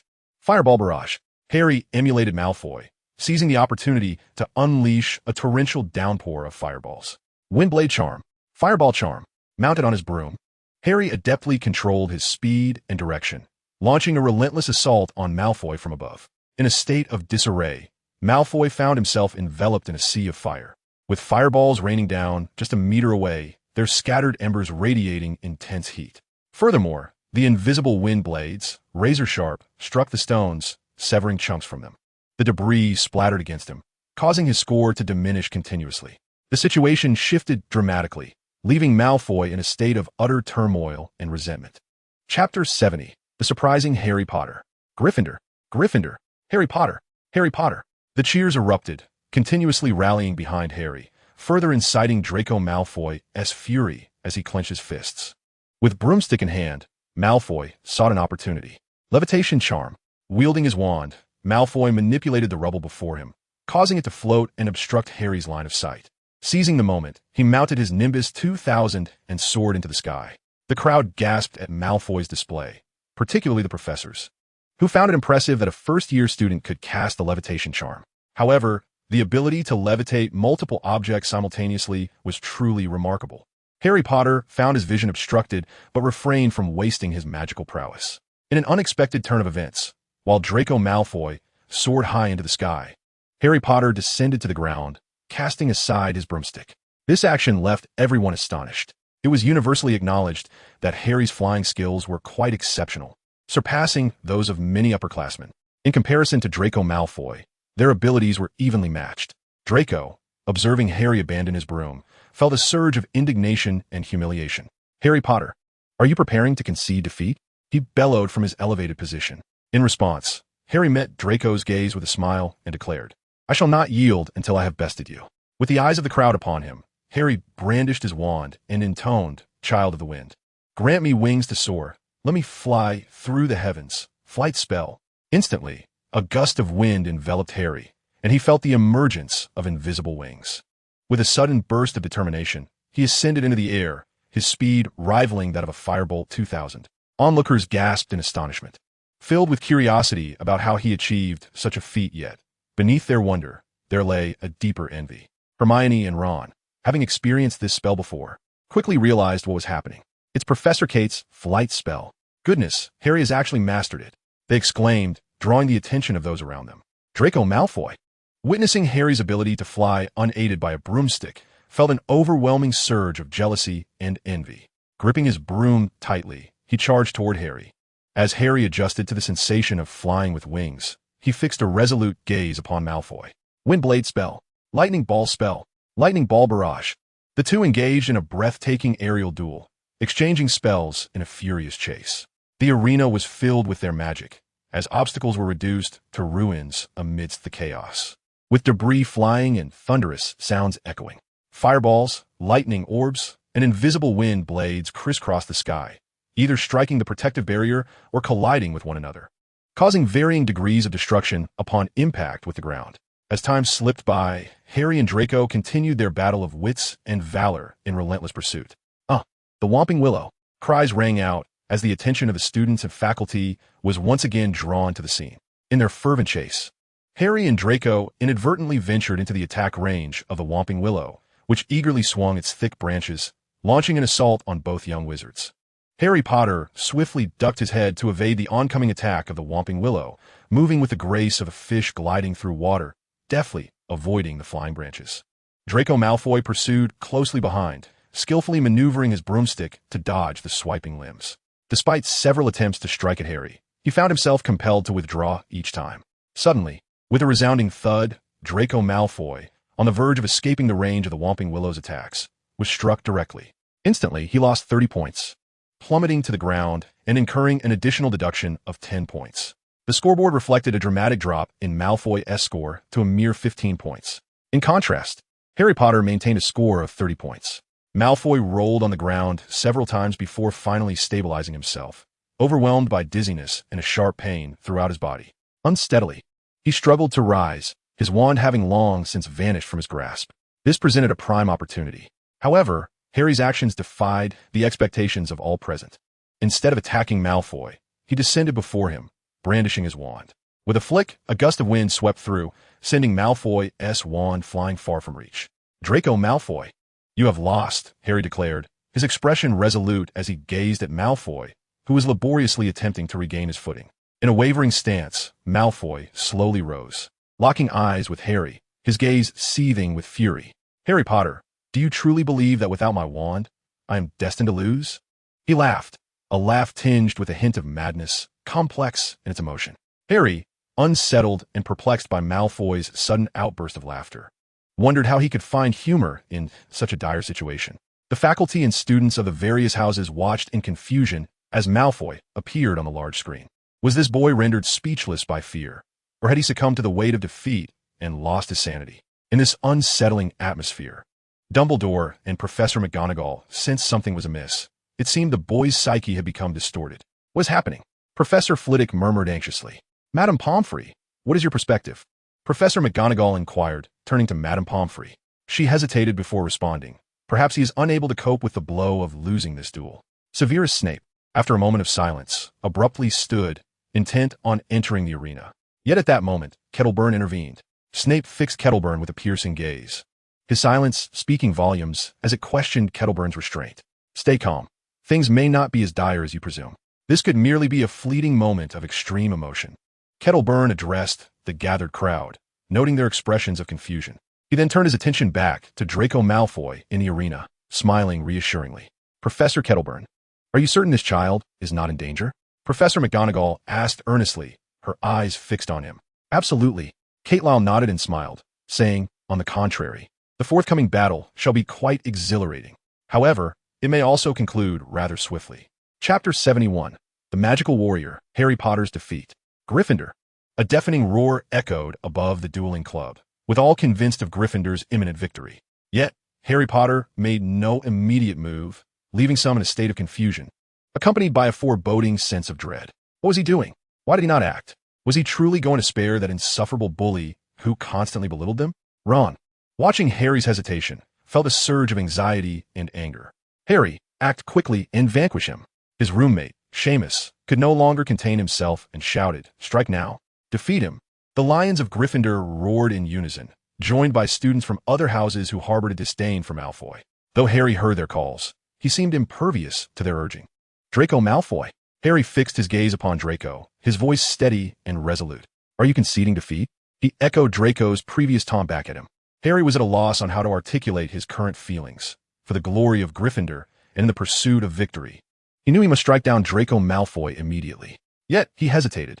This was Harry's inherent kindness, a reluctance to triumph over Draco in such a manner. Draco, upon hearing Harry's words, quelled his laughter and glared darkly at him. "Harry Potter, are you jesting? How could I ever concede? I am a noble pureblood, a Slytherin, and I shall never surrender." Draco's gaze was resolute, fervent, and filled with fury. Despite having lost his wand and all hope of victory, his steadfastness baffled Harry. "I will make you face reality," Harry declared, shaking his wand and pressing his lips together firmly. He felt compelled to deliver Draco a crushing blow, making him acutely aware of his predicament. Fireball barrage. 5 fireballs, each the size of a basin, shot forth at astonishing speed. A mere distance of several meters was sufficient to bring Draco to his knees. Harry's attack filled those who supported Malfoy with despair and regret, while those who championed Harry erupted in joyous cheers, unwavering in their belief that Draco had lost all chance of retaliation. Yet, just as victory seemed assured, Draco Malfoy shimmered with lightning, his form vanishing in an instant. The fireballs erupted harmlessly against the ground, producing a series of explosive sounds. Behind you. Harry suddenly sensed a threat looming from behind, accompanied by crackling sound. A look of astonishment crossed his face, yet his movements were devoid of hesitation. Windblast. Thunderblade. With these incantations, Harry surged forward, and Draco Malfoy's voice echoed alongside him. Bang! Harry Potter felt a searing pain, as if a blade had deeply gored his back, a sensation both scorching and acute. Concurrently, the large screen displayed Harry's score, which was abruptly reduced by 15 points. Consequently, Harry Potter's score was now equal to that of Draco Malfoy. At this moment, arcs of electricity flickered sporadically around Draco, and a sphere of lightning coalesced in his right hand, racing swiftly after the wind-augmented Harry Potter. The two engaged in a frenetic chase within the arena, their speeds remarkable. Draco Malfoy unleashed a flurry of strikes, effortlessly cleaving stones in two with his Thunderblade, showcasing immense power. As Harry ran, he was compelled to evade rapidly while simultaneously attempting to counterattack. Yet neither adversary afforded the other an opening, each striving to find an opportunity for a decisive blow. The audience was left astounded by Draco Malfoy's performance, gasps of astonishment and admiration resounding throughout the crowd, all pondering how Draco had achieved such prowess. At the professor's table, every faculty member stood transfixed, their eyes fixated on the intense duel between Draco Malfoy and Harry Potter. Professor Quirrell, in particular, scrutinized Draco, instinctively licking his lips, his eyes glimmering with excitement. This was a novel form of battle magic. Realizing this, Quirrell shifted his gaze to Professor Kettleburn, suspecting that this style of combat was undoubtedly linked to him. Was this not the quintessential application of elemental magic? With this thought, Quirrell's body quivered in anticipation. Professor Kettleburn, is this an entirely new method of combat? Might I also be capable of such feats? Hagrid, increasingly enamored by Draco's fighting style, could not contain his curiosity and inquired. Dumbledore, Professor McGonagall, and others turned their attention to Kettleburn, their expressions rife with expectation and intrigue as they pondered how Draco had accomplished such a feat indeed. This represented an alternative application of elemental magic, and I would refer to those who employ such methods as magic warriors. The concept of magic warriors aligns well with Hagrid, significantly enhancing offensive and defensive capabilities. Furthermore, my research indicates that werewolves, goblins, and giants also make formidable magic warriors. However, the path to becoming a magic warrior is not easily traversed. Draco Malfoy's ascension to this status is intricately linked to the rigorous training he has undergone during this period.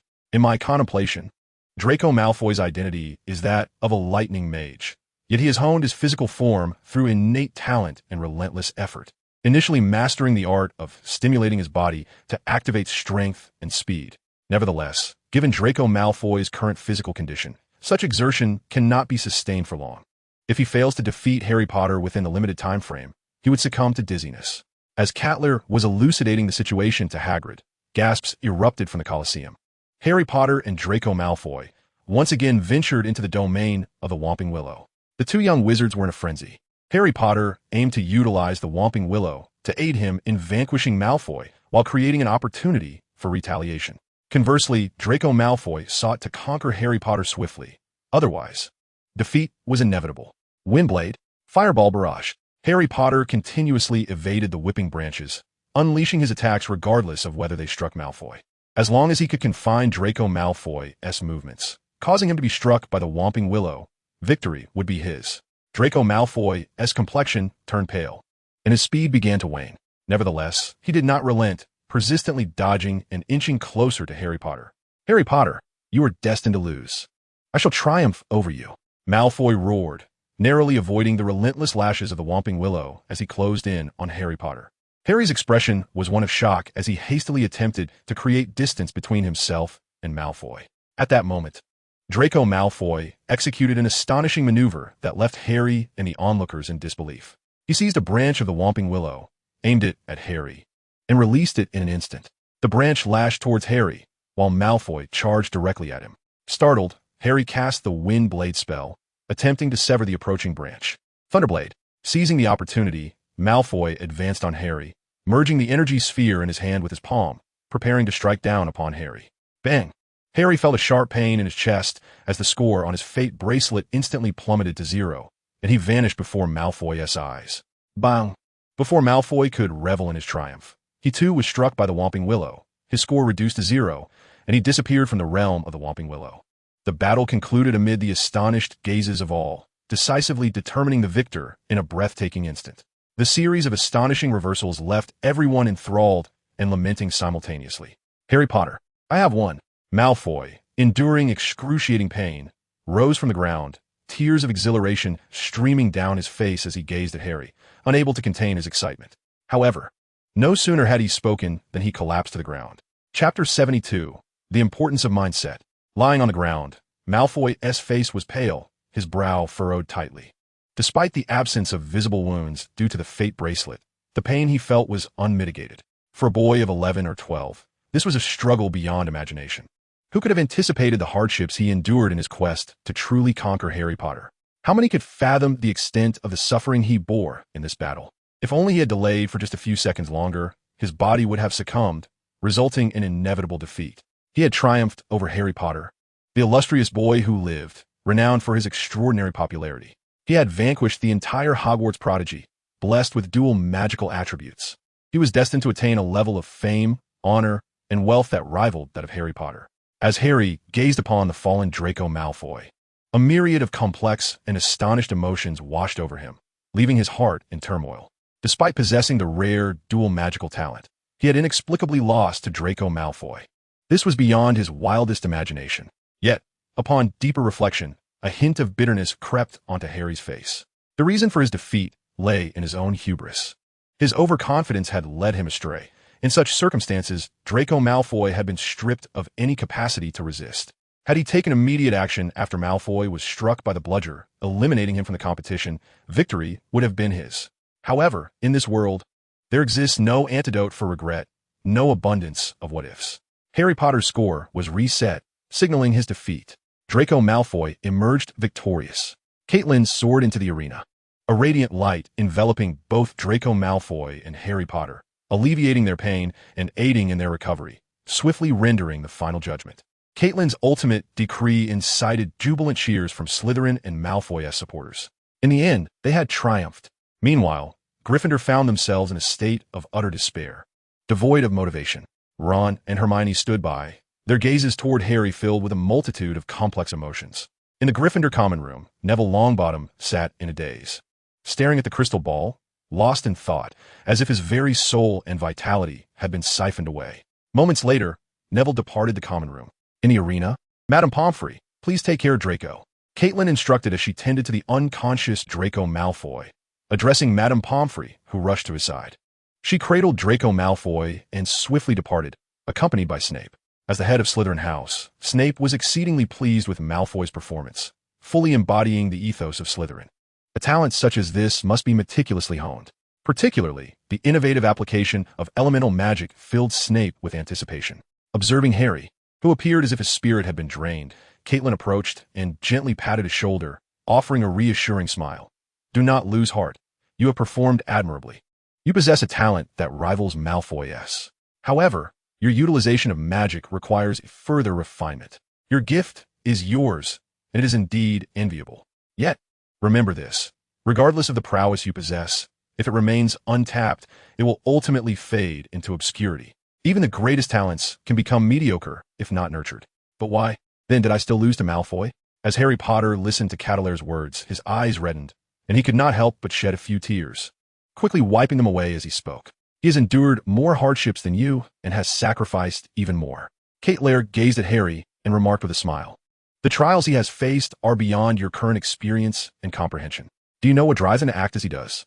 After a brief pause, Lair inquired. What is it? Harry, filled with curiosity, asked. It is you. Lair pointed to the lightning scar on Harry's forehead and continued. Your fame and talent evoke immense jealousy and admiration in him, compelling him to strive to defeat you. Now that he has achieved his goal, what about you? Taken aback by Cadolair's words, Harry's eyes sparkled as he replied, Professor Lair, the reason Malfoy has grown so powerful is that you personally taught him magic, isn't it? Therefore, I implore you to assist me. I too wish to become stronger. Lair smiled gently and responded, I can help you, but it will require patience. However, during this time, I can teach you how to adeptly wield wind and fire magic. Additionally, your mindset is crucial. You must learn to adjust your attitude. Do you understand? Harry nodded earnestly, a smile gracing his face. Observing Harry's expression, Lair reached out and patted his head, encouragingly saying, strive diligently. An individual's growth is not only influenced by external factors, but also demands personal effort and perseverance. Now, go. Your companion has come to find you. Lair gestured towards Neville Longbottom, who was emerging from the Gryffindor passage. As Harry beheld Neville approaching, a smile spread across his face. I apologized, Neville. My carelessness and failure allowed Malfoy to triumph. However, you must believe in me. I will defeat him, Harry declared with enthusiasm. Neville stepped forward and embraced Harry, then released him, adding with a smile, Thank you, Harry, but I believe I do not need your help for revenge. I will grow stronger and then defeat Draco Malfoy myself. Neville's gaze was resolute as he raised his fist in a fierce yet endearing manner. Seeing this, Harry chuckled and draped an arm over Neville's shoulder, waving at Ron and Hermione in the audience. Ron, observing Harry's wave and unexpected smile despite his recent loss, grimaced and remarked to Hermione, This guy lost and is still smiling. Does he not realize he just embarrassed Gryffindor? Although Hermione felt a mix of emotions, she retorted, Ron, if you're so capable, why not challenge Malfoy to a duel yourself? If you lack the courage, then refrain from complaining. And do not mention Malfoy in front of Harry and Neville. They have not lost. Hermione, filled with anger, warned Ron before hastily departing. Ron gazed at Hermione's retreating figure, his expression one of disbelief. What have I done wrong? Chapter 73, Lucius Malfoy. It has been a week since the duel between Harry Potter and Draco Malfoy. During the past 3 days, the enthusiasm and anticipation surrounding the dueling club have only intensified, becoming increasingly lively. After classes or in the afternoons, during the 3 hours of allowed practice, students from various houses could be seen engaged in duels at almost any moment. The existence of the fate rings allowed them to genuinely experience the thrill and agony of battle. While no scars were left on their bodies, the pain felt was vividly real, significantly influencing the combatants' prowess. Thus, perseverance became a crucial factor. If one could not endure such pain, surrender would come without needing the score to drop to 0. In fact, during this time, some individuals found the pain unbearable and ultimately withdrew from the duels. For these cases, Caitlin chose to turn a blind eye, recognizing that adaptation was necessary at the outset. After all, Hogwarts is not a military academy, but a school of magic, and the students are still quite young, with much yet to experience. Aside from the dueling club, Harry Potter's days were not particularly pleasant either. After his defeat in the competition, Draco Malfoy constantly flaunted his triumph in front of him. Moreover, Slytherin students often taunted their Gryffindor counterparts with derogatory remarks, frequently using the term sickly cat, which was particularly irksome. Consequently, Harry found himself the subject of whispered discussions among some members of Gryffindor, and a few even pointed fingers at him openly. He had the chance to win, but, due to his own carelessness, missed the opportunity, allowing Malfoy to turn the tables. However, not everyone was unfriendly towards Harry. They were all astute individuals. Recognizing that Harry and Draco had delivered an exhilarating duel, and even they were taken aback by Malfoy's transformation. In that state, Draco was formidable. Classes continued, yet Caitlin remained occupied. The emergence of the magical warrior profession opened the eyes of professors like Dumbledore and garnered attention within Hogwarts. This event, however, somehow spread beyond the school, igniting curiosity about the magical warrior profession among the public, leading to elements of magic once again gracing the pages of major magazines and newspapers. The most covered aspect was how the magical warrior profession significantly enhanced the combat abilities of various races, including werewolves, dwarves, giants, and trolls. What then did this mean for humans? Thus, the first magical warrior, Draco Malfoy, became a figure of great interest, with many eager to conduct interviews. Likewise, Draco Malfoy has garnered considerable attention during this period, eliciting much envy from others.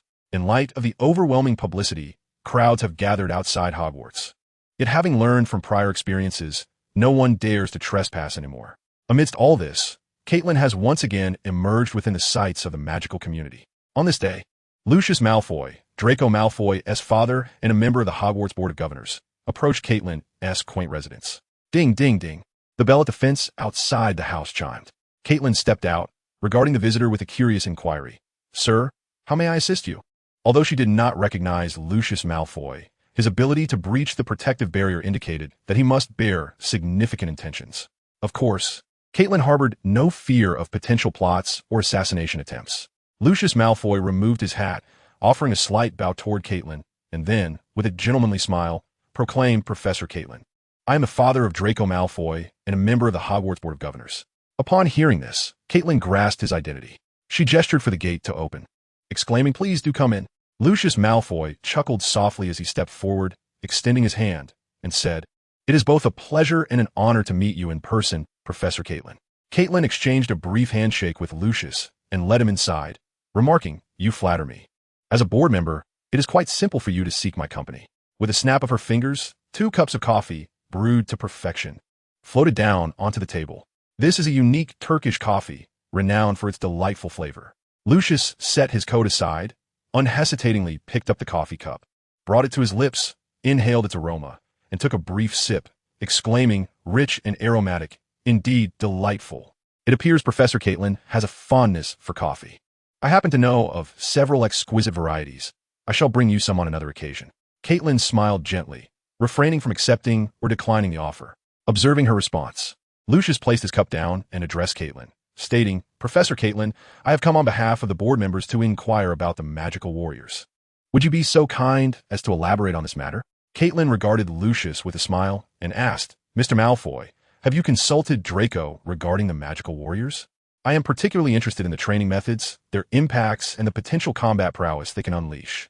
I believe no one is more familiar with the existence of this profession than you, Professor Caitlin. As he spoke, Lucius Malfoy's demeanor grew a touch more serious. Currently, aside from the exception of Draco, it seems that few at Hogwarts, apart from Rubeus Hagrid, meet the standards required for the role of magical warrior. Thus, the implementation of magical warriors within Hogwarts remains on hold, and the relevant training methods will not be disclosed.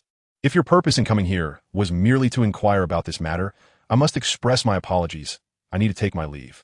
After listening to Lucius Malfoy's words, Caitlin's face broke into a smile, her gaze toward him now laced with a hint of amusement. Was he so eager to acquire the training methods of a magical warrior? Lucius Malfoy had not anticipated Caitlin's direct and unyielding refusal. However, the emergence and training methods of the magical warrior were something he must acquire. Thus, he deemed it prudent to avoid any unnecessary unpleasantness with Caitlin. I apologize for the interruption, Professor Caitlin. Perhaps we need some time to rationally clear our minds. Until next time, Lucius Malfoy departed with promptness, without a trace of hesitation or delay. Excessive vacillation would only render his intentions too conspicuous. After leaving the quaint cottage, Lucius did not immediately exit Hogwarts, but instead made his way to the tranquil edge of the Forbidden Forest, a place seldom frequented. Have you obtained the training methods of the magical warrior? A hoarse voice echoed, and soon a shadow cloaked in black emerged from beneath a large tree. Apart from Hagrid, there was another presence, Lucius. At the sound of the raspy voice, Lucius's expression shifted slightly. Once the cloaked figure had spoken, he transformed into a wisp of black smoke and vanished. Lucius Malfoy remained silent for a moment before departing as well. Chapter 74. Interview, Banquet, Nicole May. Professor Caitlin, it is a pleasure to conduct a personal interview with you regarding elemental magic and magical warriors. Caitlin accepted an exclusive interview with the Daily Prophet, elaborating on elemental magic and magical warriors, as well as sharing insights on various elemental spells. Following the interview, Caitlin participated in a symposium, continuing discussions centered on elemental magic and engaging in profound exchanges.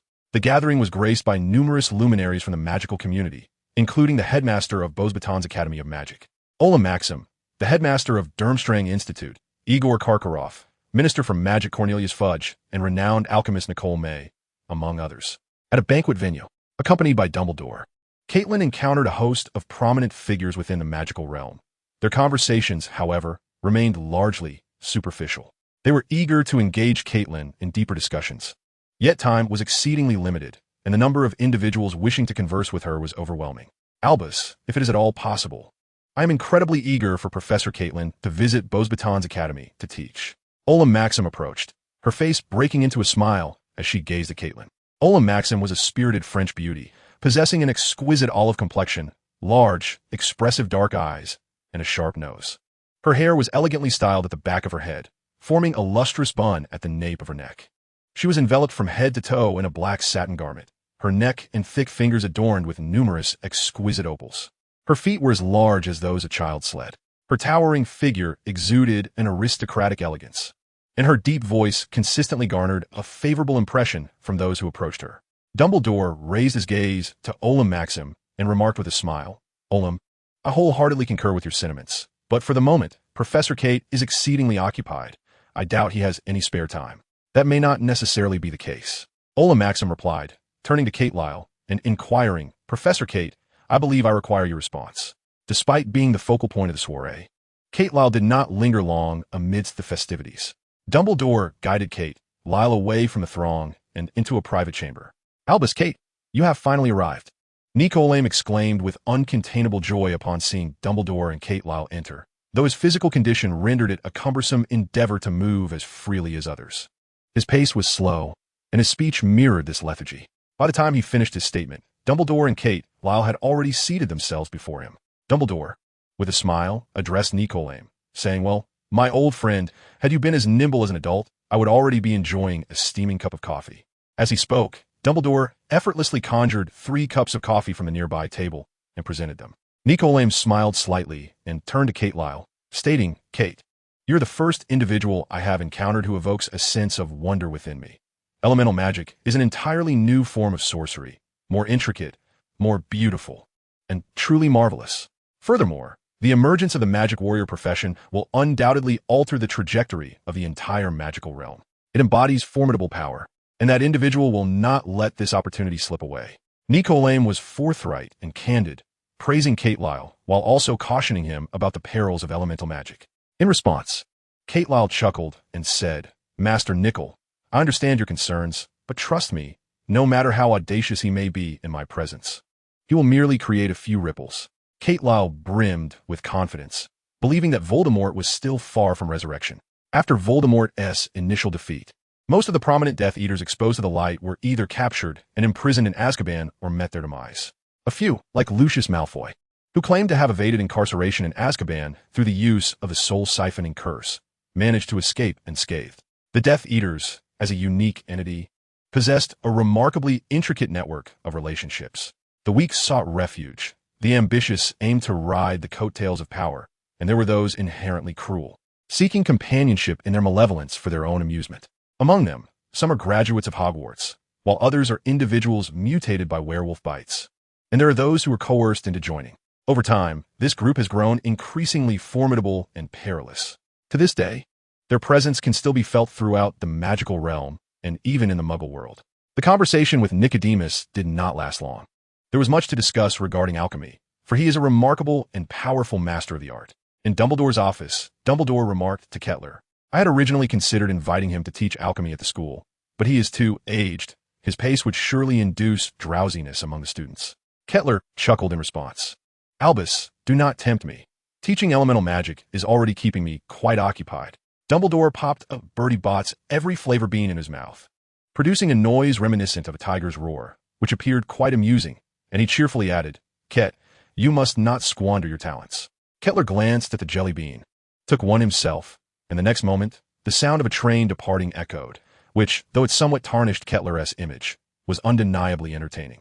Dumbledore, witnessing Kettler's reaction, burst into hearty laughter. Albus, let us set alchemy aside for now.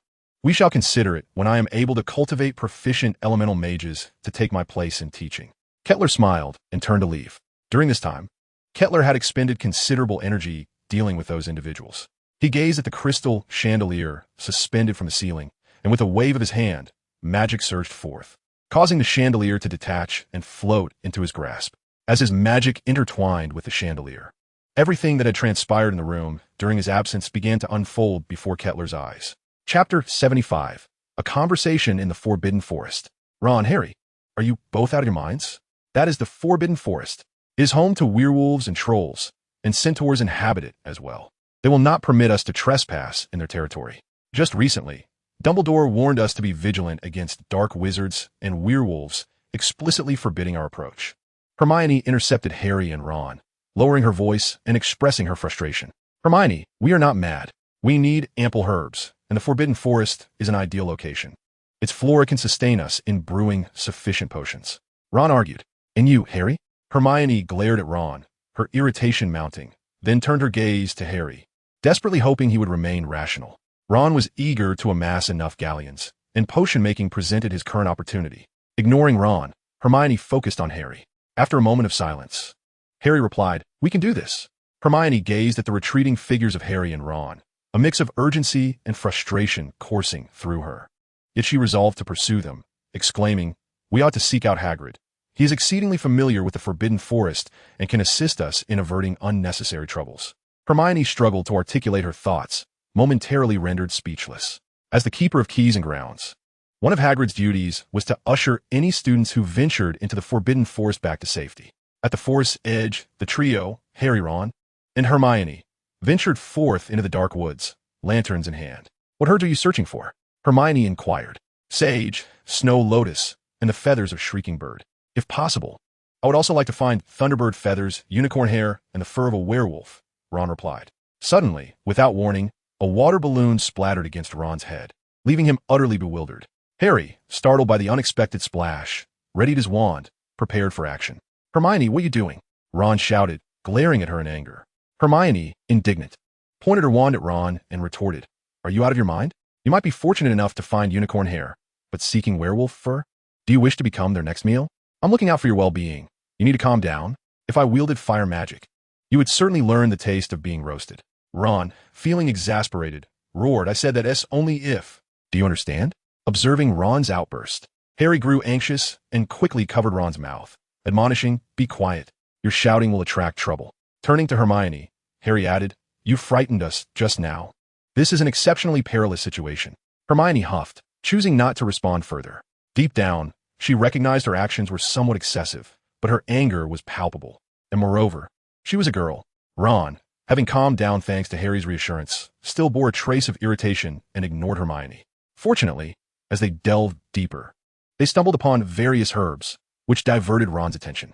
Feeling that they had come this far, Hermione joined in the search.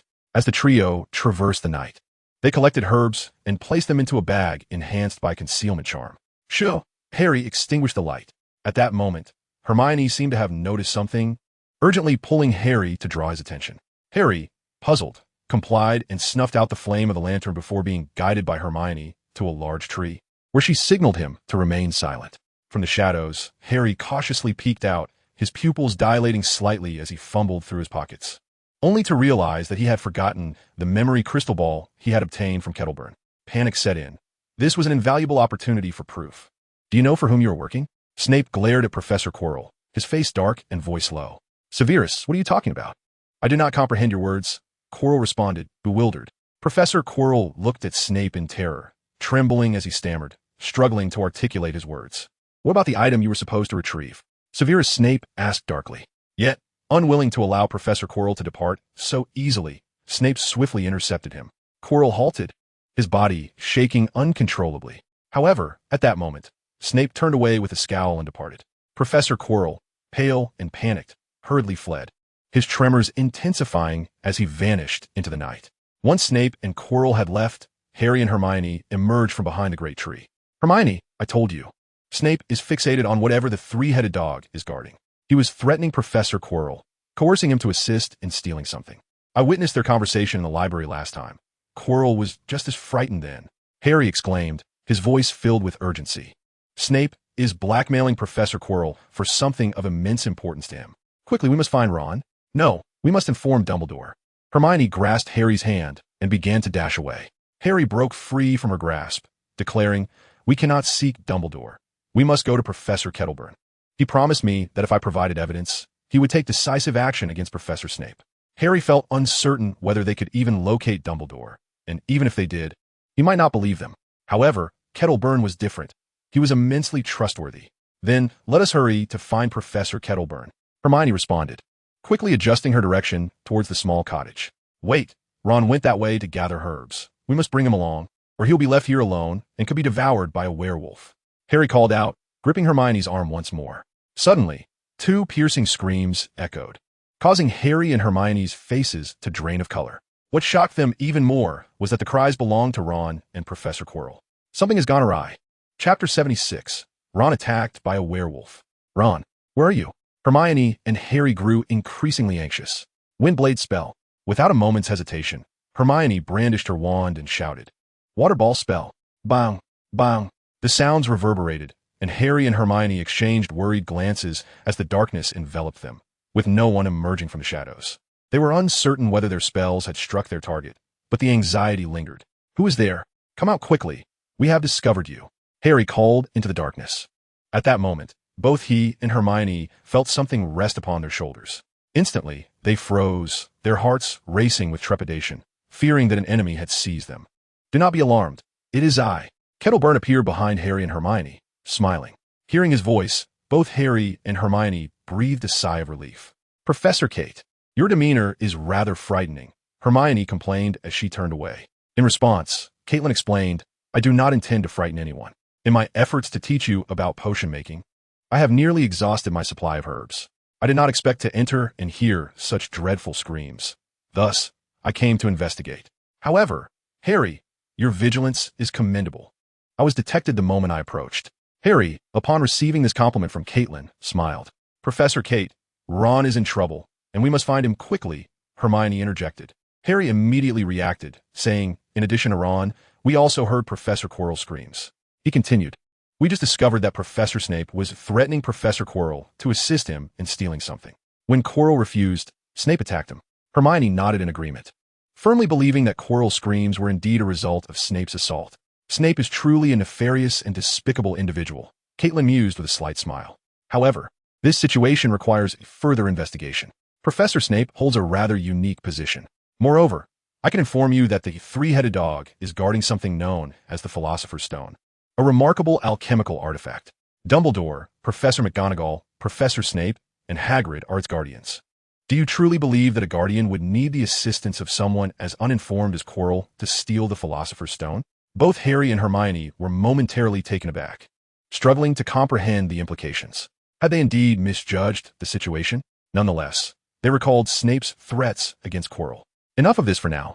Let us hurry to find Ron. If possible, we may also locate Professor Quirrell, Caitlin urged, leading them away before they could dwell further on their thoughts. As they traversed the night, guided by Caitlin, Harry and Hermione quickened their pace. In a short while, they found Ron, who was unconscious on the ground. Ron, please wake up, Harry exclaimed as he rushed to him, shaking him in an attempt to rouse him. Hermione quickly intervened, pointing to Ron's chest. Do not shake him. Ron is injured. Professor, please check on him. Caitlin approached to assess Ron's condition and promptly cast the spell, Lumen Sanctum. A radiant light enveloped them, and moments later, Ron's injuries were healed, and he regained consciousness. Harry, seeing Ron awake, joyfully exclaimed, Ron, are you all right? Hermione shared in the relief. Despite Ron's tendency to frustrate her, he remained a cherished friend. She was also aware that her overly assertive nature had led some classmates to distance themselves from her, isolating her. It was Harry and Ron who accepted her, willing to befriend her. Thus, she did not wish to see any harm come to Ron. Suddenly, Ron leapt up, exclaiming, "A werewolf!" Harry and Hermione, upon hearing Ron's words, could not help but laugh. Even if there had indeed been a werewolf earlier at this moment, it was certainly absent. "Harry, I am so frightened. I truly thought I was doomed," Ron suddenly exclaimed, wrapping his arms around Harry in a panic. Although taken aback by Ron's reaction, Harry soon smiled and comforted him. Observing this scene, Hermione smirked and remarked with a hint of jealousy, "Two men have no sense of shame at all." Feeling somewhat embarrassed, Harry and Ron quickly released each other. Seeing the awkwardness between the two, Katrine stepped in to alleviate the tension and redirect the conversation. "Ron, did you say you encountered a werewolf? I'm injured, and it hurts terribly." As Ron began to search for the wound, he discovered that it had vanished. "It was Professor Katrine who saved you," Harry explained from the side. Ron promptly bowed to Katrine, expressing his gratitude. "Thank you, Professor Katrine." Katrine smiled and then looked at Ron, saying, "I am curious. Why was the werewolf not able to devour you?" The smile faded from Ron's face, and he felt an overwhelming sense of embarrassment. Harry and Hermione were also taken aback, yet for reasons unknown, they naturally assumed that Ron should have been devoured by the werewolf. The nature of a werewolf is perilous and cruel. Any human who approaches becomes its foe, destined to be slain and consumed. Moreover, you ought to be grateful that tonight is not a full moon.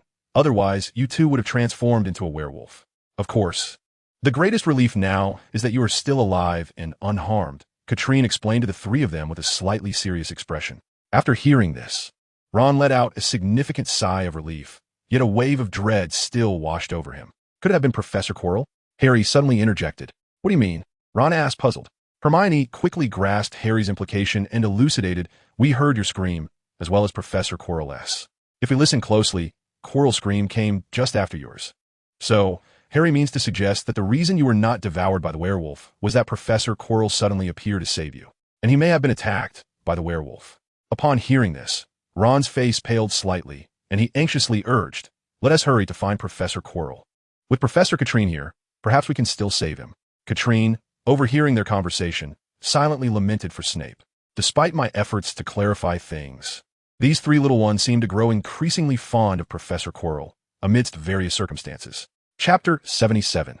The Unicorn and the Centaur Forenza. Katrine led Harry and the others through the Forbidden Forest, searching for Professor Quirrell, while simultaneously gathering herbs. "Professor Katrine, aren't we supposed to be looking for Professor Quirrell?"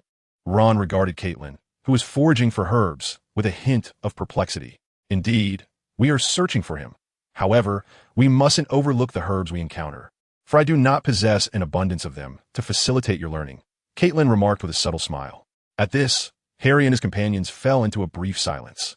It appeared to hold some merit. After all, Professor Caitlin was undertaking these tasks for their benefit. Consequently, the trio had no choice but to gather the herbs they discovered while continuing their search for Professor Quirrell. There are signs of struggle here. At that moment, Caitlin noticed traces of a conflict in the vicinity and proposed, "Perhaps we can locate Professor Quirrell nearby." Harry and his companions, upon hearing this, felt a surge of excitement and promptly dispersed to search. "Wait, Hermione, Harry, do not separate.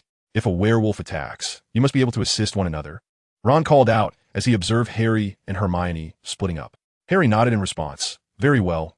Ron, you shall accompany me, and Hermione will be with Professor Caitlin." Caitlin glanced at Ron, smiled, and said, "That works. Hermione, you shall pair with me. Also, do not wander too far. Should you make any discoveries, signal the sky with a burst of light." Harry and Ron nodded in agreement before they departed together.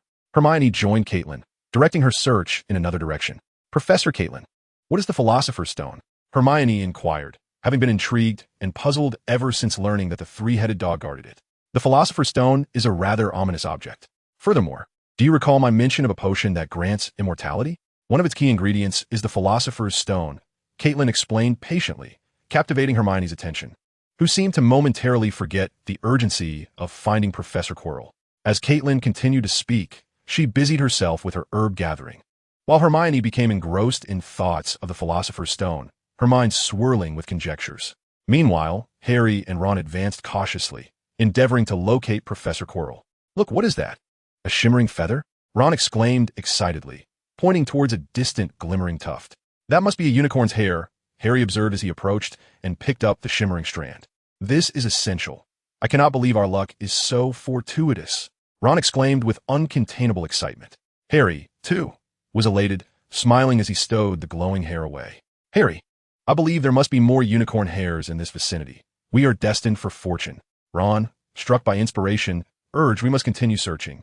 We need to find Professor Quirrell. Ron, Harry interjected, restraining his overly enthusiastic friend. You're right, Ron replied, suppressing his excitement. The two continued on their path, and as they rounded the corner of a large tree, they stumbled upon a unicorn lying on the ground. Harry, what is this? Ron exclaimed, his face a mask of shock as he gazed at the fallen unicorn. It is a unicorn, albeit one that has been attacked. Harry approached the still warm creature. Wand in hand, and explained, can be saved? Ron inquired. Harry shook his head and replied, I don't know, but we can notify Professor Kettleburn. Perhaps he has a solution. With a swift motion of his wand, he called out Lumos. A bright light shot into the night sky, illuminating the darkness and making it visible from afar. It's Harry. They are in trouble, Hermione remarked upon seeing the signal. Kettleburn nodded and quickly set off with Hermione. Meanwhile, as Harry sent the glowing signal aloft, he and Ron heard footsteps rapidly approaching. They exchanged a glance and hastily concealed themselves beneath a large tree, using the shadows to shield their visibility and protect themselves. It's centaurs.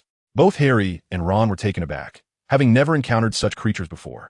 However, their astonishment was eclipsed by the terror of the arrows that came soaring towards them. Earthen Wall. Ron swiftly cast the spell. The arrows struck the protective barrier, allowing Harry and Ron to narrowly escape disaster. The centaurs swiftly split to the sides, launching another assault on Harry and Ron. Gale Wind. Earthen Wall. The boys retaliated in quick succession, evading yet another peril. Capture them. The hunters who dare to slay unicorns cannot be forgiven, one centaur shouted. Harry, observing the remarkable speed of the centaurs, realized that, with their short legs, he and Ron would not outrun them. So he cast the Gale Wind spell on both of them. Yet, the centaurs were no less swift, and their archery skills were remarkably precise.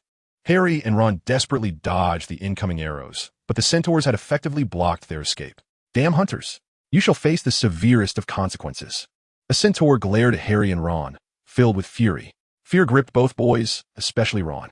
However, Harry understood that the more afraid they appeared, the more they would be perceived as hunters. So he pleaded, we did not kill the unicorn. We came here upon hearing the commotion. We are students from Hogwarts. The agitated centaurs paused momentarily, scrutinizing Harry Potter and Ron. Then, one centaur stepped forward, a glowing light illuminating Harry and Ron. You are Harry Potter? Forenza asked, looking at Harry with uncertainty. Harry hesitated before affirming, I am Harry Potter. We are not hunters. Once Forenza confirmed Harry's identity, he looked up at the starry sky and said, the boy who cannot escape his fate. Come, this is not a place for you. There have been many troubling events in the Forbidden Forest recently. It is perilous. As Forenza's voice faded, the other centaurs lowered their bows aimed at Harry and Ron. Harry and Ron hesitated, uncertain of the truth in Forenza's words. Fire. A voice suddenly rang out. Forenza and his kin drew their bows with unwavering resolve, launching a barrage of arrows towards a singular target. Chapter 78. Werewolves, Spiders, and the Distinguished. The assault from the centaurs was relentless, their exceptional archery skills imbuing each arrow with formidable penetrative power. The werewolves lurking in the shadows were compelled to flee in disarray, yet they harbored no intentions of retreating. They concealed themselves in various corners, seeking opportunities to strike. Harry Potter, you must hasten your departure with your companions. These werewolves are not to be trifled with. Firenze urgid, Harry Ernestri. Harry and Ron caught sight of the werewolves, their numbers exceeding one, instilling both shock and fear within them. Thus, they resolved to join forces with Caitlin. Uncertain of the centaurs' genuine intentions to spare them, they recognized the urgency of their escape. Harry, ground spikes. As they attempted to distance themselves from the werewolves, one leaped forth from around a great tree, lunging at Harry.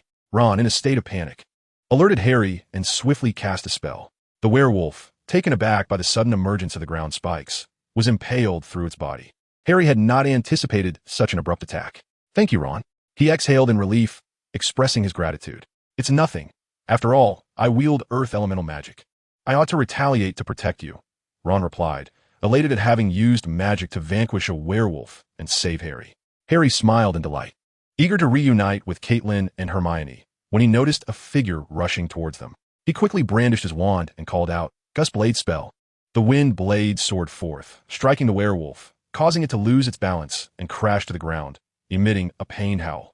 Levitation spell. Harry then bestowed wings upon both Ron and himself. Let us go. They soared into the air, evading the potential onslaught of werewolves. However, not far into their flight, they encountered a colossal spider weaving its web. Ron's expression shifted slightly as he exclaimed, Harry, be cautious. There's a spider ahead. The pair halted midair, and Harry cast a Lumos spell, sending beams of light skyward to illuminate their surroundings. They discovered that the vicinity was teeming with spiders, each one enormous and perilous. Harry, use fire to burn the web. Ron urged hastily. No. If we ignite a flame here, the forbidden forest will catch fire, Harry rejected firmly. But if we don't burn it, those spiders will ensnare us, and we will perish. Ron said anxiously. That won't happen, Harry replied, his expression resolute as he surveyed their surroundings. He drew his wand, focusing on the most numerous and dangerous group of spiders before him.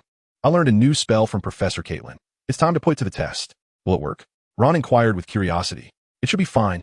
Harry nodded confidently. Taking a deep breath, Harry focused his mind, attuning himself to the elemental winds surrounding him. Magic surged through his wand as he exclaimed, Hurricane spell? In an instant, a fierce gust of wind erupted, the tremendous recoil propelling Harry's small frame a meter into the air. Meanwhile, the colossal spider was swept away by the tempest, its web utterly destroyed. Observing the spectacle, Ron chuckled with delight. Harry, that was incredibly useful. A smile graced Harry's face as he expertly maneuvered his wand in a circle, neutralizing the threat posed by the spiders and their webs. We must hurry to regroup with Professor Catlair, Harry urged. Elsewhere, Catlair, accompanied by Hermione, arrived at the site where Harry had first unleashed a beam of light, discovering the slain unicorn. After a brief glance, Catlair cast a size-altering spell, shrinking the unicorn to the size of a fist, which he then tucked into his pocket. The duo proceeded towards the location of the second beam of light released by Harry. However, upon their arrival, they found that Harry and Ron had vanished once again. Are they playing hide and seek with us? Hermione exclaimed in frustration, unable to spot her friends. Catlair smiled gently, replying, There is nothing amiss. At least they are still alive thus far. Just then, another beam of light shot skyward. Let us go. Harry has sent us another signal, Catlair remarked with a grin. Hermione, though slightly disgruntled, followed him towards Harry's location. Hurricane spell, Earth Spike. While the centaurs possessed commendable speed and archery skills, the werewolves were formidable opponents. Many centaurs had already been injured. Upon Catlair and Hermione's arrival, the battle between the werewolves and centaurs raged on. Witnessing the ongoing conflict, Catlair intervened, casting Storm Thunder spell. Instantly, a howling wind accompanied by thunder erupted, bolts of lightning streaking down from the sky, striking the werewolves engaged in combat with the centaurs with precision. The cries of agony echoed momentarily before fading into silence. The centaurs, along with Harry, Ron, and Hermione, stood in astonishment at the scene before them. All the werewolves they could see had fallen. Such remarkable magic. Firenze marveled at Catlair's prowess. If I am not mistaken, you are the illustrious Professor Catlair from Hogwarts. Catlair smiled warmly at Firenze. Indeed, I am Catlair. Firenze offered a brief explanation of himself. As Catlair spoke, he was already waving his wand. Praise of light. A melodious sound resonated as a radiant glow enveloped them, filling Harry, Firenze, and the others with a warm sensation that coursed through their bodies, banishing fatigue, restoring strength, and healing their wounds. The centaurs gazed at Catlair, who had conjured such a sacred magic, their eyes wide with astonishment. In the perspective of the centaurs, the ability to wield such pure luminescent magic was nothing short of miraculous. At that moment, Caitlin resembled a holy and pure unicorn, undeniably a divine presence. Professor Caitlin, you are a marvelous being. If possible, we, the centaurs, wish for you to be our esteemed guest and visit our tribe, said Firenze, placing his right hand over his heart, expressing reverence and respect. Upon hearing this, Caitlin smiled, pleasantly surprised by the centaurs' goodwill in this place. Centaurs are born seers, possessing remarkable talents in divination. Dwelling within the forbidden forest, they frequently foresee the future, albeit in a rather vague manner. They do not wield wands to perform magic, yet they possess deep knowledge of healing, divination, archery, and astronomy. They are indeed a splendid race, and fostering a friendship with the centaurs may prove beneficial when the need for divination arises in the future. Being welcomed as a guest among the centaurs is no simple feat, as they tend to shy away from human contact. The centaurs harbor a sense of pride in their race, and any attempts by humans to exploit them often provoke their ire, leading to great agitation. However, being honored as a guest among the centaurs would alleviate unnecessary troubles when Caitlin may require their assistance in the future. Chapter 79, The Two-Faced Man. After bidding farewell to the centaurs, Caitlin led Harry and the others in search of Professor Quirrell. Unfortunately, they found no trace of him, not even a piece of clothing. Unable to linger longer in the Forbidden Forest, Caitlin guided them out. Well, that concludes today's events, Caitlin remarked before hastily departing. Why do I get the feeling that Professor Caitlin is in quite a hurry? Ron mused, gazing at the vanishing figure of Caitlin. Hermione glanced at Ron, recalling the unicorn that Caitlin had concealed in his pocket. Yet, she chose to keep this matter confidential. As a special and protected magical creature, unicorns are sacred and must not be desecrated. Even in death, their bodies are to be buried with reverence. Hermione pondered what Caitlin could possibly need the unicorn's body for, but it was evidently of great significance. Perhaps he has gathered enough herbs and is eager to conduct a particular experiment, Hermione casually suggested. How strange it is that we encountered Professor Quirrell and heard his screams, yet we cannot find him, Harry remarked, filled with confusion. Do you find it odd as well? Hermione turned to Harry and inquired. Harry nodded, stating, Professor Quirrell appeared. We heard sounds of struggle, yet there is no sign of him. Has he already departed? Indeed. It was perplexing. Hermione nodded in agreement. Ron chimed in. Perhaps he saw Professor Caitlin approaching and chose to remain hidden. Regardless, since he is elusive now, we shall certainly learn more in class tomorrow. Upon hearing these words, Harry and Hermione exchanged glances, shrugged, and acknowledged the validity of the statement. Ron, observing Harry and Hermione silently turning away, felt somewhat bewildered and asked, What did I say wrong this time? In a quaint little house, Kettler produced an assortment of jars and bottles, subsequently placing the unicorn upon the table. The unicorn was adorned with numerous treasures, essential for the concoction of certain potions, possessing remarkable effects. In a chamber within Hogwarts, Professor Quirrell was enveloped in a cloud of black mist, jars and bottles arrayed before him. At that moment, Professor Quirrell appeared exceedingly pale, beads of sweat dotting his forehead, and he seemed to be in considerable anguish. Even more terrifying was the grotesque face that loomed from the back of his head. You must act swiftly, Quirrell. The face suddenly opened its mouth, its voice hoarse as it spoke. I have exerted myself to the utmost. Do not forget our agreement. Once I procure the resurrection stone for you, you must vacate my body, Professor Quirrell replied, his speech steady yet imbued with fatigue and pain. Your time is running out, the face warned once more. Taking a deep breath, Quirrell responded, I understand. I can only hope you will honor our pact. With that, he wrapped his scarf around his head once more. His desire was merely to travel and experience the realm of dark magic. However, he had not anticipated encountering the Dark Lord there, eventually becoming his vessel. Since that fateful moment, his existence had been shrouded in darkness, devoid of any light, a truly despairing predicament. Meanwhile, in the dining hall, their anticipation for Professor Quirrell's arrival yielded nothing but the realization that they were nearly late. Ron hurriedly followed, panting, and exclaimed, I was as quick as I could be. Harry! As they pushed open the classroom door, Harry and Ron were taken aback by the sight of Professor Quirrell standing at the podium. Hermione, seated in her place, looked at the two with a hint of exasperation. Today's defense against the dark arts lesson was once again shared with Slytherin. Malfoy, upon noticing the tardy Harry and Ron, wore a mocking grin and made a gesture to Harry, silently mouthing, prepare to lose points. Mr. Potter, Mr. Weasley, your lateness is quite unbecoming. Please, find your seats promptly. Professor Quirrell stammered as he addressed them. Malfoy, eyeing the professor, displayed a look of disdain and muttered they should be penalized. Yet, it was clear that Professor Quirrell was oblivious to this remark and continued with his lesson. Harry, Hermione, and Ron engaged in whispered conversation, confirming that Professor Quirrell was indeed the same Quirrell they had always known. His defense against the dark arts class, as ever, was far from serious and rather amusing. Nonetheless, it was undeniable that his teachings on magical defenses were sufficient for first-year students. After class, Harry had herbology to attend, and they hurriedly made their way to the next greenhouse. Harry Potter, I have mastered a new spell. Would you be interested in becoming my experimental subject? Draco Malfoy appeared before Harry, once again seeking to assert his presence, and mockingly gazed at Harry. Harry cast a glance at Draco Malfoy and replied with a smile. I have also learned a rather impressive spell. If you wish to assist me in testing it, I see no objection. However, I currently lack the time. With that, Harry departed, clutching his book. Ron and Hermione exchanged amused glances at Draco Malfoy, following in Harry's footsteps while bursting into laughter. Draco Malfoy, infuriated by the trio's blatant disregard, felt an overwhelming urge to retaliate. Yet after much internal struggle, he ultimately relinquished the thought. Harry, you were incredibly impressive just now. Malfoy looked utterly vexed, Ron remarked, grinning at Malfoy's distressed expression. To which Harry responded with a chuckle, he is formidable now, but I'm also putting in considerable effort to triumph over him. I must achieve complete victory. In the face of insufficient strength, I have no desire to duel him. Perhaps after class, we could seek out some upperclassmen to counsel us on enhancing our abilities, Hermione suggested approvingly. That's a splendid idea. Ron, you must join us. Hermione, you should participate as well. There is even a group duel where the combat becomes more intricate and entertaining. We could form a team, Ron quickly added. What do you think we should name our team? The Golden Alliance? The Thunder Squad? No, those sound dreadful. How about the Bertie Bott's Every Flavor Beans team? I quite enjoy them, Ron proposed. I swear, Ron, the names you come up with are utterly atrocious.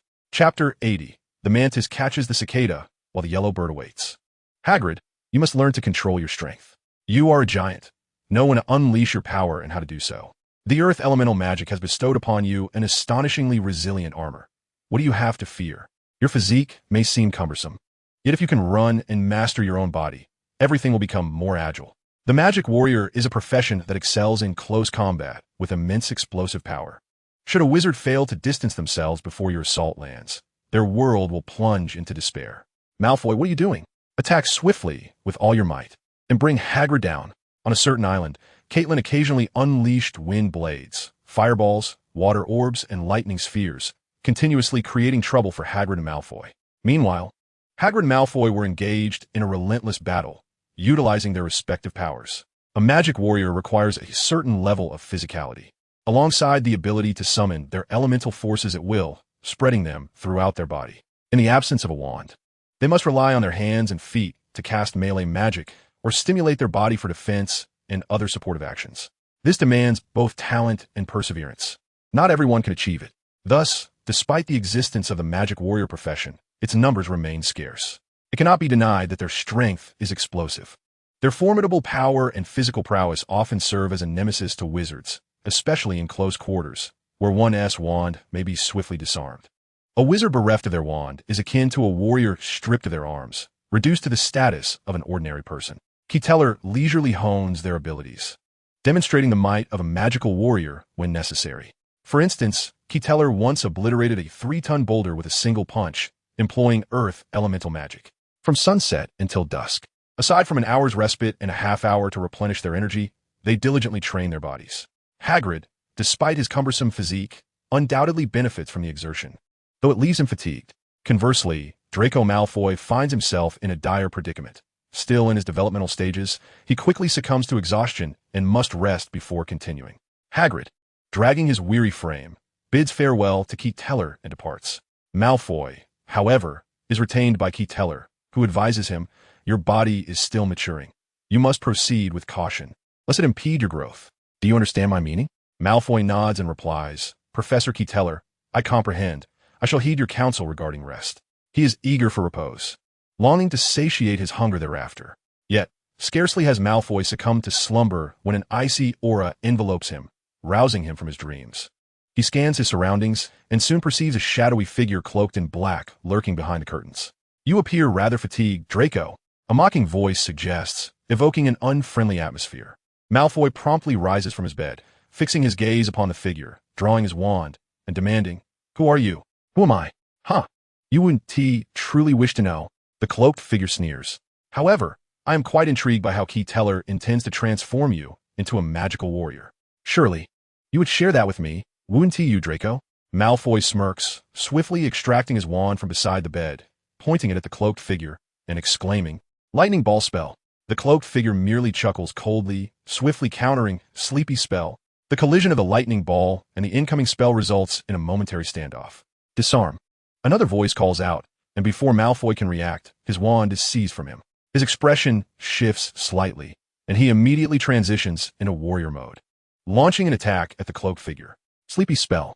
The cloaked figure casts again, but Malfoy deftly evades and closes in rapidly. Unperturbed, the cloaked figure swiftly conjures a spell, stating, Armor protection. Malfoy's lightning blade strikes the protective barrier, radiating blue light, as both combatants find themselves locked in a stalemate. Ah, indeed, a magical warrior. Your strength is commendable. Yet, you remain too feeble. Perhaps in a few years, when you have matured, you may possess the ability to vanquish me. The figure cloaked in black regarded Malfoy with a smirk, uttering, "Not necessarily." Malfoy growled lowly, his foot crackling with electric energy as he prepared to strike, exclaiming, "Thunder kick." The black-robed figure's eyes, hidden beneath his hood, widened in alarm at the burst of lightning. He instinctively sought to cast a spell, only to realize that relinquishing his defense would leave him vulnerable to Malfoy's electric blade. Yet if he maintained his guard, Malfoy's subsequent attack would pierce through his armor and strike him directly. A predicament of petrification loomed. Just then, two additional figures materialized in the room, casting spells directly at Malfoy. His body began to exhibit signs of petrification. However, the electric surges coursing through him disrupted the full effect of the spell. Malfoy's expression turned to one of horror, unable to avert his fate. The black-robed figure, nearly meeting his demise at Malfoy's hands, swiftly evaded. Bang! Malfoy's attack collided with the barrier, causing it to indent perilously, nearly shattering, as he himself fell to the ground, succumbing to the petrification. "Take him away," a voice commanded, as another individual approached Malfoy and seized him. "You arrive unannounced and dare to take my student? How audacious!" A voice rang out, causing the three cloaked figures in the room to tense, grasping Malfoy and preparing to vanish through the window. Bang! Bang! Bang! The sounds of collision echoed as the three black-robed figures did not find themselves in a distant locale, as anticipated. Instead, they crashed violently into the southern wall, falling painfully to the ground, disoriented and filled with despair. "All petrified," a voice declared, catching the three figures unawares as they were turned to stone. Simultaneously, a figure materialized within the room. Chapter 81. The Exorcism Potion. Malfoy was taken aback by the sudden attack, realizing that the assailants sought a means to become magical warriors. This revelation made him acutely aware of the trouble he had landed in. Caterly reassured him, saying, "Do not be so anxious. This is Hogwarts. As long as you are in school, you will be quite safe." Upon hearing Caterly's words, Malfoy, filled with concern, inquired, "Professor Caterly, who are they?" "Death Eaters," Caterly replied, removing the hoods from the three, revealing their identities. Malfoy's expression shifted slightly. They were indeed Death Eaters. Caterly looked at Malfoy and smiled, saying, "Draco, every person possesses a duality, one of light and one of darkness. The light guides our path while the darkness tempts us to sin. However, if we can resist temptation, we aspire towards the light. Those who yearn for the light shall receive assistance and redemption. Draco, I am aware of your grievances with Harry Potter. That is of no consequence. I perceive within you a heart of kindness, Draco. Do not allow prejudice to incite irrational actions. Can you comprehend my words?" Draco Malfoy nodded slightly and responded, "I understand, Professor Cater." With a faint smile, Cater waved his wand, casting the levitation charm, and led the three cloaked figures away from Malfoy's dormitory. Upon exiting the Slytherin common room, they encountered Severus Snape on patrol. Cater remarked, "Severus, how fortuitous to see you here. I entrust these three individuals to you." "Professor Cater, what is the situation? Who are they?" Snape inquired with curiosity. "They are Death Eaters who attacked Draco Malfoy and interrogated him about the use of magical warriors," Cater explained with a smile. Severus Snape, upon hearing Cater's words, regarded him with a hint of confusion for a moment before responding, "Then leave them to me." Snape raised his wand, taking custody of the three cloaked figures as they departed. Cater watched Snape's retreating figure with a smile before disappearing in an instant. As November approached, the weather turned exceedingly cold. The surrounding mountains were shrouded in a gray mist, cloaked in ice and snow, while the lake lay as hard and cold as tempered steel. Each morning, frost blanketed the ground. On this particular day, Cater gathered the students of the wind magic discipline, with Hagrid standing nearby, his mood noticeably buoyant. Hagrid surveyed the 20 students before him and exclaimed, "Ha ha ha, it's splendid to have your assistance." Cater smiled and addressed the students. "Having studied wind magic for some time now, today we shall assess your control over it, while simultaneously clearing this area in preparation for the Quidditch match. Let us commence." Under Cater's guidance, the students began to manipulate their wind magic, playfully clearing away the snow, though frequent mishaps ensued. In a delightful spectacle, snowflakes danced in the air above the Quidditch pitch. On this extraordinary day, Hogwarts welcomed a special event, the commencement of the Quidditch season. After several weeks of training, Harry was set to participate in his very first match on Saturday. representing Gryffindor against Slytherin. A victory would elevate Gryffindor to second place in the House Cup standings. Few had witnessed Harry play Quidditch, as Wood had decided to keep Harry's participation a closely guarded secret, intending to position him as their clandestine weapon. However, news of Harry's role as Seeker had leaked. Some were skeptical of Harry, but a greater number chose to believe in him, for he possessed the gift of wind magic. Harry Potter, I hear you've been deemed a secret weapon. I must say, you are deserving of such recognition. However, in the end, victory shall belong solely to Slytherin. Draco Malfoy taunted as he passed by Harry. Malfoy, it seems your affairs follow you wherever you go. Rest assured, I am destined to triumph. Harry Potter cast a glance at Draco Malfoy before departing with a smile. That fellow is as insufferable as ever, Ron remarked. At least he has grown stronger. Professor Kate interjected. He nearly vanquished a formidable Death Eater, Hermione added. At 11 in the morning, the entire school gathered in the stands surrounding the Quidditch pitch. The players had yet to enter the field, yet the air was already filled with the cheers and chants of Gryffindor and Slytherin students. Professor Kate sat in the faculty box, beside none other than Professor Quirrell. In the corner to her lower right sat Severus Snape. Is this truly a favorable position? I wonder if Quirrell dares to act foolishly here. Should I consider relocating to allow Quirrell some space to maneuver? I have an inkling that if I were to intervene, it would be quite the spectacle, and perhaps it is time for Harry and his companions to take their leave from this affair. Professor Kate, I never anticipated the opportunity to sit alongside you. Quirrell unexpectedly initiated a conversation, catching Kate off guard. What does he mean by that? Am I to assume he perceives me as a woman? Or does he consider himself one? Quirrell appeared somewhat bashful, hesitating as he spoke. Kate, slightly bemused, replied with a smile, Professor Quirrell, do you enjoy Quidditch? Would you be interested in joining the game? Quirrell hastily waved his hands, responding, No, while I appreciate it. I'm not skilled at playing. After a moment of contemplation, Kate inquired Professor Quirrell, have you ever heard of the exorcism potion?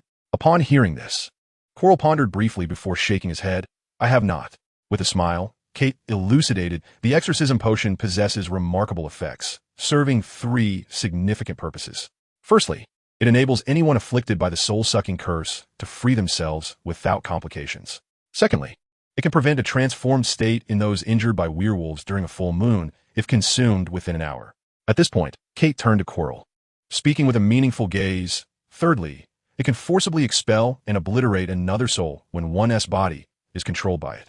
Quirrell's hands, hidden within his sleeves, clenched tightly together, revealing a mix of tension and anticipation as he appeared to struggle internally.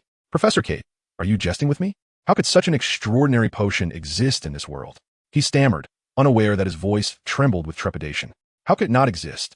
After all, I am the creator of the exorcism potion.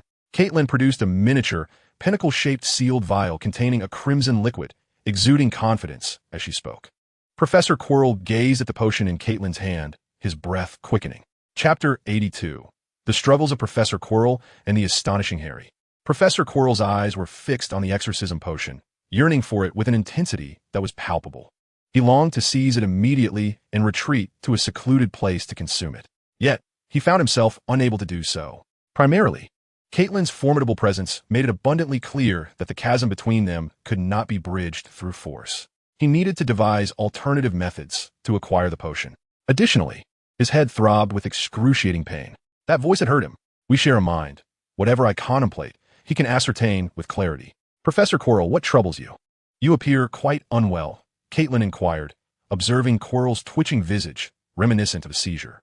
Inside, Quirrell was engulfed in turmoil and anguish. He struggled to focus on a singular thought, while simultaneously engaging in a mental exchange with that entity. Cease at once. Do you wish to expose yourself before all? Do you yearn for it? Are you desperate to obtain it and expel me from your body? Queerness. This world cannot harbor such a magical potion. He doubts your identity and is testing you. Should you reveal yourself, your doom is sealed. Ultimately, in the throes of his struggle, as Quirrell felt his mind teetering on the brink of explosion, that voice dissipated. Quirrell regained a semblance of calm, yet beads of sweat adorned his forehead. Professor Quirrell, your condition does not appear to be optimal, Caitlin remarked, supporting him while squinting slightly. Quirrell managed a strained smile, replying, Thank you for your concern, Professor Caitlin. I am merely feeling a bit unwell. Caitlin smiled in response, saying, If you are well enough. That is commendable. The atmosphere over there is quite lively. It will be more congenial to be among the students. With that, Caitlin rose and departed. Quirrell watched her retreating figure, inexplicably sighing in relief. Meanwhile, he glanced at Caitlyn's departure and then at Quirinus, whose dark circles had deepened, his expression inscrutable. Yet his eyes betrayed confusion. He had heard Caitlyn mention the exorcism potion. Did it truly exist? If it were a fabrication, then what of the vial Caitlyn held? Did it possess such miraculous properties? Gryffindor, Gryffindor, Slytherin, Slytherin. At that moment, as the competitors soared into the arena, an uproar of cheers and shouts erupted from the crowd. The Quidditch match had officially commenced. Madam Hooch, serving as the referee, blew her silver whistle. As the commentator, Lee Jordan offered a uniquely entertaining narration under the watchful gaze of Professor McGonagall, only to hastily apologize under her stern expression and reprimand. Lee's enthusiasm often led him to become somewhat incoherent during his commentary. Hagrid, Professor Kettleburn, Ron and Hermione shifted their positions to accommodate Hagrid and Kettleburn. Professor Kettleburn, why aren't you seated with the other professors to watch the match? Ron inquired with curiosity. It's too quiet without your exuberance, Kettleburn chuckled. Indeed, I share that sentiment. Hagrid replied, holding a pair of binoculars and laughing heartily. Splendid. Gryffindor has scored again. Hermione cheered as she watched Angelina score. On the field, Harry executed a somersault, expressing his inner joy. The cheers of Gryffindor resonated throughout the stadium, mingling with the hisses and groans of the Slytherins. Harry, take care of yourself. You are our seeker, and I do not wish for you to be attacked prematurely. Wood called out to Harry, his voice loud with urgency. Harry, smiling brightly, responded, I understand. I will act once I spot the golden snitch. With that, he soared off on his broomstick. The bludgers were ferocious, akin to rampaging giants, moving aimlessly yet striking suddenly at the players. Harry narrowly dodged a bludger, thanks to Fred's timely intervention. The match continued, with both teams scoring. However, as Gryffindor began to gain a significant lead, the Slytherin players resorted to increasingly dirty tactics. They craved glory and victory, charging and pressuring their opponents. Just as Slytherin took the upper hand and a Gryffindor player fell from their broom, the golden snitch appeared in Harry's line of sight. The only hope of turning the tide lay in seizing the snitch. Harry pursued it fervently, but at that moment, Slytherin's flint sent a bludger hurtling towards him, while another bludger approached from the opposite direction. This perilous scene elicited gasps from the students and faculty alike. Merlin Socks, he's attempting murder. Lee Jordan screamed at the sight. Hermione, paling, shouted, that's a foul. Referee, red card. Realizing the dual threat, Harry knew he had to evade. Yet, at that moment, he discovered his broom had lost control. Time was running short. In a state of sheer panic, Harry Potter, under the gaze of all, relinquished his grip. His body plummeted swiftly, prompting a chorus of screams from the crowd. From such a height, a fall like this could be fatal. Kettleburn squinted at the unfolding scene, preparing to intervene. However, the timing was not yet right. Hurricane charm. As Harry plummeted, he felt the rush of wind against him, arms outstretched, and he shouted defiantly. With a thunderous roar, a gust of wind erupted from Harry, propelling him back into the sky, where he seized the uncontrollable broomstick and mounted it once more. Draco Malfoy, witnessing Harry Potter's astonishing maneuver, stood in shock, incredulously exclaiming, how could he possibly be a wizarding warrior? The manner in which magic was wielded resonated deeply with Draco, who had experienced it firsthand. Alongside Draco, numerous students and professors shared in the disbelief. They were not only astonished, but also overwhelmingly elated, particularly Hermione and Ron, who embraced each other in excitement before realizing the awkwardness and separating. Kate Lyle observed this scene with a smile, pleased that his lengthy preparations had not been in vain. Chapter 83. All that requires evidence. In the ensuing moments, Harry Potter displayed extraordinary prowess. He successfully caught the golden snitch, leading Gryffindor to triumph with a score of 170-60. Harry Potter emerged as a hero, hoisted aloft by the jubilant Gryffindor students, a whirlwind of celebration. In Catalyle's quaint cottage, Hagrid and the trio gathered for tea. Professor Kate Lyle, I discovered that the reason Harry's broom lost control was due to Professor Snape casting a jinx. Hermione asserted. He was fixated on Harry and muttering incantations. He was undoubtedly casting a jinx. After a moment of hesitation, Hermione sat down and continued. Indeed, it was him. I witnessed it as well. Ron chimed in, impossible. He wouldn't he do such a thing? Hagrid promptly denied the assertions made by Hermione and Ron without a moment's doubt. Harry, what do you have to say? Hermione, feeling indignant, addressed Harry. Not long ago, in the Forbidden Forest, I saw him threatening Professor Quirrell, coercing him into assisting with the theft of the Philosopher's Stone guarded by the three-headed dog. And today, Hagrid, you must trust my expertise. The Nimbus 2000 won't lose control so easily. How do you know about the stone? No. How could you possibly know about the Philosopher's Stone? Hagrid gazed at the trio in utter astonishment. Everything you need to know, you already know, Hagrid. Hermione glanced at the quietly sipping Kate Lyle before elaborating. Hagrid, taken aback by Hermione's words, murmured, "You little ones, how on earth did you manage to uncover this? We've kept it hidden for so long." Hagrid fixed a serious gaze upon the trio and solemnly warned, "Harry, I caution you. Do not entertain thoughts of the Philosopher's Stone. It is exceedingly perilous." Hagrid, someone is indeed after the Philosopher's Stone, Harry explained. "This matter ends here, and I will discuss it with Dumbledore," Hagrid interjected, rising to depart. As Hagrid left, the trio's attention shifted to Kate Lyle. As Caitlin faced the gazes of Harry and his companions, she smiled gently and inquired, "Is there something you wish to express?" Harry asked, "Professor Caitlin, do you not trust us either?" Setting down her cup, Caitlin replied with a chuckle, "Of course I trust you. However, I require evidence." "But Harry, what of the memory crystal I entrusted to you? The most compelling proof lies in your ability to record his actions. In the face of such evidence, he would find it impossible to refute his guilt. Mere words, however, provide ample opportunity for evasion. Shall we compel him to drink a truth serum?" Ron suggested, raising his hand. Harry and Hermione felt a surge of excitement at Ron's words. But what if Professor Snape truly harbors no intention of stealing the Philosopher's Stone? It would mean I am unjustly accusing an innocent man, which could lead to Snape's departure from Hogwarts, a rather troublesome outcome. Can you fathom the consequences of wrongfully accusing a good person? Upon hearing this, Harry and his friends felt a wave of disappointment wash over them. Was there truly no solution? Hermione, her frustration palpable, remarked, "Is there truly no way?" Observing their renewed focus upon her, Caitlin responded, "This is a matter you must resolve on your own. I cannot afford to spend all my time monitoring either Professor Snape or Professor Quirrell. I am quite busy and do not wish to squander my time on such matters. Unless you can procure evidence for me, rest assured, Snape shall not evade my grasp." Exchanging glances, Harry, Ron, and Hermione felt a sense of helplessness. They often believed they were on the brink of discovering the truth, only to be met with frustration time and again. Hagrid did not believe them and offered no chance for redemption, while Caitlin required concrete proof and was unwilling to intervene without it. Who could they turn to for assistance? Today you have a day off. There is no need for lessons. Go and enjoy yourselves. Harry, remember the techniques I share with you. You must practice them. Understood? Caitlin instructed as she dismissed Harry and his friends. Harry nodded, saying, "I understand, Professor Caitlin." As the trio departed from the small house, they felt little joy at the prospect of a relaxing evening. "What shall we do? Our evidence is merely what we have witnessed," Ron lamented, kicking at the snow beneath his feet, unsure of their next move. "Since they cannot assist us, we shall take matters into our own hands," Harry declared after a moment of contemplation. "And how shall we do that? Are we to confront Snape ourselves?" Hermione asked, perplexed. "Why not? We are the Gryffindor team. Brave lions undaunted by challenges, forging ahead with courage," Harry replied confidently. Ron and Hermione exchanged glances, ultimately nodding in agreement with Harry's proposal. "We must devise a solid plan. We cannot allow Professor Snape to acquire the Philosopher's Stone, nor should we permit Professor Quirrell to fall into Snape's trap," Hermione articulated, employing her keen intellect to organize their thoughts. Nodding in agreement, Harry and Hermione continued their hushed discussions as they moved forward, brainstorming strategies for their complex undertaking.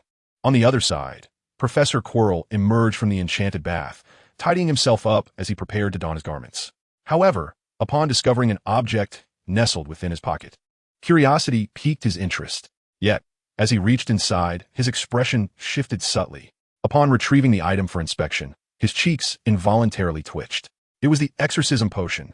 Professor Quirrell recognized it as the remarkable potion that Caitlin had mentioned to him earlier during the Quidditch match. But why would such a significant item be in his possession? Had Caitlin intentionally placed it there? "Quirrell, I sense your thoughts. You cannot conceal them. You are exceedingly anxious and deeply stirred. Do you trust him? It would not manifest itself so overtly. This is a premeditated act." The voice resonated within him, rendering Professor Quirrell pale and weak. "Are you frightened? I can perceive your fear. You dread the prospect of consuming it." In a state of panic, Professor Quirrell clutched the exorcism potion tightly, his expression contorted as he growled. "Ha ha ha. Do you dare to drink it? Do you have the courage?" Chapter 84, Professor Quirrell's Dilemma, Caitlin's Caution. The voice instilled a profound sense of shock and terror within Professor Quirrell. Should he test it? Was Caitlin's claim regarding the exorcism potion genuine? Did it truly possess such extraordinary effects? Was this merely a trial? Surely Caitlin harbored doubts about him, carelessly mentioning the potion and its wondrous properties. Thus, it could not possibly be the exorcism potion. Professor Quirrell found himself at a loss, unable to make a definitive choice as the voice continued to exert its influence over him. Quirrell, are you afraid? The voice echoed in his mind once more, tauntingly triumphant. Indeed, you should question him. You must remain composed. In this fleeting moment, devise a sound plan for yourself, Quirrell. Feeling utterly defeated, Professor Quirrell sank to the floor. The exorcism potion that he had clutched so tightly was reluctantly returned to his pocket as uncertainty enveloped him. At that moment, the clock in the room chimed, and glancing at the wall clock revealed that it was midnight, causing his countenance to morph into one of sheer terror. In an instant, his visage contorted into a grotesque mask of agony, his eyes reddening, veins bulging, engulfed by immense suffering. Not only was Professor Quirrell afflicted, but so too was the voice. Grievous sounds echoed within the room, sending chills down one's spine. Blood, sacred blood. The scarf fell away, revealing a grotesque and hideous face, for which a rasping voice emerged. Struggling to rise, Professor Quirrell soon collapsed once more. Each step was a torment that demanded immense effort. He labored to reach a nearby box, wielding his wand with great difficulty, desperately attempting to unlock the layers of the box. Professor Chilo, with great difficulty and trembling hands, retrieved a red potion from within and hastily consumed it. Moments later, he regained a semblance of calm, though he appeared utterly exhausted. We must act swiftly, Quilinus. We require that particular spell, a hoarse voice urged him. Gasping for breath, Professor Chilo responded, the girl possesses considerable talent, yet Kate Lair has not imparted that spell to her. Quilinus, surely you do not wish to endure such torment any longer, the voice continued. Though Professor Chilo remained silent, his eyes spoke volumes. Taking a deep breath, he grasped his scarf and wrapped it around his head before exiting the room. In the elemental magic classroom, it was the morning of Ravenclaw's elemental magic lesson. The students were engrossed in their studies of various elemental magics: air, fire, water, earth, and more, each spell casting a radiant glow in the practice arena, with their objective being the constantly moving orbs of light within the space. Luna Jennifer, as a special light magic practitioner, enjoyed unique privileges, studying closely under Kate Lair's attentive guidance. Luna, your serene demeanor is both gracious and poised, yet your lack of ambition, while aligning with a characteristic of light magic, ultimately places you at a disadvantage. Light magic, as a rare and exceptional form of sorcery, possesses both offensive and defensive capabilities, as well as the power to heal and purify, wielding remarkable strength.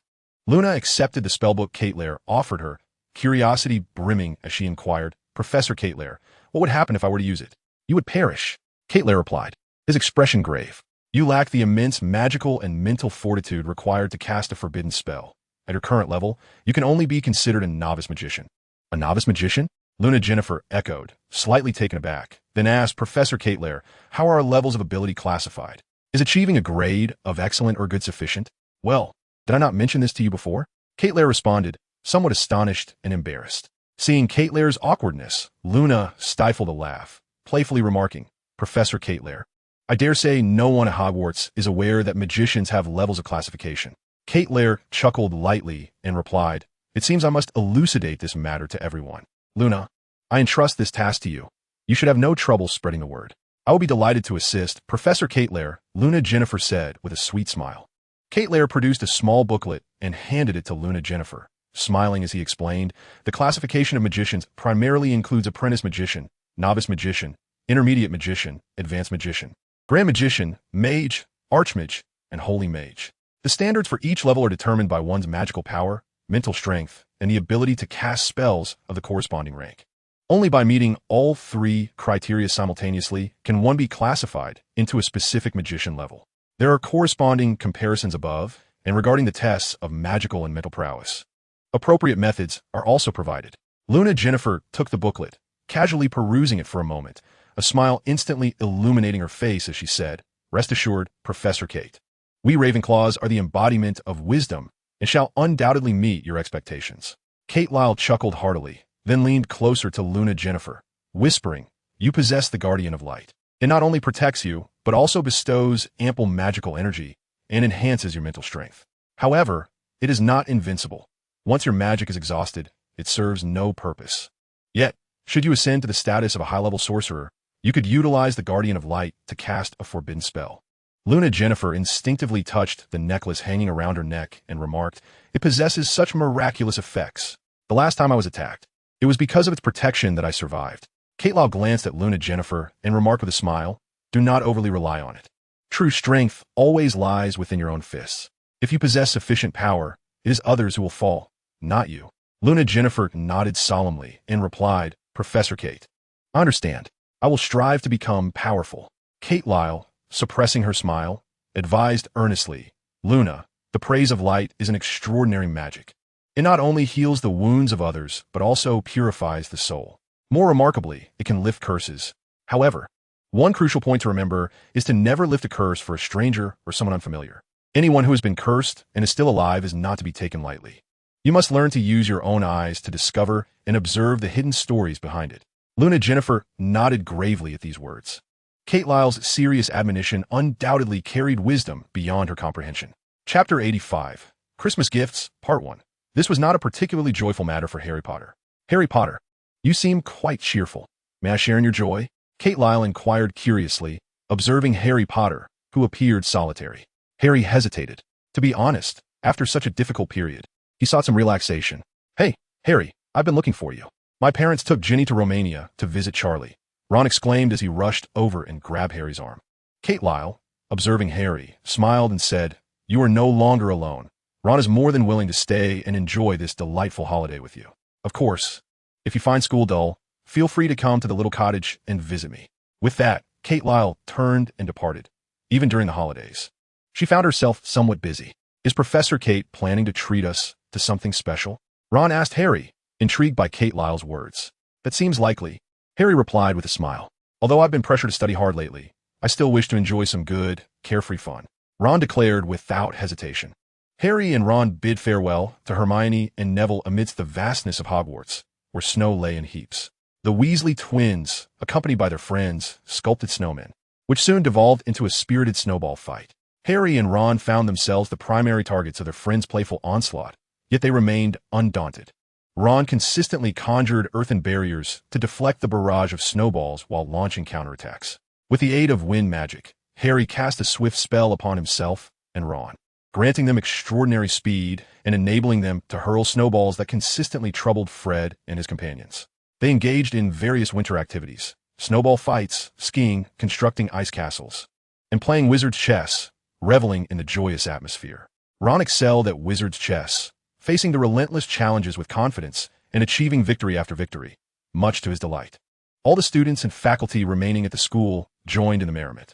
As Harry and Ron prepared for bed, they eagerly anticipated the forthcoming Christmas feast.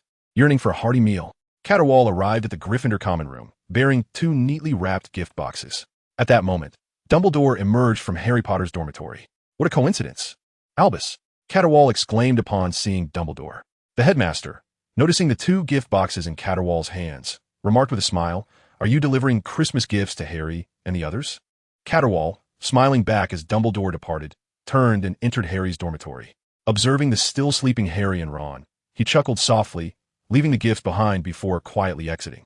In the castle's basement, within Snape's potion storage room, a knock echoed through the air. Snape, who had been meticulously preparing a potion, paused in surprise. Setting down his ingredients, he retrieved his wand and opened the door. Caterwall stood there, holding the prepared Christmas gifts, and, noticing Snape's wand, curiously inquired, "Severus, do you appear to be on guard? Or is there some misunderstanding between us?" Snape lowered his wand, gazing at Caterwall with a calm demeanor, and replied, "How did you know I was here, Professor Caterwall?" Caterwall handed the Christmas gifts to Severus Snape, smiling as he explained, "I visited your quarters, but you were not there. I encountered Albus, and he informed me that you frequently spend time here." Upon hearing this, Snape scrutinized Caterwall more closely, saying, "This is the first Christmas gift I have received in many years." Was inside. Caterwall, glancing at the ingredients Snape was working with, picked up a few and remarked, "You seem to be researching a particular potion. Allow me to guess. This is unicorn hair, which is used in various potions, though the number is limited. And this is a phoenix feather. Severus, how did you acquire it?" "Ah, Albus possesses one. That would be easy to obtain. But what about this Thunderbird's blood? How did you acquire it? It even emanates the energy of lightning. This is a delightful flower from Severus Snape's collection. I believe I can surmise the focus of your studies. You are researching potions to lift curses, are you not? Upon hearing this, Kate Lyle smiled and replied, your assumption is astute, yet still lacks one essential element.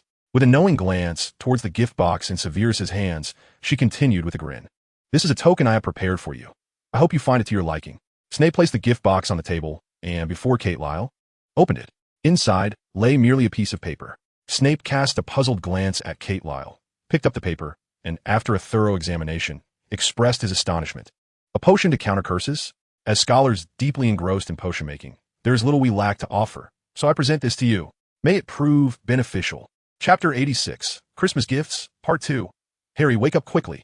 Look at what this is. In the quiet of the night, tinged with a chill, Harry wished only to snuggle deeper into his blankets and sleep until he awoke naturally. However, he overlooked one individual, Ron. With a swift motion, Ron yanked the covers away, leaving Harry shivering and curled up. Amidst Ron's shaking and shouts, he hastily sat up and seized the cup. Ron, if you can't provide me with a satisfactory explanation, I shall send you out to face the cold winds. Harry complained from beneath the covers. Ron chuckled and held up a Christmas box, exclaiming, look, what do we have here? Christmas gifts? Harry exclaimed joyfully upon seeing the box. And Merry Christmas to you too, Ron. Spotting another Christmas box at the foot of his bed, he eagerly rose, exclaiming, let us see how many presents I have received. Harry, what do you think I will receive? Ron inquired. Cabbage? Or jelly beans? Well, I reckon one gift I cannot do without is the sweater my mother has knitted for me. Harry glanced at the pile of gifts before Ron, chuckling as he picked up one of his own presents. Wrapped in brown paper with Hagrid's name inscribed upon it, it contained a rather crudely made flute. I wager this flute was crafted by Hagrid himself, Harry remarked, blowing into it, and added with a grin, doesn't it sound remarkably like an owl's hoot? Ron, upon hearing this, laughed, somewhat, but it more closely resembles the sound of a newly hatched owl. The second, smaller box contained 50 pence coins, a gift from Uncle Vernon and Aunt Petunia.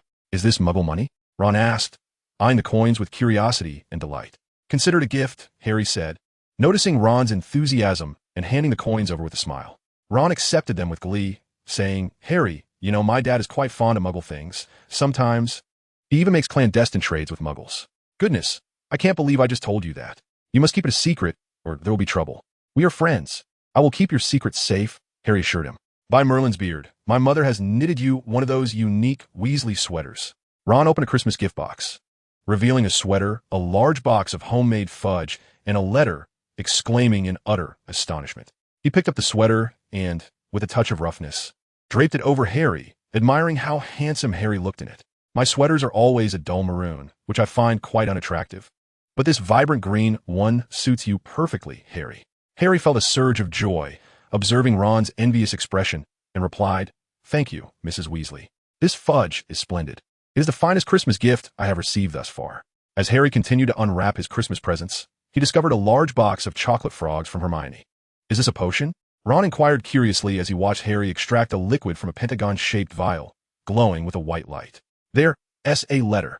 Ron soon spotted a piece of paper in a box, took it out, and read aloud. Elixir of life. Possessing the ability to grant rebirth to those who have experienced the passage of life. Handle with caution. Caterwaul.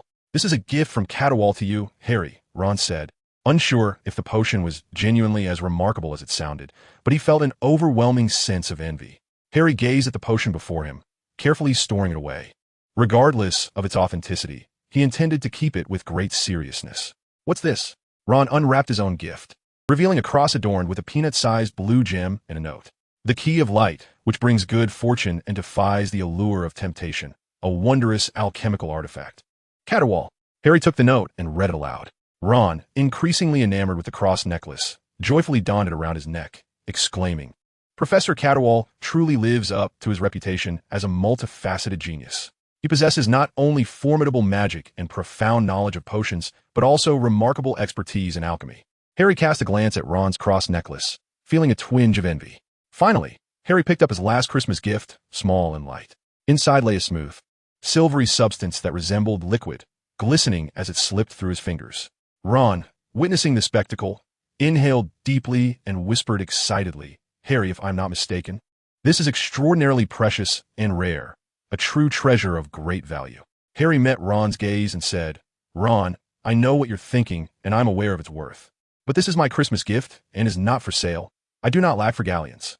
Ron touched his lips, suppressing his expression, and replied, Harry, I can say with utmost certainty that this is an invisibility cloak. If you doubt it, we can test it. Harry draped the invisibility cloak around himself, and Ron gasped in astonishment, exclaiming, Harry, look at your feet. You have truly become invisible. Harry lowered his gaze to his feet, and a wondrous sight unfolded before him. Every area enveloped by the invisibility cloak had vanished from view. He swiftly approached the mirror, gazing at his reflection, where only his head floated in midair, while his body was entirely absent. Harry, there's a note, Ron exclaimed, spotting a piece of parchment that had slipped from a cloak. Harry removed the invisibility cloak and hurriedly picked up the note. Harry Potter, your father left this item with me before he passed. It is time for its return. Use it wisely, and Merry Christmas. No signature adorned the note. Harry stared at the parchment in a daze, while Ron marveled at the cloak. Harry was left pondering who had gifted him the cloak and whether it had truly belonged to his father. An unsettling feeling lingered within him. Just as his thoughts became a whirlwind, Fred and George, the mischievous Weasley twins, burst in, prompting Harry to quickly conceal the cloak. Merry Christmas. Hey, look. Mom has prepared a Weasley sweater for Harry. Ron, why don't you wear yours? Hey, you lot are too loud. Ha ha. Hurry up, our Christmas feast awaits me. Don't you want to sample the portly roast turkey? Oh, and a mountain of roasted meats and boiled potatoes? Chapter 87. The Mirror of Ariste, an unconventional reunion. A splendid array of delicacies adorned the long table, featuring towering heaps of roasted meats, potatoes, sausages, and more, filling the hall with an enticing aroma that awakened appetites. In addition to the feast, the grand hall was adorned with various festive activities, including wizarding crackers and other merriment. Professor Kettleburn mingled among the guests, his face beaming with joy. Dumbledore's pointed wizard hat had been humorously exchanged for a floral-adorned woman's hat, as he shared jokes with Professor Flitwick, both sharing hearty laughter, thoroughly enjoying the festivities. Hagrid, fond of drink, indulged more than usual. His cheeks flushed, and he unexpectedly planted a kiss on Professor McGonagall's cheek, nearly causing Harry to choke on his food. Goodness, I never imagined you to be this way, Hagrid. Among the professors, Professor Kettleburn was undoubtedly the most popular. He was the handsomest and most radiant among them, prompting Professor McGonagall to happily approach him, clinking her glass with his while exchanging light-hearted banter, her smile blooming with joy. Ultimately, Professor McGonagall successfully invited Professor Kettleburn to a relatively spacious area, where they danced the waltz. Their movements were graceful and beautiful. As the music concluded, Professor McGonagall's cheeks flushed with delight. This opportunity for relaxation allowed the faculty and students remaining at school to unwind, with the Weasley twins even engaging in playful magical antics. However, Harry and Ron were puzzled by Professor Quirrell's absence, later learning from others that he had chosen to take leave and not remain at Hogwarts for the holiday. After the Christmas dinner, Harry and the Weasley brothers engaged in a spirited snowball fight on the grounds, which ultimately drew in students from other houses, evolving into an all-out snowball battle. They reveled in their joyous play, and had it not been for the biting cold and their drenched clothes, they might have continued until only one remained. Exhausted from their antics, the group soon succumbed to slumber. Harry, you are indeed still awake, entered Kate Lear, glancing at Harry Potter, who sat in the Gryffindor common room, basking by the fire. Professor Kate Lear, Harry exclaimed, surprised that he had chosen a visit at this hour, seemingly aware that Harry would not find rest. Have you received the gift I sent you? Kate Lear inquired as he settled beside Harry, conjuring a wave of magic that made the flames in the fireplace surge, thus raising the temperature of the entire common room. I have received it, Professor Kate Lear. Thank you for the gift. I adore it, Harry replied gratefully. The elixir of life is a rare and vital potion. When you choose to use it, exercise utmost caution. However, once you decide, do not hesitate. Do you understand? Kate Lear advised Harry. Harry nodded earnestly, hesitating before asking, Professor Kate Lear, do you know I would have trouble sleeping? Kate Lear chuckled softly indeed. Besides the gift I bestowed upon you, you have received another special present, have you not? Harry's spirits lifted, and with a hint of excitement, he asked Professor Kate Lear, do you know who sent it to me? Kate Lear affectionately ruffled Harry's hair, laughing heartily. Of course I do, and I'm also aware of what you received. Trust me, that garment once belonged to your father. It is extraordinarily precious, and you must safeguard it well. Do you comprehend? With Kate Lear's affirmation, Harry's face lit up with joy as he replied, Thank you, Professor Kate Lear. I will take great care of it. Come, I shall take you to a wonderful place, Kate Lear said, rising and extending his hand towards Harry. Where to? Harry inquired with curiosity. Family? Harry hesitated at this notion, filled with a mix of hope and trepidation. He was acutely aware that his parents had passed away, and a true reunion was impossible. Nevertheless, he placed his hand in Kate Lear's. In an instant, they vanished from the Gryffindor common room, only to reappear before a wall. "Professor Kate Lear, where are we?" Harry surveyed the surroundings, questioning. Kate Lear raised a finger to his lips, signaling for silence. "Be quiet. While Filch may be ineffectual, his hearing is quite sharp. We must proceed discreetly." Harry nodded and fell silent. Kate Lear pushed against the wall, revealing a door that opened, and the two entered. They found themselves in an unused classroom, cluttered with many desks and chairs stacked against the walls, creating a rather dim and uninviting atmosphere. As Kate Lyle waved her wand, the entire classroom illuminated, with desks and chairs restored and neatly arranged, transforming the space into a refreshing environment devoid of the stench of decay. A magnificent mirror adorned the room, framed in opulent gold, supported by two claw-like feet, towering and seemingly embedded in the wall. The mirror bore an inscription at its top. "What I reflect is not your image, but the desires of your heart." At that moment, Harry stood before the mirror, utterly astonished. He beheld many figures behind him, each wearing expressions of joy, warmth, and kindness. Yet, whenever he turned to look, they vanished. However, when he cast his gaze back to the mirror, they reappeared, watching him intently. "Mom? Dad?" Harry whispered, addressing the man and woman closest to him. The Potter family waved cheerfully at Harry, who pressed his hands against the mirror, longing to leap into their embrace. His eyes glistened with unshed tears, yet he held them back, understanding with remarkable strength that while these figures embodied his deepest desires, they were not real. Kate Lyle approached him, gently enveloping him in her arms, smiling as she said, "A brave and strong boy will always be surrounded by friends and family." What you see existed in truth. Harry Potter turned to embrace Kate Lyle, striving to suppress his tears. Nevertheless, the sight of them standing by his side filled him with immense joy and excitement. Chapter 88. Hagrid, so this is who you are? The mirror of Erist captivated Harry Potter. The sensation of familial love enveloping him was one he yearned to experience endlessly. Just as the mirror's inscription stated, "What I reflect is not your image, but the desires of your heart." This encapsulated Harry's longing. Thus, he craved that feeling. Yet, he realized he could not locate the room housing the mirror of Erist. The place Kate Lyle had taken him to was a long, dimly lit corridor, and he remained uncertain of its precise location. Cloaked in invisibility, he searched repeatedly, almost getting caught by Filch. "So, this mirror shows us what we desire most?" Hermione inquired with anticipation after hearing Harry's account of the mirror of Erist. Ron shared her enthusiasm, eager to discover what he might see and whether he could fulfill his future aspirations. "Yes, but I can't find it now," Harry replied, a hint of regret in his voice. "It is ephemeral, a relic of the past, an illusion." Hermione pondered for a moment, her expression serious as she declared, "Harry, you cannot become obsessed with it. That would be a sheer waste of time. Instead, you should focus on your studies.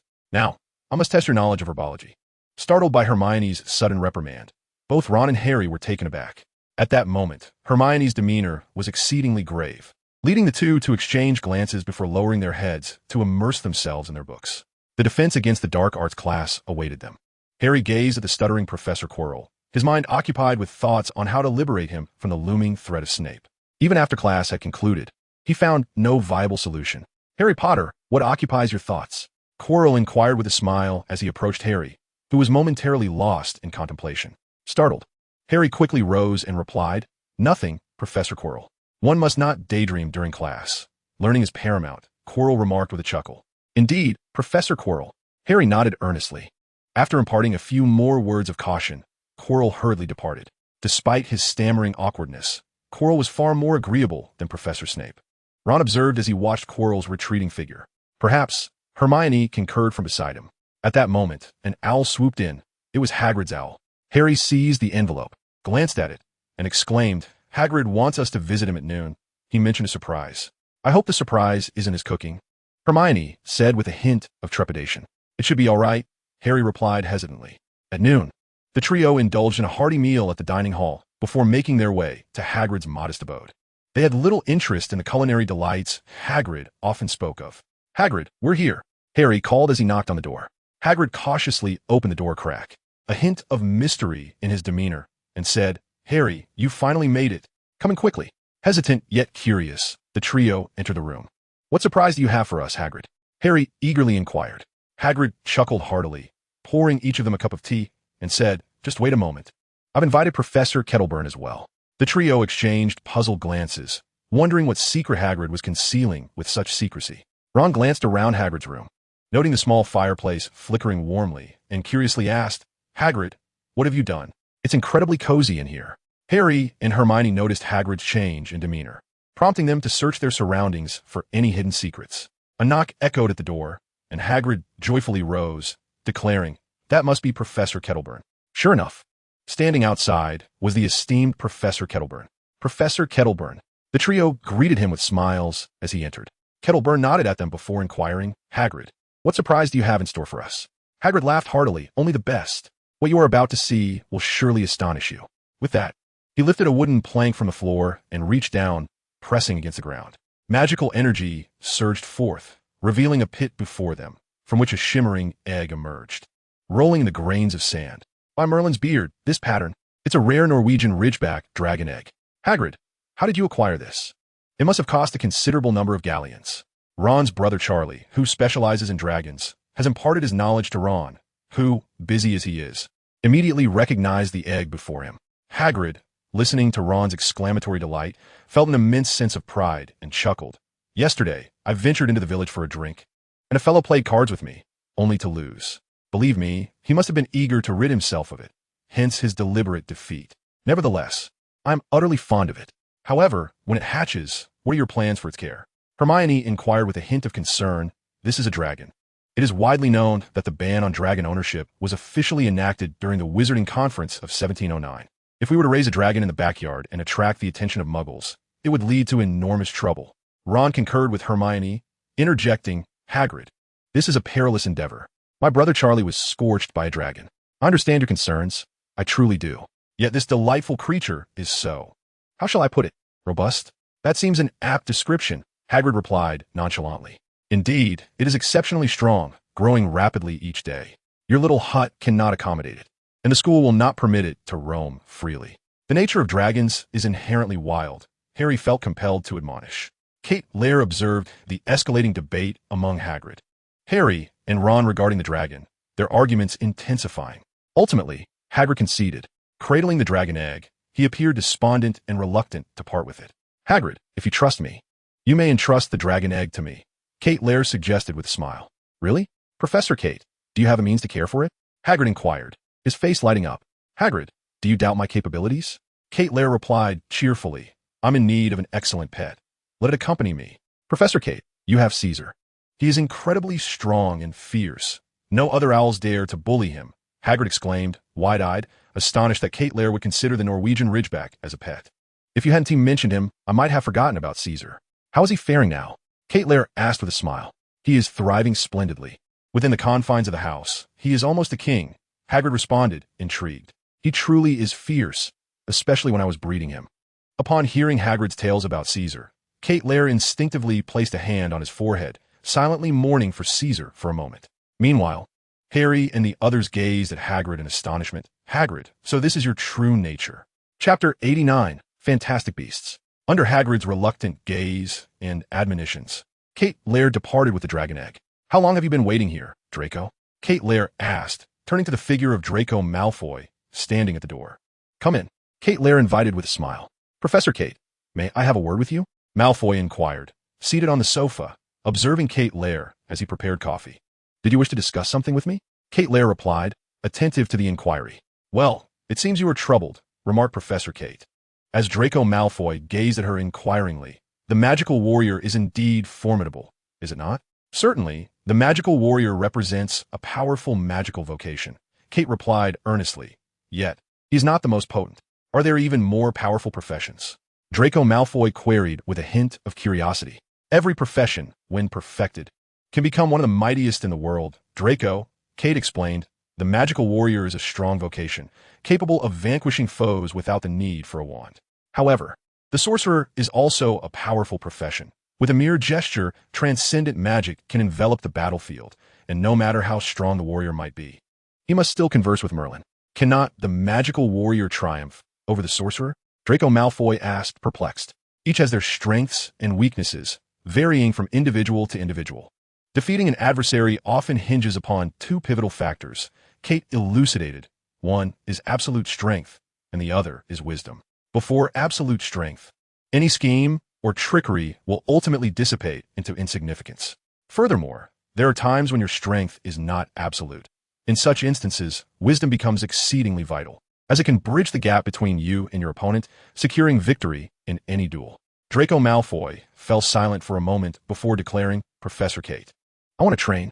His expression shifted abruptly as he rose to his feet, turning to leave. "Thank you, Professor Kate. I suddenly feel quite fatigued. I must take a proper rest." Draco Malfoy harbored a fair degree of confidence in his current appearance. The thought of becoming unattractive and diminutive was utterly intolerable to him. With a smile, Kate, after Draco Malfoy departed, cast a spell upon the door before proceeding to her chamber. Within, she unlatched a treasure trunk and stepped inside. This was a trunk enhanced by a seamless extension charm, and its interior was vast, complete with an appropriate environment. Within this realm, a plethora of magical creatures thrived. Kate found herself in a sunlit meadow, observing several large venomous horned beasts basking in the warmth, a smile gracing her face. With a flourish of her wand, fresh cuts of meat soared from a wooden abode, landing before them. Upon seeing their meal, the beasts expressed delight, eagerly indulging in their feast. Their temperaments were amiable, and their thick hides could withstand numerous spells and enchantments, making them favored materials among alchemists and wizards. Moreover, they bore a striking resemblance to a hybrid of an elephant and a rhinoceros. After traversing a few steps, it felt as though she had traversed a tunnel into another scene. A warm, cozy room awaited her, adorned with several lush trees, upon which dozens of tree guardians resided. The tree guardians were slender, resembling delicate twigs, and exhibited a timidity that made them endearing. They could transform into the likeness of any leaf, and their branches displayed remarkable flexibility, rendering them adept locksmiths. Charming in their appearance, true to their name, their purpose was to safeguard the very trees that produced wands. However, if you bestow upon it a humble creature, it may grant you a slender tree. Kate Lair approached a tree guardian toad, and this little fellow became quite attached to him. "All right, little one," Kate Lair said as he produced a vial of magical potion and poured it into a small basin. Instantly, a throng of guardian toads went into a frenzy, rushing towards the basin and extending their leaves into it. Those who hesitated would certainly miss out. "Hey, Sass, where have you wandered off to?" Kate Lair glanced at the nest filled with gold coins, crystals, and necklaces, but did not find the elusive Sniffle, so he called out. With a clatter, the little creature emerged from a corner, clutching a silver eggshell. Sniffle, though gentle and affectionate, would certainly not make a suitable pet. It was adorable yet exceedingly mischievous. A magical creature from Britain known for burrowing. Its entire body was covered in black fur, with an elongated snout, and it had an undeniable penchant for all things glimmering. Kate Lair lightly flicked Sass's forehead, sending the little one soaring into the air, flailing its limbs. "Sass, have you been stealing snakebird eggs again? I warn you, if you get eaten by a snakebird, I shall not intervene." Just then, a figure materialized and darted away. With swift reflexes, Kate Lair waved his wand and called, "Come here, BB." This was an invisible creature that resembled a monkey, remarkably intelligent, capable of seamlessly blending into its surroundings without the need for an invisibility cloak. And it possessed the gift of foresight. This little one had just foreseen the outcome of Sniffle's imminent discovery. Although fleeting, it was aware of the impending exposure and hastily fled. Alas, in the face of absolute power, its efforts were futile. "Well, I am aware that you assisted Sniffle in pilfering the snakebird's eggs. You are fortunate. Otherwise, you would have become the snakebird's meal," Kate Lair remarked as he set the two aside. Sniffle emitted peculiar sounds, appearing somewhat bashful, a manifestation of its pride. The invisible creature remained silent. This clever little being was typically quite obedient. Kate Lair chose to ignore them and continued onward, traversing through a series of extraordinary realms and environments, ultimately arriving at a warm and humid locale. With a flourish of his wand, the atmosphere of this spatial world transformed. "BB," Kate Lair called to the invisible creature that had not yet revealed itself. BB materialized, approaching Kate Lair and taking his hand. "BB, keep watch over this area. This is a Norwegian ridgeback dragon, somewhat perilous. Inform me as soon as it is about to hatch, understood?" Kate Lair instructed the invisible creature. BB nodded in understanding, gazing at the dragon egg. After imparting his instructions, Kate Lair departed. Each room signifies a distinct world, varying in size and inhabited by a multitude of extraordinary creatures. These beings have been collected by Caitlin since her arrival in this realm. Occasionally, Caitlin would take them to a desolate place where she would release them, allowing them the freedom to run wild. Similarly, when Caitlin required certain rare materials for her research, this practice proved to be quite beneficial. Chapter 90. Luna captured. Harry confronts Snape. Ron, Harry, what are your plans? Hermione called out, puzzled, as she observed Harry and Ron trudging through the snow, heading into the distance. Harry and Ron halted, glancing back at Hermione, and replied, "We've uncovered a little secret and intend to investigate." "What secret?" Hermione inquired, her curiosity piqued. "It involves Draco and Jennifer." Ron chuckled softly. Hermione was momentarily taken aback, then exclaimed in surprise, "You mean Malfoy and Luna are together?" Ron nodded earnestly. "Though I'm not entirely sure, it seems likely." A smile spread across Hermione's face as she eagerly asked, "Where are they? Let's go and see." "Hermione, did you bring the memory crystal ball?" She turned to Harry, her eyes sparkling. "Unfortunately, I didn't," Harry replied. "Oh, what a pity," Hermione lamented. "Never mind. Let us hurry over." Thus, the trio stealthily advanced towards the distant location. Meanwhile, Caitlin observed the retreating figures of Harry, Ron, and Hermione, a hint of curiosity crossing her mind. What were these little ones scheming? However, she soon dismissed the thought, choosing not to involve herself. The little fire dragon, Hongxue, was about to hatch. Where did they go? Ron wondered aloud, surveying the surroundings with interest. "There are footprints over there." Harry pointed excitedly to a relatively concealed corner, where he spotted vague traces.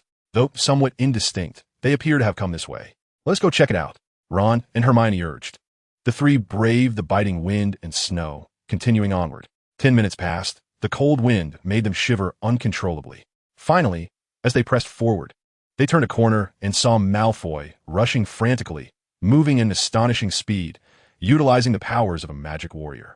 Harry, Ron, and Hermione exchanged bewildered glances. Suddenly, a spell shot forth, targeting Malfoy. Not far behind, 3 figures cloaked in black emerged, sprinting after him. "Malfoy is in danger," Ron exclaimed, astonished. "They're Death Eaters," Harry stated, his gaze sharp as he noticed the distinctive mark on their arms. "They must be after the training methods of the magic warriors." Ron and Hermione exchanged horrified glances. "What should we do? Should we help Malfoy?" Ron asked, his voice tinged with hesitation and anxiety. "What about Luna?" Hermione queried, scanning the area in search of Luna's figure. She must have been attacked as well. Realizing the urgency of the situation, Harry promptly exclaimed, "Ron, you and Hermione assist Draco Malfoy. I shall seek out Luna." "No, you cannot venture forth alone," Hermione firmly objected without hesitation. Wingardium Leviosa, Harry cast a spell upon himself, summoning wings and swiftly ascending into the frigid air. Despite their reluctance and frustration, Hermione and Ron had no choice but to follow. "Let's hope he fares well," Hermione remarked as she set off towards the direction where Draco Malfoy was being pursued. "We must have faith in him," Ron added. Ron stood momentarily stunned, watching the irate Hermione depart. "What does this have to do with me?" Battling against the biting wind, Harry's flight was noticeably hindered. It was far superior to running through the snow. Nevertheless, the cold gusts stung his face, rendering the experience uncomfortable and vexing. Navigating through towering trees, he ardently searched for Luna's silhouette amidst the tempest of snow. At last, amidst the vast expanse of white, Harry discerned several figures. However, the scene before him ignited a surge of anxiety and fury. A battle had transpired. Luna appeared to be unconscious, ensnared in the grasp of Professor Quirrell. Beside him lay 3 fallen figures, clad in dark robes, their exposed arms still bearing the sinister mark of the Death Eaters. To Harry's dismay, Severus Snape stood opposite Quirrell, casting spells against him. "Windblade!"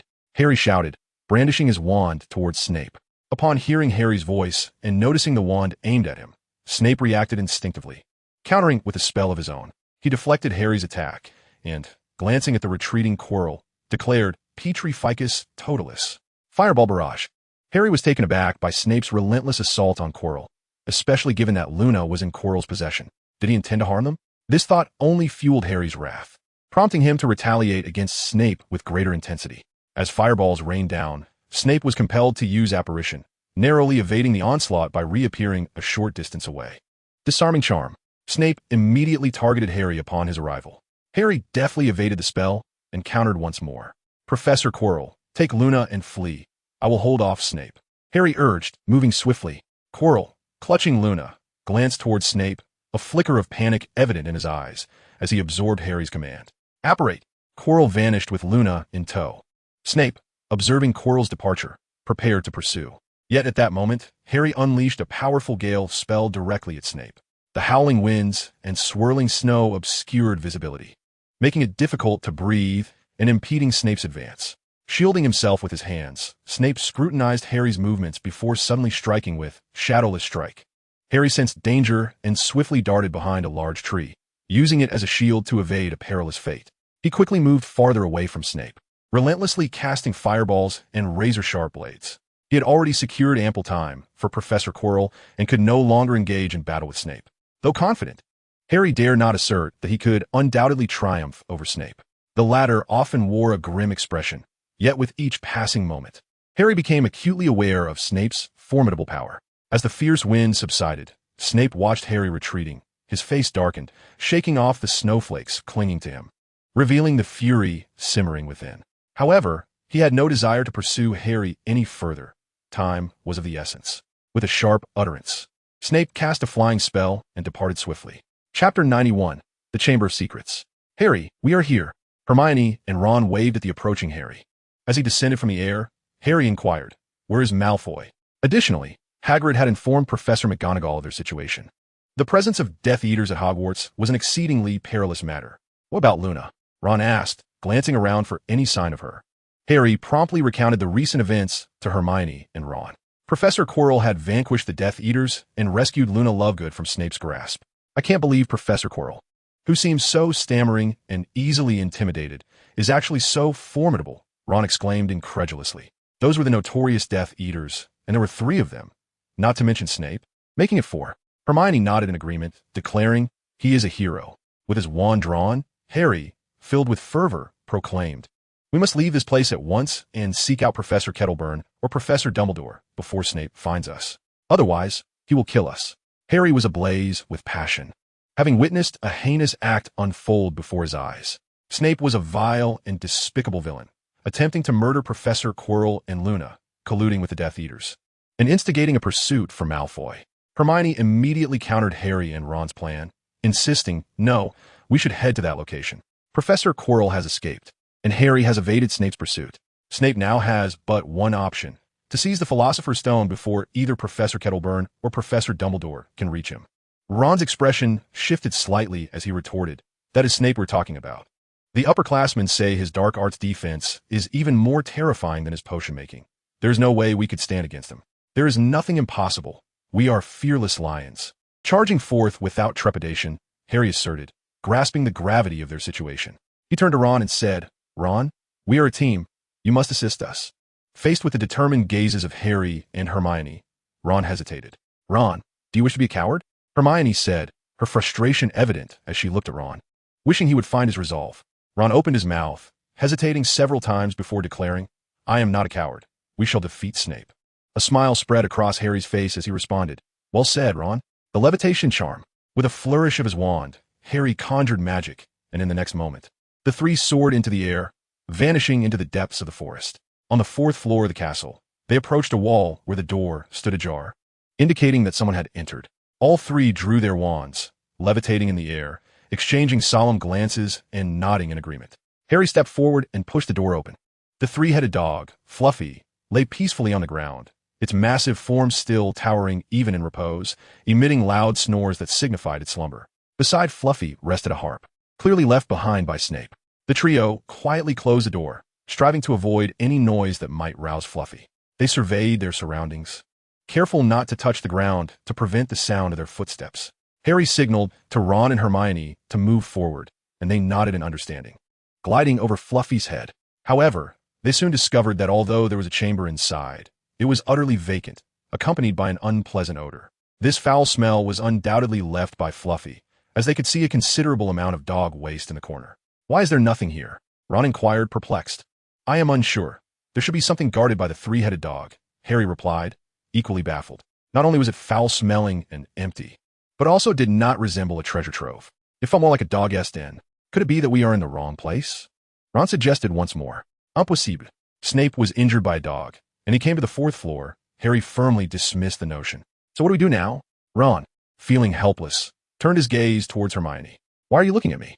Hermione, sensing Ron's reliance on her, felt a slight thrill, but maintained a proud demeanor as she replied, I do not know either.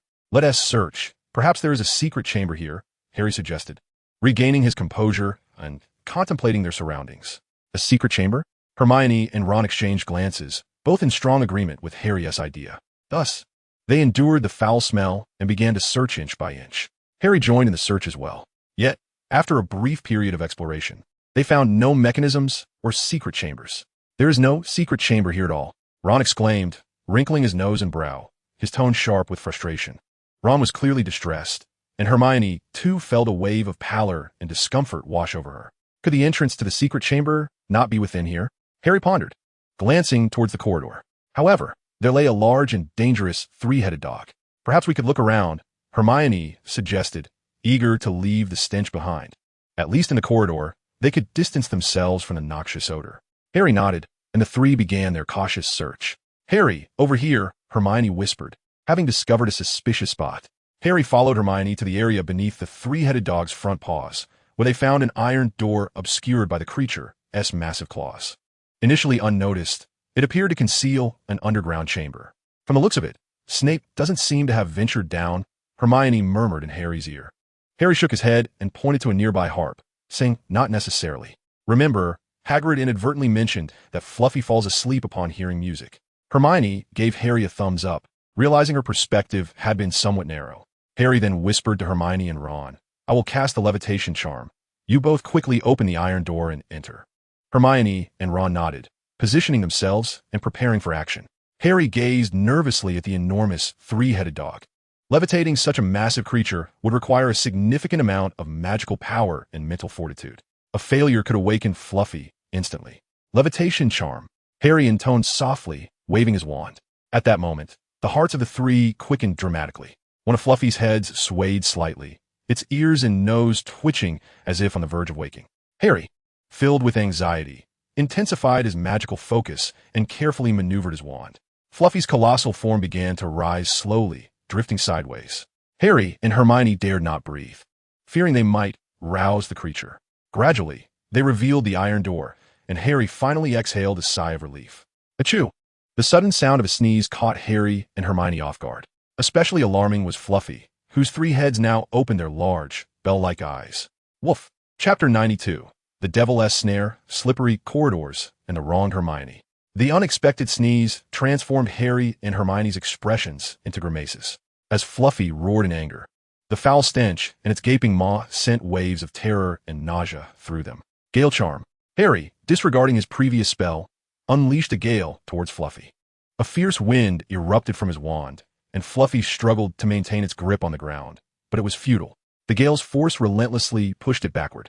Quick, get inside, Harry shouted to Hermione and Ron, realizing the gale was effective. Hermione was the first to react, slapping Ron out of his stupor and urging, hurry. Open the door. Ron, jolted awake and blushing slightly, focused on the task at hand, grasped the handle, and pulled the iron door open. Get in, Hermione urged as the door swung wide, prompting Ron to search for a ladder or a path downward. However, Harry's repeated urging instilled a sense of urgency in Hermione, prompting her to push Ron down. By Merlin's beard, you nearly sent me to my demise, came Ron's terrified voice from below. Hermione, feeling a swell of relief that Ron seemed unscathed, disregarded his complaints and exclaimed, What lies below? Can we descend? Upon hearing this, Hermione turned to Harry and said, Harry, there's no ladder here. We must jump down. Something will catch us below. Harry nodded, observing the struggling creature attempting to tear through their path, and called out, I understand. Let us hurry down.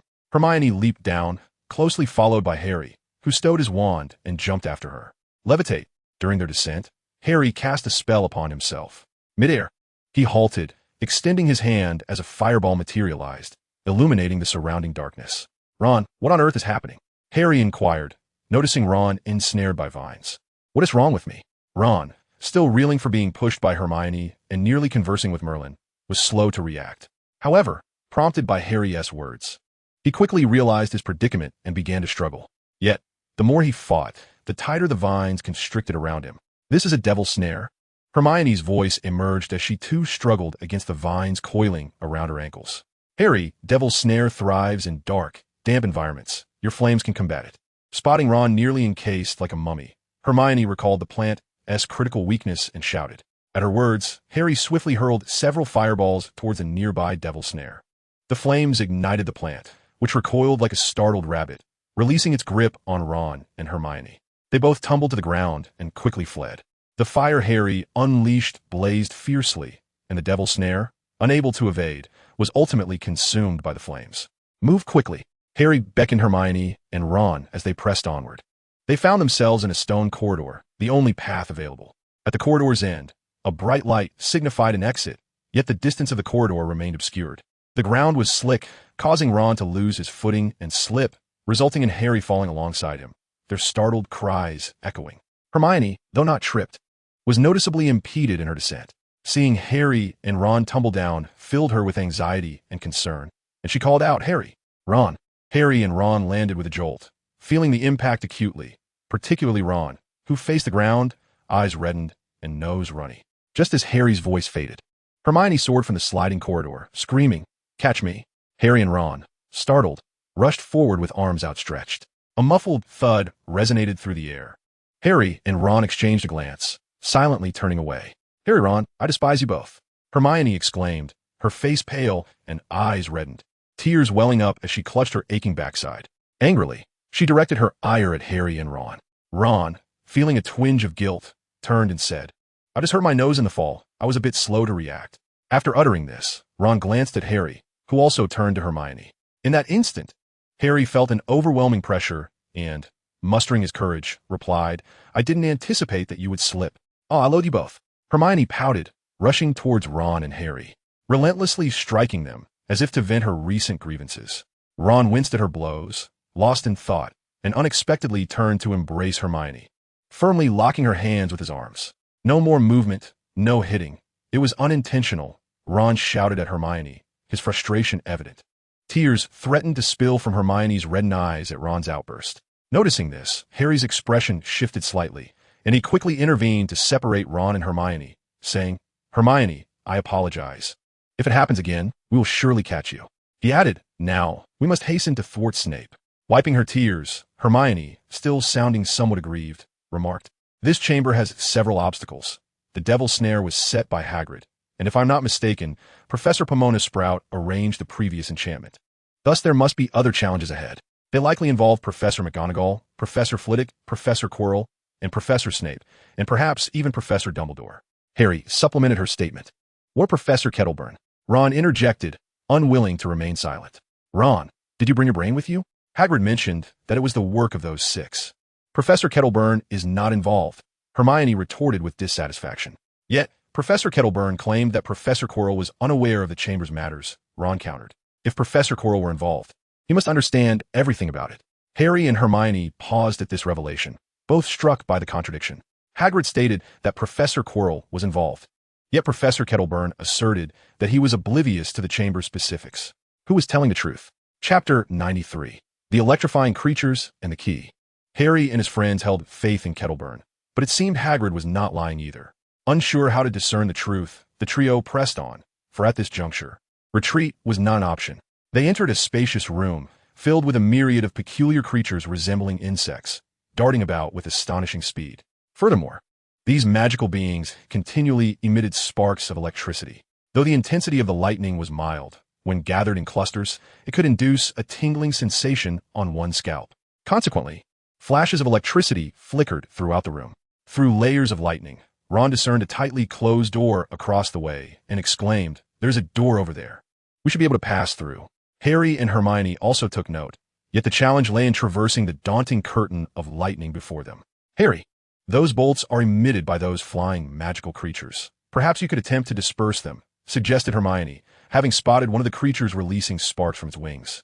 Her excitement palpable, Harry nodded and unleashed a hurricane charm. The winds howled, causing chaos among the magical creatures in the room, compelling them to flee from the tempestuous area. However, the trio soon realized that the gale did little to hinder the creatures.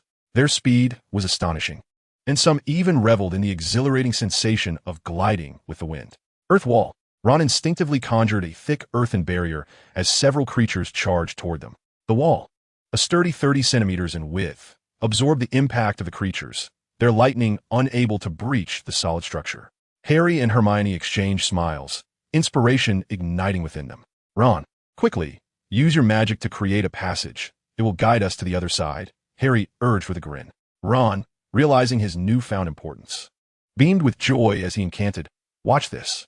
Fortunately, his magical prowess had seen considerable improvement over time.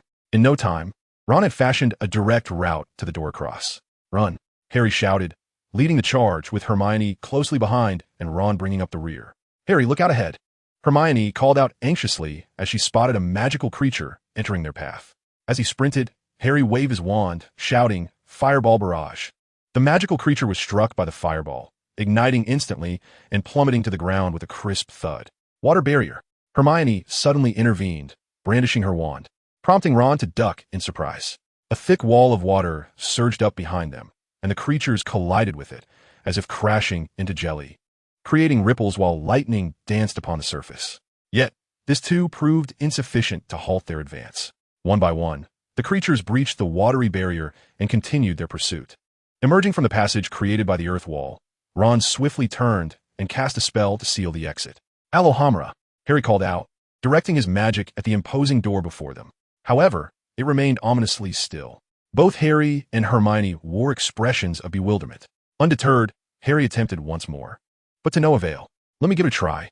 Hermione stepped forward, wielding her wand with precision, declaring, "Alohomora." Still, silence reigned, devoid of any response. Could this not be the entrance? Ron observed, glancing at his companions. "This is the entrance. We just haven't found a way yet," Hermione said solemnly. "Look over there. It's a flying broom," Ron exclaimed, having inadvertently spotted the broom floating in the corner. Upon hearing this, Harry turned his gaze back to the magical creatures and asked, "Are we supposed to catch them?" "Indeed, but perhaps we need not capture them," Hermione suddenly interjected. "Why?" Harry inquired, puzzled. "Ron, remove that wall." Hermione pointed at the wall before them. Though confused, Ron complied and used magic to push the earthen wall aside. Hermione stepped through, and when she emerged moments later, she held several keys in her hand. "Look, what is this?" Hermione displayed the keys to Harry and Ron. "Keys. It seems we must use them to unlock this place." Harry realized immediately. Hermione articulated her thoughts. "I surmise that a more powerful magic is at play here. Our own magic is simply too weak to open this door. There are certainly multiple ways to unlock it, such as with these keys. But there are far too many keys," Ron observed, gazing nervously at the multitude of magical creatures. "There is still a chance," Harry said resolutely. "Do you have a plan?" Ron and Hermione asked in unison. "Let's give it a try," Harry replied with a grin. Taking a deep breath, Harry brandished his wand and recited a rather complex incantation. "O all-powerful wind spirits, with the atmosphere as your bow and brilliance as your arrows, heed my will and cleave through the void, blade storm." As Harry spoke the incantation, wind spirits began to swirl around him, and in an instant he waved his wand, unleashing them. Countless blades of wind shot forth from the hands of the wind spirits, targeting the magical creatures. To the astonishment of Ron and Hermione, the creatures scurried about the room, only to be struck by the wind blades, transforming into keys that cascaded to the ground. In the span of merely 3 breaths, all the magical creatures had metamorphosed into keys. Harry beamed at the sight of the creatures now turned keys. However, in the next moment, he rolled his eyes and collapsed to the ground. Chapter 94. The Intense Battle of Wizard's Chess, the Song of Hell. "Harry!" Ron and Hermione cried out in alarm upon seeing Harry fall. Ron lifted Harry, filled with concern. "Harry, please don't die. I'm Fina." Harry groggily responded as Ron shook him awake, pulling a vial from his pocket and drinking its contents.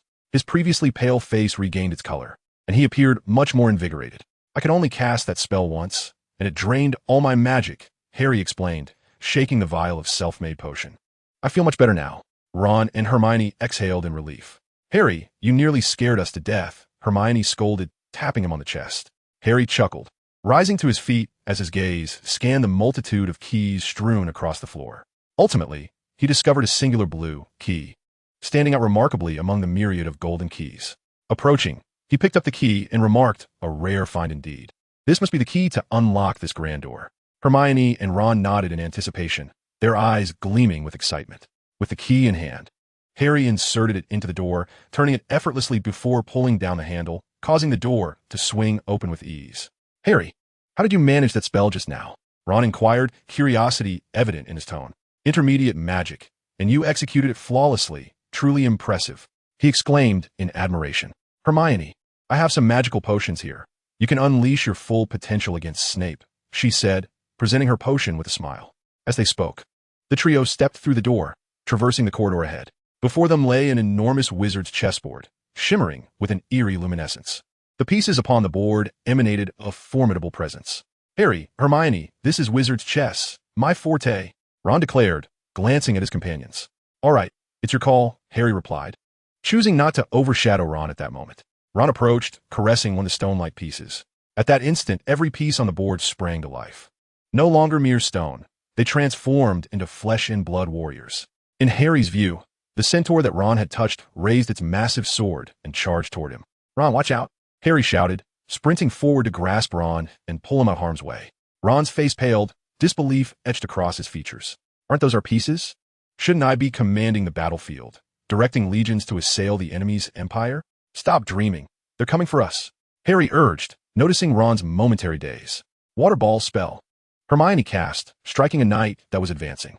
The force of the water ball sent the knight flying, yet did not eliminate it entirely. Damn. The early damage of water magic is too low. I don't want to be merely a medic, Hermione lamented, her expression darkening. Windblade spell. Harry's voice rang out as he targeted a centaur, severing its two front legs. The magical effect dissipated, reverting it back to stone. Earth spike eruption. Ron joined Hermione's side and unleashed his spell against two knights attempting to ambush her. The ground erupted, piercing through the knights' bodies, causing their magic to vanish and leaving them as shattered stone. Ron, come over here. Harry observed that the warriors exhibited a certain dullness, seemingly lacking any intent to evade, and called out, Hurricane spell. A tempest roared forth, sending the approaching warriors and centaurs crashing against the walls. Ron quickly regained his composure and shouted, Earth spike eruption! Earth spike eruption! Earth spike eruption! With a flurry of 3 spells, the centaur and the warriors were all impaled, becoming mere stone. Splendid. As Harry witnessed the scene, he clapped alongside Ron and exclaimed, Ron, I have discovered a strategy that suits our combined combat. Ron, equally exhilarated, revealed that the spell he had mastered, the Spike Burst, was among the most formidable of his magical repertoire. With a swift succession of 3 spells, he dispatched the chess pieces, his face flushed with excitement. And I, Ron, with your earthen walls and my water, haha. Next time we challenge Malfoy's team, we can ensnare them within, leaving them gasping for breath, chimed in Hermione with delight. Onward. The trio of Harry, Ron, and Hermione traversed the chessboard and opened the grand door. Yet, before they could cross the corridor, the sounds of battle erupted from within. Instantly, they were jolted to attention, recognizing the combatant. Snape. They quickened their pace and burst into the corridor, just in time to see Snape vanquishing a troll. The ground trembling beneath them as a deep thud resonated. The surroundings bore the brunt of the troll's massive club, which shattered the walls in a cacophony of destruction. Windblade. Earth spikes. Water sphere. Without hesitation, the trio launched their attacks at Snape, who was advancing toward the door after defeating the troll. Snape conjured a protective armor, erecting a barrier that effortlessly absorbed their onslaught. His gaze fell upon the trio with irritation and disdain as he intoned, Disarmament spell. Water shield. Earth wall. Ron and Hermione effortlessly countered Snape's assault with their own spells. Such an insufferable bunch, always stirring trouble. You shall pay dearly for your ignorance, Snape scoffed. Though his frustration at Harry Potter's persistent interference was palpable. Petri Ficus Totalis. Without warning, Snape employed a summoning spell, appearing beside Hermione, brandishing his wand as he commanded, Fireball Barrage. Harry swiftly retaliated, unleashing his own attacks upon Snape, compelling him to retreat. Spell stop, Ron shouted, directing his wand at Hermione, who had been petrified. She was immediately freed and, alongside Ron, coordinated their efforts against Snape, joining forces with Harry. The trio, akin to a valiant lion's pride, demonstrated remarkable synergy. And under their relentless assault, Snape found himself in a precarious position. Yo foolish lot, he spat. Sleep spell. Despite his attempts to approach the Chamber of Secrets entrance, he was repeatedly thwarted by the trio's joint efforts, with Ron erecting another earthen wall to seal the door. Enraged, Snape ceased to hold back against them. Extending his right hand, he conjured a dark elemental sphere and hurled it forth. Song of Hell. Chapter 95. The Terror of Dark Magic, the Late-Come Caterpillar. The Song of Hell, a mid-level dark magic spell. As the ebony energy sphere soared into the air, the entire chamber was engulfed in darkness, rendering visibility null. They were shrouded in an abyss where not even a hand could be seen, as if ensnared in an endless void. The unknown darkness enveloped Harry and his companions, instilling within them a profound sense of dread. Yet, it was not merely the darkness that filled their hearts with terror. It was the haunting whispers that lingered by their ears and a myriad of phantoms that danced within their minds. Harsh sounds and illusions of dubious reality assailed them. They witnessed each other's desperate struggles, betrayals, and assassinations. They beheld the death and departure of their loved ones. Increasingly, the wrath and resentment of those they had lost surged against them. These images relentlessly replayed in their minds, saturating their world and overwhelming their thoughts, bringing forth an agonizing despair that seemed unbearable. Severus Snape stood shrouded in a black mist, observing the anguished trio of Harry, Ron, and Hermione as they knelt in despair. Helpless and broken, his expression was cold and indifferent, resembling that of a grim reaper, tall and merciless. He turned away from them, brandishing his wand with ease, demolishing the earthen barrier that ensnared Ron within the door. "Dad! Mom!" Harry's anguished cries pierced the silence, resonating clearly in Snape's ears. Momentarily halting his steps, Snape cast a glance at the suffering Harry Potter and spoke with his distinct, detached tone. "Harry Potter, you are as arrogant, reckless, and loathsome as your father." If it were not for at that very moment, Ron's crucifix necklace, hanging around his neck, suddenly emitted a blinding, radiant white light, piercing through the darkness and enveloping the trio in its warmth. The shadows receded, and the despairing visions and sounds vanished, giving way to a comforting glow. Snape stared in disbelief at the unfolding scene. He had comprehended the power of the Song of Hell upon its first release, recognizing its formidable nature. Yet he had not anticipated that it would be so easily dispelled upon its first use against others. "You are quite fortunate to possess such a wondrous alchemical artifact gifted by Professor Kate," Snape remarked, his tone calm as he regarded the crucifix necklace that had nullified the Song of Hell. Earthen walls, water barrier. Ron and Hermione had no desire for idle conversation with Snape. They simultaneously took action to restrain him. Together, they conjured walls and a watery barrier around him.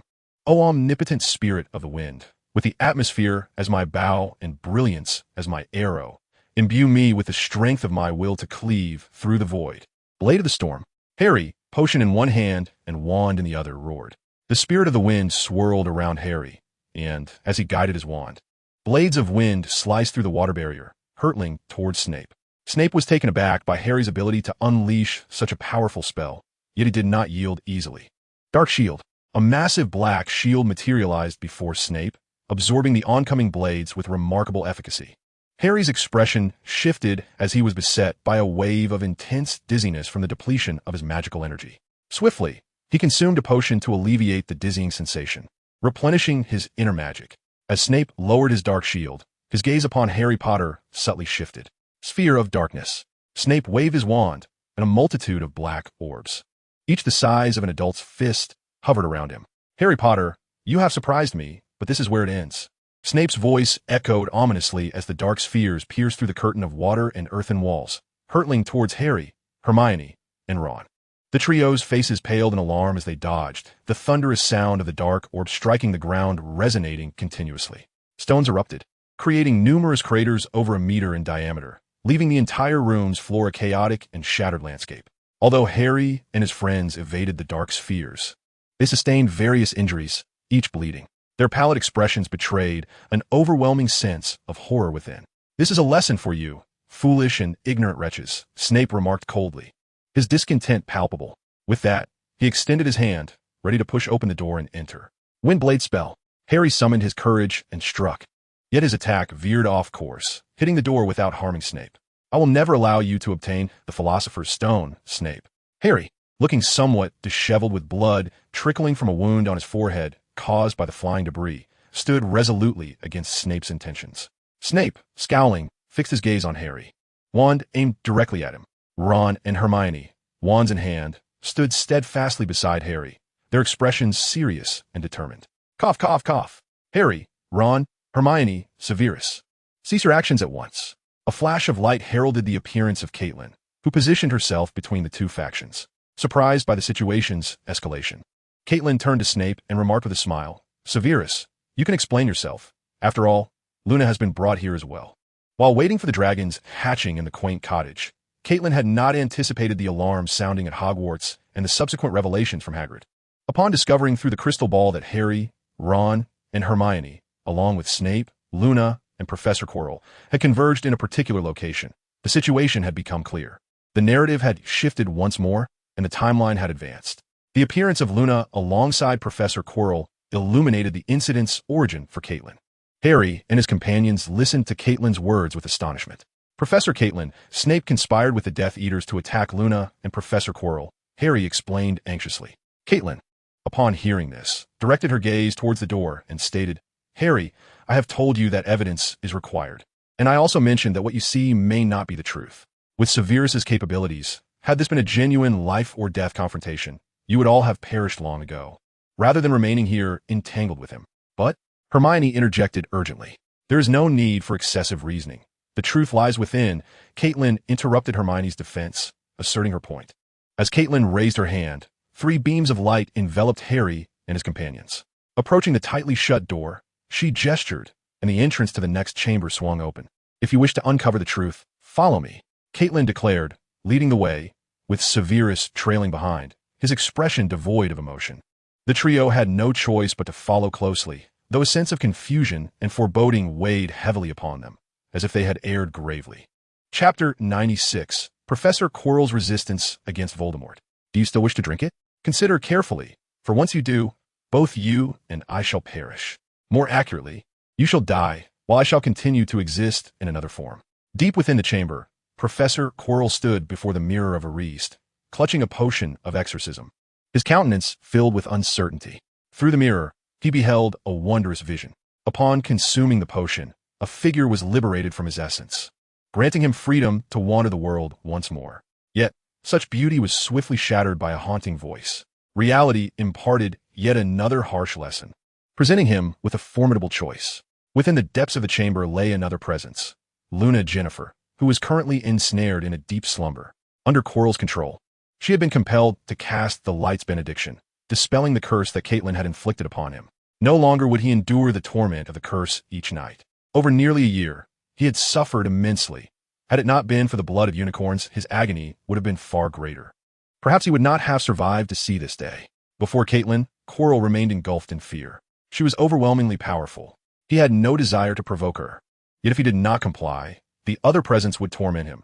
Such punishment was equally unbearable. I have come as you requested. However, as you can see, the sought-after Philosopher's Stone is not here. It is hidden away securely, perhaps not even in this location at all. Time is of the essence. Snape will soon arrive with Dumbledore to apprehend me. Quirrell's demeanor was frantic, trembling as he pondered his next move. He had exerted every effort to escape the other's clutches. But without sight of the stone, he could not fulfill the agreement, and that presence would not relinquish its hold on him. The mirror of Ariste must conceal what we seek. Awaken that child. She may aid me. His voice, now hoarse, echoed with a glimmer of hope, yet uncertainty lingered. I cannot harm her. She will perish. Professor Quirrell refused, forcibly compelling Luna Jennifer to cast that spell, which had already drained her magical energy, leaving her vulnerable to both the soul-sucking curse and the mind-reading spell. At this moment, her mental realm was exceedingly fragile. Should this control persist, Luna Jennifer's world would inevitably shatter. You must do this. Our time is running short, he urged. I can sense that person's presence drawing closer to us. Quirrell, you have no room for regret now. No, I cannot do this, Professor Quirrell exclaimed, his expression a tumult of struggle as he distanced himself from Luna Jennifer and the mirror of Ariste. He yearned to escape that individual. Yet deeper worries and uncertainties plague his mind. Would that person, upon acquiring the Philosopher's Stone, kill him or perhaps use his body to resurrect? This fear was precisely why Professor Quirrell had clung to the exorcism potion ever since he obtained it. You must do this, Quirrell. The voice of that person roared in anger, sending a shiver of terror through Professor Quirrell. Before he could mount any further resistance, a sharp pain pierced his head, and his body began to convulse. He sensed his limbs slipping from his control, first his head, then his hands, and ultimately his legs. Desperation painted his face as he gazed at the exorcism potion in his grasp. No, you shall not control my body. I will not yield to you any longer.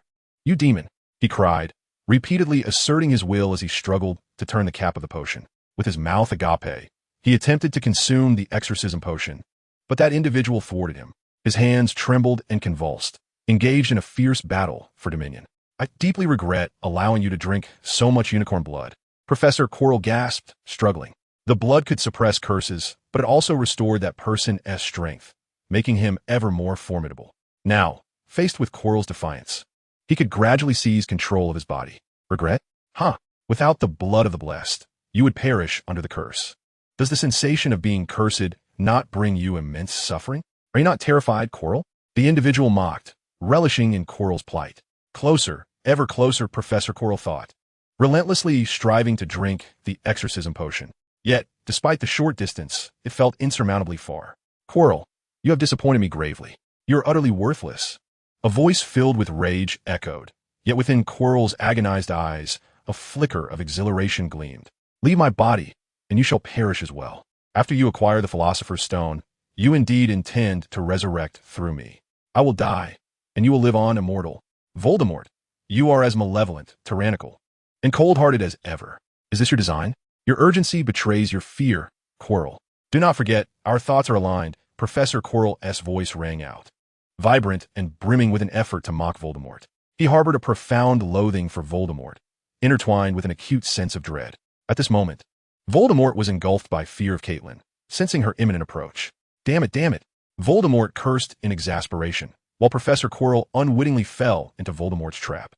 In that fleeting instant, Voldemort seized control of Professor Quirrell's body, discarding the potion of exorcism he had held. The authenticity of that concoction eluded him. Yet his fear of Caitlin translated into a trepidation towards the exorcism potion. Meanwhile, Luna stood with her arms hanging limply, her body slightly bent, exuding an aura of profound weakness. Voldemort, indifferent to Luna's fate, leaned close to her ear and, with a voice laced with seduction, whispered, "Gaze into the mirror. Let thoughts of the Philosopher's Stone flood your mind, and then reveal to me where lies the stone." In that instant, Voldemort comprehended the secret of the Mirror of Ariste, surmising Dumbledore's intricate plans. Just then, a sound echoed as a dark crimson stone slipped from Luna's grasp, clattering to the ground.